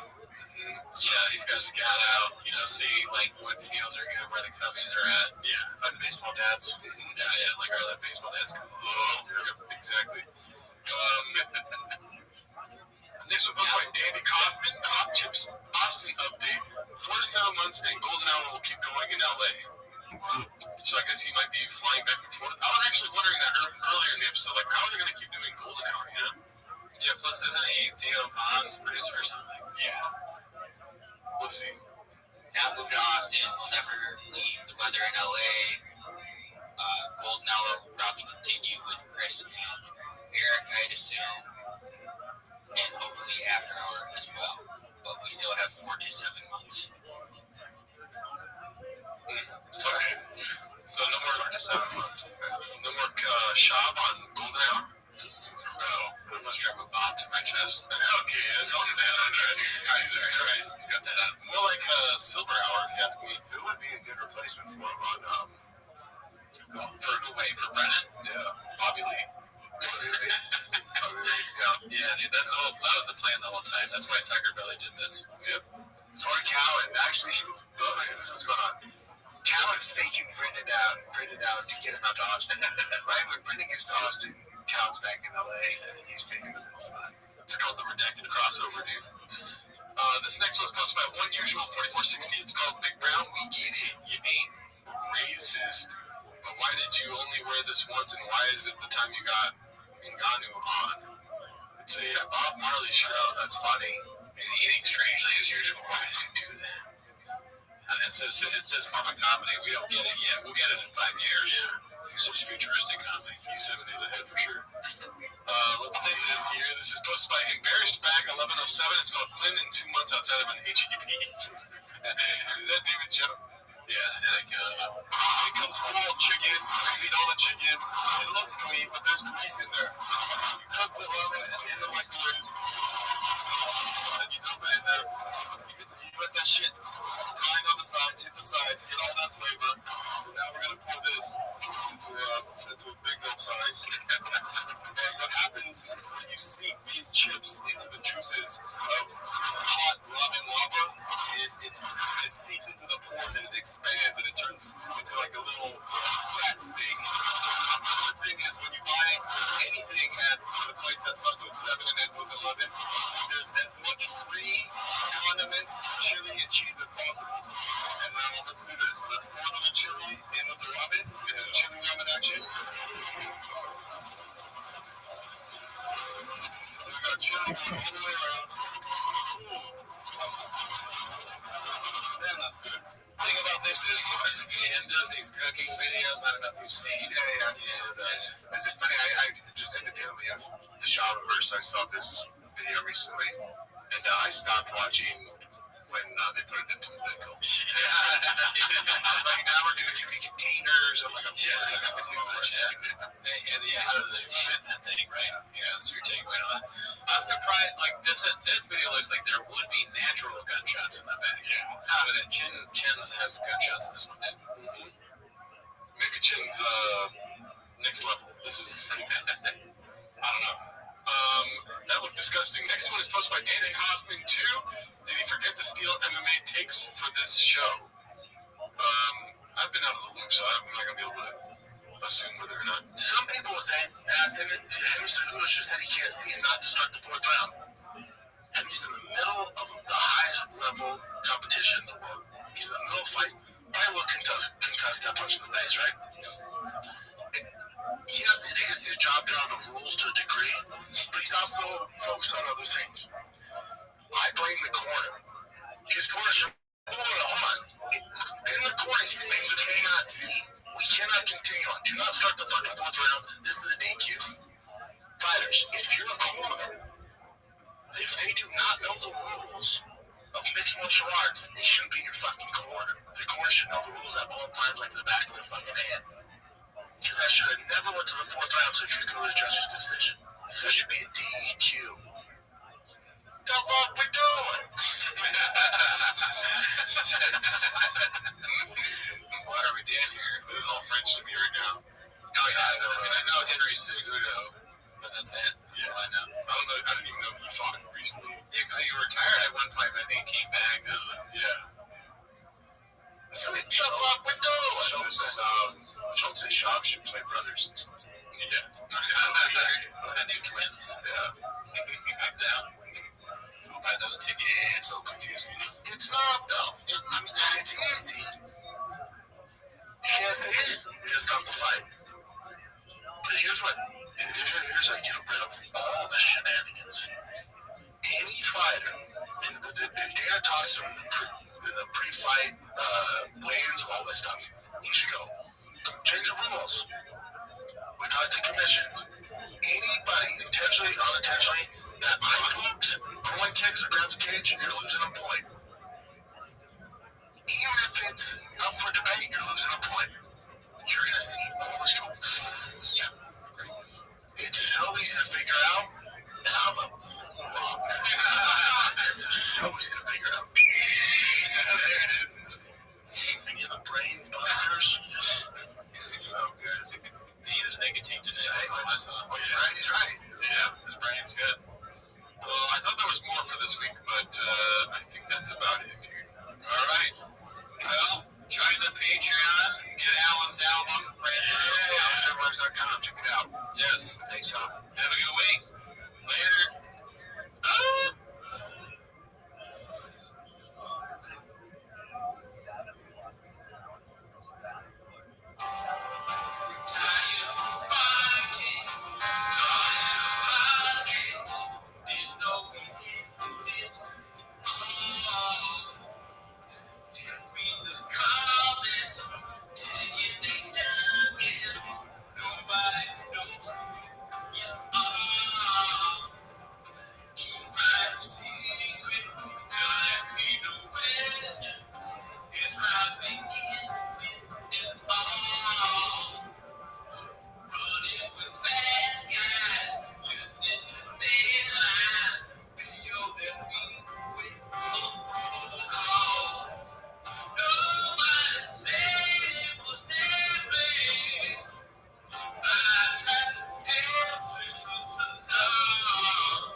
Thanks for tuning in. As always, join the Patreon. This week we watched The Legend of Fluffy by Gabriel Iglesias. Ever heard of him? They give me Fluffy.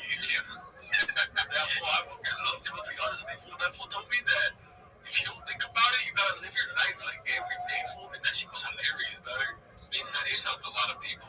You know, that's true. That's facts. And if you want to know what we thought about it, guess where he eats at? He eats at McDonald's, fool, because he's fat. Okay, one spoiler. But one time he told me that, like, if I don't accept the people around me, I'm not gonna accept myself. One spoiler is that Fluffy, during a special, he was so I was at McDonald's and then he paused for laughter. So he's so fat that if he goes to a fast food place, it's immediate laughter. I remember that part. I was dying. Honestly, I was dying. I couldn't believe it. I finally got it. You got me into it. You got me. That's, you know, look, that's on me. That's the team's fault. You fucking asshole. That was him that did it. Anyways, that's not what I mean. We stream on Wednesdays too. Now you're gonna watch 10 Minutes to Shop, right? Right. So start the timer. Play the chain clip. Alrighty. So we got Sweet Suit Dan posted this one. It is looks like a tweet from Big Sean McCorkle. No, Big Sexy McCorkle. But I already read it. Can you imagine being a grown man and being so obsessed with and so dependent on the little man for your livelihood that you're willing to move your entire family one half way across the country to be closer to that man, and to top it off, to do it even though that man doesn't want you to? One of two things. I was so scared at the beginning of the sentence because we literally do a show about another man. and then we started saying halfway across the country. I'm like, that might be the next step for us, but I'm not doing it. You're not gonna. I'm pulling out. You're gonna consider it. Number 2, 584 views. Not a number, you guys. I don't know if that's good or bad. We need to get that up, stack that over a week, and you're toast. Okay, I only have one thing to say. Yeah. Listen, this whole tweet, it should have ended with, right? Pause. Daddy. Your daddy would have been good too, but I think he should have said pause. Because it's all about, like, being into another van or whatever. Pause, like Schultz in. But, Sean's not, he doesn't talk like that, so. What are we doing here? What are we doing? I think good. Yeah, that would have been really good. Sean, talk to us. We can give you some suggestions. But it's a good tweet. Sean, talk to us like he stopped talking to me. We were trying to reach him. Sean, talk to us. Hey, we're having a party if you want. It's kind of like an SL red version. I'm sure got it for you. Let's see here. This is going to be posted by Caterpillar on 7539. What's up, Dallas? I'm a Texan now. So is he officially moved? I haven't been keeping up with the Reddit. No, but I think I haven't been keeping up with this for a while, I know. But I know that they said that he put his house on the market, right? So, if you read the tea leaves, right? If you read the popsicle stick, let's see here. C Cabinet 8565, great show, never watched it. Taking a wild guess that Brennan Schaub is going to shit all over this SNL 50th anniversary just because it's cool to hate it, or he's going to say he never watched it. Love SNL, take see it. I watched the one of the year's song clips, good. I mean, better, John McCormick is better than this. This has 0 views. It's so funny that, like, he's taking, in the second part of it, he's kind of, like, trying to not acknowledge the gadooshing, right? But the first part, he says, didn't see it. Like, why would you? Come on, man. Didn't see it. He can't. He just is not, he's not a mental warrior. I mean, it struck a chord, dude. Jimmy Mustache. Shout out to Jimmy Mustache. He struck a chord. You know why? What? This is a Nothing Burger comment. Is that how you say that? A phrase? Nothing Burger? 30 views on this comment, dude. Right? Look at this. 5 hours ago. I know you're not a number guy. It's not good, dude. 30 views in 5 hours? All 30 of those views were the staff of Big Boy Studios, too. Or Brennan Schaub contemplating whether or not to comment. And then he responded to that one. But he felt good, though. He felt good saying that, dude. Yeah.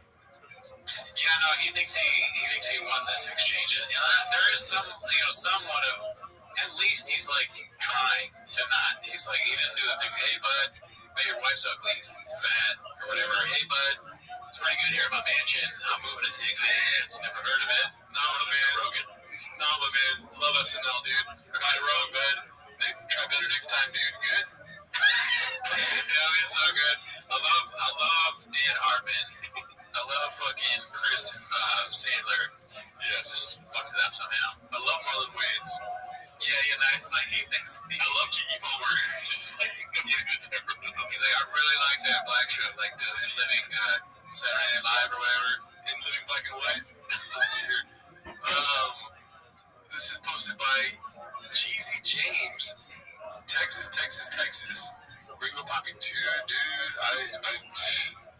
TikTok. Yeah, I mean, I saw this one, and it got me. The first thing I was really excited for a second because I'm redacted. Like, obviously it's fake. And then I mean, now even looking at it now, with messing it in there, obviously that would be in. But then he deleted a thing, and then a homeless cat. I cannot believe this for you in a moment. We could do without Nick. Yeah, let's get him out there. This is a great poster, though. Yeah. And it's funny because it's douching him, but because they have all these things in it that you can see, the cats and all what I just mentioned. But at the same time, it does look like something that would be promo material for Shop that he would use himself. So that's genius. I wouldn't say genius, but yeah, it's really good. Okay, amazing. I mean, Netflix. It sucks for them because they're gonna be excited about Dust. They're gonna just like Cowboys. You know what I mean? When in fucking Rome. Collapse.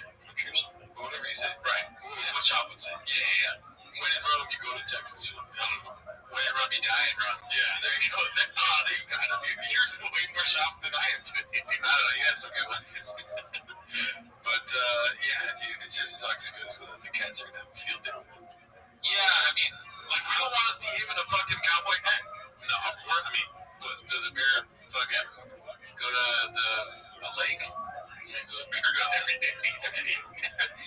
I'm wondering, the shop cowboy hat, photos, the shop boot photos, them and cowboy vest, how many likes are those going to get?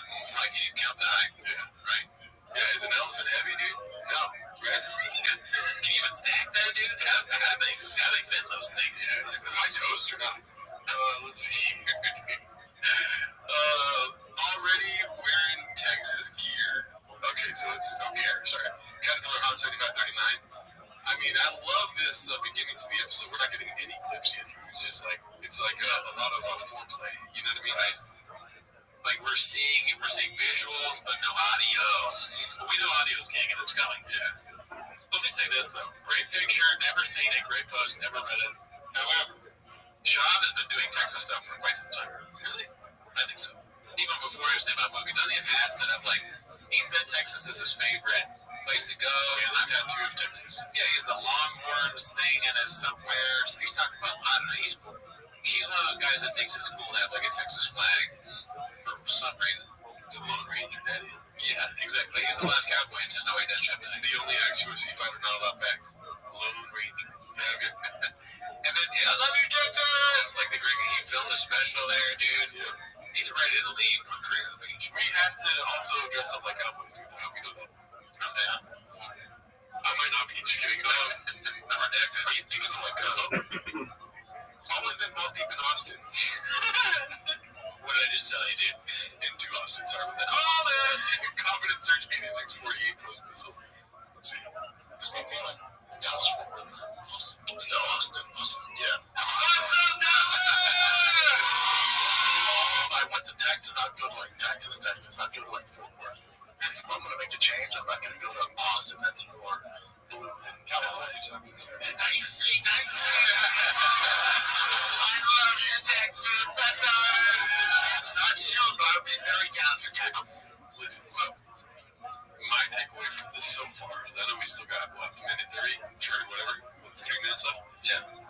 Dude, he's going to do stand-up again. I'm telling you right now, he's going to do stand-up. Knock on wood. I hope you're right. That would be fucking the most Netflix. You weren't good because you were in California. Think about how redacted Austin's comedy is, to the outward eye. Oh, yeah, you're right. How much more redacted it gets when you're there. The jokes that don't hit there. Job is I'm treading water here, dude. This is easy. It's we've been talking, it's perfect for them. Even more for Cal. But this is a good move, and I hope that he doesn't. Because him in Austin doing stand-up, it doesn't get better than that. That's fucking, you're not going to put Gordon Ramsay in a restaurant, in the right restaurant, let him cook. Okay? Yeah, you're not going to let Guy Fieri ride his hot rod to your fucking bar? Yeah, Dyer Drive-ins. Yeah, there you go. All right, great. In my opinion, it's Brendan Schaub finds it funny how people are sucking off Newsom. And in his mind, crowds are sucking off Newsom.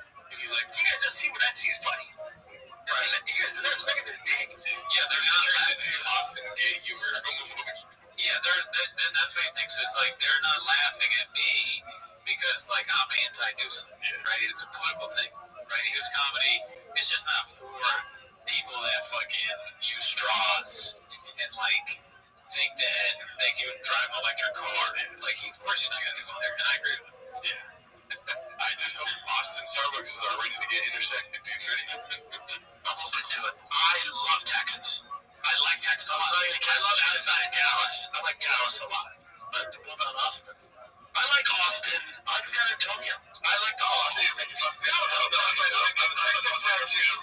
It's the only state where I started stand-up. I never not sold out Texas.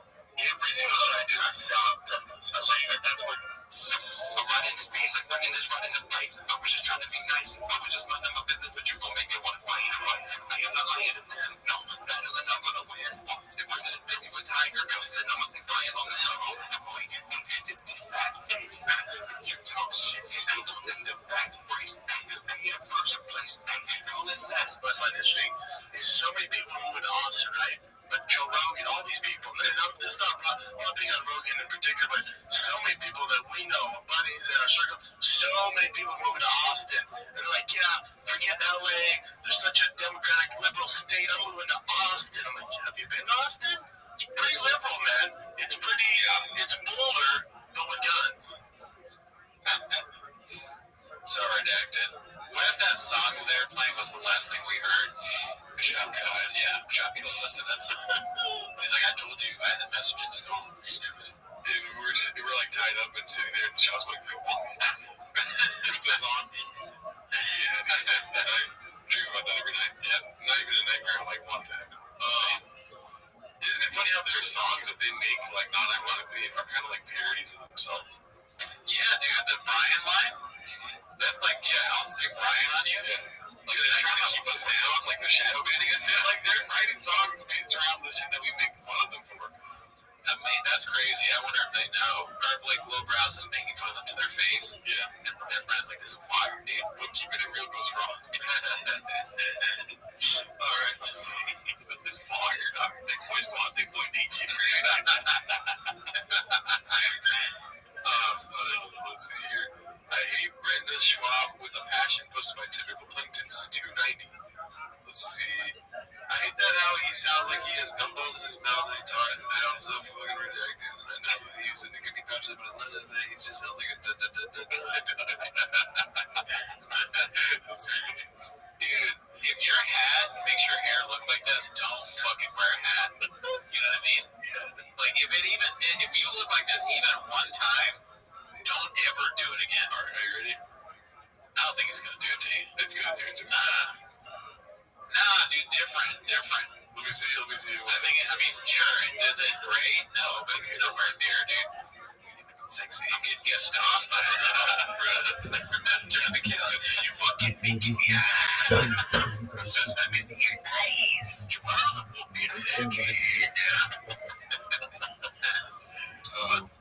Let's see here. Snag that over a week in your toast. Let's see. 38. The relocation to this is posted by Confidence J648. The relocation to Daddy is still happening, and the baseball dads are distraught. They're gonna say Daddy. Over under on saying Daddy. 100%. Obviously, Daddy. There's something going. And on this crisp ass one in here in Los Angeles. Close. Texas. Channel feeling close. Where we're at. Are you thinking of like the same thing like Dallas Fort Worth or Austin? No, Austin. Yeah, I got a house too. Same conversation. Oh, gotcha. I told the base the same. We're to Texas. Channel feeling close. Where we're at. Are you thinking of like the same thing like Dallas Fort Worth or Austin? No, Austin. Yeah, I got a house too. Same conversation. Oh, gotcha. I told the baseball dad yesterday if we had a team like bond. That was tough. West Side. I just love his brain, dude. Like, I can't get enough. And I think it I know I say this all the time, like there's no one like him, but it's like where does that? It's like it comes from nowhere, but I also expect it. You know, like I've never heard someone be like, yeah, I finally told all the baseball dads. But I just never, but I feel like I knew he was gonna say it. Isn't that crazy? He is amazing. That is so funny. He writes a sitcom every show. I can't get enough, dude. And the matching the ring with the sure shot thing that's already been. Sure shot's been like recalled and sued. He's still plugging it. Don't you remember we saw that? That's not fake. It was like it was bad for you or something, right? I mean, it's obviously bad for you. I think they're not allowed to say that you're no longer drunk. There's like so many ads and people are like, I'm not drunk anymore because of a sure shot. It's so. A thing that makes you not drunk like that seems illegal in its face, right? The president would address that. He'd be like, guys, this thing really doesn't make you drunk anymore. Yeah, Trump's like, this is ridiculous. Okay, I don't drink myself, but there's nothing that makes you not drunk, okay? Why did I have to talk about this? What's his name? Schwab. Listen, dinner, you know, which I'm like, we all know each other, I guess. It's just an excuse to go out to dinner with everybody.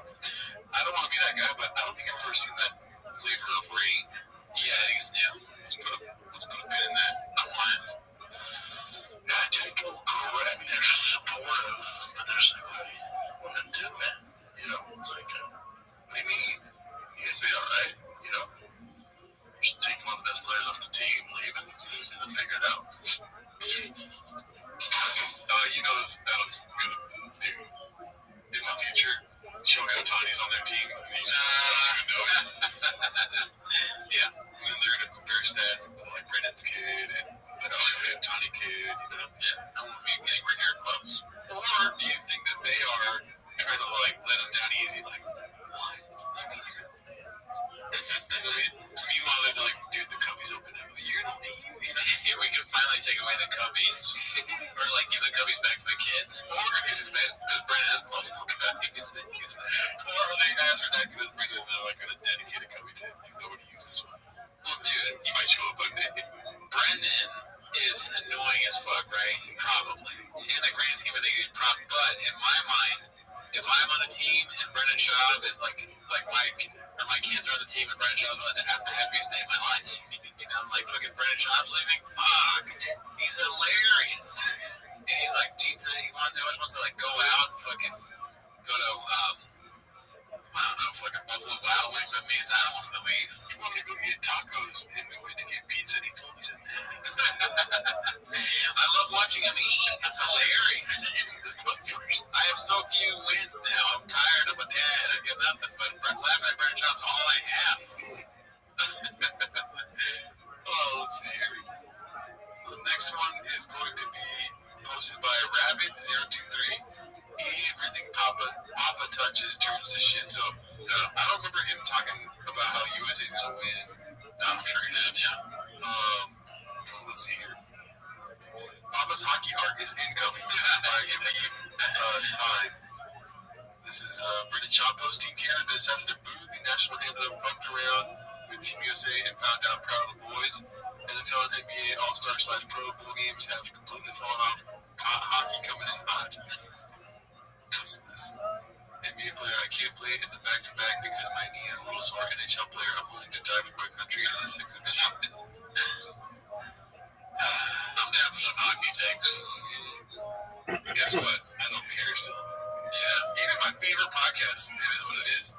Cameron's like, you know, hockey's dope. I like hockey. And I'm just like, fast forwarding it. I do not care for hockey. I like hockey. I like the idea of it. When I watch it, I like it. But I don't really know anything about it. I'm down to go. Let's go to a hockey game. Yeah. And I tried watching it on the TV, and I'm like, I don't know what's happening. Yeah, I mean, I definitely don't know the rules. Well, let's see here. This was how does he fit in that thing? The ring. Posted by Hyena, okay, 279. TMZ exclusive live. Brendan Schaub exposed trespassing. Joe Rogan's Austin home guards assumed he was one of them.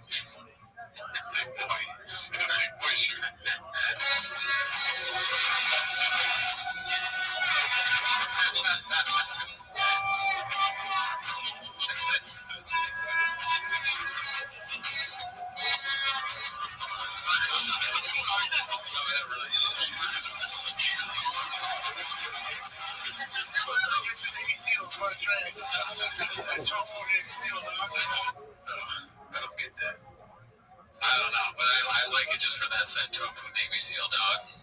Some real Reddit language. Is that a tofu butter? Looks like he's wearing the thing that says butter on his head. Oh, I assume it has something to do with that. Butter lives matter, it said. Or something like that. What if it said that? Oh, national. It looked like it said matter. It's that tofu Navy SEAL, dog. I'm saying that. Let's see here. When you forget which sub you're in, posted by EKPYROTS. That's funny. What the fuck is it, Meredith? Let's see. This is hilarious. I did see this week. Posted by Glenn Putter of Chips. Worst commercial you've ever seen. That's like such a clickbait. It's from Piner and the Kid. You see worst commercial ever seen. I'm like, everyone around me like, one second, you know. It's me watching this shit. We put you on game real quick. By the way, he's back to that fucking voice, dude. Oh, yeah. You notice that with this? The doggone. Is it gonna be like a best even oh, but crazy, too. It's like the Maggie. Tony Hands gives me. Can you imagine if you're like an alcohol sales rep and you're like in a business?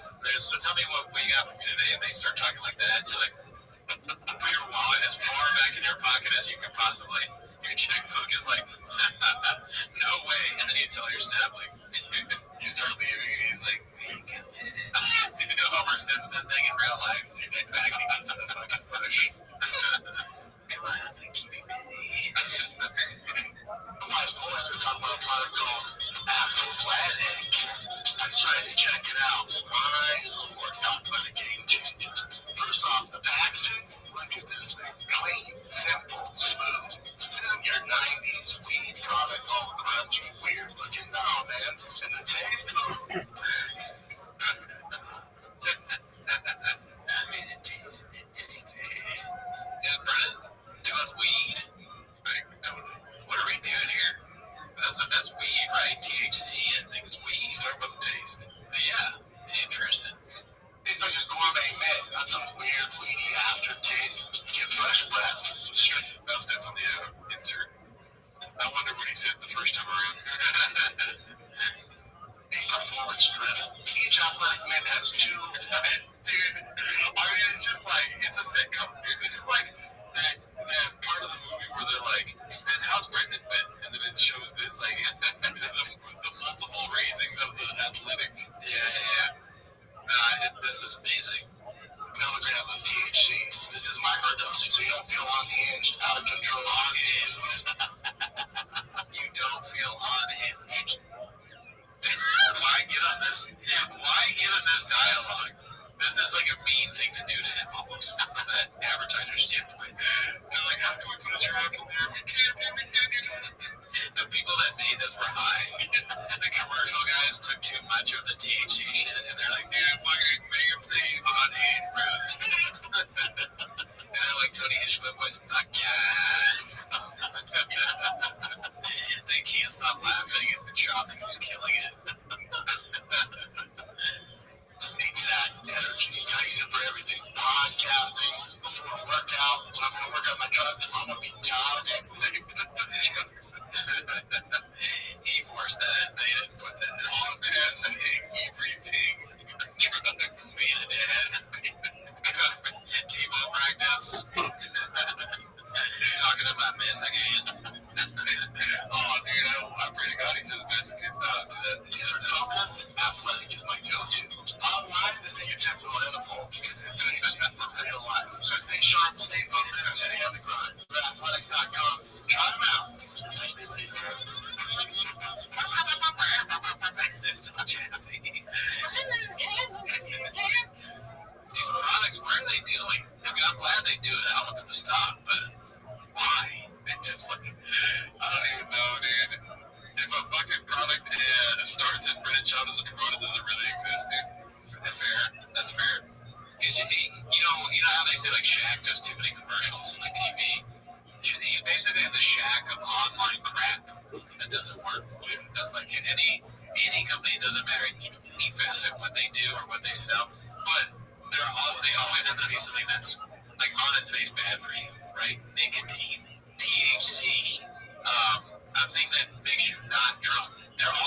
Stick festive. Okay. I can't wait until there's like a happy hippo parade in the stadium. I could be wrong too. Maybe it's just a Yo Kratos probably something that we use as skates. Oh, okay. Let's see here. But that's where he did his last stand up. Unusual 4460 posted this in Leon, Texas. Just drugged out on the street. I mean, we don't get more Texas than that. Let's see here. Brian gets a ride home. Goes to my grandma. And he was like, do you want to have sex? And I said, no, I don't. And I big chick, though. And I was like, I'm worried about it. And then he was like, here, I'll show you. And then he took out his dick, and it was definitely sexual harassment, but it was also just a regular dick.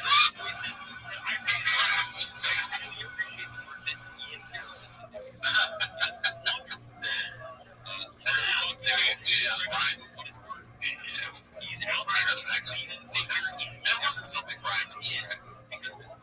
No. It probably wasn't that he did by a cat, but the only thing that makes me believe that Brian made this is because of the audio quality. Kind of just somebody posted it. Right, yeah, maybe they thought that out. That's hard work. I'm saying sensation. Cats hard at work. Let's see here. This is posted by complacent, exhausted token leaves Boston bound beaten. What's that? Out in the cold light, protect your neck, invite. And Sarah police reveals that the Emperor isn't wearing clothes. We'll chew on how to protect your neck, and we'll bring you in with arrow, and we'll get you to step someplace. That's too well done. You just tell my wife, I plan on going 148 to Columbia. How don't you have to Austin first? Yeah, we'll get it. But us, you'll get for freeze. For freezies. And I'll have ways to look you up, and then, we'll do a protective so those are fun. Those are fun. We do John Ronald, T. Thomas, and Matt. It's crazy. He's not John Michael's the best. We've never met. I know who he is. I mean, that's like a cool thing to say, but when Brandon says it, he's the best.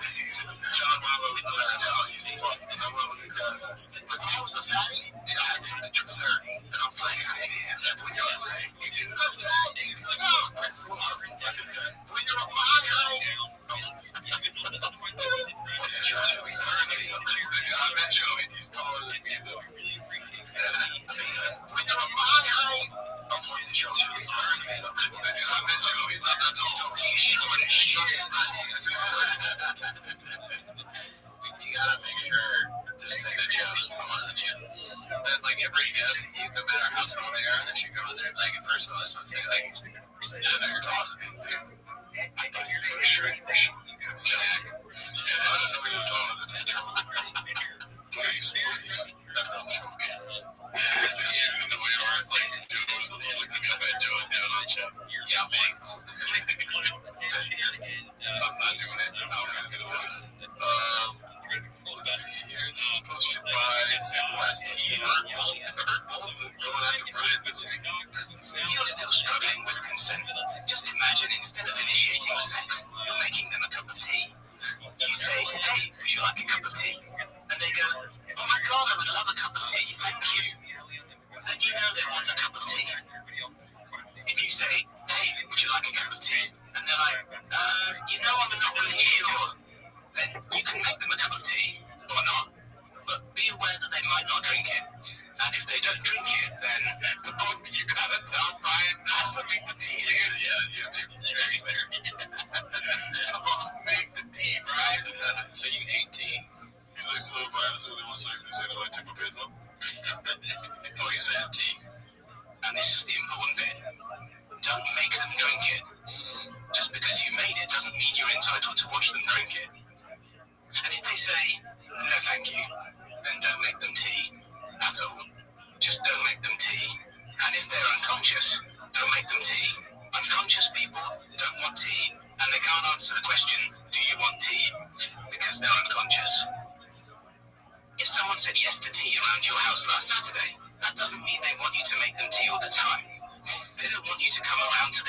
unexpectedly and make them tea and force them to drink it. Going, but you wanted tea last week. Or to wake up to find you pouring tea down their throat going, but you wanted tea last night. I mean, this is such a graphic. Yeah, so it has gone a little far. I'm learning, but it's like pretty You can understand how completely ludicrous it is to force people to have tea when they don't want tea. And you are able to understand when people don't want tea. Then how hard is it to understand when it comes to sex?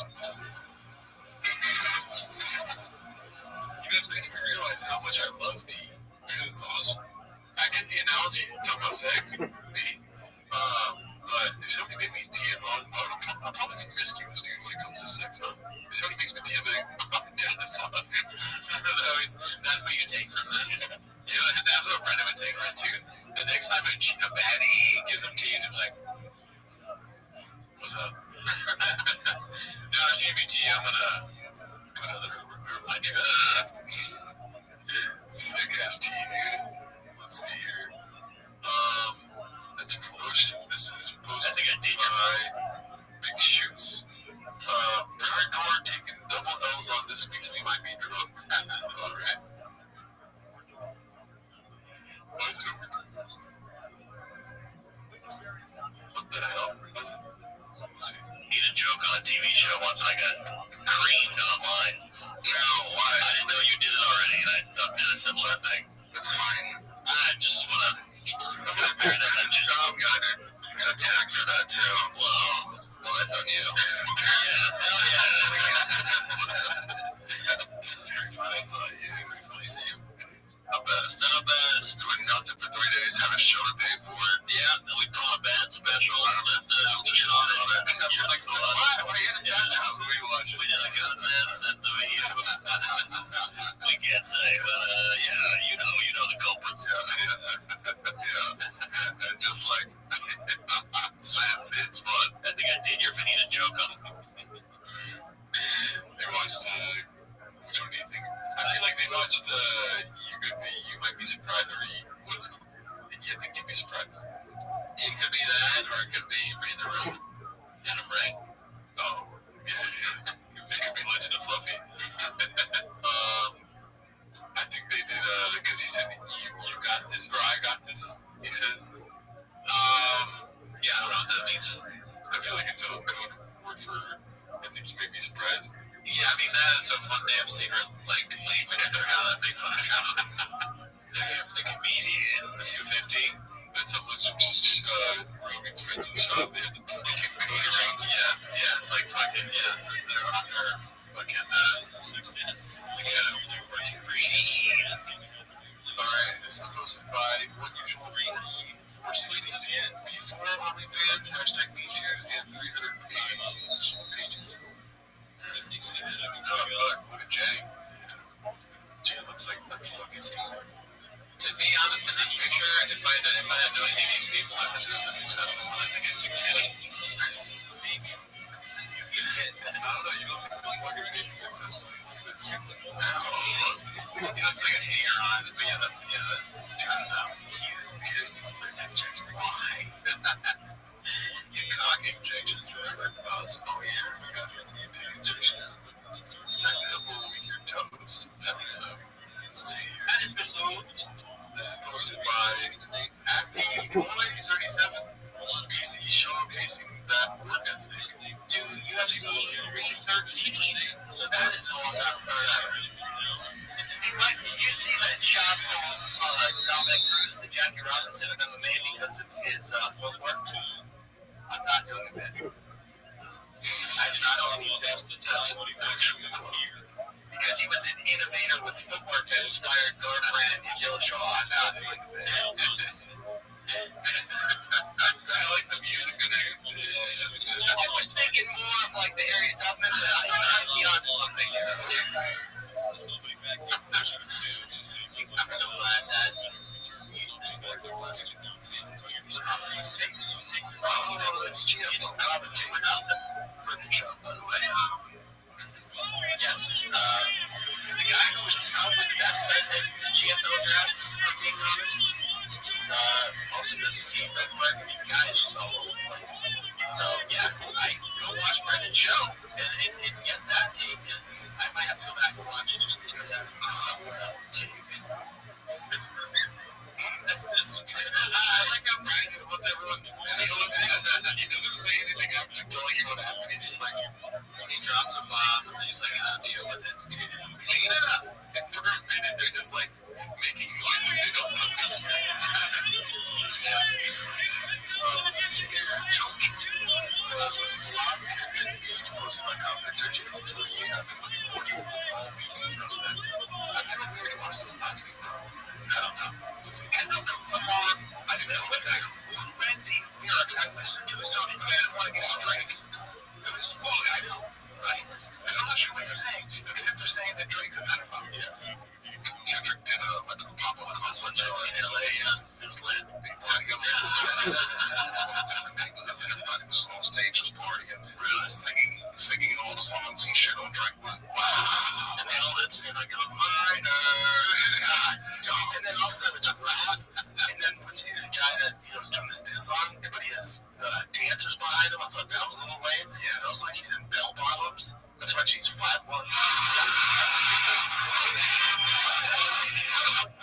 It was sad. Unreal. Unscaving, dude. It's just when it depends on what room he's in. That's what basically it is. If it never ends. Well, this beef is going on ever. It's like never over. I'm afraid I might fight with the wrong. Yeah, that's the wrong guy. That's such a guy. But Drake, Kendrick really doesn't have the catalog. No, he's West Coast. He has more credibility. I don't like Drake to do that in Toronto. No. You know, guys, I don't know, maybe. Where does that beef originate from? What's the deal? There's a lot of things like minor. Dog. He's in bell bottoms. That's what great energy is to be constantly just attacking somebody and being negative and tearing somebody down. I've never actually ultimately seen it work out for people. It buys into your tough guy narrative, but I don't give a fuck if I'm Sacramento. That is not our whole thing, Brian. Fucking loser. We say nice things about people that are good at what they do. Half the show's positive, okay? On the reviews, check out the Patreon. We say very nice things about Burr. Yes, ever heard of him? I mean, it's not important. It's not a comparison. It's sure. Yeah, no. Yes. Look, I got Defiance fucking ridiculous. That's the reason you're giving it to a reading. Right? Let's see. What are you? I was reading the comments and everybody said so. You were deep in the war in there, dude. Let's see here. When they fight, we defend. Here we go. I don't know if that's a shamanism. Jesus Christ, Lord. Post this one. Joey, knock it off on the phone, George. Oh my God. No audio, but I'm gonna just post my fight on IG in case anyone missed it. Doing good things. I mean, he's just like, I'm so proud of him for losing that weight. He just looks nuts. It is nuts. Good for him. Yeah. When they go low, we take athletic THC. There we go. It's athletic, spelled THC. Posted by Mindless Net 821. It's called I'm a Shark in the Truck Industry. You ain't never seen a Hummer like this. Operation Desert Stroke is complete. Pause. 6.0 diesel power stroke, engine swap and build trades. First rig I've ever helped build from chassis to the engine. The boys worked around the clock non-stop to pull it off. For the first time in my life, I can say build that bot. Alright, good for you, Sean. Always been a truck guy. Dude, I'm always on power. No competition posted by Ryan Run 85. Are these the P4P dumbest fighters? Dumbest fighters. Great picture. UFC subreddit. That's a promotion. Just a blue collar truck guy. Posted by Bears Back 1107. You know, when you can't be in the truck and get your nails done. It's so funny to take a picture though. Like, why? Take a picture of me. It's hilarious. A big guy in the small chair. How are you fitting in? Let's see here. Big boy couch for sale posted by Essentious 15. Yeah, I thought about it. Wow. How is that? How do we know that's... Oh,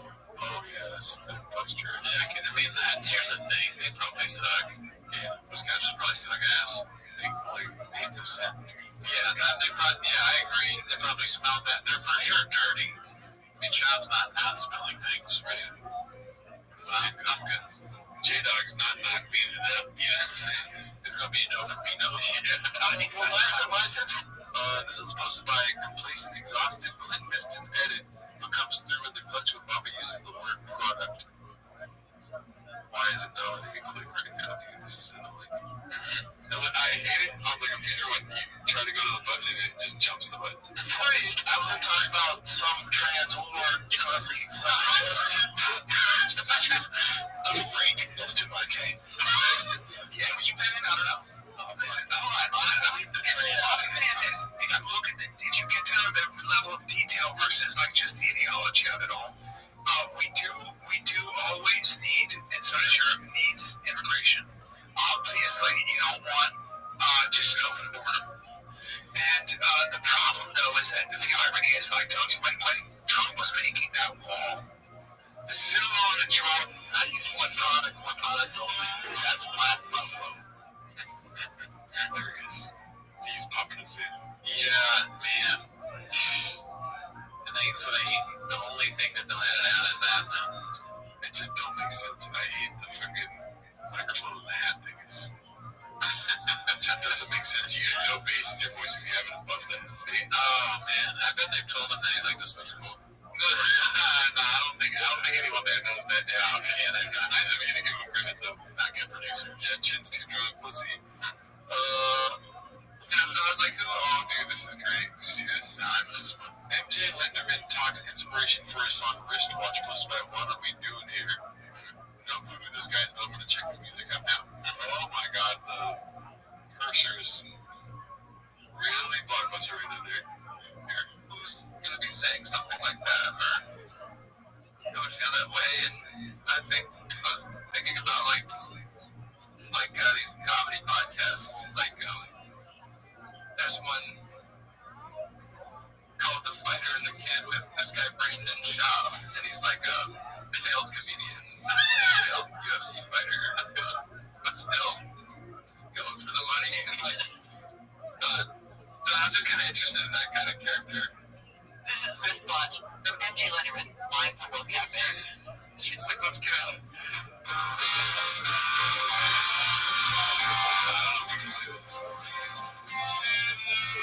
We gotta talk to MJ.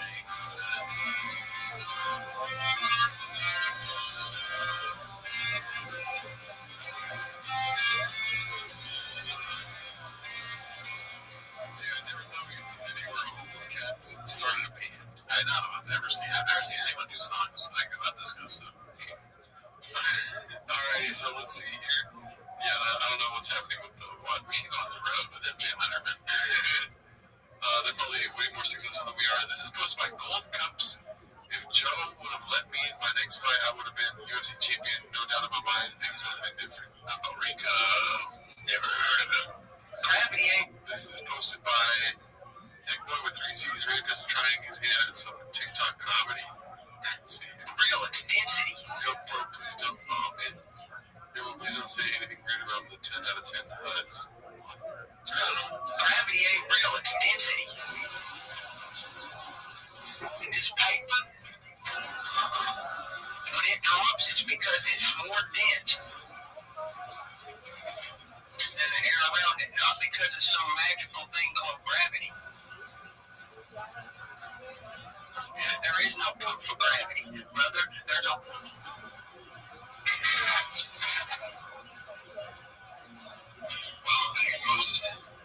Okay, so that was the post. So that was the original post, and then her both is posting different versions. You know what I say about those, like, people that focus on, like, trying to tear someone down, like, I've never seen that work out to anybody, you know? Moses is a good maker for that guy. What was that guy name? Not even that. Some consent. Let's see here. If you measure PBD. Celebrating Brendan's imminent hockey art. Brent dead. Once totally dismissed hockey as a global sport because you're all I ever this one. Posted by Top Foundation 6313. If you measure toughness, what sport would you say produces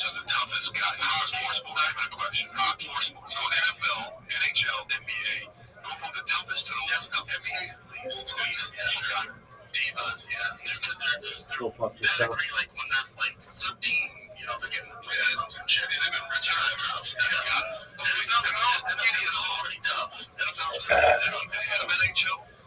Here's why NHL doesn't count. They're all white guys. Missing teeth. I know, but they're on ice, not Canada. That's all there's to do. And also, it's not worldwide. You're allowed to have a boxing match in the middle of the fucking game. You just said the NHL's not a worldwide sport, but the NFL and the NBA are. No, well, I mean, he used it as a piece of argument. That's not a worldwide sport. Yeah, there, like nobody plays football. I mean, the fucking all those countries play against each other. You know, or the Olympics or whatever. They play rugby. Hockey is for sure.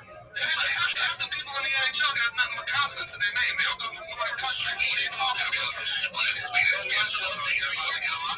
hate them. I don't want that.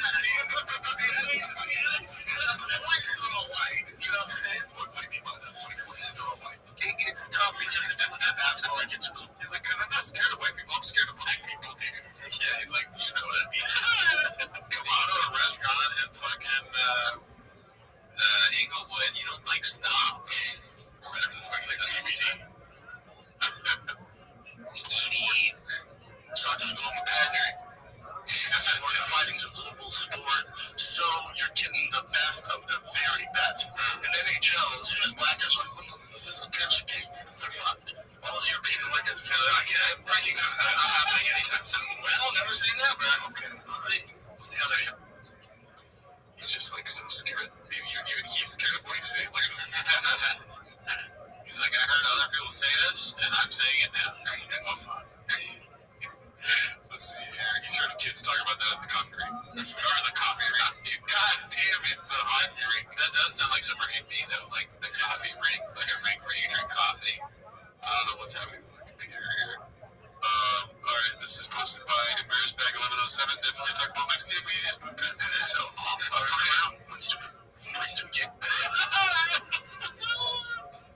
This is posted by Clint Puller of Chips. Fuck around and win stupid prizes. Be so awful. Fuck around, win stupid. Play stupid games with stupid prizes. I can't. Tat tap. Oh man, that's so awful. Fuck around, win stupid.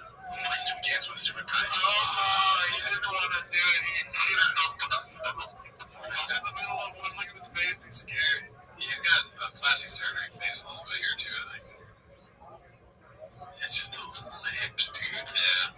I can't chat. Oh man, that's so awful. Fuck around, win stupid. Play stupid games with stupid prizes. Fuck around. I'm not gonna say my names with stupid prizes.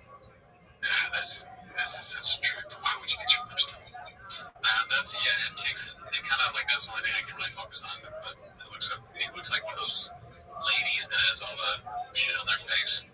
It's like he's trying to get DSL. That's what he's looking to get. Yeah, I mean, that's what it looks like. You're right. Can't lie, not gonna sugarcoat it for you. Texas fan posted by Icy Foundant 8441. Okay. When Papa thinks him and Toe will be like when he goes to Texas, a Nigerian lawyer posted that one. Okay. Kendrick isn't an artist. This is artsy Chinsui. They never wanted me until I came up. Is this a song? Hopefully it doesn't get cut out. Oh, it's the best. Like SUV. I love this song. I'm just trying to take you out and show you off. Okay, I get straight out of a movie. I know your other man, but you do help. I'm trying to put you as a beauty. We on the top floor. Cause you know that I say I'm lost on it. We on a higher level. Once I get you up, I'm just guaranteed all of it. So it's just all put up on the table. I love this song.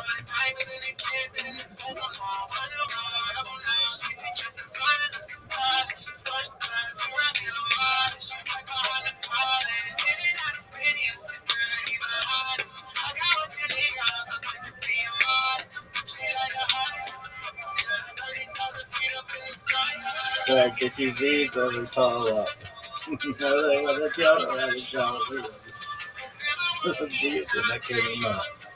Never wanted to be a said I came up. Like these weeds and they come up.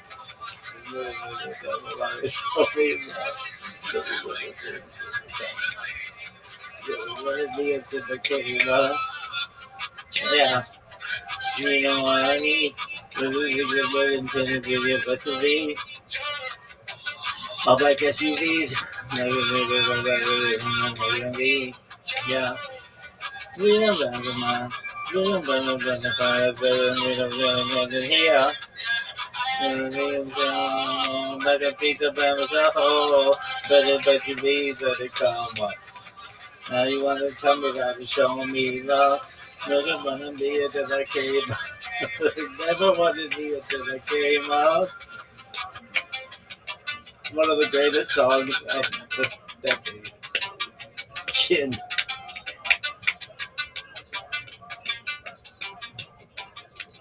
Alright, so hopefully that doesn't get cut out. Yeah, I hope it doesn't get cut out, but yeah, we just watched the whole thing. I'm gonna say trash, but It's amazing. you're gonna definitely Shazam it later, but I will say it's the most artistic song we've made for sure. Oh yeah, you think so? Yeah. Why do you say that? 8 inch. The visuals also mixed with the lyrics, and because there's nothing about shop, they're just talking about themselves, and like just the way it sounds, like the sound of the instrumentation is kind of the same as everything else, but the way they're singing, sounds pretty cool. Yeah, definitely the most effort I think they put into something cool compared to their other stuff. I said trash to begin with this whole thing. Sorry. Yeah, it's so empty, right? It's like, because up until this point I've enjoyed, and even this is fine, but it's like everything else. Like SUV, when we bottled up, and then like it has that same, whatever the thing is that, big one nation, big boys bad when we bottled up. The synthesizer or the AI, whatever it is, it's like the same as everything else. It's kind of Drake-ish in a way. There's a little bit of Drake going on. Drake, Stray Dog. Their whole thing is that they have a lot of money and they go to the club and they pour drinks for skinny women. You gotta see it to believe it. I like how they're funny. Yeah, that's like SUV when we pulled up. It's more cohesive than their other stuff. The other stuff just seems like they're like, dude, I want to make music, but I'm drunk as fuck right now. They probably took a week off drinking, wrote some lyrics, you know what I mean? I'm British, and I do this. And then the Chin's like AI guy is like way better shape than he is. And like that's funny. He gets looks in general on the weekend. Rubbing time before I ever show you that again. But Jim, we went to this one's posted by Place and Exhausted. We're further down the road to the Texas arc. Let's see. Texas, was it Dallas? Well, no, it's Central Texas, so it's Temple, Dalton. Oh, wow. Yeah, that's like, that's right. We lived in basically like a trailer. So long, because my parents also engaged in Beijing, Texas, not speaking English.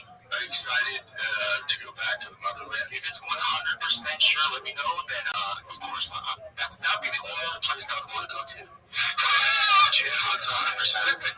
Okay, but when is it going to happen? With both fun houses. When is it going to happen? I was on that houses. Yeah. On that heaven. Yeah. You wish thing was happening. Yeah. But then you didn't. We'll leave it to yourself. Yeah, I didn't even tell you. That's the next one. There's no way. It's Friday. I don't know. Live on the show, you find out you're moving to another state. Jesus Christ, dude. I'm like, I didn't tell Jordan this one. We're going to Wisconsin. Wisconsin. I'll be so down for Wisconsin. Beach. I love Wisconsin. Great state. Never been. Never been inside of it somehow this year. There's a post from Shmish Gene. Leon Papa tonight. He's a long life USA hockey fan. Alrighty, let's see what else we got here. Big one comments on the channel with other 10K subs just said so sorry. Joe Chili 139. Yeah, we can't trust any of these 35s anymore. Yeah, no chance that's real. Yeah. I tell it, bro. Let's see here. It's funny though. Yeah. Busy middle 8108. Just when I thought Papa couldn't be more redacted. He has a big coin. Oh, fuck. Let's see here. It's a clean, beautiful city to get to. Yeah. Alright.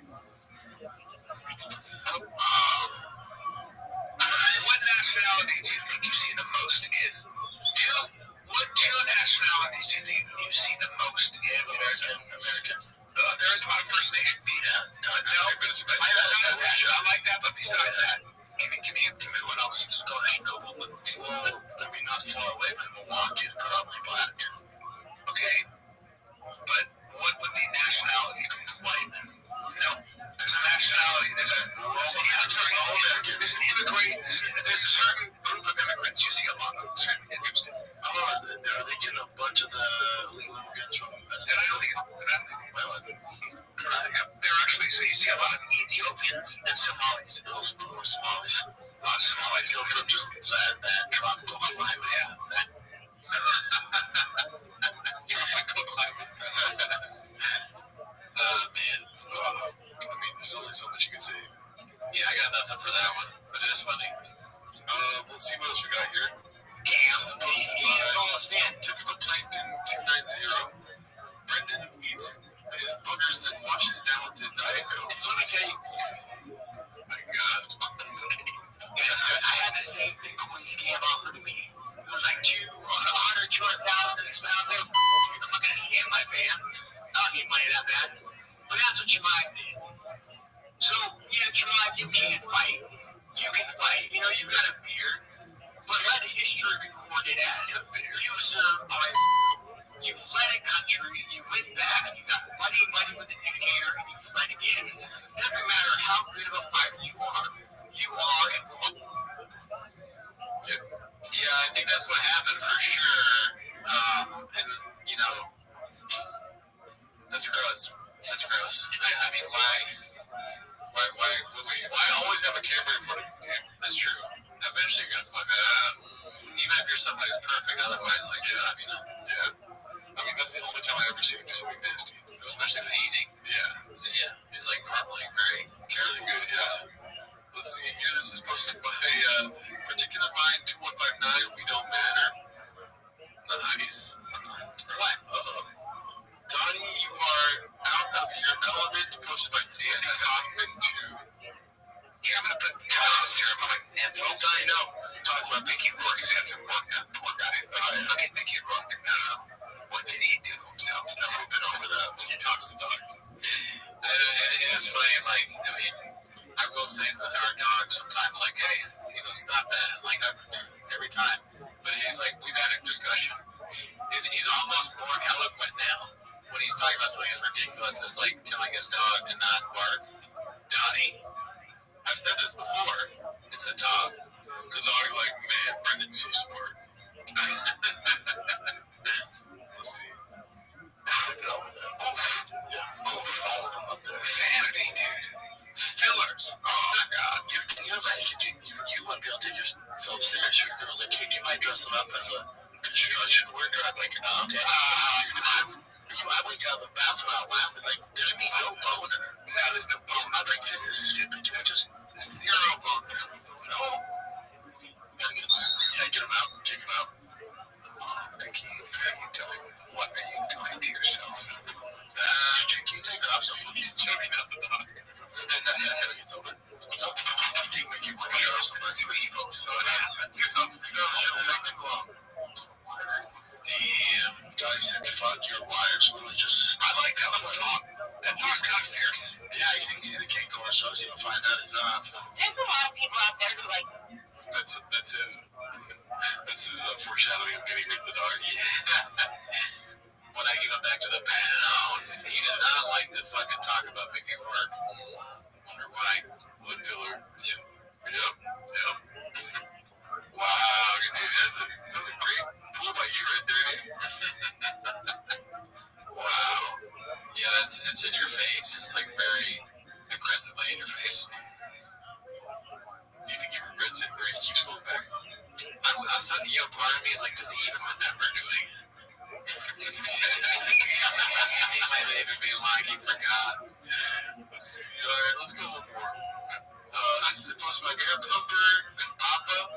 That's Lawrence Fishburne. Yep. Let's see here. Papa punching the girl right now. Posted by Blue. Big Blue Trekker. It looks like stayed up on the spot. I want to get a clip though. Yeah. This is that's a promotion.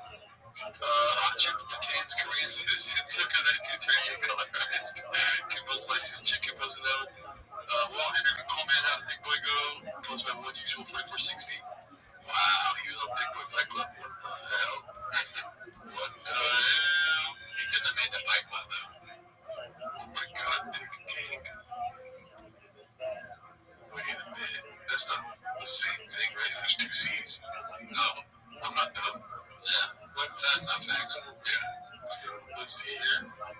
3C's found a thickie out in the wild. Yeah, dude. This might hurt. Ray Rex, 91. Over under being a baddie, 100%. Big boy production was sighted in the wild. I saw that, yeah. Posted by Hinge Doll. Well, it is a clip. It's a guy talking about, like, forget the rights of, like, watching and reacting to a video. Let's see here. Big Boy Productions versus Swindell. That's a citation, okay. Factor 1 favor fair use because reaction videos use the copyright works to criticize or comment upon them rather than to supersede the work's original authors. Yeah, see, if you guys want to talk about shit with us, talk to our lawyer, white hair guy. That's our lawyer right there. He's a monster. Lego Loose got us on lock, dude. Yeah, Legos has 500 pages of evidence behind us. Oh, you picked up Legos in lives. God, dog. What's the fucking guy? What's the dude, the WikiLeaks guy? Julian Assange. Julian Assange got our bag, dog. Step up. Jeez. God, these nuts are good shit, dog. Alright, that's it for us here, dude. See you next week. Join the Patreon. Bye.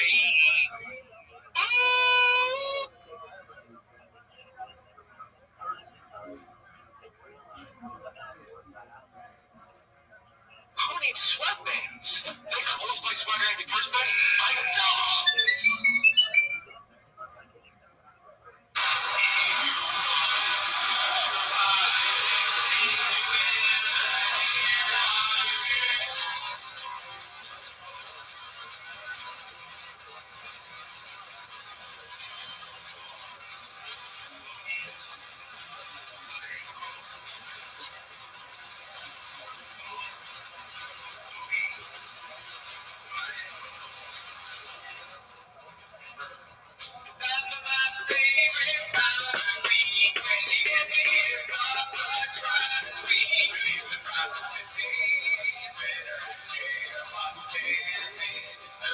Welcome back to 10 Mess Shop. Thanks for tuning in. As always, join the Patreon, join the Discord. This week we watched Adam Ray's Read the Room. I gotta support my boy, dude. What Janae said? She said, today, this week on the Patreon we watched, what was it again? She said it's amazing. I can't wait for it this week. And I'm like, guess what, dude? He's coming in the bag. He's not gonna do it this week. Yeah, look, I'm different. Every week is a different week. But that's not why they're here, right? Also get early access for T-Bus, but that's not why they're here. They're here to watch them as a shop, so start the timer. Play the chin clip. Alrighty, so we've got, we missed a lot. Okay, listen, we record Saturdays, so this is like 2 weeks later news type shit, right off the Super Bowl and Fight Companion, dude. Fight Companion on Saturday, Super Bowl Sunday, we record the next Saturday, so everything's man. We missed the Super Bowl, and we missed Carl Bassett Fight Companion. We're not Carl Bassett, the same thing twice. O.J. Simpson, there's a woman, Magic Johnson, San Jose Jack Johnson. Yeah, San Jose Jack Johnson. Let's see what we got here, though, dude. The first is sponsored by Rhonda XX, Rhonda XX, Mark on a Super Bowl commercial. Yeah, dude, nuts, right? Cool, well, great guy, never met him. They met for success. Imagine if the Super Bowl commercial fucking put a line over his face, dude. Yeah, they played it out. What if they played that? Oh, man. Hey, you know what else had me laughing? I love Mark, dude. Love him. Never met him. It would be funny if he had a freak out and went like this, exposed them. What if he was buying Adderall from the director? What if it's Antonio Banderas in the car and he's like, you can't leave. Please, let me leave. Let me leave, man. Antonio Banderas. You can't. Zorro. Mark's great. Yeah. Shout out, Mark. Congrats on the Super Bowl commercial. Next one is posted by Dana White's mom. New Netflix content just dropped. What is it? Brendan Child bombs on JRE and embarrasses himself. I like the dumbass. It's so funny. There's an arrow pointing to him that says dumbass. Don't sleep on the diesel hat. Oh, dude. He's got so many, like, hats. I know we've talked about it. It's him crying in the back. Figuring out Poppy. Like, he's laughing, crying, laughing at Mr. Wolfus.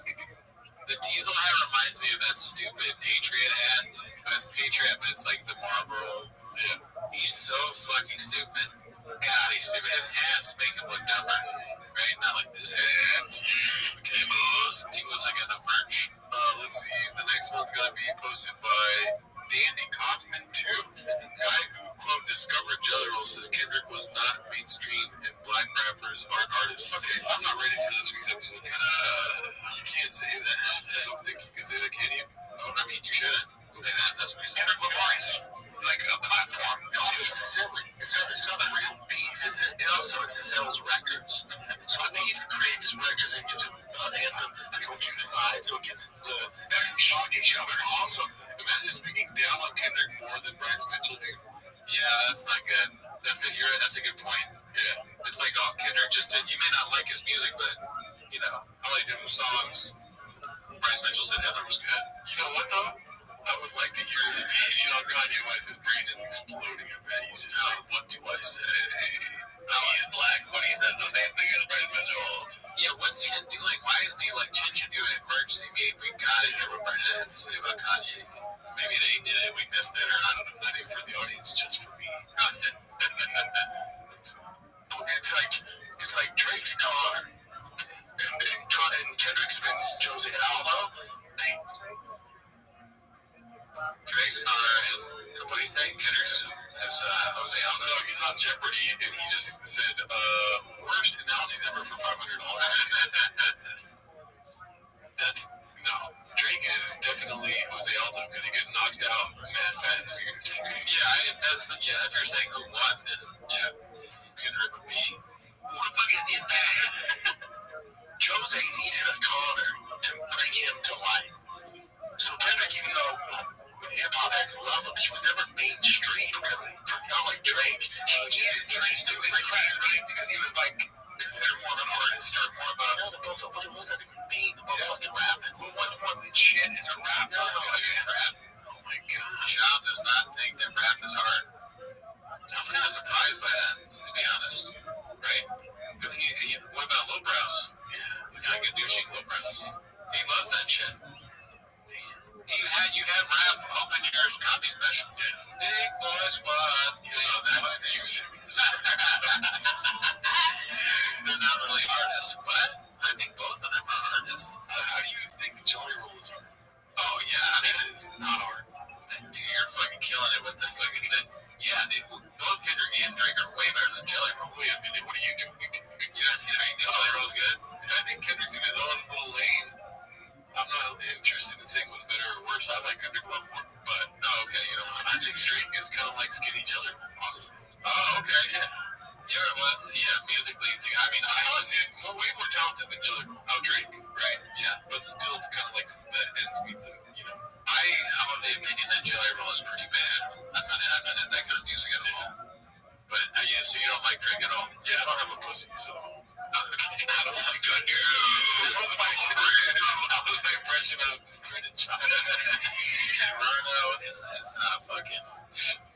He's not like us. Drake. You heard it here, folks. I saw Brendan Chop sing that song once. Which one? He said, I like balls on my chin. Instead of saying not like us.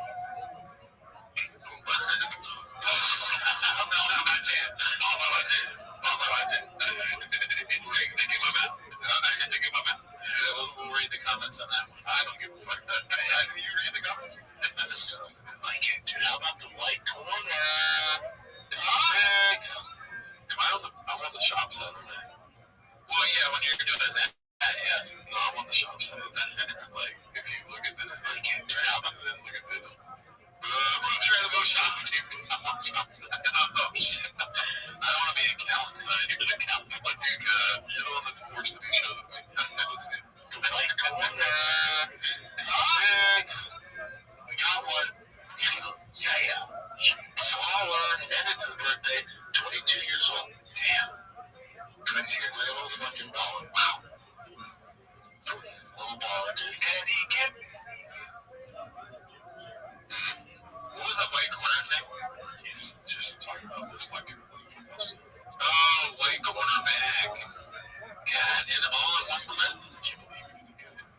No, well, like, why was he talking about, because of the Super Bowl? Oh, my God. He still didn't get it when I said that birthday?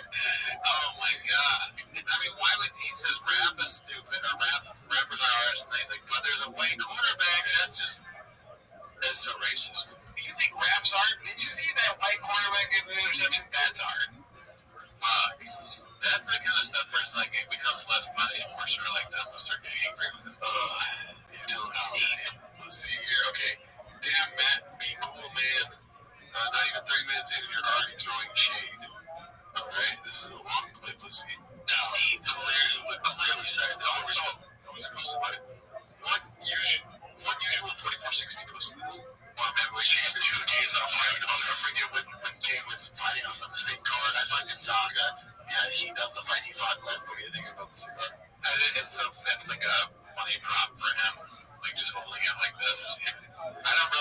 about cigars, but he looks stupid, right? He's not gonna say something smart. But is that your takeaway, dude? Because my takeaway is it should be in black and white. This shit is way better a bit. They do a black and white fight companion. Yeah, that would be that one. That sounds like a James video. They do black and white, put like French music over it. I was in the good of me, didn't see me. I said, hey, give me the stocking. When the fucking priest shoots stuff, he took his shirt off, and I'm like, way to go. He has that brown pride.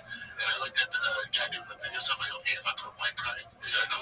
He goes, dude, just shut the fuck up. That would be the only time you're allowed to have pride. You're not allowed to have pride. Well, because the Mexicans didn't really subjugate the white people in recent memory. So it's a little different. It's a big difference. Let's put this one on. You guys see Cat Williams in Phoenix? Did you see that? Oh my God! Not only did he live there, dude, he had the whole crowd chanting America. He's like, motherfucker, this ain't Mexico, this is Phoenix. It was incredible. Oh yeah, heckler in Phoenix. Somehow Mexicans and cats around the world. I saw the Cat Williams at the Comedy Store one time. He was so fucking good. He was so, like, I've been doing this for 30 years. He was like, and he was even playing with the band and stuff like that. He's one of the great. Did you see my? What is your takeaway on this one? Oh, if I was Jamie, I'd be able to put the word in. Just because it's boring, or that part was. Yeah, Cat Williams. The clip's not done yet. Yeah. Well, you know what? The only thing I really noticed from there is like, classic job is like being like kind of racist or whatever. Boring, seen it, called it. But Rogan had a pretty good Cat Williams impersonation. Yeah. Maybe he was just trying to get rid of that point by Brennan, but it was pretty on point. That's an old clip too. He had a cool stuff. When Brennan comes on your show, you have to have things ready to like turn away from. You're like, oh yeah. Cat Williams said this thing. Did you see that? And then when the camera switches, you get your telling you. What if it was like even older? He's like, dude, fucking they moved dude, Marvel's just started making movies. Marvel, like the superhero action. You see Iron Man 1? Iron Man 1 blew me away. They're all like, oh, we get it. Yeah, his shop's like, yeah, Rob got a great white guy. He brings it back to it. Yeah, it's great to see white superheroes again, huh? Good. Then finally, we get it. Theo's podcast, because he kind of does a character, he's doing his thing, but Theo's so fucking funny, he breaks like 3 times. He just can't. Really? Theo's talking about Black Dog. He's a Black Dog. Theo's funny mind. He's the best. He broke Cat like 4 times. Really? How about when he was talking to the president, he was saying, man, I cocaine would turn me into a damn owl. I've seen that in ports of the damn owl.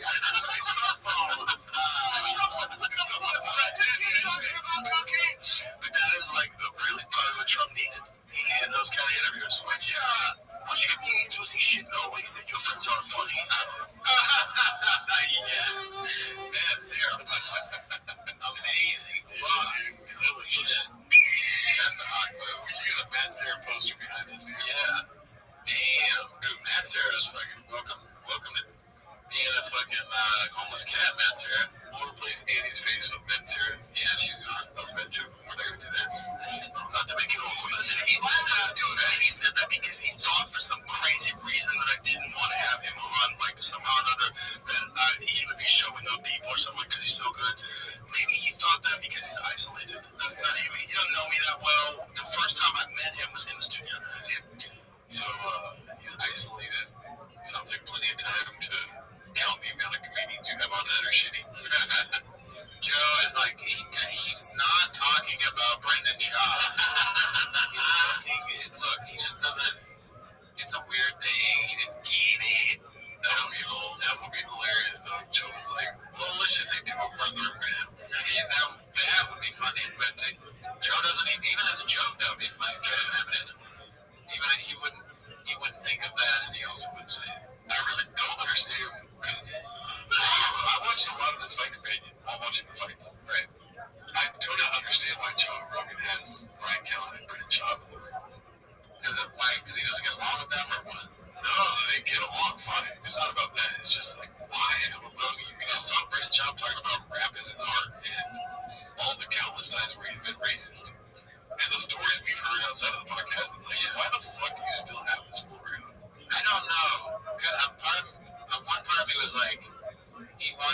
because they make him look better. But he also has really funny on people on sometimes too. I think they're his friends, and he's like feels comfortable for whatever reason around Kellen. I mean, he's just as stupid as them, and they do what he does. They're versions of him, right? They both do, like, Brian does his stupid yelling, and Chop just parents with broken things. And then he wants yes men, I guess. Oh, yeah. I love Cat Williams. I've always been a fan. I've always talked about Pimp Chronicles. It's fucking fantastic. It's so good. He's so wild. And I've actually taken advice from him. There's two pieces of advice that I took from an interview that he did once and I use to this day. One, he said I'd never eat before show. He said, don't eat because I want to be hungry. If I don't be hungry, my brain works better. And then two, he said, I have a music playlist that I make that just gets me in the mood to do a show. I said, like, that's a good idea. And from then on, I started carrying around like a Bluetooth machine, like a Bluetooth boombox, and bringing them in a green room playlist that we have on Spotify. That's all the songs. It's like 35 hours. It's smart. Yeah, shit, dude. That's what athletes do. It's a smart thing. I was thinking, why don't I do that? Like, that makes sense. Like, you want to turn it into a little bit of a party. You get that music going, feels good, like we do at the green room. Damn, dude, I wonder what all of them listened to before. What does Cal listen to? What does Rogan listen to? What does Shop listen to? I like how this is new news. Shop's like, yeah, oh my god, this is great idea. What the fuck? Blows his mind. He never listened to a song before. I can't hear him. I'm hungry right now. Chop's definitely been eating before shows, right? He does a food truck there before his stand-up. He comes on, he's like, oh man. Anybody else like cut was full? I saw a big glizzy. I was like, how do they even fit in that thing? Chop probably eats a burrito or a hot dog and then talks to people beforehand and completely forgets his set. He's like, fuck, I just got. He goes out and he's like, hey, that guy's gay, right? He's not. He's got nothing.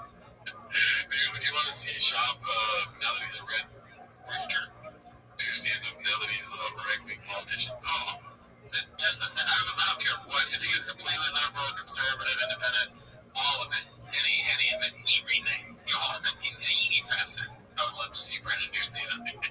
I can't wait for him to do stand-up again. I keep praying. Every day I wake up and check the news. Yeah. Knowing it'll be fucking headline news if it happens. That posted by Sequent Jose. Former heavyweight contender says he could beat up a girl. It's okay. He's a fan. Guys, I'm a fan of her too, but I would beat the shit out of her, dude. Oh, yeah. Yeah, we'll see that clip, I'm sure. Yeah, that was in the Discord, I think. We're talking about what happened. It made me laugh. Oh, my shop just said he would beat up a woman. Yeah, that what you said? Okay, so posted by I'm Chop Bustin. Clint exposing his work conditions before the Thick Boy Studio West Coast closes the store. Another day at Thick Boy Studios. Roach. Wow, why would you post this news? Yeah, I don't know. You want to that's something that not everybody needs to know. There's roaches at your work. Now every employee knows that too. That is a roach on rain. He's trying to escape. It's the first roach that wants to get out. He's bargaining with Jim. Please, I can't take it anymore. There's just all we have is energy drinks and podcasts. I had 3 chair shots yesterday. Kill me. I'm out in the open. I don't want to live. You don't want other employees to know that there's roaches, I don't think. Is that maybe you say that? We have a blood problem. Yo, I miss Mark. You don't post a picture. Bring back Mark. Let's see here. The cracks are starting to shine. Is that your shirt? In the anti-electric car nonsense. Is that your shirt? Drive fast on gas. Where's mine? What are you doing? You drop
Have you seen that before? No, I've never seen that. That was a half president clip.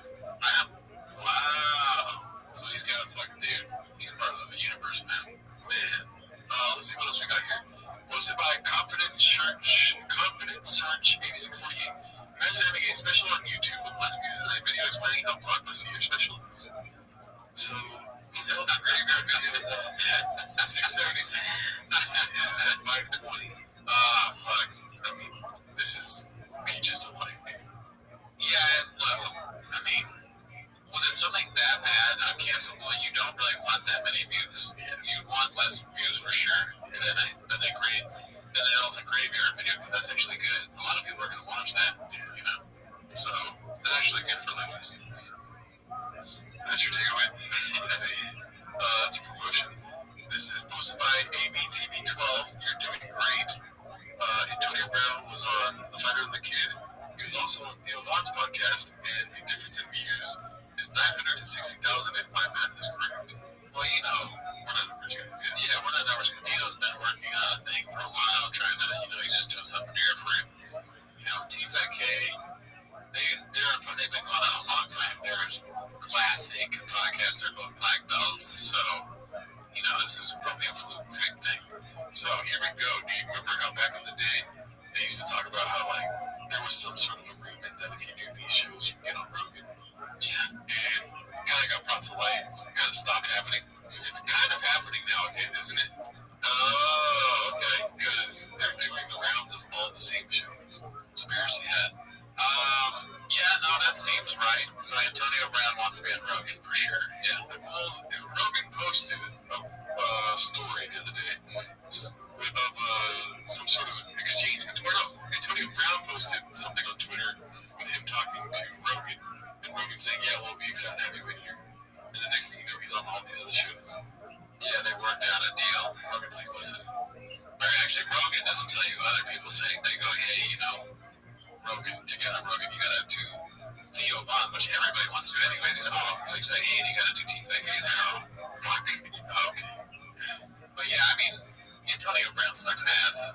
So I wouldn't be surprised if he's on all these shows and then also Rogan, because Rogan likes getting on some of the worst people we've ever seen that existing. I mean, you're just cooking for no reason. Yeah, I think Antonio Brown's fine. You do? Yeah. He just steals other people's memes and shares them, and they're always like, here's Jimmy Kimmel's best food, and it's like something that looks like a penis. It's not very, it's very Brennan Shaw. I'm not here to defend him, but he's fine. Let's see here. This is posted by Horror Nothing 9789. Guys, I hate that I'm so skinny.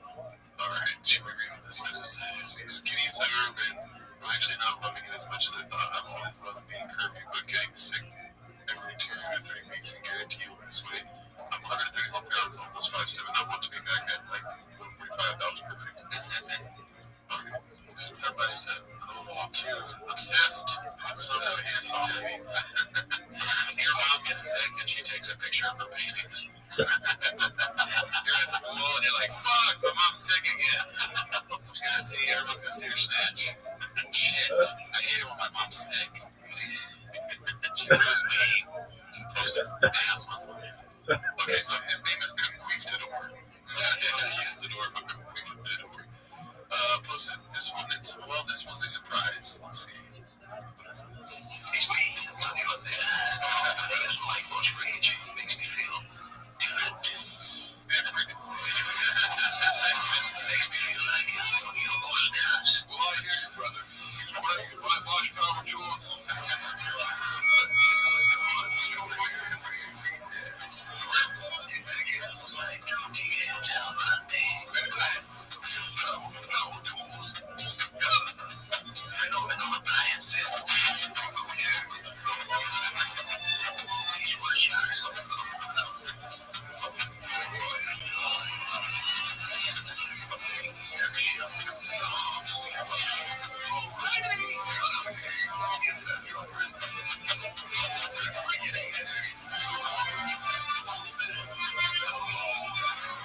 ready for some Andes.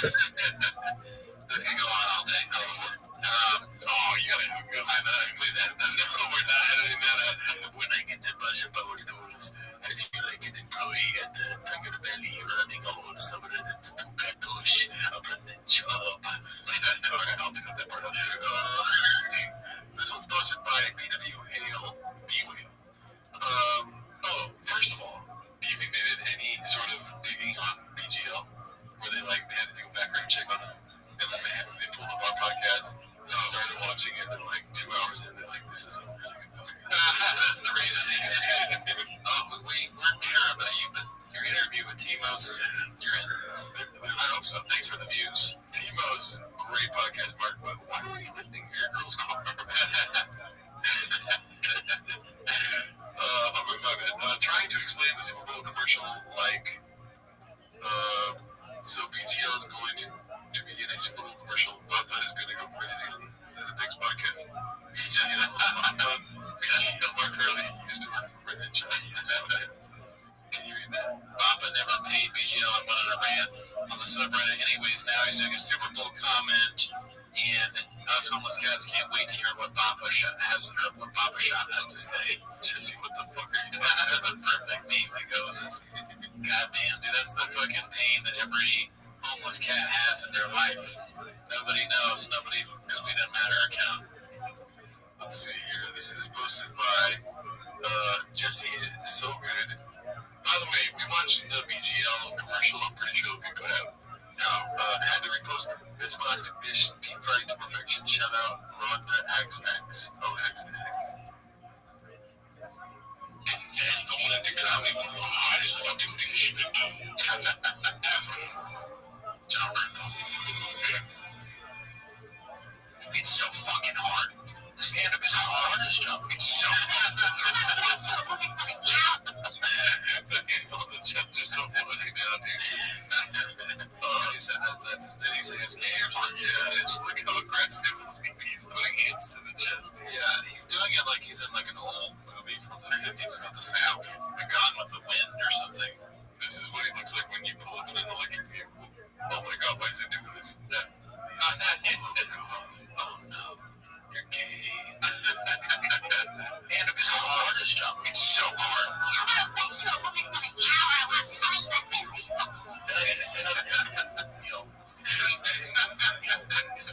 They get the hardest job in the world. To do a special dude on your own, rely on your team, we have to deal with all the marketing. Oh man, dude, what did you see, man? The comedy is the hardest fucking thing you can do.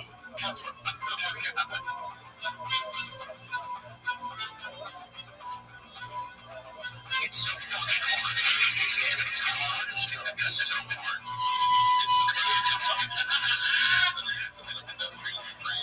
You ever talk to what you come for a weekend or something, and then you go to your it's the worst. It makes you go, how do I hang out? There's only 1,000 books on both. How many fucking professional stand-ups are there? There's 1 million doctors in America. How many fucking stand-ups are there?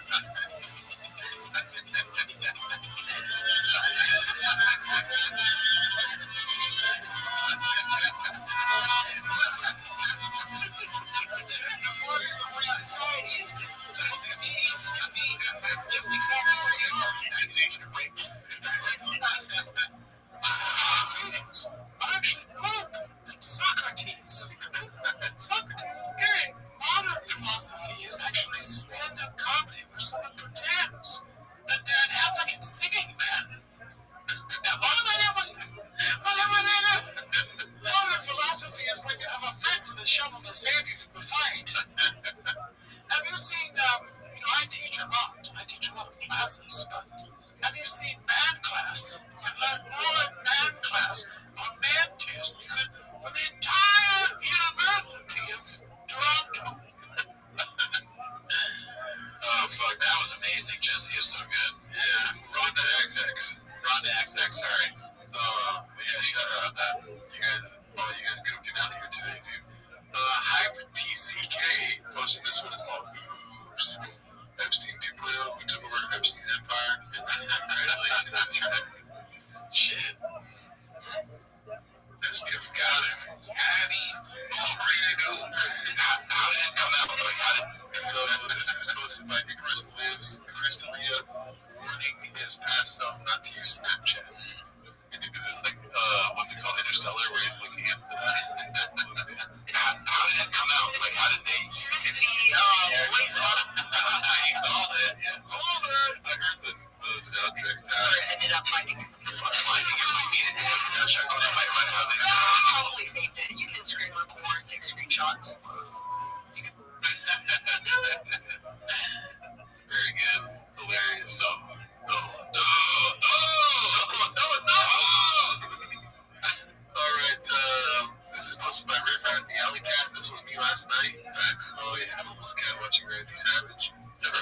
wasted so many people's mind from Loretta. Oh yeah. I didn't see it live. I just saw it on the Reddit. Yeah, I wish I didn't see it. You guys see people posting about it. Yeah. Let's see here. This is. Is that a seal? What is this emoji? B. Can't see it. Posted by 230322. Water. What do you do next? Yeah.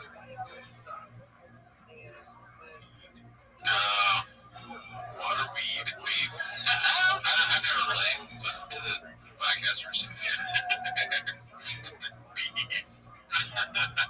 Oh yeah, that's a great post.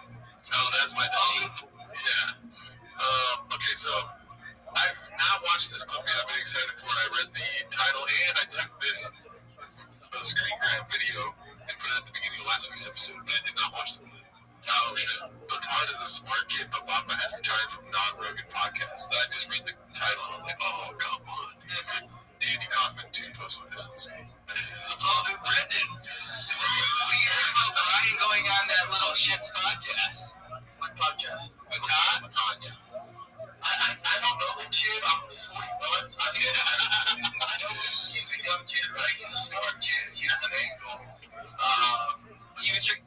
What do you think he talked about? We have an angle, dude. Yeah, I would love to hear him describe us. We might not even have an angle. But dude, this studio is crazy looking to me. All these dudes, they're like the mafia or something. They all have on sunglasses. Chin's over here like, what are we gonna do, boss?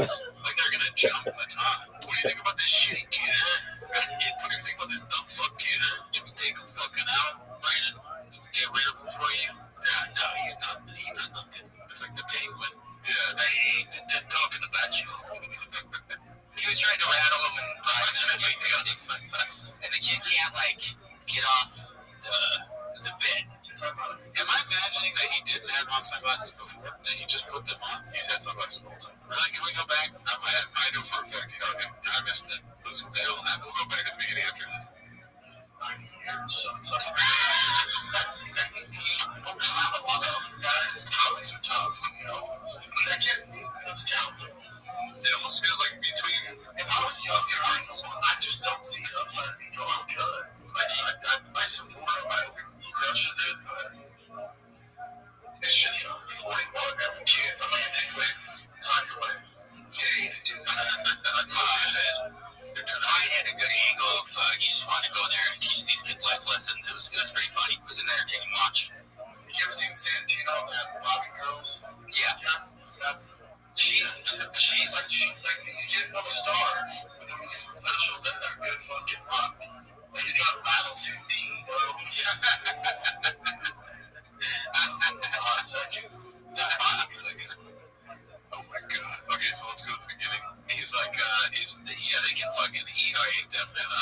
There must be some big. Why are you stuck on that? Why do they all have sunglasses? Oh yeah, it's a stupid fucking bit. It's a dumb bit for sure. It just blew my mind. But yeah, he's like, yeah, of course they can easily entice some kid. He can outsmart Brian. Brian's like Santino. They try to rattle Santino, which is like the easiest thing to do. He's like the most rattled guy. He always gets mad. Just bring up his shelves. He loses his mind. Yeah, dude.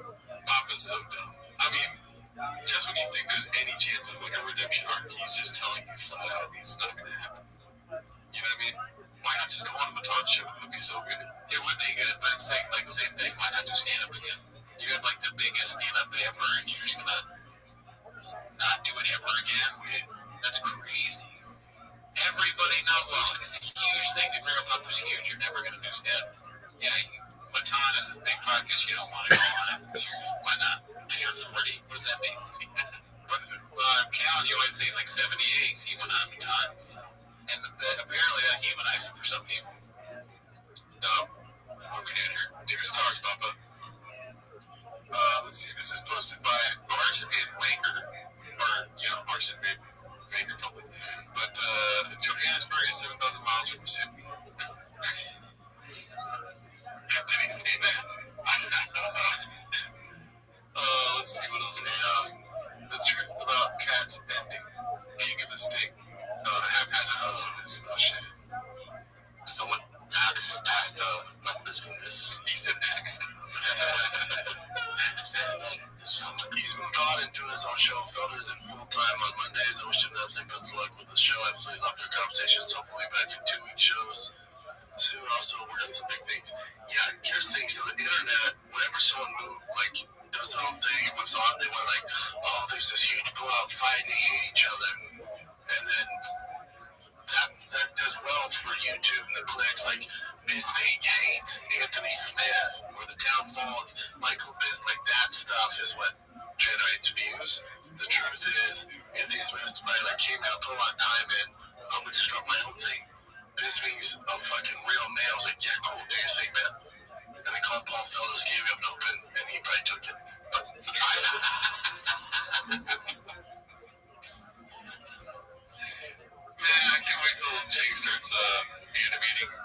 what actually happened. Oh, we're all too dumb to know.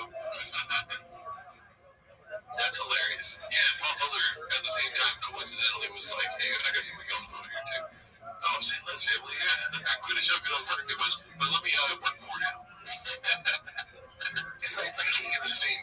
Like, oh, Theo hates Brennan. You know, he wants to get away from her.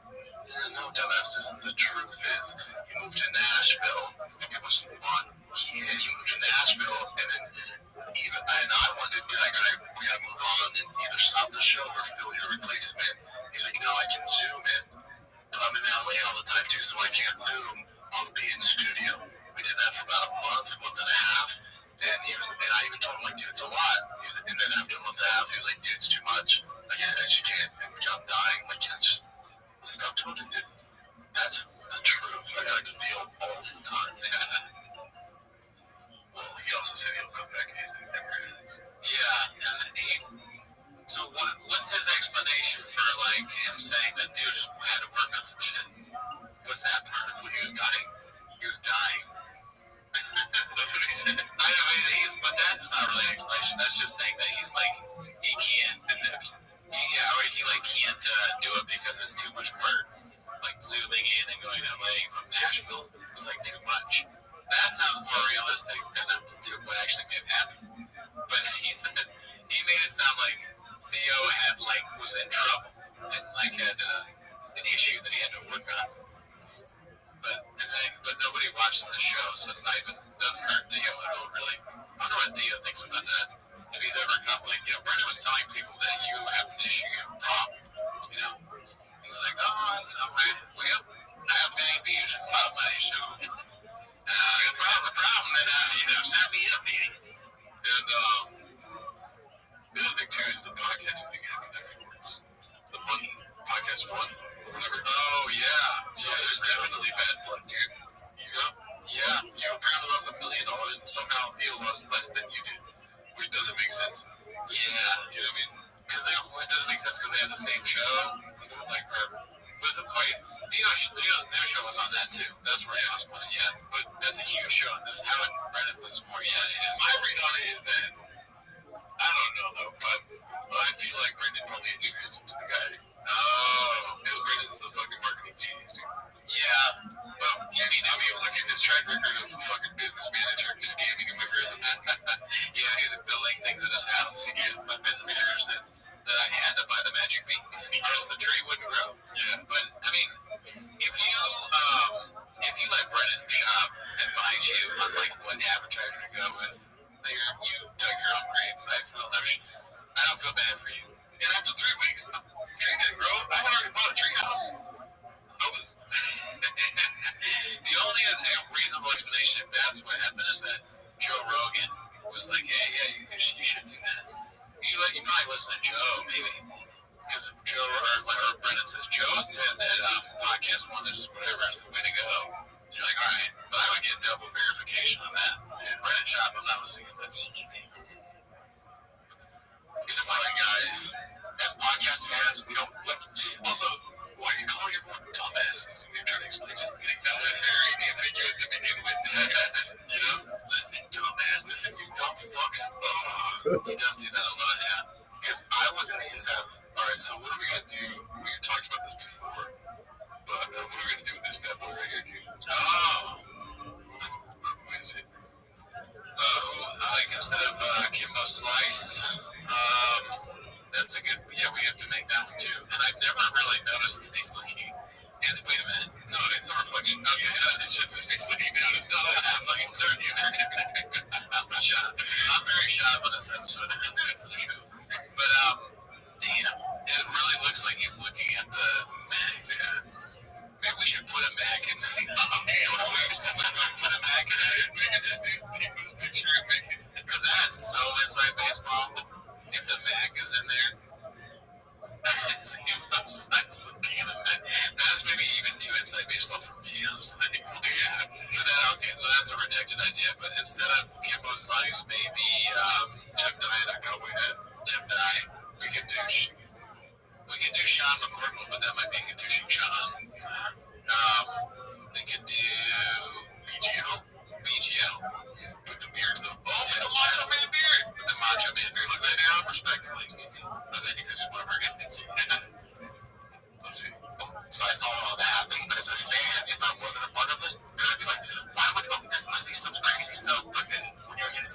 like, oh, you tried?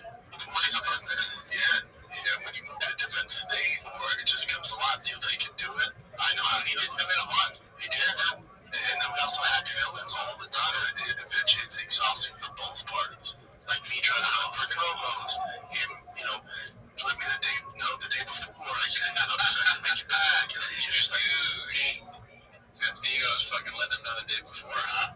What an asshole. What an asshole this Theo guy is. It's great. Never want to beat him up. It sucks. Jerk.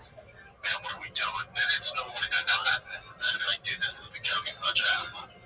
Assuming it also just starts the Fred actually fired him. Yeah, but I want to know they hate each other, but oh man. Yeah, no. Like for a whole time, so maybe like you got that one. Yeah. I don't want that. Like big shit, dude. Like that big shit. What? Yeah, no, he does not seem to be telling the truth. No. Man, there can be a body language expert that only watches TFAC. Oh, that's a genius idea. But imagine going to school for that long, or whatever the fuck they do, right? They probably just sit in the room all day. And the boss basement reading people's bodies. And then eventually becoming just Brennan Chubb's cohort. I think you can do, if your career is that you're a body language detective or body language expert that does trials, you have a YouTube channel where you analyze podcasts.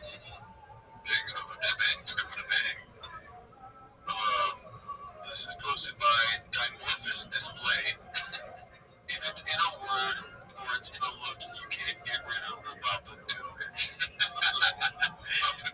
The scariest movie ever. What does it say on top? Oh, okay. That's funny. Look at his face. Terrible.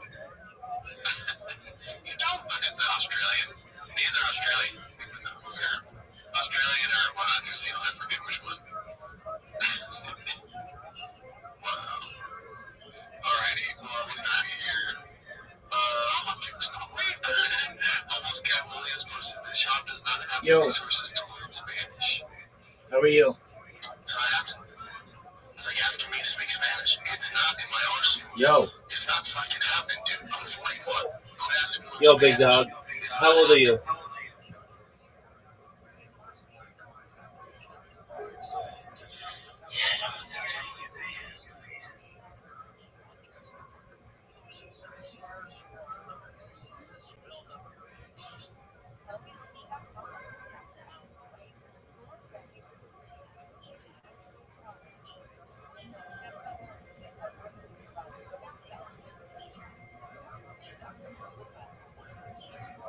These guys get down to their age, but when they become of age, they're going to be telling all their friends, yeah, I joined Rabbi's server and got kicked out when I was 9.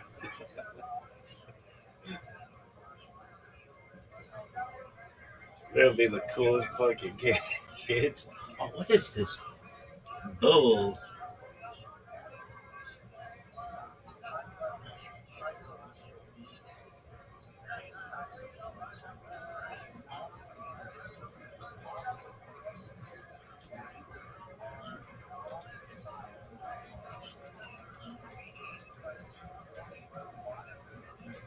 Be like going to fucking get thrown out there to see the Rolling Stones when you're like,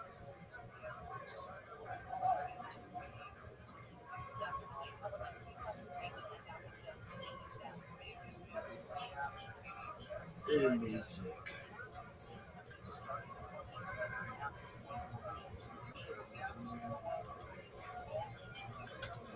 That's the power of love. I don't have the resources. I've never had the Again, resources. literally translated upon someone, ultimately again, who is Messiah, who enlightens himself upon it. Now, what does he know say?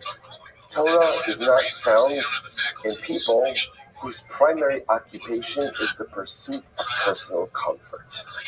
Like sometimes we go through life and our goal, what's my goal? I want to be comfortable. I want to be comfortable. And again, that's in every area. I want to be comfortable materially. I want to be comfortable personally. The goal is I want to be comfortable. That's all. That's all. If that's your goal in life, you'll be comfortable. But just understand you will not achieve spiritual greatness. Why? Because the Lord says it's incredibly important. If there's one thing that spiritual greatness requires, it is discomfort. It is discomfort. And it's discomfort almost in every way. Right? It's discomfort because you have to give up sleep, you have to give up time, you have to give up time with your family. You have to give up time. Like the time that we spend learning on side comes from somewhere. And I'm not inventing new time for learning. So I'm taking it from someone or from somewhere. That's uncomfortable. To grow spiritually requires money. I have to give tzedakah. I have to be. Let's say, again, we look at tzedakah as like, it's like about tzedakah, as if like it's some Herculean accomplishment. It's an obligation. Giving tzedakah and giving tzedakah even sometimes more than what we're comfortable with. That is not like a shkoyach. That's an obligation. If I have more than what I need, then Hashem gave it to me not to just simply purchase more things for myself, but to do more for my people. And by the way, it's uncomfortable. Why? I'd like to have it for me. I'd like to spend it on me. I'd like to use it for me. But that's not why you have it. If I have more than what I need, Baruch Hashem, that's in order to be able to give it and to share it to others. It's uncomfortable. It's uncomfortable to be tzedakah. It's uncomfortable to be Baruch Hashem. It's uncomfortable to do hachnosas archim because it's not always enjoyable, to be honest. Hachnosas archim is not your buddies. That's not your buddies. That's socializing. Hachnosas archim, that's the meal. You're like, oh my God, it's just going to be over soon, right? That's how you know it's good hachnosas archim, right? That's hachnosas archim. Right? When you seriously listen, when you open your home to the people you don't really want to have over, but you know that if you don't have them over, it's quite possible they have nowhere else to go. That's not archim. That at the end of the day, I say that's what it is. So by definition, spirituality requires a sense of discomfort. So if my life is all about comfort, that's what it's about. Chances are you may be a good guy, but you will not be accomplished spirituality. But if every single day you feel a little bit uncomfortable, you're on the right track. If you feel uncomfortable, if you feel tired, if you feel a little bit cranky by about 2 o'clock in the afternoon, you are doing something right. Because that means you are living an uncomfortable life. And where there is discomfort, ultimately, again, there is holiness. So therefore, again, Rab gives Rav Kahana a little bit of Musar. He says, Rav Kahana, really, like, if you're taking a long hot shower before you come down here, it's like, take a long hot shower. That's what, for us, this is different generation. But for us, if you're pursuing a life of comfort, you're not going to be spiritually successful. Incredible. Ultimately, again, I will take for you to me as a nation. I will bring you to me. Again,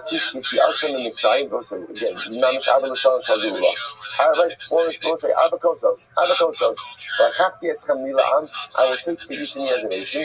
And I will bring you to Eretz Yisrael.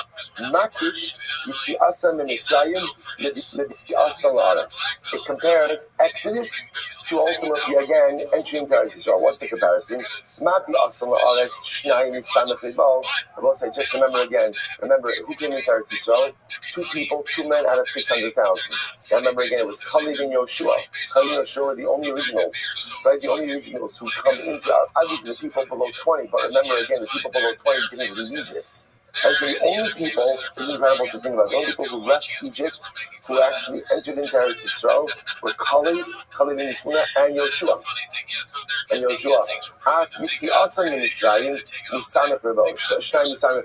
So there was, again, remember, only a fraction of Klal Yisrael left Mitzrayim as well.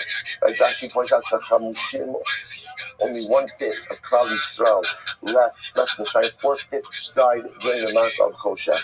Very overwhelming.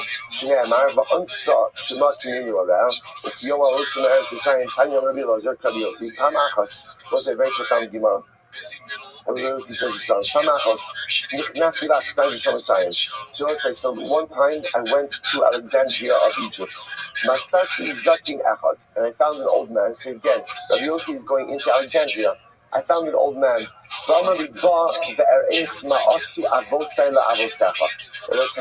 is Mamish Yitzias Mitzrayim Gimanis. Absolutely. So this old man said to me, Rabbi Yossi says, I want to show you what my ancestors did to your ancestors when they were here in Egypt. Mehem, Tavu Bayam. Some, right? So again, what the Egyptians did to the Jews. Some of the Jews were drowned. Mehem, Hargu Bakar. Some were killed by the sword. Mehem, Malchu Babinu. And some, ultimately, again, were just built into the structures. And for this matter, Moshe Rabbeinu himself was punished. How was he punished? So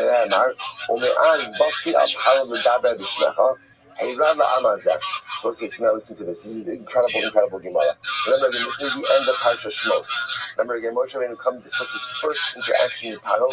He comes armed with this beautiful message of redemption. And what does Paro say? Paro says two words. Tishbat ha'avoda. Let them work harder. Takes away the straw. And Moshe Rabbeinu is totally dumbfounded. And he cannot believe what just happened over here. He says again, I came to Paro, speaking in your name. I came to Paro executing your agency. And since I showed up at the end of the day, things only got worse. So listen to this. Moshe Rabbeinu is very taken aback by Moshe Rabbeinu's tone, which I want to say, by the way, I just want to point out is a tremendous Muslim. Sometimes you have to say something difficult. It is all how you say it, right? Whether it's critique, whether it's feedback, whether it's musr, whatever it might be, there is a way. And sometimes, again, the words are going to hurt no matter how you say it. But nevertheless, Menschlich type dictates that we learn how to say things in a proper way. So it's interesting. We're going to see when HaKadosh Baruch Hu was upset at Moshe Rabbeinu is not as much about what he asked, because what he was asking was a good kasha. Moshe Rabbeinu essentially was asking, why do bad things happen to good people? That was his question. What the Moshe was taken aback by was Moshe Rabbeinu's tone. It was accusatory and it was harsh. So Moshe Rabbeinu says, hey, pump the brakes over here. Pump the brakes. First of all, there's a way to talk. There is a way to talk. So he says, listen to this. They certainly don't make them like they used to. That's what his translation. Right? Again, woe to those who are lost, but are not forgotten. What does this mean?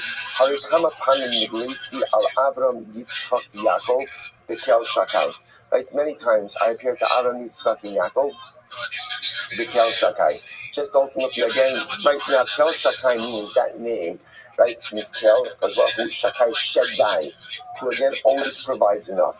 So I appear to them with this presence of a God who takes care of everything. But they never questioned my actions. They never asked me what my name is. In other words, we're going to see 12 because I appear to the Avos many times. And the Avos never questioned my ways. I said to Avram, the land is yours.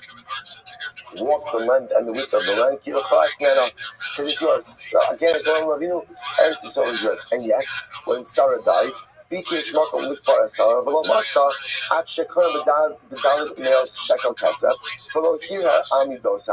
right? I told Avram Avinu the land is yours. Yet when Sarah died, he needed a burial spot. So what happens? He had to negotiate with Ephron, and he had to buy Master Avram for 400 silver pieces. So the silver infinite money. Yet Avram never said to me, hey God, it's a little fair. Right? The land is mine. The land is mine, and yet again I'm paying, and not even retail, right? But I'm paying even more. I'm paying above market. Avram never complained. I'm actually Yitzchak. Glory to Allah says also via Incha. So I told Yitzchak, the land is yours and I'll bless you. And yet when Yitzchak's servants looked for water, they dug wells, and when they finally found water, they was fighting over every single well. So finally when they found water, every single well was a fight. Every single well was a fight. Saying yes with all of that. Yitzchak never questioned my ways. אמרתי יעקב, הארץ אשר אתה שוכב עליה, לחרב ממנה. I told Yaakov, the land is yours. The land is yours. And yet, yet when Yaakov Mamish needed just a place to pitch his tent, he couldn't find a place to pitch his tent. Finally, when he came back, right, and he sells Mishlam, right, so he goes there and he has to purchase area. So again, it's his land. That he has to purchase a place to pitch his tent. And yet, Baruch says to Moshe Rabbeinu, the Avos had difficult times in their lives also. Yet, never once did they question my ways. Never once did they ask me my name. The essence of asking my name means essentially, tell me how you operate. Explain to me the plan. They never questioned my ways, and they never asked for an explanation of the plan. But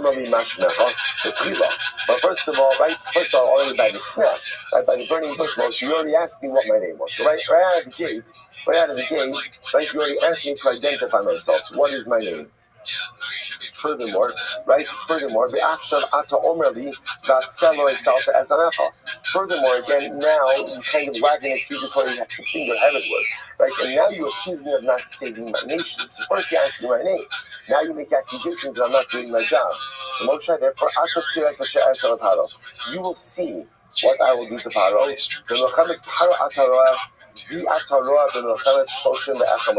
So it's actually pretty amazing. It's fascinating. Over here, Moshe, you will see the war against Paro, but you will not see the war of the 31 kings, which represents the conquest of Eretz Yisrael.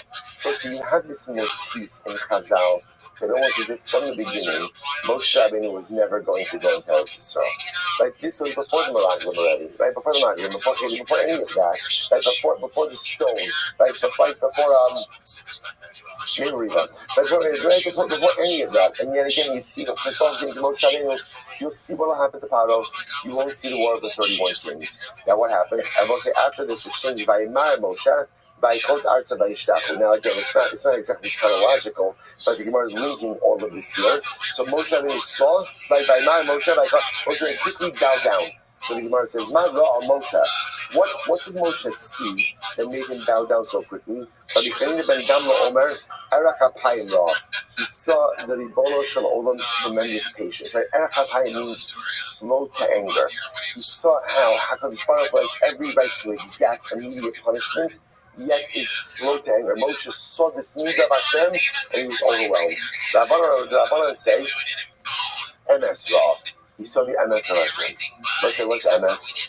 MS is he saw how the Ribono Shel Olam runs the world in a truly beautiful way. It sometimes hurts a lot, and it's sometimes difficult to comprehend, but it's always run by the overarching principle of MS. There is truth and there is righteousness in everything that Hashem does. Incredible. So you're thinking that the Moshe Rabbeinu Erech HaPayim, the Sanya Kishal Moshe Lamarom was incredible. Beautiful Gemara. But Moshe Rabbeinu went up to the heavens. Don't say that, but Tashkos, this is talking about when he went up to receive the Torah. When he went up to receive the Torah, so what happens? He sees the Ribono Shel Olam writing the words Erech HaPayim, slow to anger. Slow to anger. Amar Lefanav Ribono Shel Olam Erech HaPayim L'Tzadikim. The Moshe Rabbeinu says, I'm assuming this means for the righteous, right, for the Tzadikim. Amar Lo Af L'Rishayim. He said, no, ultimately, again, even for the wicked. Amar Le Rishayim Yovedu. Moshe Rabbeinu says, why do the wicked deserve Erech HaPayim? The wicked should just simply be obliterated. Amar Le, so let's listen to this. Amar Le, Chazis, Hashta Chazis Maidini Baila. So essentially, what this was Moshe, be careful what you ask for. Be careful what you ask for. Fast forward a little bit. When Klal Yisrael sinned, when Klal Yisrael sinned by the Egel, Amalo Lokach Amarti Erech HaPayim L'Tzadikim. So Hashem says, Moshe, I want to punish Klal Yisrael because after all, remember what you said. Right? Who should I be slow to anger with? I'll be slow to anger with the Tzadikim. Ultimately, again, with the righteous. On the days, Amar Lefanav Ribono Shel Olam Lokach Amarti after Rishayim. But Moshe says to Hashem, but remember Hashem. Remember what you said. You said Erech HaPayim is even for the Rishayim. I did say the Ata Yitana Klach Hashem. Kasher Dibarta Lemar. And that's what Moshe and it says now Hakadosh Baruch will allow your thought to be amplified as you said. As you said. I Moshe said Erech HaChaim only for tzaddikim. But you Hashem said even Erech HaChaim for the Rishon. Because well, you know what? Let's go with your way. Right? Let's go. So let's say, by the way, it's such a profound yisod. You know, so often in life, right, we think that we got it all figured out. And we think we know exactly how life is supposed to unfold. And when life doesn't go according to our plans, we feel very resentful. to HaKadosh Baruch Hu. Understandably so. But you know what's incredible? Later on, whether we see it in this world or the next world, when we see how things turn out, and we see the way we wanted it versus how HaKadosh Baruch Hu ultimately choreographed it, we're all going to say the same thing. HaKadosh Baruch Hu, it's so good that we went with your way and not our way. HaKadosh Baruch Hu's way sometimes maybe hurts a little bit more in the short term. But HaKadosh Baruch Hu's way is the only way that we get to achieve all of our objectives and get to actualize our true potential. Incredible. Let's go on.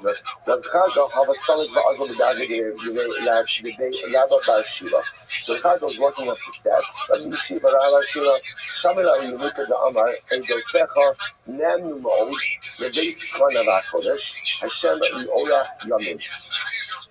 Right, so we're a young child saying this. So the summit play, Tefillah Mimosha.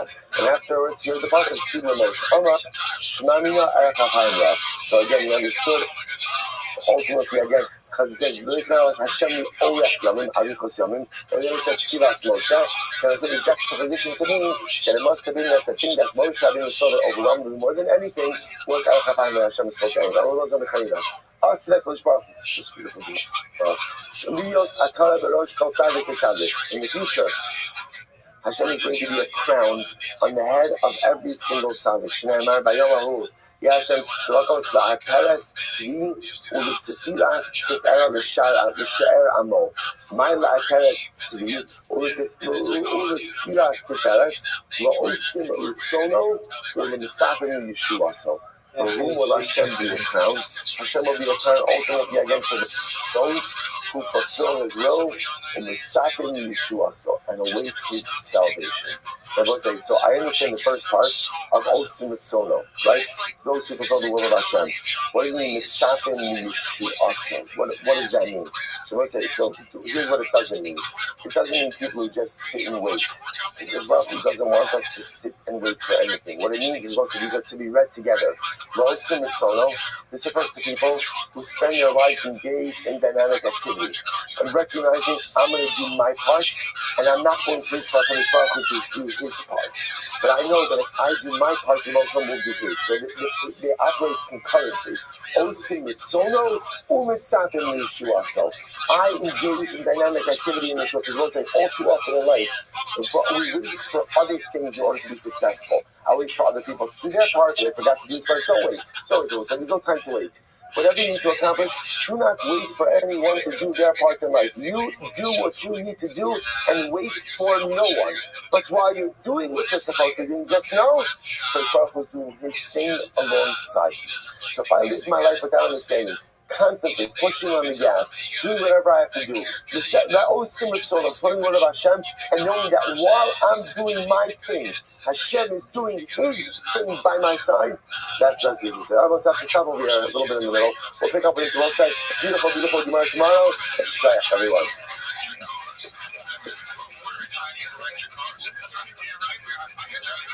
All right, everyone's going to have a great day, everyone.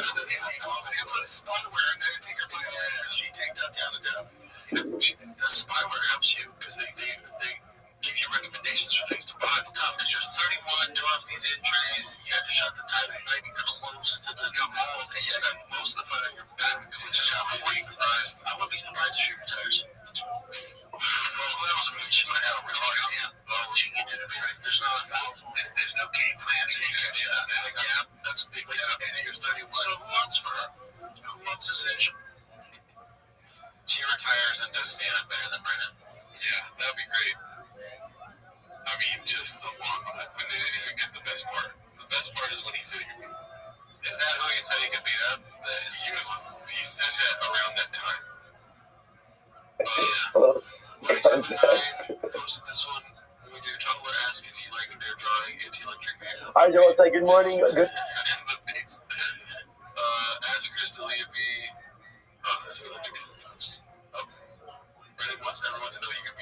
you go. So you know what you want. All right, well, this is the last one today, dude. This is the last one on the show. Gordo SF posted this one. Brendan wants everyone to know he could beat the shit out of a 150. Morning, let us begin. Welcome Baruch Hashem to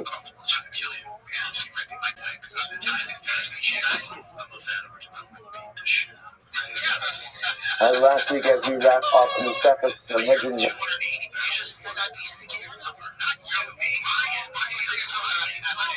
Incredibly exciting. Yeah, we're going to try to cover as much. Is that right at this moment they cut out about 30 seconds of the live feed. Oh, wow. I wonder what happened.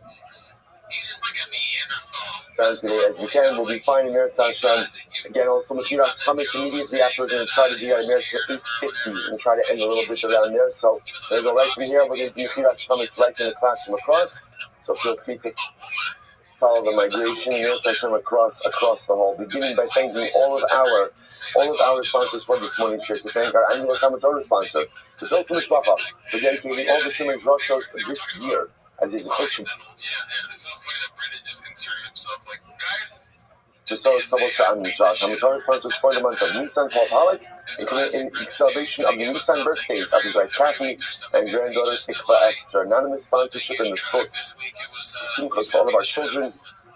And for these to be the month of Geulah Shlema for Klal Yisrael, Avram and Shady Kelman, in memory of Avram's mother, Sarah Braina Bas Yoshua Herschel, and the week of learning sponsor Steve Golaskov, in honor of all the bracha that Hashem has provided for me, Jordana, and our family. We thank all of our sponsors for their generosity, the beautiful, beautiful messages. Should be Zochai Meretz Hashem to see Geulah Shlema for Klal Yisrael, and Meretz Hashem, everyone who needs the full Shabbat, and David Kofol, all the Neshama Shabbat, all the families should have an Nechama, our hostages should come home with the Shalom and the Kalav, and our holy soldiers should be successful in the whole Maaseh Yudayim.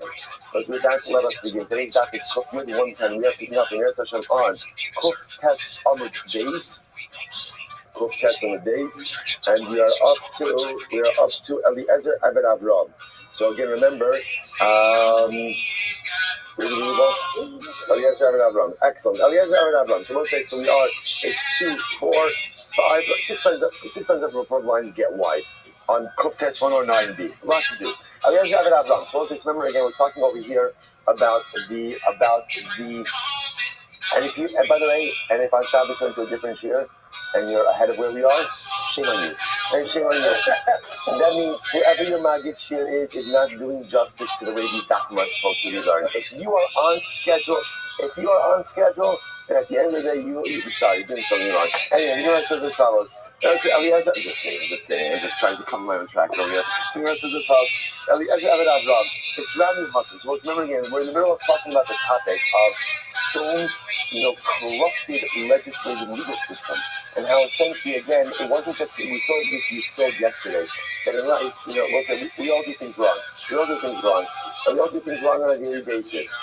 The most important thing, this is a tip for sinning. I'm going to teach you how to sin right. If you want to sin correctly, the ikar is just always keep in mind that you're sinning.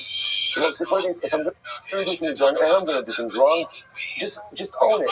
It's wrong. It's wrong. And maybe I'm not ready to correct it. I'm not ready to stop it. But the most important thing is never to lose sight, to never become self-delusional and begin to think that the wrong things I'm doing are right. As long as I'm honest with myself and I know my awareness, I know exactly what I'm doing wrong, and I don't try to pretend that it's correct, it's going to sound strange, I'm okay. Because as long as I know that it's wrong, at some point, sometime, I will fix it. The danger in life is when I convince myself that wrong things are right. When I pretend that the Averos are not Averos, when I explain it away, I rationalize it, that's when I put myself in a precarious spiritual situation. The profound downfall of Stone was that they legislated the legality of corrupted behavior. That becomes the warped nature over here.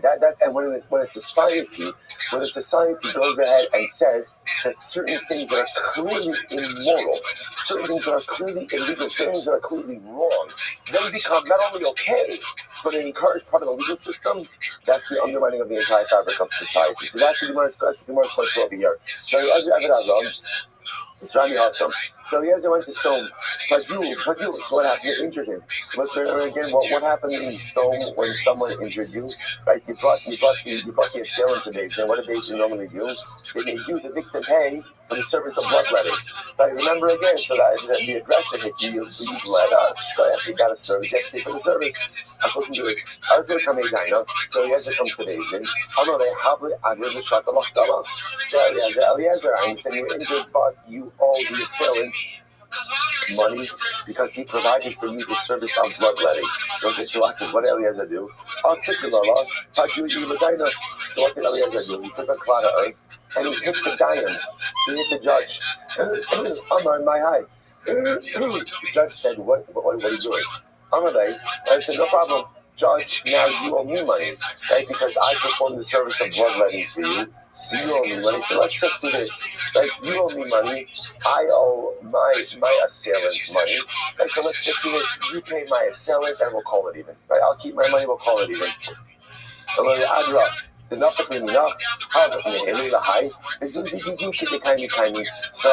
Diane, you take the money you owe me, give it to my assailant, I'll keep my money in my pocket, and Shalom al Yisrael. So in stone they had a hospitality bed, a haknosas earthen bed. Now what was unique about this bed?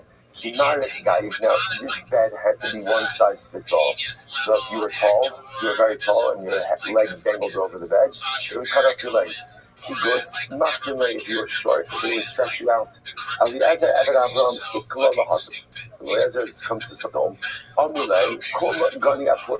They invited him to use the Hachnosas Arkan bed. So again, Eliezer obviously was onto what's going on in stone. He says, ultimately,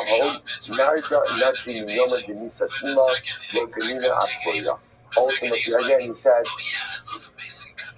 from the day that my mother died, I took a neder not to sleep on a bed. Which again, he was avoiding sleeping on the bed. Now, whether or not she made that neder or not is not immediately clear, but it's quite something very striking about that Gemara. So you avoid for that. So we'll say when a poor person would come to stone, here's what they would do. Everybody would give him money. They give him money. But they would write their name. So for example, so let's say Ani comes to town. If I'm a person from Stone, or Ruben is a person from Stone, we give him $1 and he writes on the dollar Ruben. He writes his name on the dollar. What happened? So there's a but no one would give him food. So everyone would give him money, but no one would give him food. So what would happen? Obviously, if the poor person is again, what ends up happening? He has a lot of money, but he has no food. He would die. He would die of starvation. When he would die, when the Ani would die, then what would happen? The people would still come and they would take back their $1. How would they know their $1? Because Reuben says Reuben, Shimon says Shimon. So we'll say, so again, what is this? So we'll say, so this is like this desperate attack. You see, what's fascinating is, even in stone, at the core, human beings want to be good. They really do. We all, it's not just the Jewish thing, man wants to be good. See, even in stone, they want to give tzedakah, but they don't want to give tzedakah. So how do you give tzedakah without giving tzedakah? They gave the money, right? But yet they created a mechanism through which they would be able to take it back. In other words, just as easily said, we got remember again, in general, Hachnosas Arson was outlawed in stone, but yet they couldn't bring themselves to outright outlaw tzedakah. Isn't that fascinating? Even in stone, they couldn't legislate a practice that said that if a poor person comes, you can't give him money. They couldn't do that. So what they did was they said, you give money, but you can't give him food. So they said, I'm going to give. Okay, because I can feel good about myself. I gave tzedakah, but I'll be able to get my $1 back when the Ani dies. Incredible. The Gemara goes like this. The Gemara says, this is what they made a stipulation between them. They said, come on, the Nizamin Gabra, the Beirula, Lishlach, Gulima. What the halacha is, you're not allowed to invite any outsiders to your wedding celebrations. Only Sodomites, right? So again, the halacha is if you invited someone to your party who was not part of the Stone Chavra, then what? Then the other Sodomite people could take your clothing. You better realize that if you invite someone to your simcha, it's like the first takana wedding, right? But it's like if you went ahead and you invited someone to your wedding who is not part of stone, we're going to take your clothing with you, from you. So look at this. So Eliezer's in stone. Now, we're saying, now, by the way, whether all of these stories happened at the same time or different times, I don't know. But Eliezer is in stone. So what happens? He's hungry. But no one's giving him bread. So keep biting. They said, so what happened? Eliezer shows up at a wedding. So he shows up at a wedding. He sits at the table with the other Chevra from stone. And what's the first question they ask him? So they ask him, they'll say, now, again, a lot of times at the wedding, you get asked the question, right? What's the question? Which side, right? Who Chesed or Kala? So here, Eliezer asking Chesed and Kala. They say, who invited you? Like, who invited? Because obviously, again, they want to get there's something wrong in stone if there's an uninvited guest. Oh, so listen to this. What does Eliezer do? Sorry. What does Eliezer do? Yes. Eliezer goes in and he says,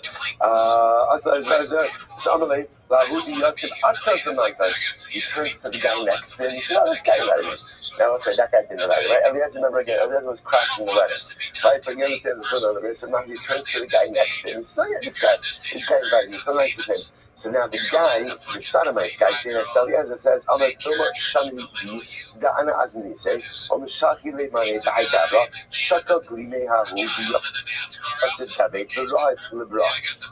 what happened? So the guy next to Eliezer, now here's this, what is it? He quickly grabs his clothing and he gets out. He runs out. Because remember, in stone, if you invite someone to the wedding, right, that's not a sodomite, they literally will take your clothing. So therefore, again, the supposed host gathers up his clothing, runs outside. Now, what does Eliezer do? So Eliezer says, oh, no, it wasn't that guy, it was that guy.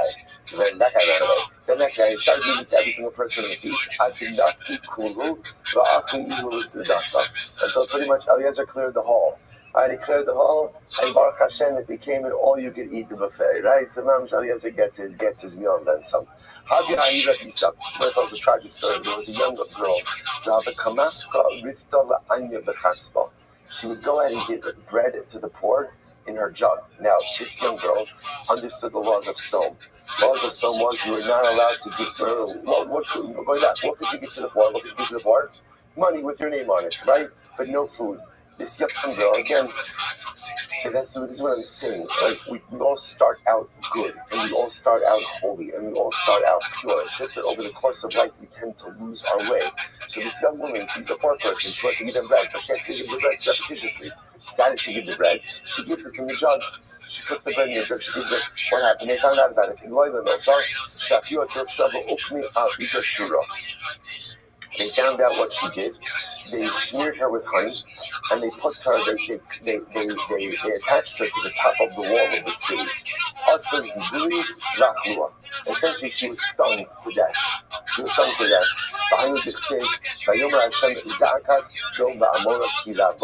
So the Gemara says it was this episode that tilted the scales against Sodom. Hashem says, I heard the cries of Sodom and Amorah, and they all wrote, it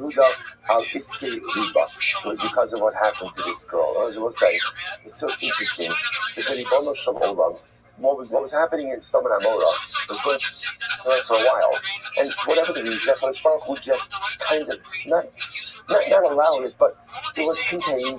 They're doing their thing. It's HaKadosh Baruch Hu was willing to live with it. It was this event. Specifically because of what they did to this young woman. HaKadosh Baruch Hu said it's not sustainable anymore. Humanity, right? The world can't have a place like this, and then ultimately, I guess, then leads to the Gzeira, to the overturning of Sodom and Amorah. Incredible. Your mother's right. The Meraglim have no portion in the world to come. Shnei Amar, Vayamusu ha'anoshim motzi dibas ha'aretz rabim adifa, Vayamusu ba'olam hazeh, ma'gef li'olam haba. Good. Adas Korach in the Chayv olam haba. The assembly of Korach have no portion in the world to come. The Gemara says, Shnei Amar, Vatechas aleim ha'aretz ba'olam hazeh, Vayodu litoch ha'kahal li'olam haba. As the pasuk says, literally again, the earth covered over them in this world, and they were lost from Rabbi Akiva. Most of these words are Rabbi Akiva. Rabbi Eliezer Omer, Aleim Akasav, Rabbi Eliezer Omer, Aleim Amar Akasav, Hashem Minis Mechaye, Morit Shaol Bayal. So what's the fundamental machlokas? Rabbi Akiva and Rabbi Eliezer. Rabbi Akiva, Korach and his assembly have no Chilut L'Olam Haba. Rabbi Eliezer, yes they do. Yes they do. Raging machlokas. We're not finished. Turn up on Adas Korach. Anyone came from Haba. The assembly of Korach had no portion in the world to come. Shneemar, Batachas Alei Ma'aretz. Right, Ba'olam Hazeh. Vayom Kivitoch Hakali Olam Haba. Did Rabbi Akiva. Rabbi Yehuda Messiah Omer. Harihin Ka'avida and Mispakach. It's such a beautiful imagery that the assembly of Korach are like a lost object that someone is looking for. You know, because Korach and the assembly are lost, so they were lost into the shelter depths.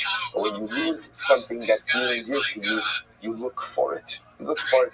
The Gemara says, "Shneimar ta'isi kisa'ovei bakish abducha ki mitzasech lo shachachti." Vayikachar. So now again, this is our machlokas about Korach. Rabbi Akiva, Adas Korach, lost in Olam Hazeh, no Olam Haba. Rabbi Eliezer, Rabbi Yehuda ben Messiah, they do have a portion in the world to come. We're not finished. Gemara goes weiter. Vayikach Korach. So literally Korach took Amr Shlakish Shelokach Mekach Ra Li'atzmo. He took literally again a bad purchase for himself. But Korach, who was a good man, just made bad decisions. Korach Shenasa Karcha B'Yisrael. Why is he called Korach? Now again, Korach was his name. But the Gemara sees profundity or meaning in his name. Why called Korach? He made a bald spot. Kiryat's like bald. He made a bald spot in Klal Yisrael through his behavior. Ben Yitzhar. Siach alav is called the Olam Kitzaharayin. That literally again, Korach stirred up machlokas. Machlokas is often compared to heat, like the midday sun. Ben Kahas, Shekia Shine Molidav. Literally again, so Kia Shine Molidav means like literally he caused the teeth, you know, when you eat something sour, you know that feeling in your teeth when you eat something sour? I don't know what the technical term for it is. You know? It's kind of like a chosen guy. Orodia, that's it. That's how it was on the tip of my tongue. Right, when you experience a wave of Orodia-ness, right, and again, and your teeth like that. So when you have that Orodia, I just want to point out. So literally, that's a collective. Korach's actions caused the teeth of his ancestors to experience this Orodia, right? Like the chatter to feel like that sour taste. I just want to point out how incredible this is. This is the week of Pesach. This is the Lashon by the Rasha. Right? Remember, again, I will say people often mistranslate this phrase. What does it say by the Rasha? Va'ata hake eshinav. So we translate hake eshinav as what? Hit him in the mouth. If you look at how it's written in the Haggadah, hake would have been hey, chaf, hey. Hake in the Haggadah is hey, kuf, hey. From this lashon. The idea by the Rasha is you tell him certain things that make his teeth shatter. You tell him certain things that are going to make him cringe a little bit in order to get him to go. We don't hit anyone in the mouth, right? That's certainly not a kid who's at the Seder table, at least asking questions and trying to be engaged. Right? So fascinating idea. So he's a Ben Levi, Ben Shenasa Levi B'Gehenim. Ultimately, again, he's the son who had a company in Gehenna. He went to Gehenna. So that's Shot Nami Ben Yaakov. But if we're tracing up, so here's what's interesting about the way we go ahead and we trace, right? It's Korach, Ben Kahas, Ben Yitzhar, Ben Levi. So yet it stops at Yaakov. If you're going to trace the lineage, why not take them all the way back to Yaakov? To which the Gemara says, Ben She'ike V'Atzmo Gehenna. I'm not sure about that. Yaakov Pikechach Malatzmo. Yaakov Davin that Korach should not be traced back to his name. Shenemar the Sodom al Tavo Nafshi or the Keilav al Keichad Kivodi. The Sodom al Tavo Nafshi Ilum Raglim. This is the first from Raglim. Yaakov even said, please place a genealogical distance between myself and Raglim. Even though, of course, we all know that everything goes back to Yaakov. And at the end of the day, don't write it. Okay, Dasan, so it's now a little bit about some of the other followers of Korach. Dasan, Sha'ava al-Das. Why is he called Dasan? Because he went against the basic tenets of Yiddishkeit. The Gemara says, Sha'ava al-Das El. Aviram, She'iber atzmo me'asos tshuva. Aviram, he prevented himself prevented himself from doing Shuvah. Va'on, what's the word about On ben Pelas? Shiyashav, these are all the followers of Korach. Shiyashav ba'anila. So what's it, by the way, I just want to point out, the Sashma ba'adiram, she'iver atzon asal Shuvah. I want to say there's only one thing that stands between me and Shuvah, and that is me. Me. Only one thing that stands between me and Shuvah, and that's me. You got to own Shiyasha Ba'anios. We'll say only you're going to see his very interesting personality, because On was very upset by the decisions that he made. As much as he followed Korach, he very much regretted this course of action. Pelas, Shena'asulo flows. Miracles happened for him. Ben Ruvain, Ben Shera of Haven, because he was a son who saw the error of his ways and understood the mistakes. Amrab. So here we go. What now? Story of On ben Pelas. Remember, On ben Pelas was one of the primary followers of Korach, right? And then, interestingly enough, somehow he was saved. What happened to him? Incredible story. On ben Pelas, Ishtar Yitzilasa. So I say who stepped in to save On? Like a lot of stories that Mary experienced, right? Who steps in to kind of save the day? Mrs. On stepped in. What did she do? Amrullah, so this is incredible. Amrullah, my nafka l'chamina. So I say the loose translation of this is my nafka l'chamina. Loose translation is, what's wrong with you? Now, this is a conversation that has repeated itself throughout the history of Jewish marriages, right? What she says, again, and by the way, do you know the hallmark of a beautiful marriage? Is when your wife could say that to you, right? In every other relationship, you kind of have to couch how you say it. What should you say, right? Only a wife who really loves her husband, and a husband who is so super rich, a wife can say to her husband, "What is the matter with you? Like, what are you thinking? What's wrong with you? Did you hit your head? Like what? Again, like just this, and again, it stings anyone who's been, no, not the opposite, right? Right, thank you, right, let me, never, under any circumstances, ever use those words when speaking to your wife. This is a one-directional conversation, right? A wife has the courage to say this to her husband, and as much as it stings anyone who has been on the receiving end, I received a number of comments like this.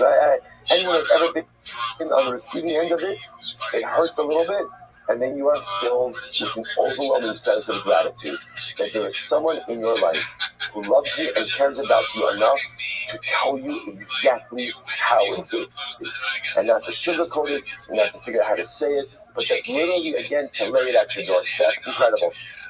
So she says then, what's the matter with you? What are you doing? So essentially, she says to Owen something fascinating. She says, what does it matter to you? If Korach wins, you're still a disciple.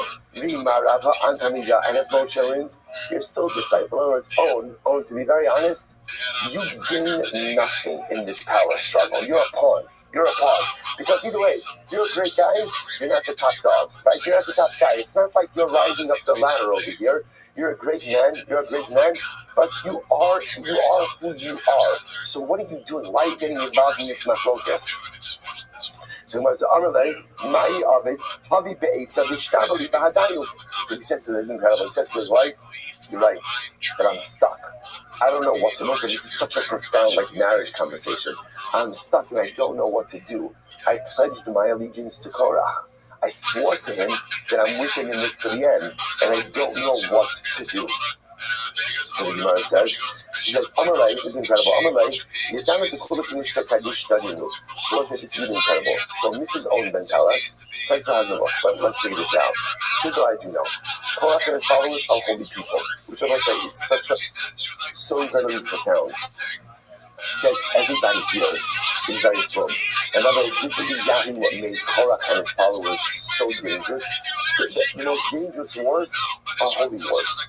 Right? When people feel that they have God on their side and that they're mamish fighting for truth, that's when the most terrible things could occur. So Mrs. Owen says, I know that Korach and his followers are holy people. They said, Amalek said to him, so this is incredible. So essentially, what did she say then? She says, okay, here's the plan. Step one, get out of the way. Right? Step one, get out of the way. I will fix this. It's so profound. I will fix this. So what does she do? She gives him a lot of wine. Right? He becomes intoxicated and he goes to sleep. Now, listen out. Why does she need to do that? Why does she do that? So, why does she need to do that? Because she needs him out of the way.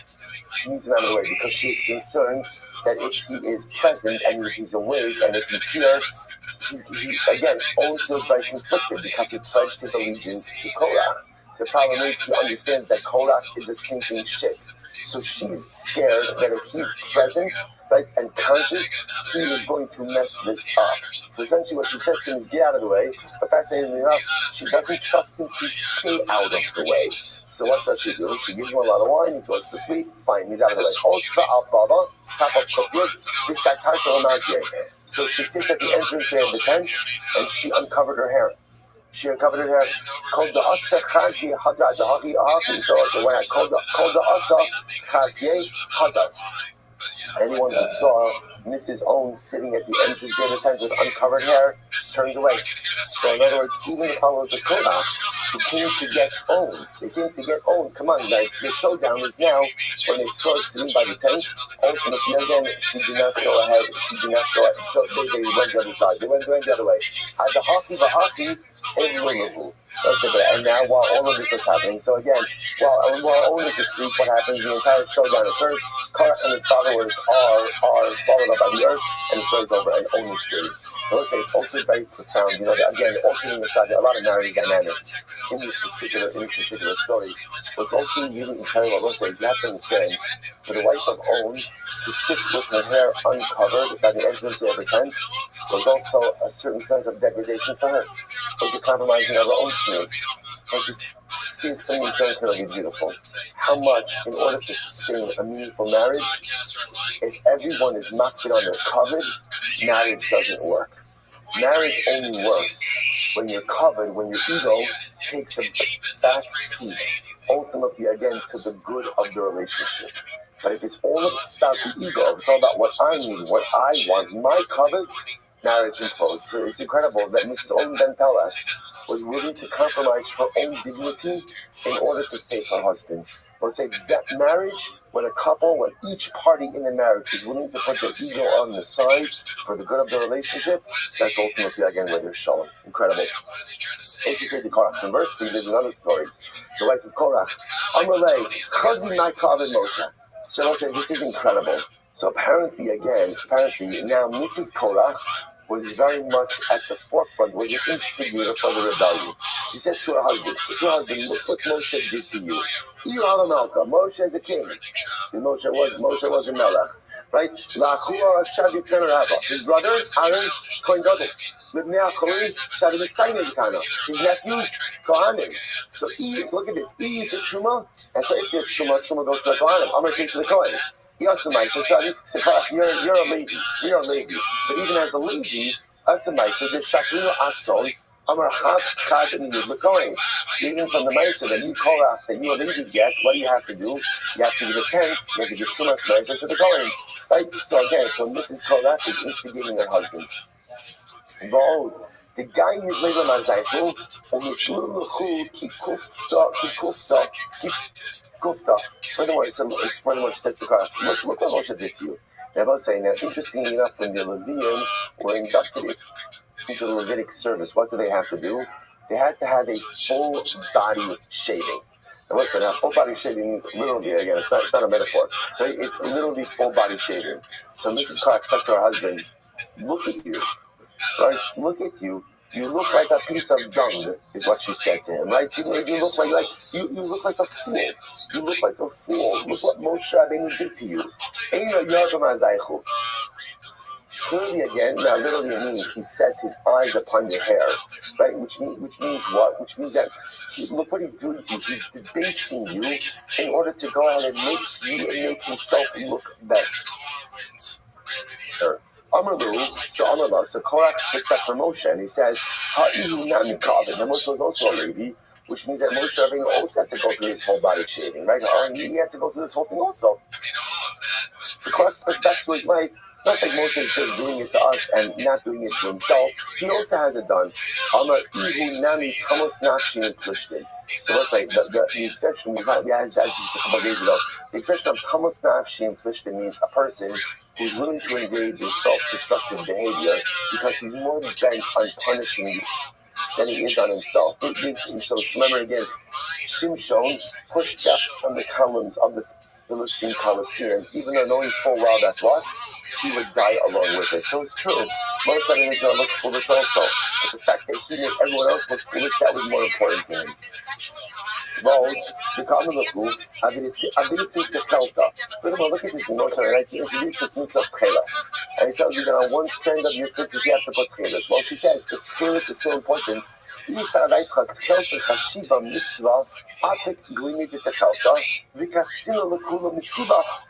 if chelas is so important, then you all should wear clothing that's all chelas. And when you sit in the basement and you're learning, you should be wrapped in clothing that's all chelas. What is this one string of chelas?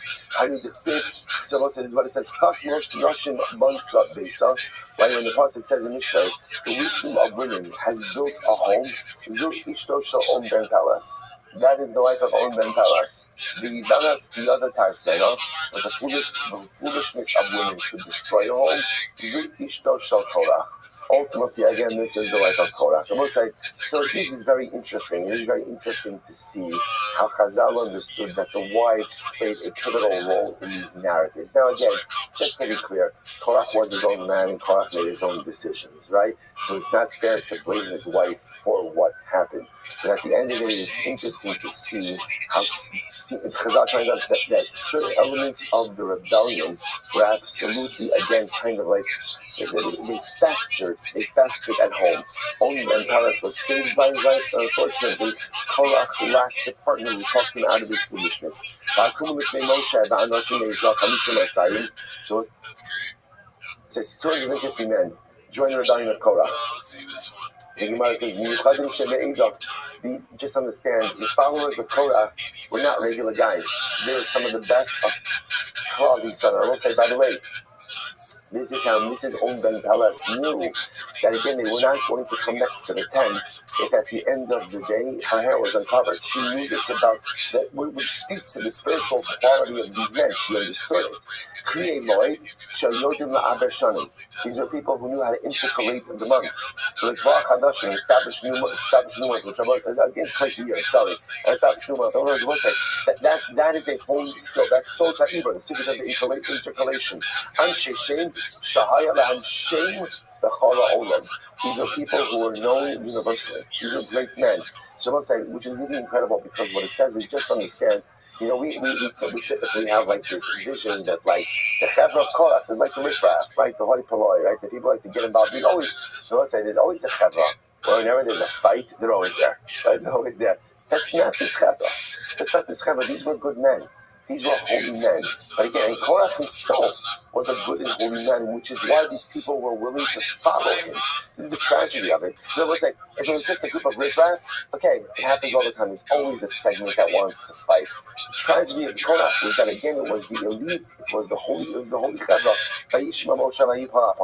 So Moshe Rabbeinu heard, and he fell on his face. Mash Moshe Rabbeinu, this is wild. What did he hear? That made him fall on his face. They accused Moshe Rabbeinu of adultery. They accused him of adultery. Shene'emar, vayikanu Moshe b'machane, Moshe Yitzchak Melamed, shekol echad ve'echad kine is ishto Moshe. Every man from this Chevra warned his wife, like Sota, warned his wife about being alone with Moshe. Shne'emar, Moshe yikach es ha'oel, v'not alon michutz lamachane. As a result of this episode, Moshe Rabbeinu took his tent and he moved himself outside of the camp. Outside of the camp. Moshe Rabbeinu would not be in proximity to the camp because he wanted to remove himself from suspicion of adultery. Which also says, so by the way, how could it come that they're asking right, that he's Moshe Rabbeinu of adultery? So remember again, it's important to say contextually, Moshe Rabbeinu did not live with Tzipora. He did not live with. Why did he not live with his wife? Because the emotion could appear to him at any time. You had to live in a different state of spiritual preparedness. So essentially, people said impossible for a man to live that way. If he's not living with his wife, then what? He must be living with someone else's wife. Which of us says so is really profound on two levels. it's interesting that a lot of times in life, when we see great people, there's two ways you could relate to someone who is greater than you. You could either say, that becomes like a role model for me. I want to try not to become that person. Remember, that's Shabbos morning, Shasha, not to become that person, but I want to try to emulate that person. Or what you could do is what? Knock that person down from their pedestal and say, they're not that great. They're not that great. And it's human nature. I want to see this all the time. Right? The innate desire. And by the way, you see it's even very exciting. Right? People are so fixated on taking people who exist on a pedestal and knocking down the pedestal. Because at the end of the day, if I can knock them off the pedestal, then I don't have to push myself to be any greater. If I can denigrate the great person and bring them down to where I am, I don't have to push myself at all. So they see Moshe Rabbeinu. He's a man who in certain respects is more malach than man. So I can either go ahead and strive to emulate him in certain ways, not always, but try, or I can knock him off this pedestal. And so they floated the rumor. Moshe Rabbeinu, it's not possible. He must be committing adultery. Moshe Rabbeinu hears the most saying, it's incredible. Moshe Rabbeinu hears this, and if you notice, by the way, Moshe Rabbeinu doesn't respond. He doesn't respond. Instead, what? He does respond. What's his response? He falls down. Let's say, it's almost as if, we see this in many leadership narratives, where a person is willing to give anything and everything. And then something happens, and the leader is like, I can't do this anymore. Like, this is crazy. This is crazy. Right? You want to tell me I'm not a good leader. You want to tell me I'm not a good prophet. You want to tell me I don't care. I say, okay, fine. But then it's like the accusation that is just so crazy and so wild and so out of left field that the leader himself almost feels like powerless. That's why you go upon him. Or almost like collapsing. Just wondering, like, what else could I possibly do for this people? What else? Overwhelming story. The moment Moshe barely gets up. I was saying, the great leader, the great leader, realizes that people are just people and they're just going to do their stuff. So what does he do? He picks himself back up, and he understands that his mission is much holier than the baseless accusations or the baseless behavior of some group. So he goes to that I will say it's so beautiful. Amar Shlakish Mikan, Shin Machzikim Machokes. What do you see here? I will say, what do you see? This is incredible. That Moshe went to Dasan and Aviram. I will say, should Moshe went to Dasan and Aviram? I don't know, but Moshe knows one thing for sure, which is Dasan and Aviram are not what? They're not coming to him. So there's a choice. We can all stay in our corners, or Moshe Rabbeinu could try to engage. And the godless of Moshe Rabbeinu, even though, let's be clear, he was the aggrieved party. It's just accused him of adultery. It's crazy. But Moshe Rabbeinu says, I'm not having machlokes in my people. I'm not doing it. So Moshe Rabbeinu goes to Dasan and Aviram. Why? Because I will say at the end of the day, in Maxim Machlokes, so I say this is part of the issue which we talk about all the time. It is so much better to be happy than it is to be right. Like what Moshe Rabbeinu was right means I'm going to stay in my corner. You come to me. I'm the aggrieved party. You are me. You malign me. Moshe Rabbeinu said it is so much more important to be to be happy than it is to be right. And therefore Moshe Rabbeinu goes to Dasan and Aviram. Incredible. I will say this is the yisod. If you want to be a person of shalom, to make shalom often requires me even to debase myself a little bit. It requires me to do things that I shouldn't have to do, but I'm going to do it anyway. See, people often attribute this midah to Aaron. Right? Because what does the Mishnah say in Aaron? What does the Mishnah say that Aaron was the Orev Shalom and a Rodev Shalom. Everyone loves peace. Normal people love peace. Right? What was unique about Aaron? He ran after peace. What people don't realize is it wasn't just the big brother. The little brother did it too. Moshe Rabbeinu was also Rodev Shalom. Moshe Rabbeinu also gets up and he goes to Dasan and Aviram. Because sometimes if you really value Shalom, you have to be willing to put your ego on the side and be able to make Shalom. Because being happy is so much more important than being right. He goes on, he says, Whoever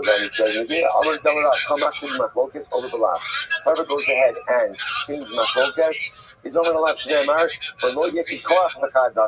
I will say, what's the law? It's incredible. There's a law about sustaining and maintaining machlokes. What's the law? being like Korach. If you sustain and you maintain machlokas like Korach, Rashi says right with Tzara. You get tzaras if you maintain machlokas or professional machlokas. Sivacha, we have Moshe, Lo, Sivasam, Ve'emer Shem Lo, O Tahavi Na Yotcha B'Chaykecha. Omar Yossi, Halacholik Amachos B'Zara, right at Kishona. Whoever literally again is against the Malchus of David Amela, ultimately Ayeshu been by a snake. Sivhacha, by Yisbach Adoniyo, Sonu, Bakar, Umari, in Evan Azochela, Sivhasam, in Hamas Zochali Afa. First one, Rav Chisda, Kalacholik Arabo, Kicholik Arashina. Whoever argues on his Rebbe is like he argues on the screen. I'm going to say now, we're going to define this just a little bit because you're never allowed to dispute. Your Rebbe says something. You're not allowed to question for the screen. No, I'm going to say we all know there are different types of disagreement. There's disparaging disagreement and there's emistic disagreement. Emistic disagreement is not only allowed, but what? Encouraged. That's how we learn. That is how we learn. Right? But there's disparaging disagreement. So ultimately, again, that's like machlokes on the Shechina. Shneimar, Vatsa Samala, Shalom Lechem Rabbi Kanina, goes the second white line. Chalos Miva and Rabbi goes in Shina. Whoever makes machlokes with his Rebbe is like making machlokes with the Shechina. Shneimar, Hema Meir Riva Asher Rabu B'nei Yisrael Al Hashem. Rabbi Kanina Bar Papa, Kal Misraim Al Rabbo. Whoever goes there, Rabbi said, Lashon of Misraim. Misraim is like someone who speaks negatively about his Rebbe. Kilo Misraim Al Shechina is as if he's speaking negatively about the Shechina. Shneimar, Lo Aleinu Kuno Seichem Kim Al Hashem. Rabbi Avo, Kal Maharer Achar Rabbo. Whoever thinks negatively about his Rebbe, Kilo Maharer Achar Shechina. It's as if ultimately, again, he thinks negatively about the Shechina. Shneimar, by Davar Ha'am Be'elokim U'B'Moshe. So again, what's all of this? Remember, especially in terms of the Gemara, but still also, Return Shabbat Peh, what relates to you by your Rebbe. The relationship that one had with their Rebbe is perhaps, one could say, one of the most important relationships I have in life. Because my Rebbe is the one who gives me Torah. So if that relationship is fractured, or that relationship is flawed, it fundamentally undermines my very relationship with HaKadosh Baruch Hu. That's why Chazal speak about that relationship in that way. So literally, again, what's literally translated is that wealth is guarded to the detriment of its owner. What does this mean? This refers to the wealth of Korach. What does this mean? That's calling it Shema Raglehem. So this is very interesting. On one hand, wealth is very good. Now, why is wealth good? It's not like turning into a wealth ministry over here, right? But why is we need some money, right? But why is wealth good? Very simple. Wealth gives a person confidence. You know this, right? When I have money in the bank, I feel confident. A good confidence, by the way. Not arrogance, not totally ba'otzim, but confidence. When I know Baruch Hashem, I have material success. It gives me a sense of ma'amidu ala glav. I'm standing on my feet. And again, it gives me a confidence. And that's why we know. Conversely, when a person doesn't have money, there's almost no ruchnius when you are poor. Why? Because the person has to devote all of their energies to paying the mortgage, right? To paying tuition, to doing all this other stuff. It's very hard to find when I'm financially struggling. It makes perfect sense. Conversely, when I am financially solid, because I can be wealthy, but financially solid, I'm confident, I'm good. But on the other hand, wealth could also sow the seeds of spiritual discontent because of kochi loads and yadi. I could fall into the illusion of thinking that I am self-sufficient and I don't need HaKadosh Baruch Hu. Korach, we're going to see, was very wealthy. Masi Duameos Prados Levanos, Haki Matech Shal Beis Kenazav Shal Korach, V'Kulu Aklidi V'Kilti V'Yilda. Listen to this. Korach, once again, had 300 white donkeys to carry the keys to the treasure houses of his wealth. Now, again, the pashtus, this is obviously metaphorical and a bit hyperbolic, right? Because remember, again, they're traveling in the desert. There's not many storehouses. The idea is that Korach was ridiculously wealthy. Now, on one hand, that wealth gave him the ability to be confident. Unfortunately, again, that confidence turned into arrogance and led to rebellion against Moshe Rabbeinu. Yosef hid 3 treasures in Egypt. Achos Mizgal Korach, one was discovered by Korach. The Achos Mizgal, that was Korach's well. The Achos Mizgal Antonius Ben Antonius. This was the producer of Rabbi Nasi. And the Achos Gilus of Tzadikim Maslava. And one bucket of treasure is hidden for the righteous in all the Mabba. Incredible. Running up the Korach. Now what happened to Korach? What happened to Korach and his followers?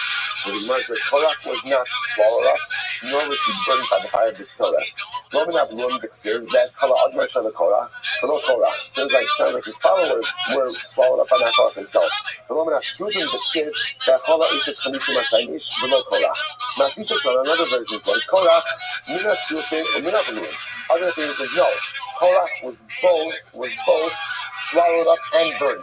We got both punishments. The sin of Rum, the Sid, Bativla Osam, the best Korach. The Nasrufim, the Sid, Bates Esh, the Lefnei Hashem, Batoras, Kamishim, Masain Ish, the Korach Badai. Okay, so what's in the quote is exactly what happened to Korach. Amarabah, Mike Sid, Shemesh, Yareach, Amod, Zvula, Lord, Yitzhak, Yarech. What is that possible? Let's listen to this. Mulane, Shalu, Shemesh, Yarech, Zvula. Apparently, again, during the rebellion of Korach, the sun and the moon went up, ascended into a higher level of Shamayim. And they said, Amunafana Ribono Shel Olam, Im Ata Osed Din Leben Amram Neitzei, Ve'im Lav Lo Neitzei. Wow. The sun and moon went on strike when they saw Korach's rebellion against Moshe. They stuck up for Moshe. They said, Kadosh Baruch Hu, we are not coming out. We're not going to do our job unless you bring justice for the son of Amram.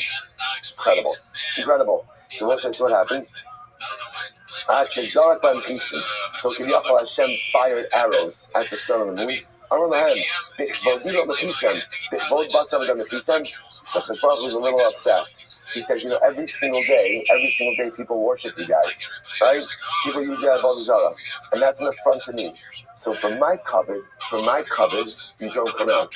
So for that, you don't go on strike. So for the cupboard of Moshe Rabbeinu, you do. So we'll say it's terrible. But Kiviyachal gets brightest. And even now to this very day, the sun and moon do not come out until they are struck. So Rashi has 2 yourselves over here. Exactly what exactly is the machlokas? What exactly does that mean? So good will be that even today the sun and moon said you're right, you're probably right, and they don't come out right out of deference to the covenant of Hakadosh force them to us. What I opened out this Gemara. What can it be? It can't be that the Rosh literally gets brightest with the sun and the moon. Sometimes, sometimes like you get angry at your kids. But sometimes like your kid does something and it's wrong. But it's so cute.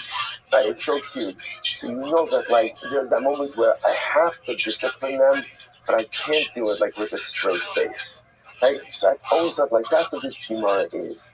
You also say, the sun and moon go on strike for Moshe, but never did it for Hashem. Do you know why? Because Hashem didn't create the sun and moon for him. He created the sun and moon for us. So the sun and moon see Moshe being suffering, like, we're not going to work today. We're going on strike. We're going on strike. I was really? And almost like with a beautiful divine smile, saying, so let me get this straight. You're going on strike for Moshe. But yeah, when they use your idolatry against me, then you don't go on strike. It's not out of anger. It's the emotion of almost proud of his creations because they recognize that the entire tachlis, why they were put in this world, was for man. Was for Moshe Rabbeinu. Incredible. Dar Shalom, I just said, in real Yivrasha Basar Dalas Pia, Arthur Ben Rav, in real Gehenna Mutar. If you've already created Gehenna, good. And in Lav, Yivra. But if you haven't created Gehenna yet, create it now. So Korach and his followers could go there. Lamai, what does this mean? Even though a Mivrei Mamish, if you say it's a little bit created Gehenna, so everything that was created was already created during Sheish Gracious. Ella, the Karube Pischa. By the Moshe Rabbeinu was saying, I know where the entrance to Gehenna is, and I'm going to ask you to move it right here. Open up the earth underneath Korach and his followers, move an entrance right to Gehenna right here, let them fall in. Open a Korach Lomesu, the sons of Korach do not die. Tanur Shel Rabbeinu Amar Makum Mispatza Lahem Gehenna, the Yashvu Alav. So we'll say the sons of Korach. We're going to talk about this more tomorrow's daf, which is really today's daf. We'll do it tomorrow. Okay, so let's say so again. So the sons of Korach engaged in a partial tshuva. They engaged in a partial tshuva. And therefore, they did not descend to the lowest depths of Gehenna. And therefore, again, in this upper, and we'll talk about more of that happen tomorrow, but again, sons of Korach engaged in this partial tshuva. So on one hand, they descended to Gehenna, but they did not go to the depths of Gehenna. So we'll end with this. One time I was walking on the road. I came across a particular Arab merchant, and he said to me, I'm going to show you the spot where Korach and his followers were swallowed up. So Azar Chazar Trade busy the Havatanafik Kitra Minahu came to a place, and there were two columns of smoke ascending from the earth. So what did the Arab do? Shakal Gavabad the Amra Anshin Maya, Ba'osei Bereshun Khay, Ba'aflefei Hassan. He took a ball of wool, a tuft of wool, soaked it in water, put it on the end of his spear, and put it over the column of smoke, and it singed. Which also tells you the intensity of the heat, right? The wool is soaking wet. Yet again, when it comes on top of this area, it's singed. Amalei, Otzis, the Arab said to me, so remember again. This Arab said to me, Otzis, put your ear next to the ground. My shamas, what do you hear? The shamas tahabita ami hafi Moshe v'saraso emes ve'en badoim. I heard voices calling out, Moshe and his Torah are emes, and they are liars. Amalei. Amalei. So Moshe, this is Korach and his followers swallowed up in the earth. Amalei. The Arab said to me, called Tlasim Roman Nahadro Gehenim.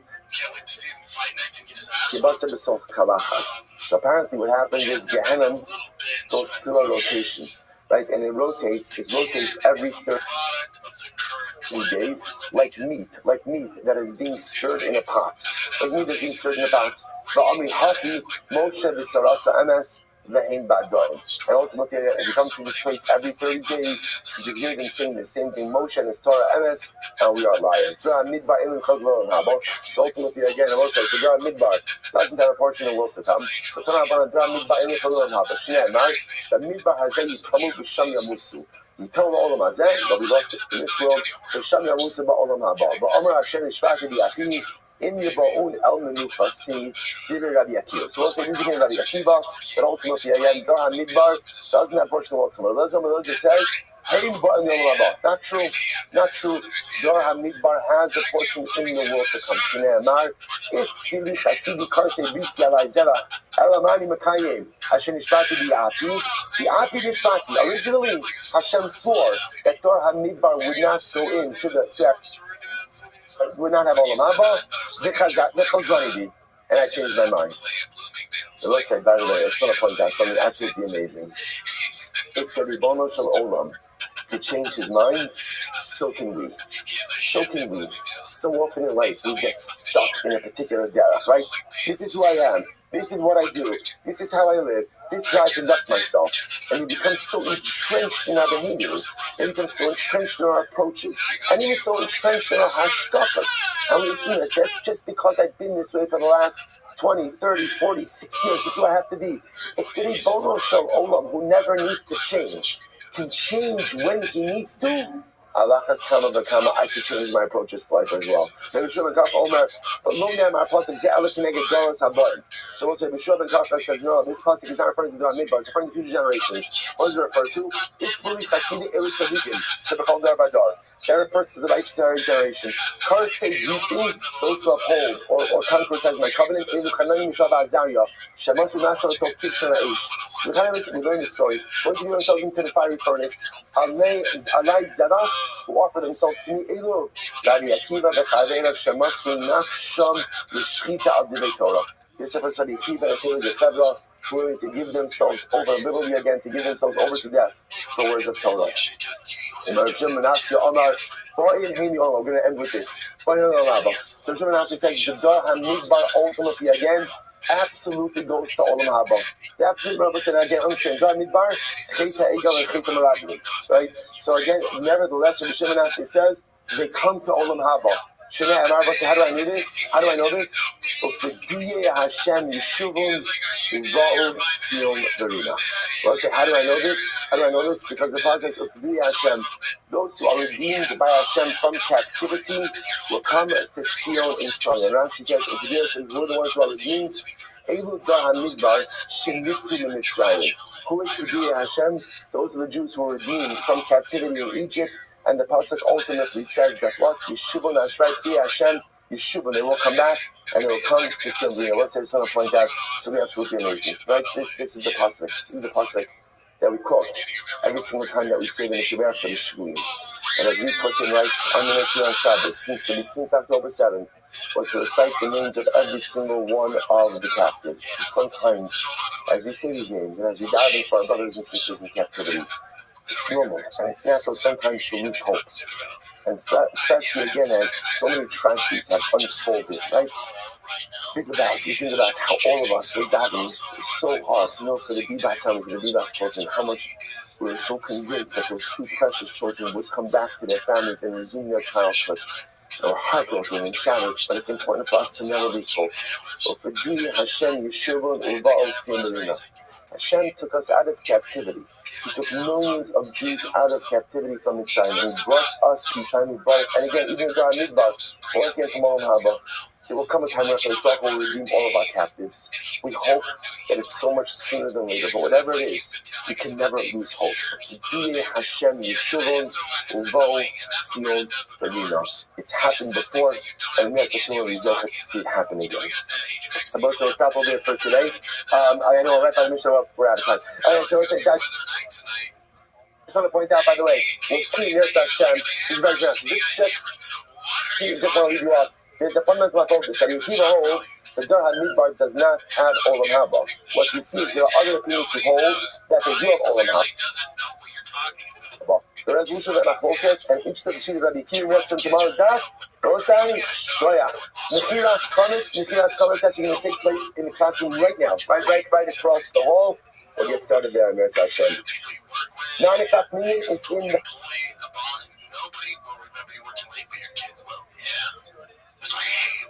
Whenever I miss anything, I fucking hate it. Yeah. Hate it. You're gonna get it done.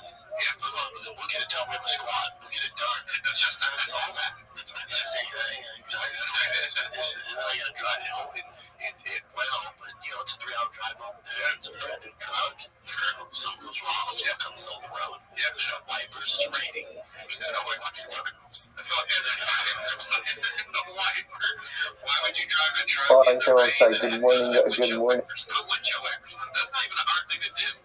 I think you can do that yourself. If it has no wipers, it has no wipers. Not at all. You know how to replace the wiper. You know how to make the mechanism that makes the wiper stroke. And let us begin by thanking all of our sponsors for this morning's share to fame. How does he not have that? Does he fit that thing? Our annual Talmud Torah sponsor, the Tosin Mishpacha, for dedicating all the students ourselves this year. That's a great question. Hammers has the shocks of the Kivitek, and when you put the wipers in, it doesn't really let As it's a host for the Soros Somos for Amitzvah, Talmud Torah sponsors for the month of Nisan, Abba Alinu Latova, Paul College, in celebration of the Nisan birthdays of his wife Kathy, and granddaughter Tikva Esther Halek, anonymous sponsorship in his host of Simchos for all of our children, and Nisan to be the month of Geula Shema for Klal Yisrael. Avram and Cindy Kelman, memory of Avram's mother, Sarah, Brian and Baski, Yoshua, Heschel, Zichron, the Bracha. Now, week of learning sponsors, Paul and Gatti Pilot, donation of the yard site by Paul's father, Shmuel Ben Zakaria, and great grandmother, Cyril Basra Grove, and Raphael Ben America of our Talmud Torah, in the Shama Savan Aliyah, the families in the Kama, all those who need to report Stefan's video, calls for research, response to the Shem Ben Hamas hostages, and holy soldiers should be successful before Maaseh Yedehem. So with that, let us begin. We have a lot to do today. Because technical issues this morning. Thank you so much. Thank you. All right, so we are picking up in Meretz Hashem on Kuf's today's daf is Kufas 108. You would have no idea about that from where we're starting this morning, but okay, we're starting on Kuf Zayin with Aleph 107a, and we are picking up in Meretz Hashem Mini Casey Mikasharav, which is 2, 4, 6, 8 lines up from the bottom. Mini Casey Mikasharav. So David Amalek, remember again, is asking for what we'll call incremental forgiveness. So one of the things he asks is, if Baruch Hu literally again forgive me from my great sin. So the Gemara says, what is this? We actually mentioned this yesterday. David Amalek says, I'm asking that you remove my entire story. Don't write my legacy. To remove this entire story of Bathsheba from Tanakh. Amar who says, I'm sorry, I can't do it. Umay Yotzina copying is Sarai, only the son. And remember again, Chashbach gives a mashal. He says, look, I removed a yud from the name of Sarai, right? Sarai became Sarah. And that yud was floating around for a couple of generations until I found the ability to place it in the name of Yoshua. Shneimar Vayikra Moshe Moshe b'nei Yoshua. Kol Parsha Kulach Haskama B'Kamov. Chashbach says, actually, Chashbach says, look, I spent all night, there was all of this difficulty trying to place one yud. Trying to place one yud, I had to take the yud of Sarai, I had to place it somewhere, and again, that yud was kind of homeless all of these years until Yehoshua became Yehoshua, to go ahead and erase an entire section of the Navi. That I can't do. And there's a profound yesod in this as well, which is that certain things, you can attain forgiveness, but they can't necessarily become undone. And this is a tremendously important yesod. Yesod in relationships, yesod in life. That Lamaisa, again. Zoo, how are you, big dog? Zoo, can you hear me, or are you jerking yourself off raw? How are you? Yo, can you hear me? Yeah. Okay, what did you say about your friend? Oh, very well. Excellent. What's new in your world?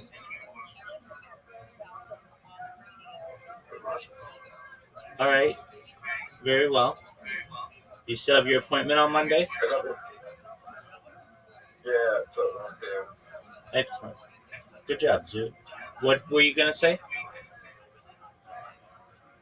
I was going to say my appointment's at 1 p.m. Okay. Very well. Have you been on Twitter? I think there's going to be Okay, well, then you never know. Do you have you been on Twitter Spaces recently?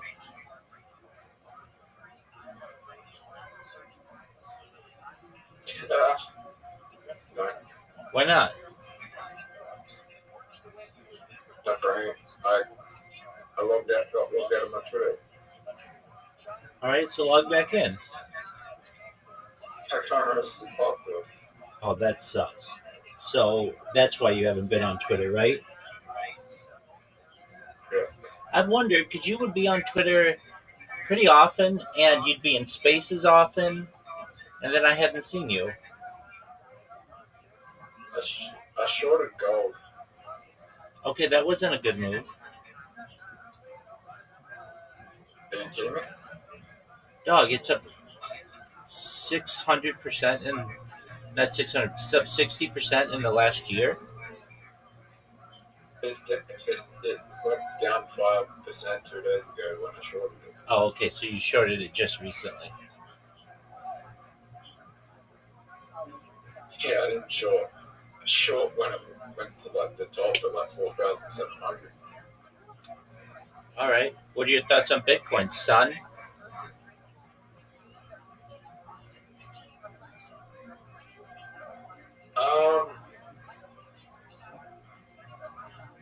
It's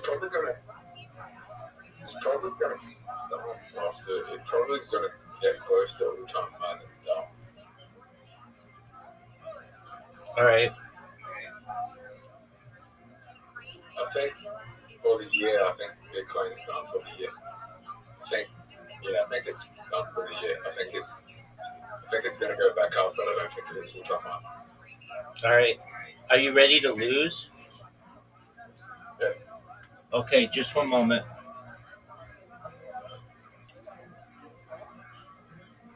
I could be wrong, but Bitcoin.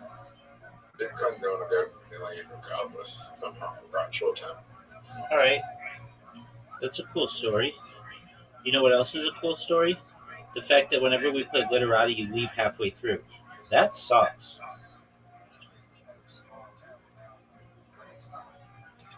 You have an invitation, son. I'm going to leave halfway through again. Oh, I'm sure of it. I hate this game. You said it was your favorite game. No, I didn't. Yeah, you did. Go find me where I said it was my favorite game.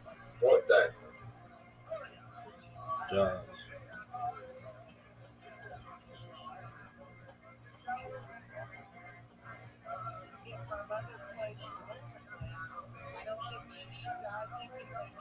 Rabbi, do you really think you're going to go viral one day? Oh yeah, for sure.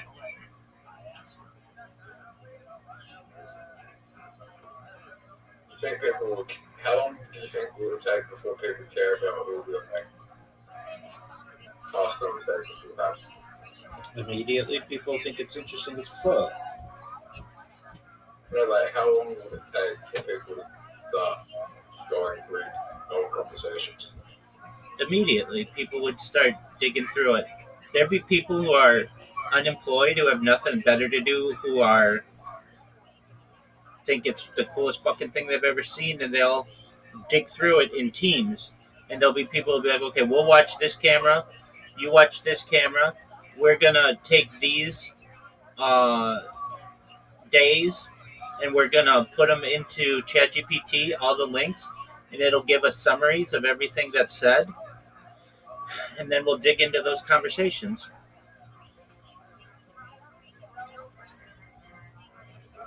How long do you think that would take for that happens?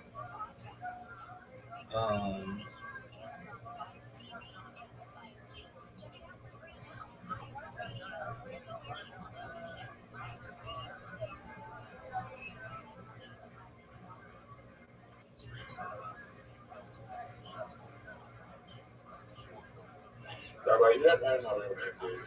Yeah, I do. What is, don't say it.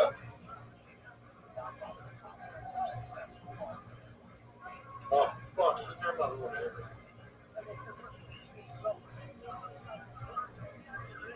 You know how I know you know my real name? Because you sent me a clip of it where you gave your real name the other day. Yeah, don't say it on screen.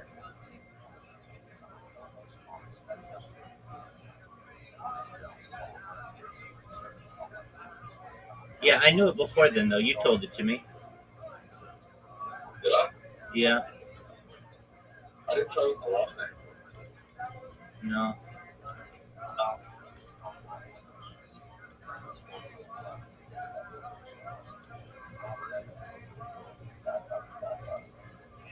I actually live in Melbourne. You don't live in Melbourne.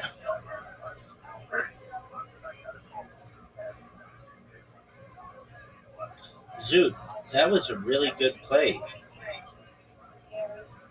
Yeah, I live in Melbourne. Zoot, that was a really good play.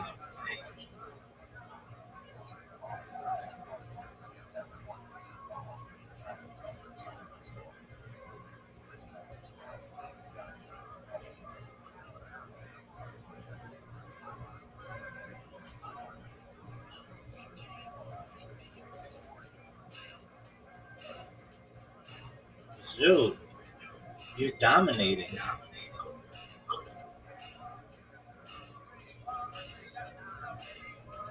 Oh, but the guy after me in the video is best friends with James McKenna. Really? Yeah. You didn't even know who James McCann was before I introduced you to him. Yeah, I do now.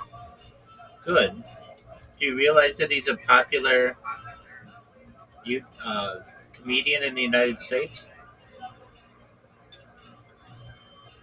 Is he that popular? I don't think he's that popular. He's a top 50 comedian in the United States, probably.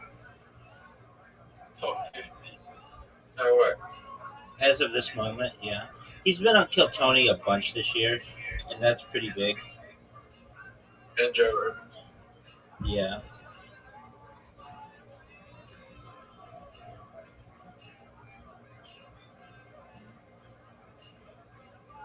He's the pride of Adelaide.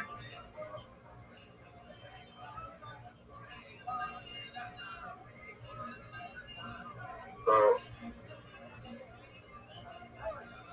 there's a bunch of people I know that you mentioned in the Joe Rogan podcast. Like whom?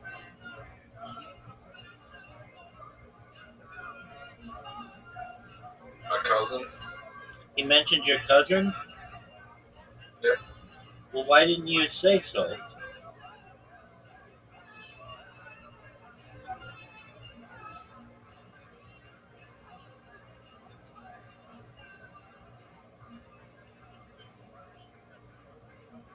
You mentioned Rabbi Rothschild. Come on, man.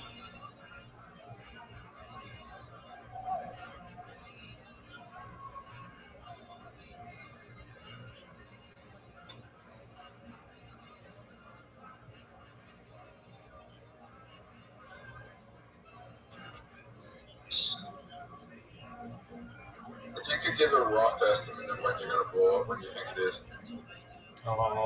Spring 2026. Why's that? I have no idea. I've got these bots going though, and if I just use them every single day on Twitter, something's going to happen. I've been getting random ass people who come in here.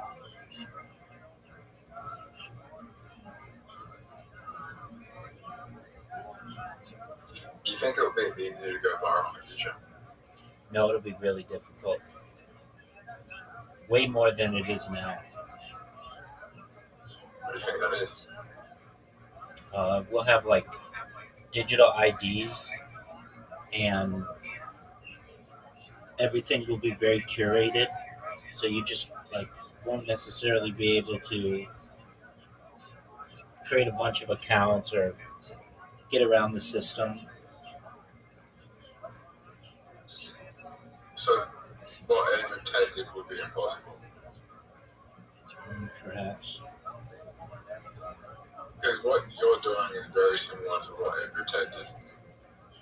I don't think so, but okay. He didn't stream his life. That's really With the botting, he paid a bunch of unemployed people, and mostly teenagers, who just clip his videos, edit them, clip everything he says, upload a shit ton of content, and tell them to make Instagram pages so you would see Andrew Tate everywhere. I still don't think he's that popular. I know people know who he is, but I don't really pay attention to that dude. He's not as popular as he once was.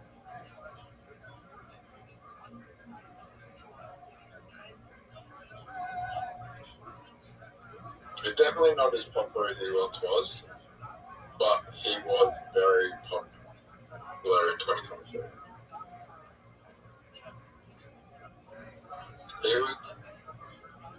He was the money boy of 2022. All right, well, I'm going to be the Bonnie Blue of 2026.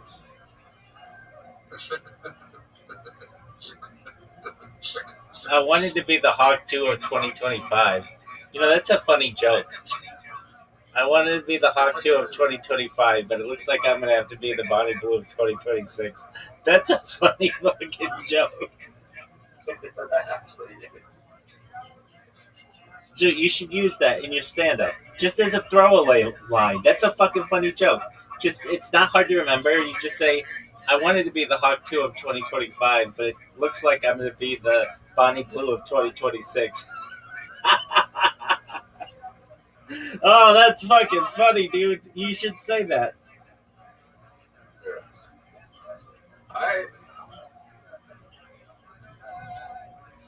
Who do you think the next 20 Blue is going to be? Dog, if I knew, I would tell you.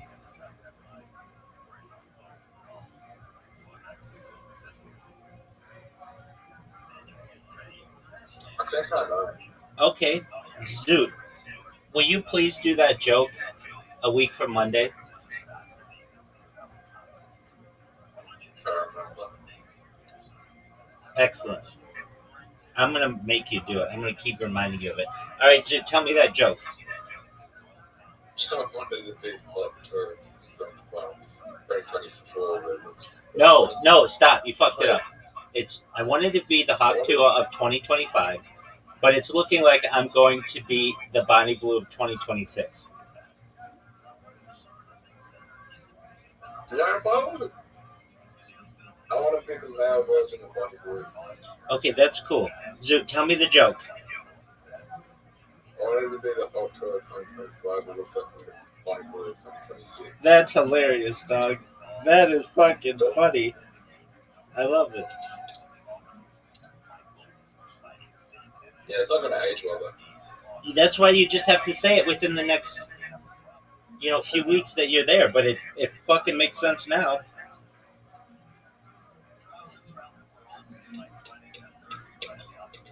Rabbi, Zoot, you're destroying me. how would you feel if you can go viral in the next 10 years? How would I feel?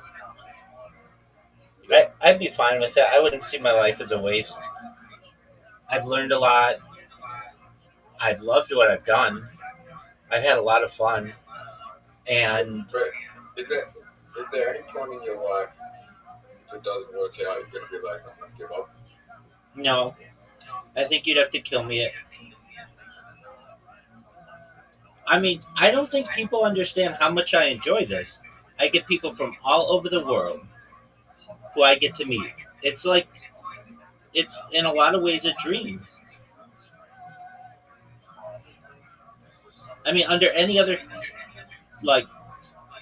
situation, I would not be playing Scrabble with someone from Australia. That's a wild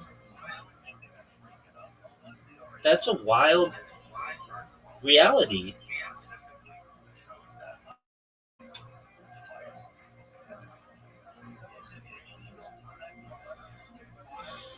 Zoot, you are spanking me, dog. I just feel like it's all going to work. I think it's going to work out. I think so too, big dog. But let's say it I think didn't. it's going to work out. Let's say it didn't.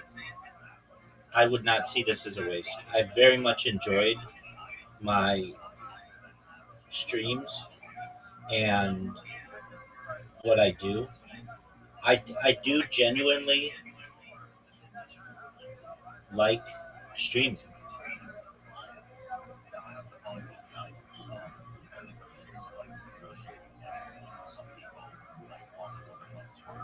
And I know people probably are like, no, you don't. You don't like to stream. It would get old. It would get boring. It really doesn't. I mean, it's a lot of, you never know who's going to walk through that door, that digital door of Discord. And Aiden Ross's team got back to you? well, I haven't reached out to them since, basically, I'm in their Discord. I've been live in their Discord for 20 months straight. But it's, How big is Aiden Ross? how big is Aiden Ross's Discord? And how big is Aiden Ross? I still think he's that big. Who's the biggest person on Kick? That's a good question. Probably, they're like a Spanish streamer. Now, what did I actually say? Yeah, he's probably the biggest. I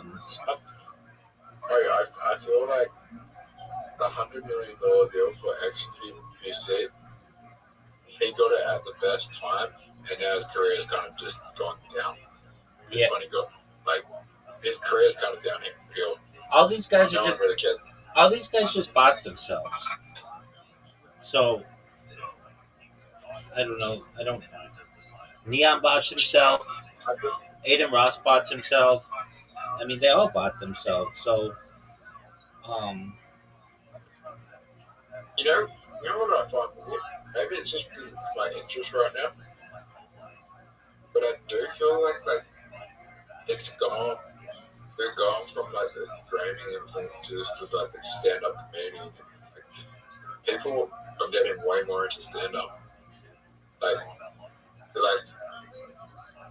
I don't know what's going on, but yeah, maybe it's just because I'm in that field right now, but it seems like more people want to watch people do stand-up. Am I wrong?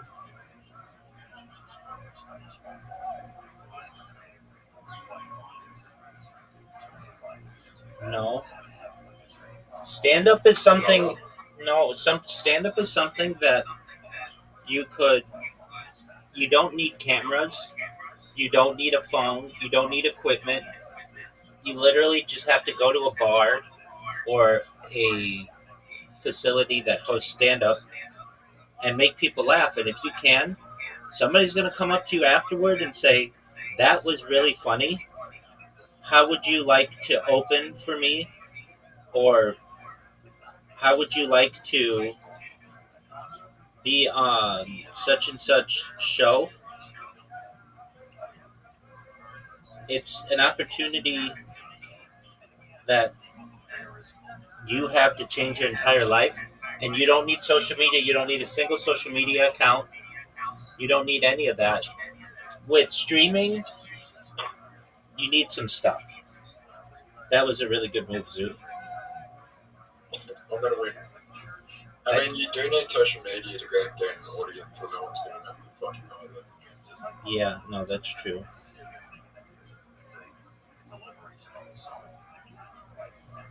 Unless you get put on by some really famous who says, "Oh, just open for me," and you don't have to push your socials, which is the rarest thing that's happened. Right.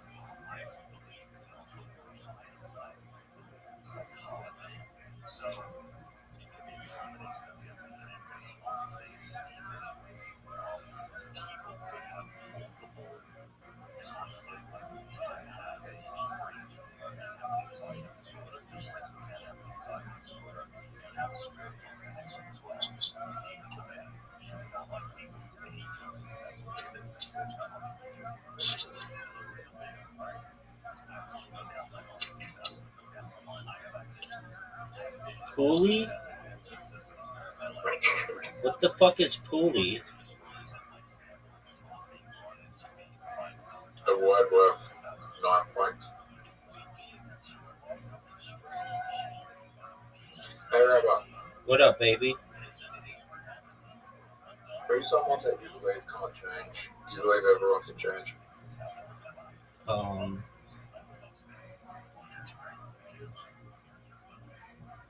Yeah, I think everyone can change.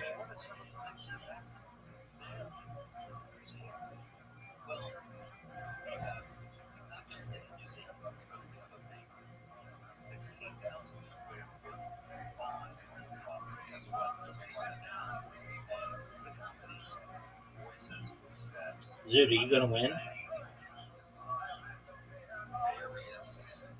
I think that's the biggest issue in society, that we don't give people second chances. Yeah, I'm all about second chances. Who's someone that you would not give a second chance? No one. I've even said in previous streams that I would give Hitler a second chance, especially because he would have access to seeing basically the world's data. He didn't have the internet. He may not have been that well educated on the matter, so I'd give everybody a second chance.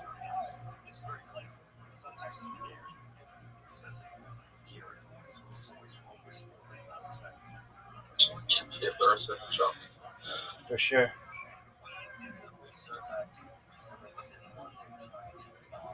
Perhaps he would need a second chance the most. Would you give Kanye West a second chance? Oh, for sure. I don't think he. Go ahead. Do you think he can revive his career after all the things he said? Absolutely. I don't know about that. I think he'll be a religious figure perhaps in the future. He wants to be. I think Snoop Dogg will be a religious figure. Okay, that's a weird take. No, it's not. Within the Rastafarian community,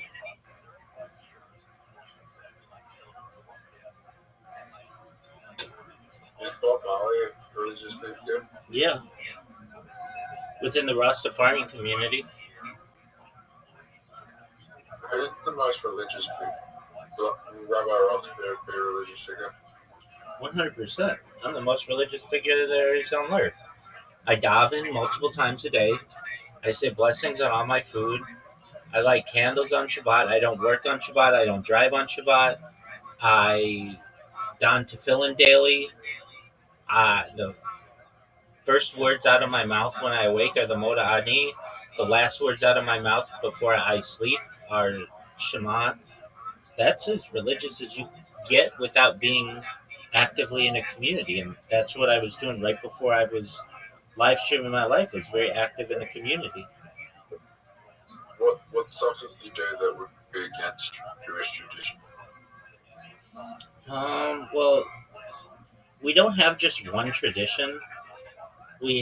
Because there are all different types of Jews. So there are Hasidic Jews who, like, perhaps wouldn't be live streaming their life.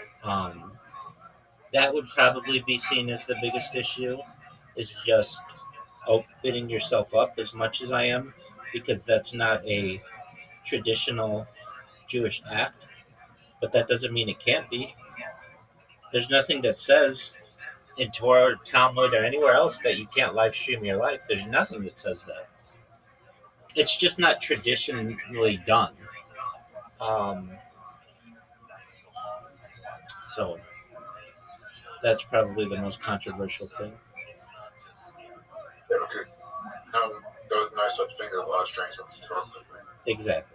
Exactly. So what I'm doing is basically a trailblazing event within not just my life, but within the existence of the world.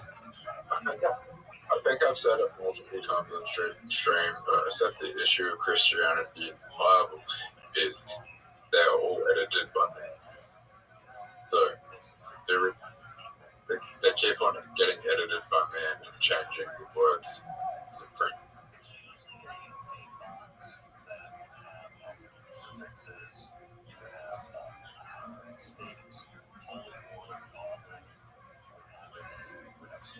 And not just that, Rabbi. What up, baby? There are also the people. There's also a lot of religious text that was taken out that was not approved by the council. That is not the canon. That should be. Okay. That's probably the time of it. Oh, Zoot.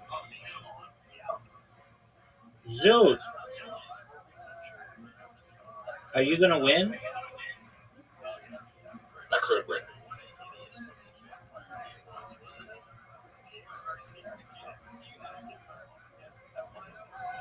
Hey, Rabbi, did you have pogs over there? Or Yeah, pogs are very popular.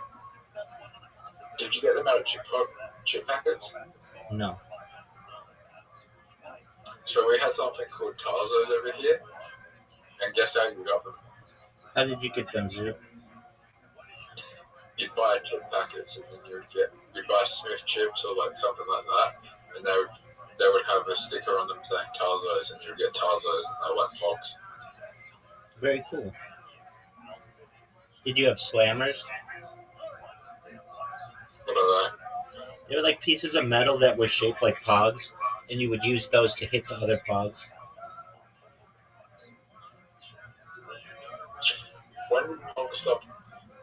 still printing books? I don't know. I know when I was in, they were popular probably about, I don't know, 94 or so. 93, 94, something. No. Yeah, no, maybe 95, something like that. Yeah, so it was like 94 to 2004 that books Douglas.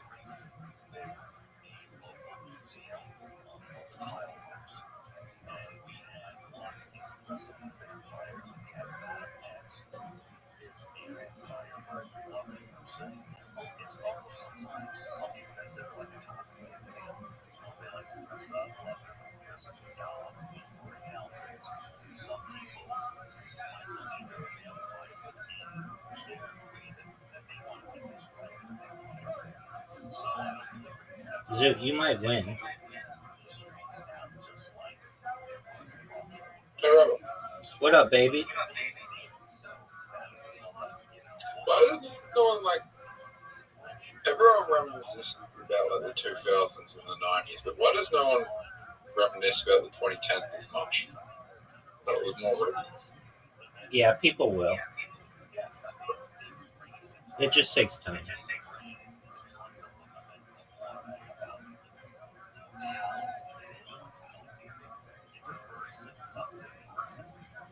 I mean, people are going to reminisce about this era, like especially like COVID.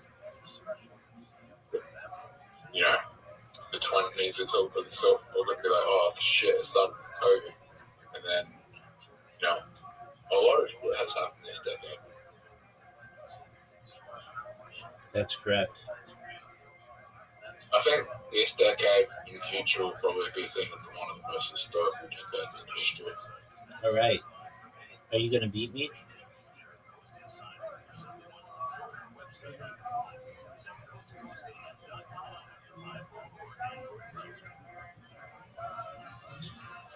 Zoot, you've played very well this game, and you didn't quit halfway through. And you could straight up win. You have a cue.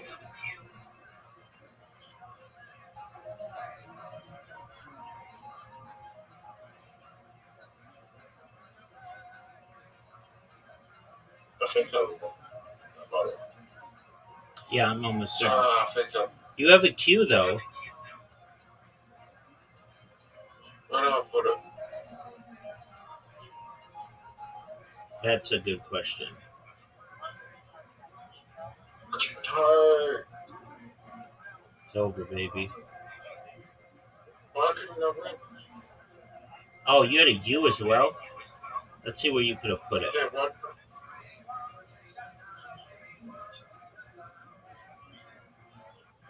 I don't know. If there was a place you could put it, but having a Q and a U.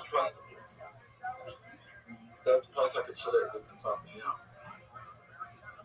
top, No, it would have, because the reason why I timed you out was I used all my tiles, so it's over.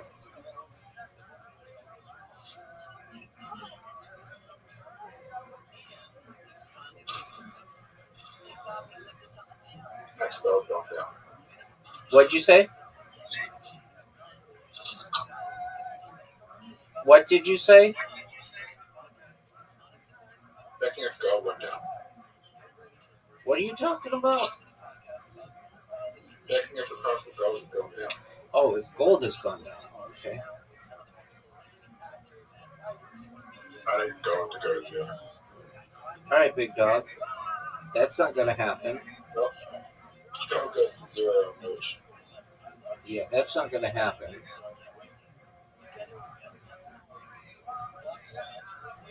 It is possible. Yeah, anything's possible, big dog. But even if gold goes to zero, people will still want to buy it. I don't mean gold to go to zero. I mean like collateralized token that's backed by gold that is running so the token, the gold is backing the token that I'm shorting, and if they lose their collateral, the gold goes down.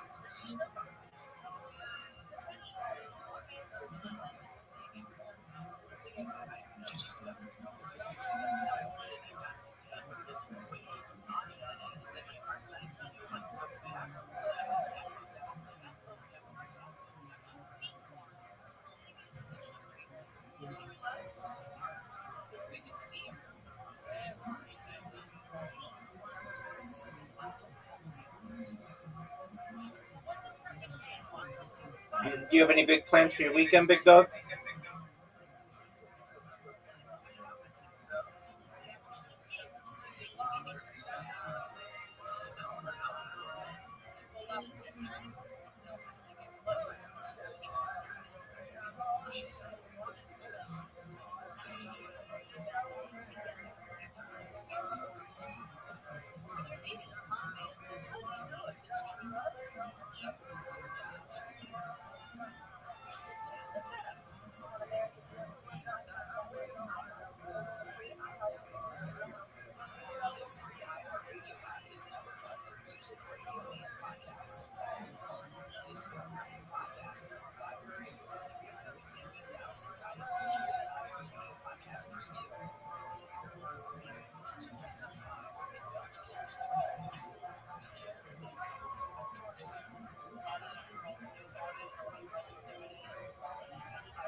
Yo, Zoot, how you living, pimp?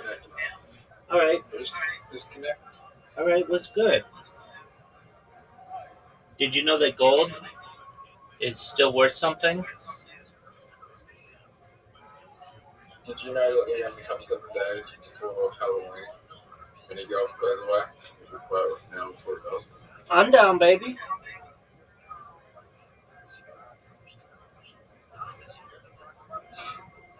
I feel like we should contact the photo team and tell them that they should keep Halloween all year long. Okay. Yo, what up, puppy? How you living, girl? Okay. For the same person that stood me up yesterday to come over here. Wait a second. The friend you were gonna see? My old friend. They stood you up? Yeah, this case is blah blah blah. This is like the third time. Oh, puppy. You see that? Oh, puppy. You can do better than this guy. Okay, no. It's just that I'm in my hometown, so just appreciating what I have. Absolutely. Well, this is my friend Zoot. Zoot. This is Puppy. Zoot. Zoot, say hello. There you go. Alright, let's play mini golf. Okay. Puppy, if you'd like, we could send you an invitation to mini golf. We play on this app called Play-Doh. I know you said maybe when you get a new phone, but we didn't want you to feel left out. I'm actually doing my hair right now. Ooh, fancy. Look at you. Excellent. Do you have big plans for your weekend? I wish that the second way if I go on Facebook dating and update my profile so that people know that I'm looking for someone specifically to fill my weekends, because I don't want to be at home. All right. Are you on the dating apps? Facebook dating specifically. Okay, but why not Tinder and Bumble and Hinge? I'm banned from Tinder. I closed my Bumble just with it. How'd you get banned from Tinder? I'm an e-girl. Obviously good at that. Are you an intro? Yes. What that mean? What does that mean? I take requests for tips. And only for tips. Oh. Yes. Do you drink? Only on here, really. Sometimes on the Meet Me app where you can meet local people in your area. And I've been on there since I was in high school. Middle school, probably. Okay. Yeah. Okay, what about Bumble, Plenty of Fish, Okay Cupid? I'm actually doing really good with Facebook dating. Oh, okay. So, and Meet Me. So yeah, I don't need anything else. Okay, excellent. My last ex, is from Facebook dating. It worked. I just had to figure out they were crazy by myself. So you going back to the same place where you met your crazy person? Like, yes. Just one bad apple does not ruin the bunch. I mean, okay. Yeah. Anyway, I think the saying is you can't let one bad apple bunch. I mean, I've met people. Okay. Oh, you met people too? Yeah, Zoot's met people. I've met people at some places, and I've learned that if I met this, that I'm just going to encounter the same type of people if I'm meeting them in the same place. Yeah, luckily that's not how the internet works. Yeah, exactly. Or even real life. Yeah. Go to a bar or whatever. Yeah, you can't judge people by your experience with one individual on a certain platform. If that were the case, Zoot, we might not be talking, because I'd be like, oh, everybody on Discord's trash, or everybody on Telegram's trash, or whatever it is. There was a certain place that I went to, and all the women I've met there were all on drugs, and it kept on happening. All right, Zoot. And I kept on dating them all on drugs. And I was like, why are they all on drugs? And then I realized it was the location that I was hanging around. That's why that was kept on happening. Well, it's a great conversation piece starter to say, hey, what drugs are you on? That's true. It won't hurt if they get offended, then they also stuff. And that's just how that goes. Well, the last girl was on fucking everything. I cannot name you a drug that she wasn't on. See, she could have named it for you. Usually they're pretty proud of it too. Word. That's how they get more.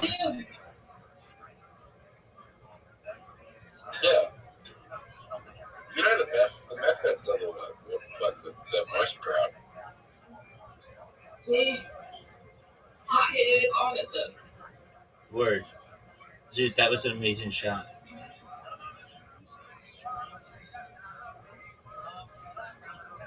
It's the heroin addicts that are the most secretive.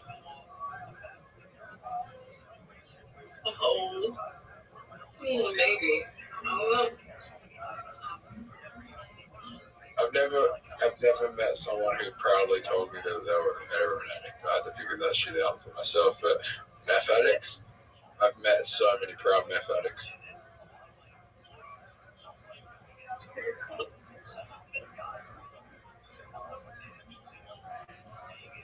Poppy, where in the US are you from? In Georgia. In Georgia. Yes. Yes. That's South, right? Yeah. Florida. Right in front of Florida.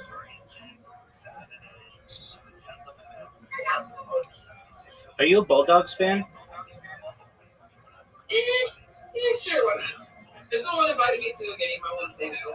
All right. I'm not a sports person in the first place. Okay. Hey, Rabbi. What up, big dog? The greatest shot you've ever seen. Yes. Ready for the greatest shot you've ever seen. Yes, sir.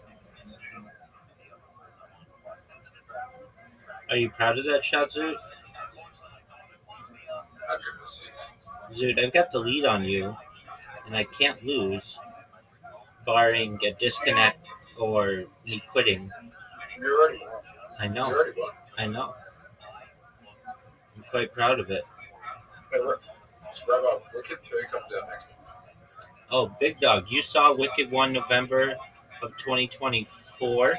Are you going to see Wicked 2 November 2025?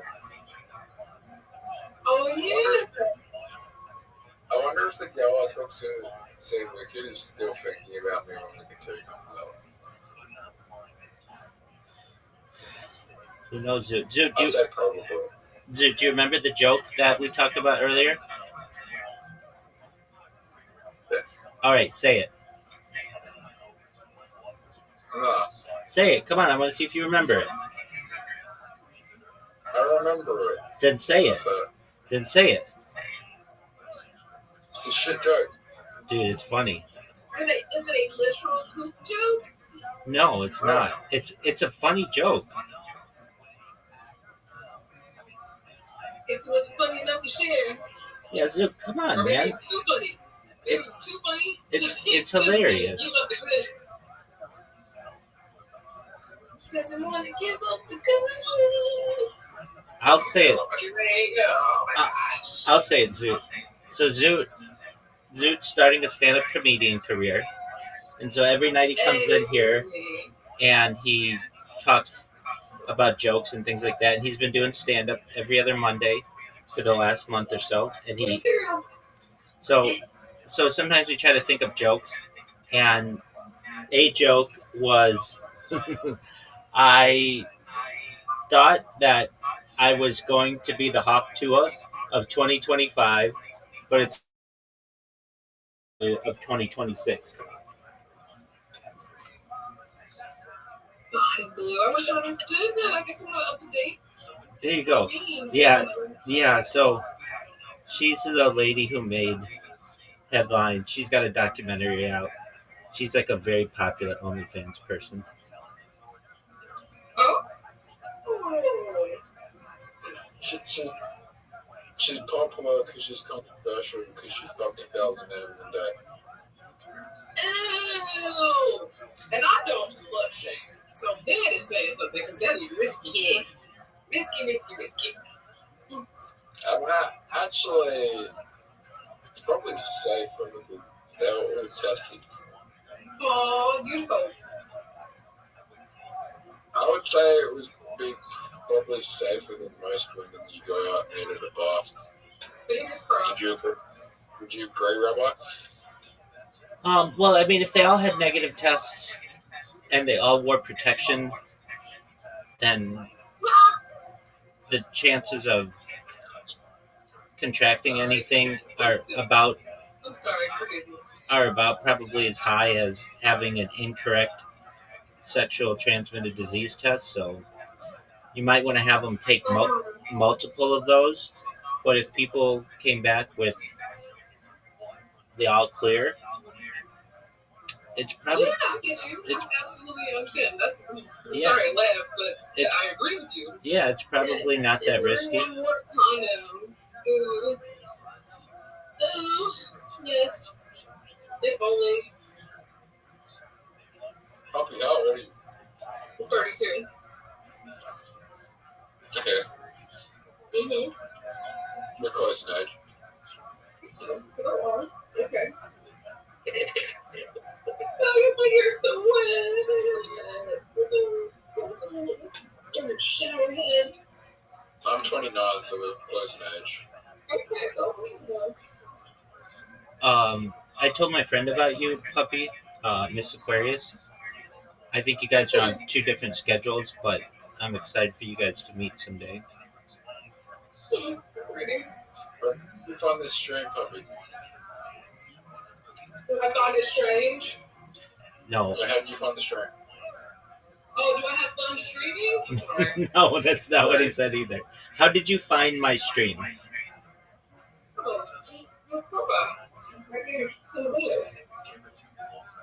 So, originally, like the e-girl world. Yeah, so Puppy streams and makes friends in e-girl world, which has all kinds of different people in there, and it's one of the Discord servers that lets me a large Discord server that lets me live stream in there without much hassle. So, I call it camping. Oh yeah, a lot of people call it camping. People call it farming. Or farming. Rabbi, Yeah. anything you do here could help me. Okay, Zoo.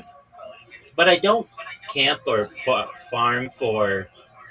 I mean, I think I'm the number one streamer all time, and I got to be the number one streamer. I'm like a level 145 in the ego world, but I don't really pay too much attention to it, except the notifications come in.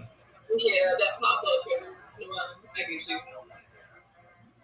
Oh, did he give me a yeah? Welcome. How are you? Yo, what's going on, Mouse? Mouse, can you hear me?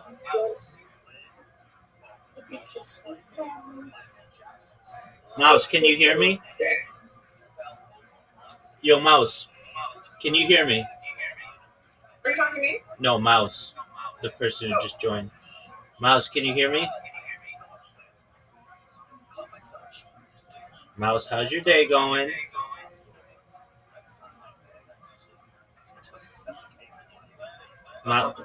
Mouse, just giving you a heads up. You got to be 18 to be in here. If you're not 18, leave now.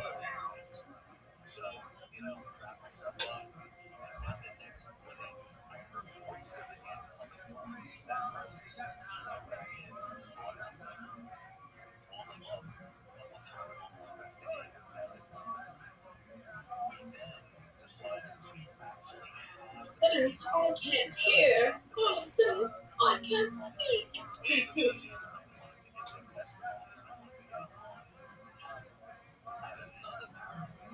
Is that the person with the military tank? Yeah, I believe so.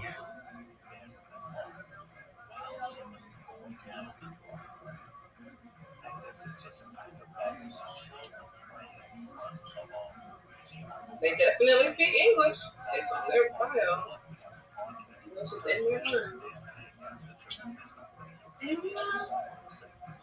Zoo, are you ready for this shot? Zoo, what are your thoughts on that shot?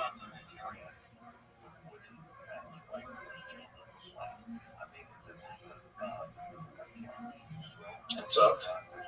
Zoo, you're playing really well this game.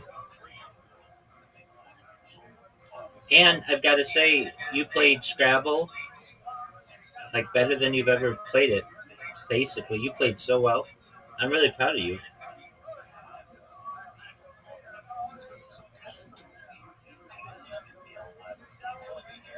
Zoo, don't do that. You know you don't want to do that. Just go for the win, man. Dog. You know that wasn't the right move. You know that wasn't the right move. You know, it wasn't a bad move.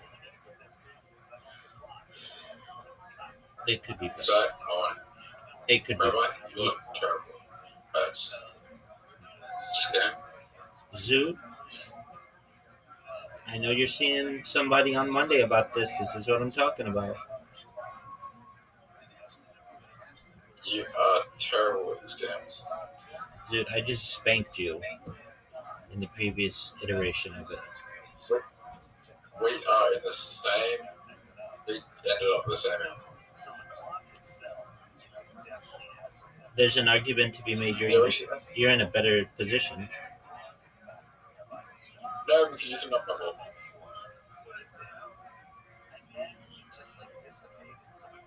Alright. Do I go hit your ball or do I go for it?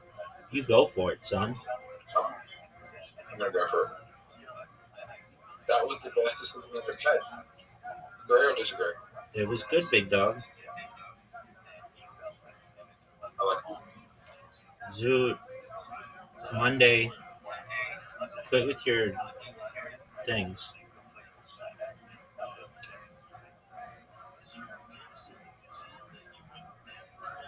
Oh, my turn. Holy shit. Yes, sir. Alright, Rabbi, ready? I'm ready, big dog. Oh. Oh my god, this is bad.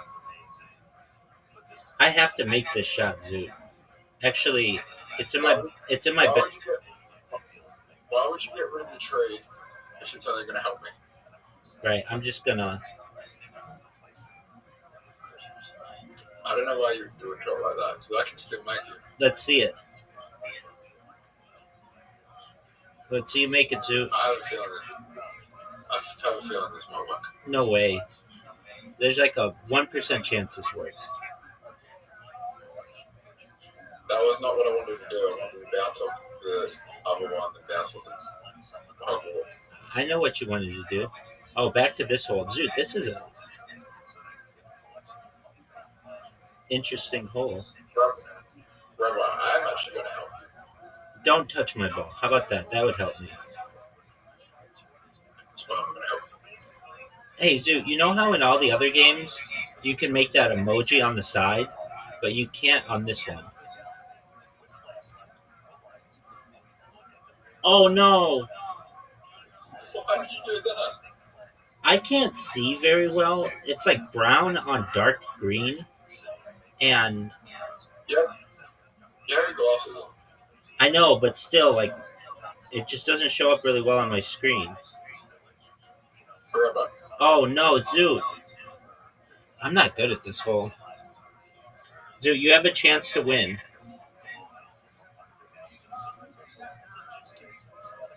Oh, Will you Zoot. have glasses? Will you have glasses in the metaverse? No, I'll probably wear my contacts or get LASIK or something. She's not big the metaverse. Zoot, that was a big miss.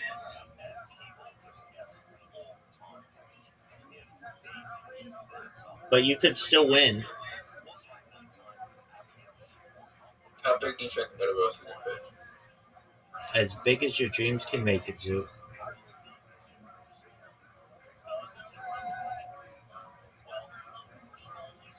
The Rabbi. What up, big dog? When's mind uploading technology coming out? Next week. You didn't see? I'm just kidding. Probably within a generation or two.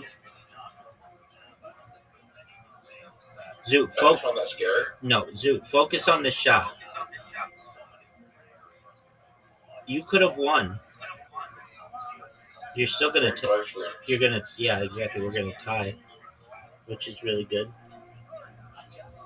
Are you scared of mind uploading technology? No, I talk about it every day with people. Are you scared of people ruining your thoughts? No, I have very clean thoughts. I think they're very healthy thoughts. So, no, people can just scan my brain for anything that you want. Go off, Ian.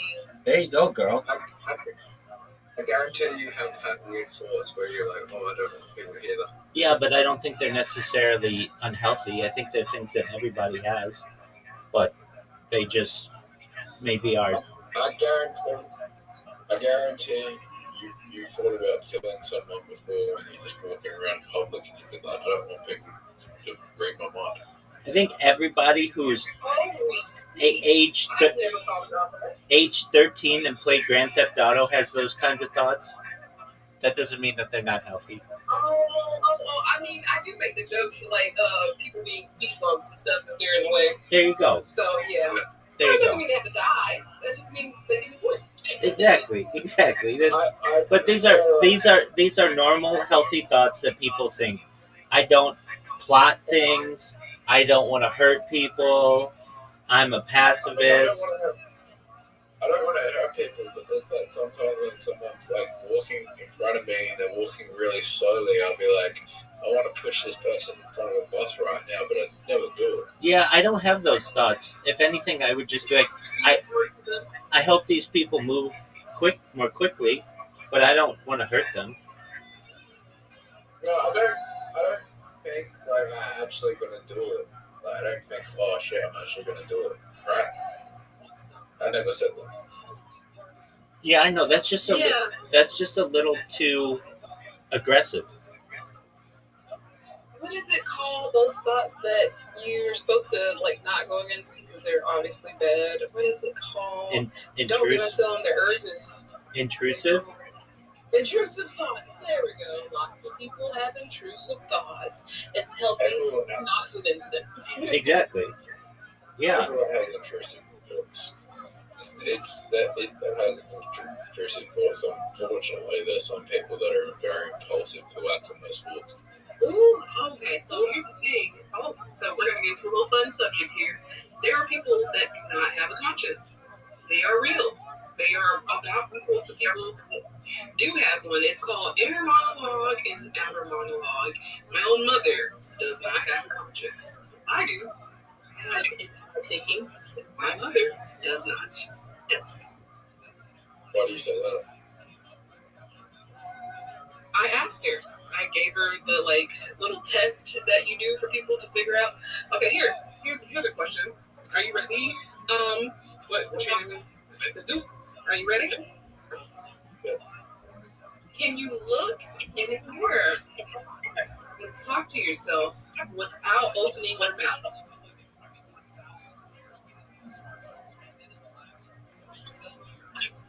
Yes. Okay, it took you a while to answer that, but okay. That's a good test, puppy. I've had multiple people say no. That's a really good test. I like it. I have to think about it. Yeah, because some people have to do it manually. I mean, everybody can do it manually, but I myself have been to a therapist and I asked him the same question, and it was like he second guessed himself, and that's another thing that has to do with inner monologue and stuff. Because when you second guess yourself, that means you have conscience. Okay, what was your first memory? Are you asking me what my first memory was? Me? Sure. Yeah. Running away from frogs. Discovering frogs were real, and then they might jump on me. I remember specifically, I was coming out of the back door. I do believe it was my mom's best friend's back door, and a frog. Well, also, a little bit before that, my dad doing something like this.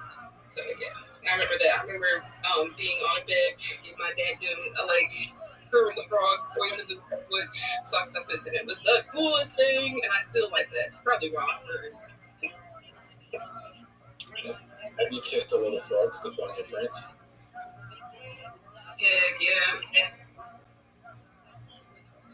Yeah. That's interesting that both of your earliest memories involve frogs. Kermit the Frog and running away from frogs. No, I just What do you think it means? What do you think it means that your earliest memory was running away from drugs? What do you think that means? Well, actually, I changed it. I said it was my dad doing sock puppets, and that I'm scared of things that are slimy and might jump on me. It's pretty natural. 100%. What do you think that means deep down? She just said. Funny, exactly what I just She said. just said. Yeah. I'm a pretty surface level person. It's not really a what's behind this door thing. As they say, it's not that deep. Rabbi, what was your first memory? Probably going to Disneyland.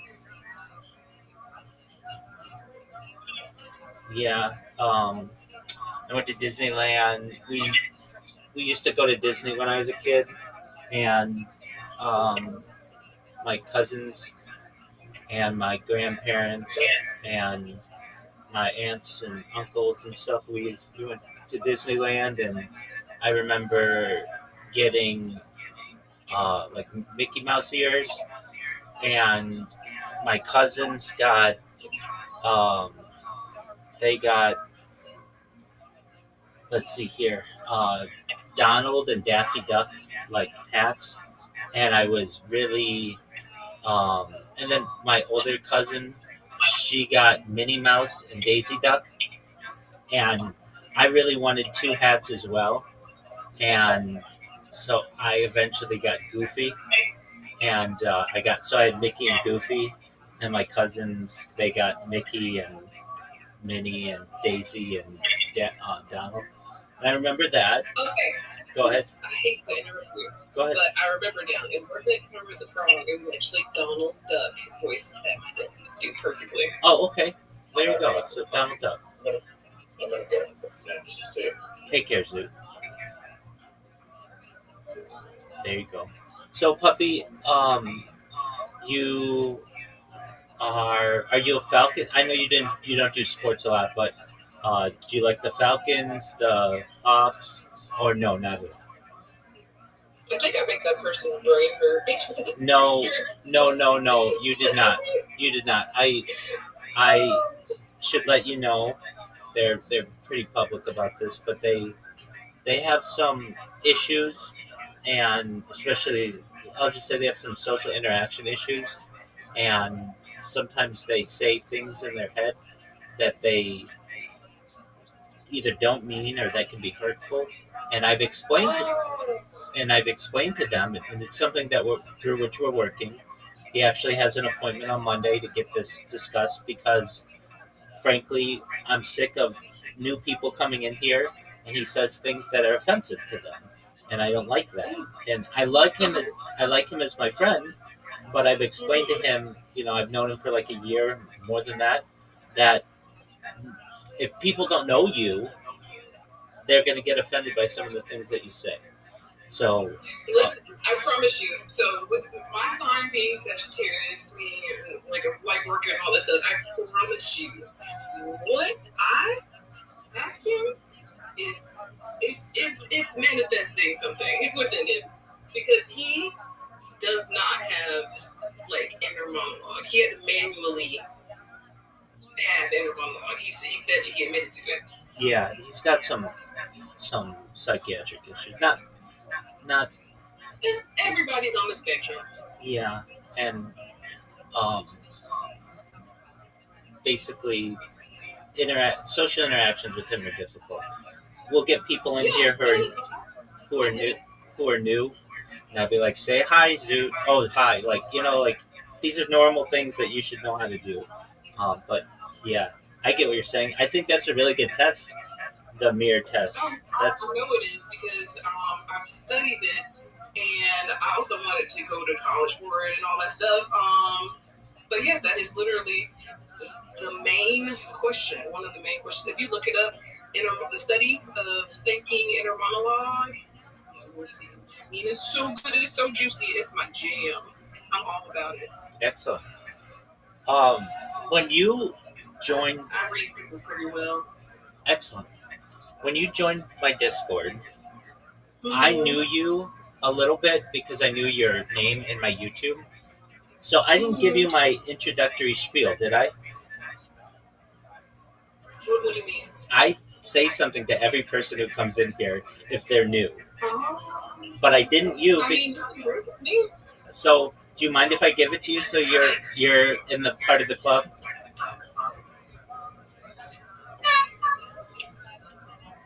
Is that okay, puppy? Yeah. Excellent. Wonderful. I'm sorry, I'm trying to No.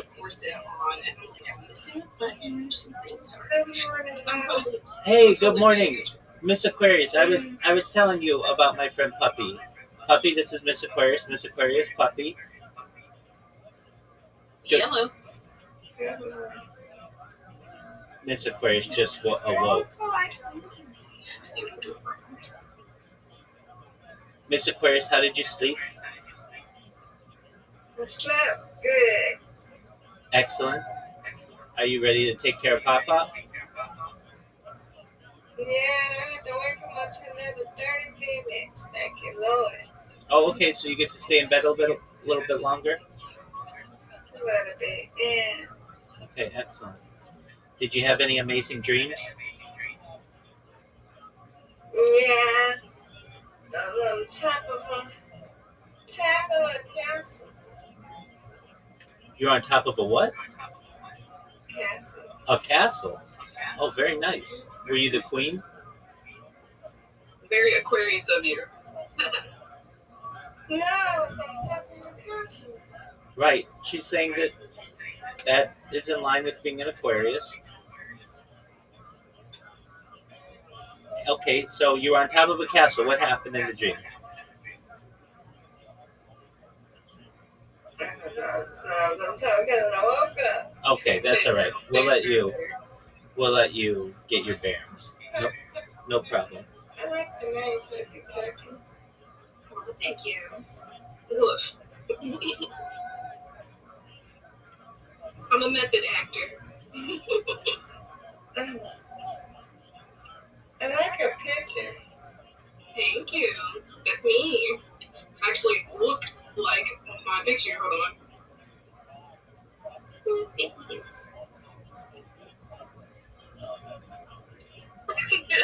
hi.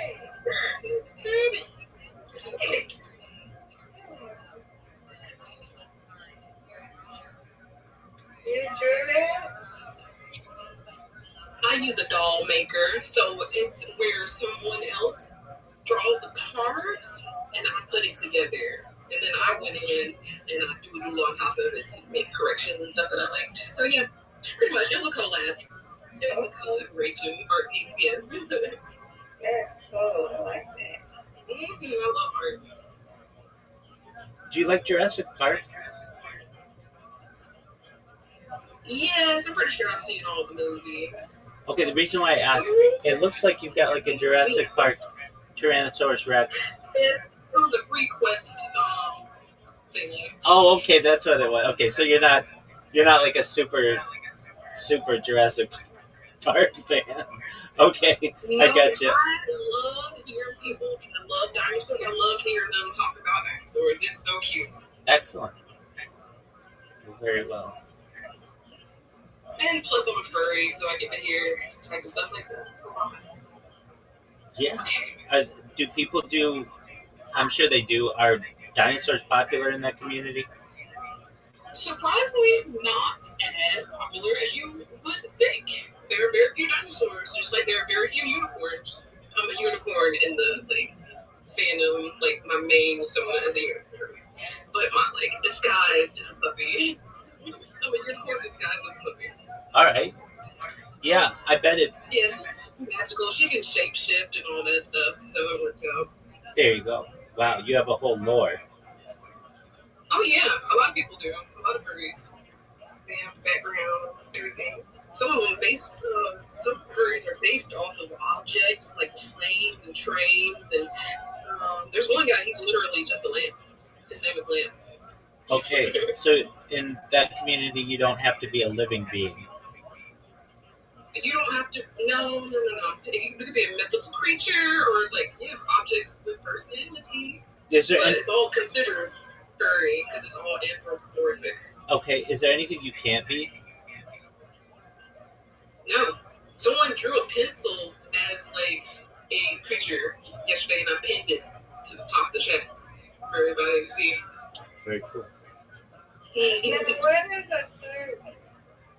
An anthropomorphic creature. So something that can stand up on two legs and act like a human and do all human stuff. Let's explain, or just give her an idea. Like Mr. Aquarius, Mickey Mouse. yeah, Mickey Mouse is a furry. Oh, Mickey, I love Yeah, Goofy. Well, not Pluto. He's just a dog, actually. Oh, so Pluto. Oh, okay. Yeah. Oh, so Pluto's not because Pluto's just a dog. He's not considered a furry.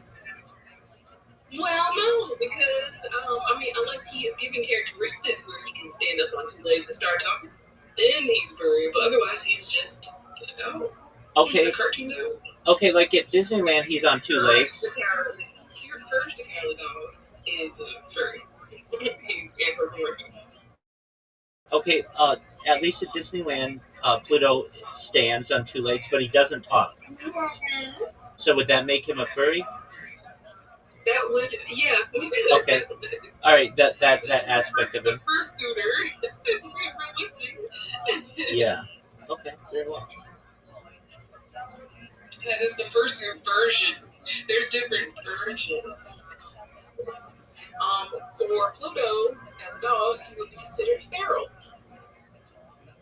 Okay. And that is mostly frowned upon in the furry community.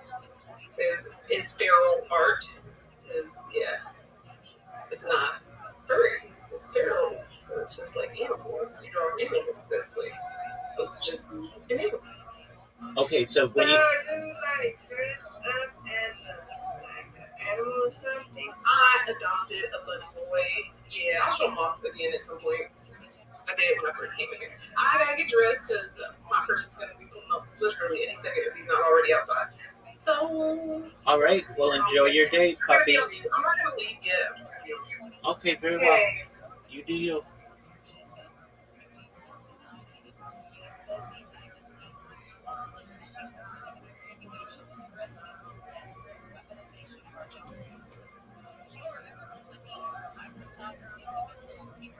I can attain tshuva. Like as David does, I could attain forgiveness, but the ability to erase it, right? The ability to create as if it never occurred.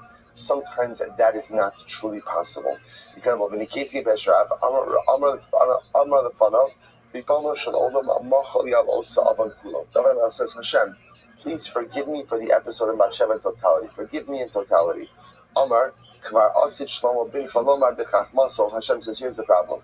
In the future, your son Shlomo will say the following idea: Hayachta ish becheko ubegadav lo sisrafena. Could a person stoke a fire right by his chest and not burn his clothing? Im yahalich ish al gichalim v'raglav lo tichavena.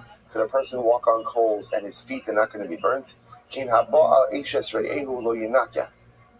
Kalena geva. So too, one who has relations with his friend's wife, ultimately, again, will not be cleansed from such a sin. In other words, what David says to David, your son Shlomo himself says that there's ramifications for certain averos. There's ramifications for certain misdeeds. So I can't just go, how can you just ask for just straight out forgiveness? Amalei, Kabel Alecha, Zimmer Amalei Kohachim Itra Dahu Gavra. So David says, should I be lost? Should I be lost in totality? That's all. I should just be totally lost to everything. So the Gemara says, Amalei Kabalacha Yisurin. So Hashem says, David, if you want to be cleansed, you can accept upon yourself suffering. Accept upon yourself suffering. So remember, David was trying to attain forgiveness. The Rebbe Shalom says, forgiveness just can't be dispensed. It has to be earned in some way. So accept upon yourself suffering. So the Gemara says, David accepted upon himself. So for 6 months, David became with Sorah. He became attracted to Tzaras, and as a result of the Tzaras, remember again, everyone is separated from him. Upershim and the Sanhedrin, and the Sanhedrin separated from him as well. The Stara, how do we know that he contracted Tzaras? Tichsiv, Tichatini be'ezo be'atar, תחפשני ומשלג על בן. וסתלקה ממנה שכינה בכסיב, השיבה לי ששון אישך, ברוח נדיבה תשמחני. ופרשו מן הסנהדרין, how do you know the Sanhedrin separated themselves from him? בכסיב, ישובו לי יראי, שישה חדש מנו. And how do we know, by the way, that all of this went on for 6 months? בכסיב, ויאמר השם מלך דוד על ירושלים 40 שנה. David HaMelech reigned for 40 years. The Hebron Malach Sheva Shanim. In Hebron he reigned for 7 years. Ubiyushalayim Malach Shloshim Mishal. So by the way, this was the split of David HaMelech's monarchy. Right, for 7 years he was in Hebron. Now those 7 years in Hebron, that was essentially kind of before he was fully accepted as king over all of Klal Yisrael, and then for 33 years in Yerushalayim. So the Gemara says, and it says, "B'Chevron Malach al Yehuda Sheva Shanim Shisha Chadashim." But interestingly enough, the pasuk says that in Hebron he actually ruled over Yehuda for 7 years and 6 months. So the Gemara says, "Mahani Shisha Chadashim with Lo Kachashiv." But interestingly enough, when the Navi tallies his entire monarchy, it doesn't count the 6 months. Why not? Because apparently during those 6 months when he had Saras, he wasn't really functional so much.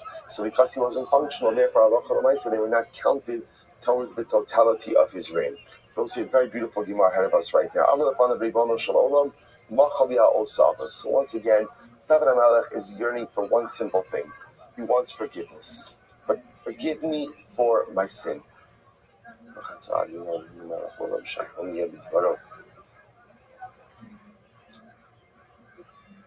Forgive me for my sin. So, you're forgiven. You're forgiven. All is forgiven. So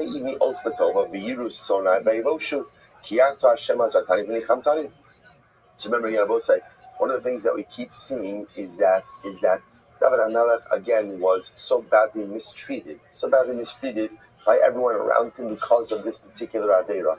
So David HaMelech says, "Thank you, Hashem, for forgiving me. I would like a public sign of your forgiveness." Both said, "This is incredible." I will not give you this sign during your lifetime, but I will give you this sign during the lifetime of Shlomo, your son. Both say, incredible Gemara over here. What happened? So the Gemara said, when Shlomo's Beis HaMikdash bikesh lahachnis al Beis Kodesh HaKadashim, davku sha'arim zevazem. When Shlomo finally finished building the Beis HaMikdash, and he wanted to bring the Aron into the Kodesh HaKadashim, the gates of the Mikdash would not open. Can you imagine this? Shlomo HaMelech spent all of this time building this building. And then finally when he gets there, the gates won't open for him. Okay, so what happened? So Amr asked him the Arba Renanos Lona, and he said 24 forms of Shir, 24 Kapet Lachaftilim, and if the gates did not open. Amar, Su Sha'arim Rashechen, Binoschu Pische Olam, Yavam Melech HaKavod. Literally, open the gates, and let the Melech HaKavod, Mizi Melech HaKavod, who is the great king, Hashem Izuz, V'Gibor, Hashem Gibor Melchama. V'Nemar, Su Sha'arim Rashechen, Su Pische Olam, Yavam Melech HaKavod. So it's again, he's seeing all of these extolling God, and yet below nada, he still was not answered. But listen to this: Kevan Sha'amar Hashem Elokim Al Tashet Pnei B'Shichecha. Once Shlomo supplicated, he said, "Hashem, my God, please do not go ahead and turn away from the face of your anointed one. Zochra Lechasdei David Avdecha. Remember the chesed of David, your servant. Miyad Na'aleh." Then the gates opened. So we'll say something amazing happened, which is Shlomo Melech couldn't get the gates of the Beis HaMikdash open until he invoked the memory of his father. Only once David's name was mentioned did the gates finally open up. The Gemara says, in that moment, David's antagonists, right, his enemies, their faces blackened like the bottom of a pot. In other words, they became like ashen. You know, they became embarrassed. The Yad to call Yisrael, and that moment, they realized that David HaMelech was forgiven for that sin, for that episode with Bathsheba. I will say a tremendous story. So what's fascinating about this is, remember, David HaMelech got what he wanted, but he didn't get it when he wanted, right? He wanted this public display of divine forgiveness during his lifetime, but at the end of the day, he got it, but only during the lifetime of his son Shlomo. But I think that there is a tremendous lesson in relationship dynamics as well over here, which is sometimes in relationships we hurt someone. It happens a lot of times where if you do something wrong to someone, especially if you're the perpetrator, like I know, let's say it was one of those situations where I know that I was wrong. So what happens? I know I was wrong. I want to forgive. I want to apologize. And it's interesting that sometimes when you offer an apology, a sincere one, what's the expectation that comes with a sincere apology? Right? Instantaneous forgiveness. Right? I said I'm sorry. So of course now it's your obligation to forgive. And by the way, the halacha does mandate that if you get hurt by someone and they do apologize genuinely, there is a halachic mandate to go ahead and forgive. There is. But sometimes we expect this instantaneous forgiveness when there is a sincere apology. And the truth is, it doesn't work that way in relationships.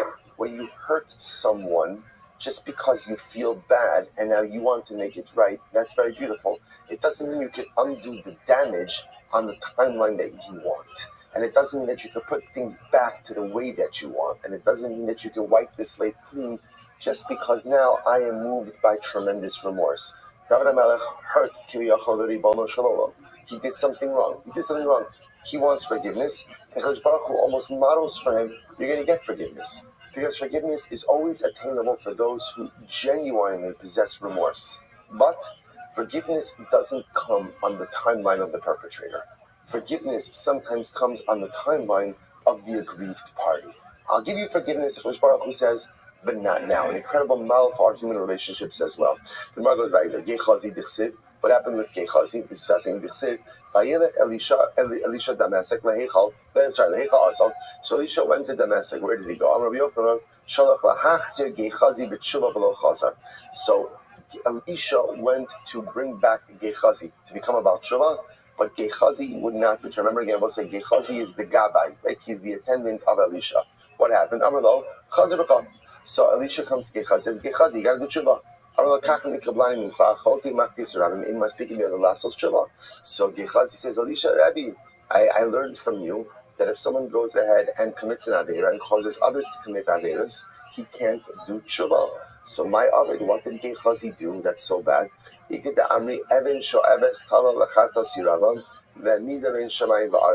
fascinating. Some chakak befia v'haisa machrezes v'omeres anochi v'lo yelechav. We'll say so. Some say so. Apparently, either way, Gechazi somehow gave the appearance that the golden calf of Yeravam, in fact, had power. Some say that he had a very powerful magnet, and with the powerful magnet, he was able to kind of make the calf look like it was levitating. Others say that he possessed the name of Hashem. He placed it in the mouth of the golden calf, and he went, and the golden calf began to speak. Either way, what he did was he gave the appearance that the calf has power, and that led many people to follow the calf and led them astray. So the Gemara says, others say that Gechazi kept the students away from Elisha. How so? Shene'emar, b'nei Anavim el Elisha. Shene'emar, vayomer b'nei Anavim el Elisha. Hine nahamak man she'anachnu yoshim sham lefanecha, sar mimenu. So again, the student, after Gechazi was out of the picture, so the student said to Elisha, the place that we are sitting in front of you, too small, right? The base medrash is too small. So what do you see from here? So it sounds like up until this time, the Talmidim weren't really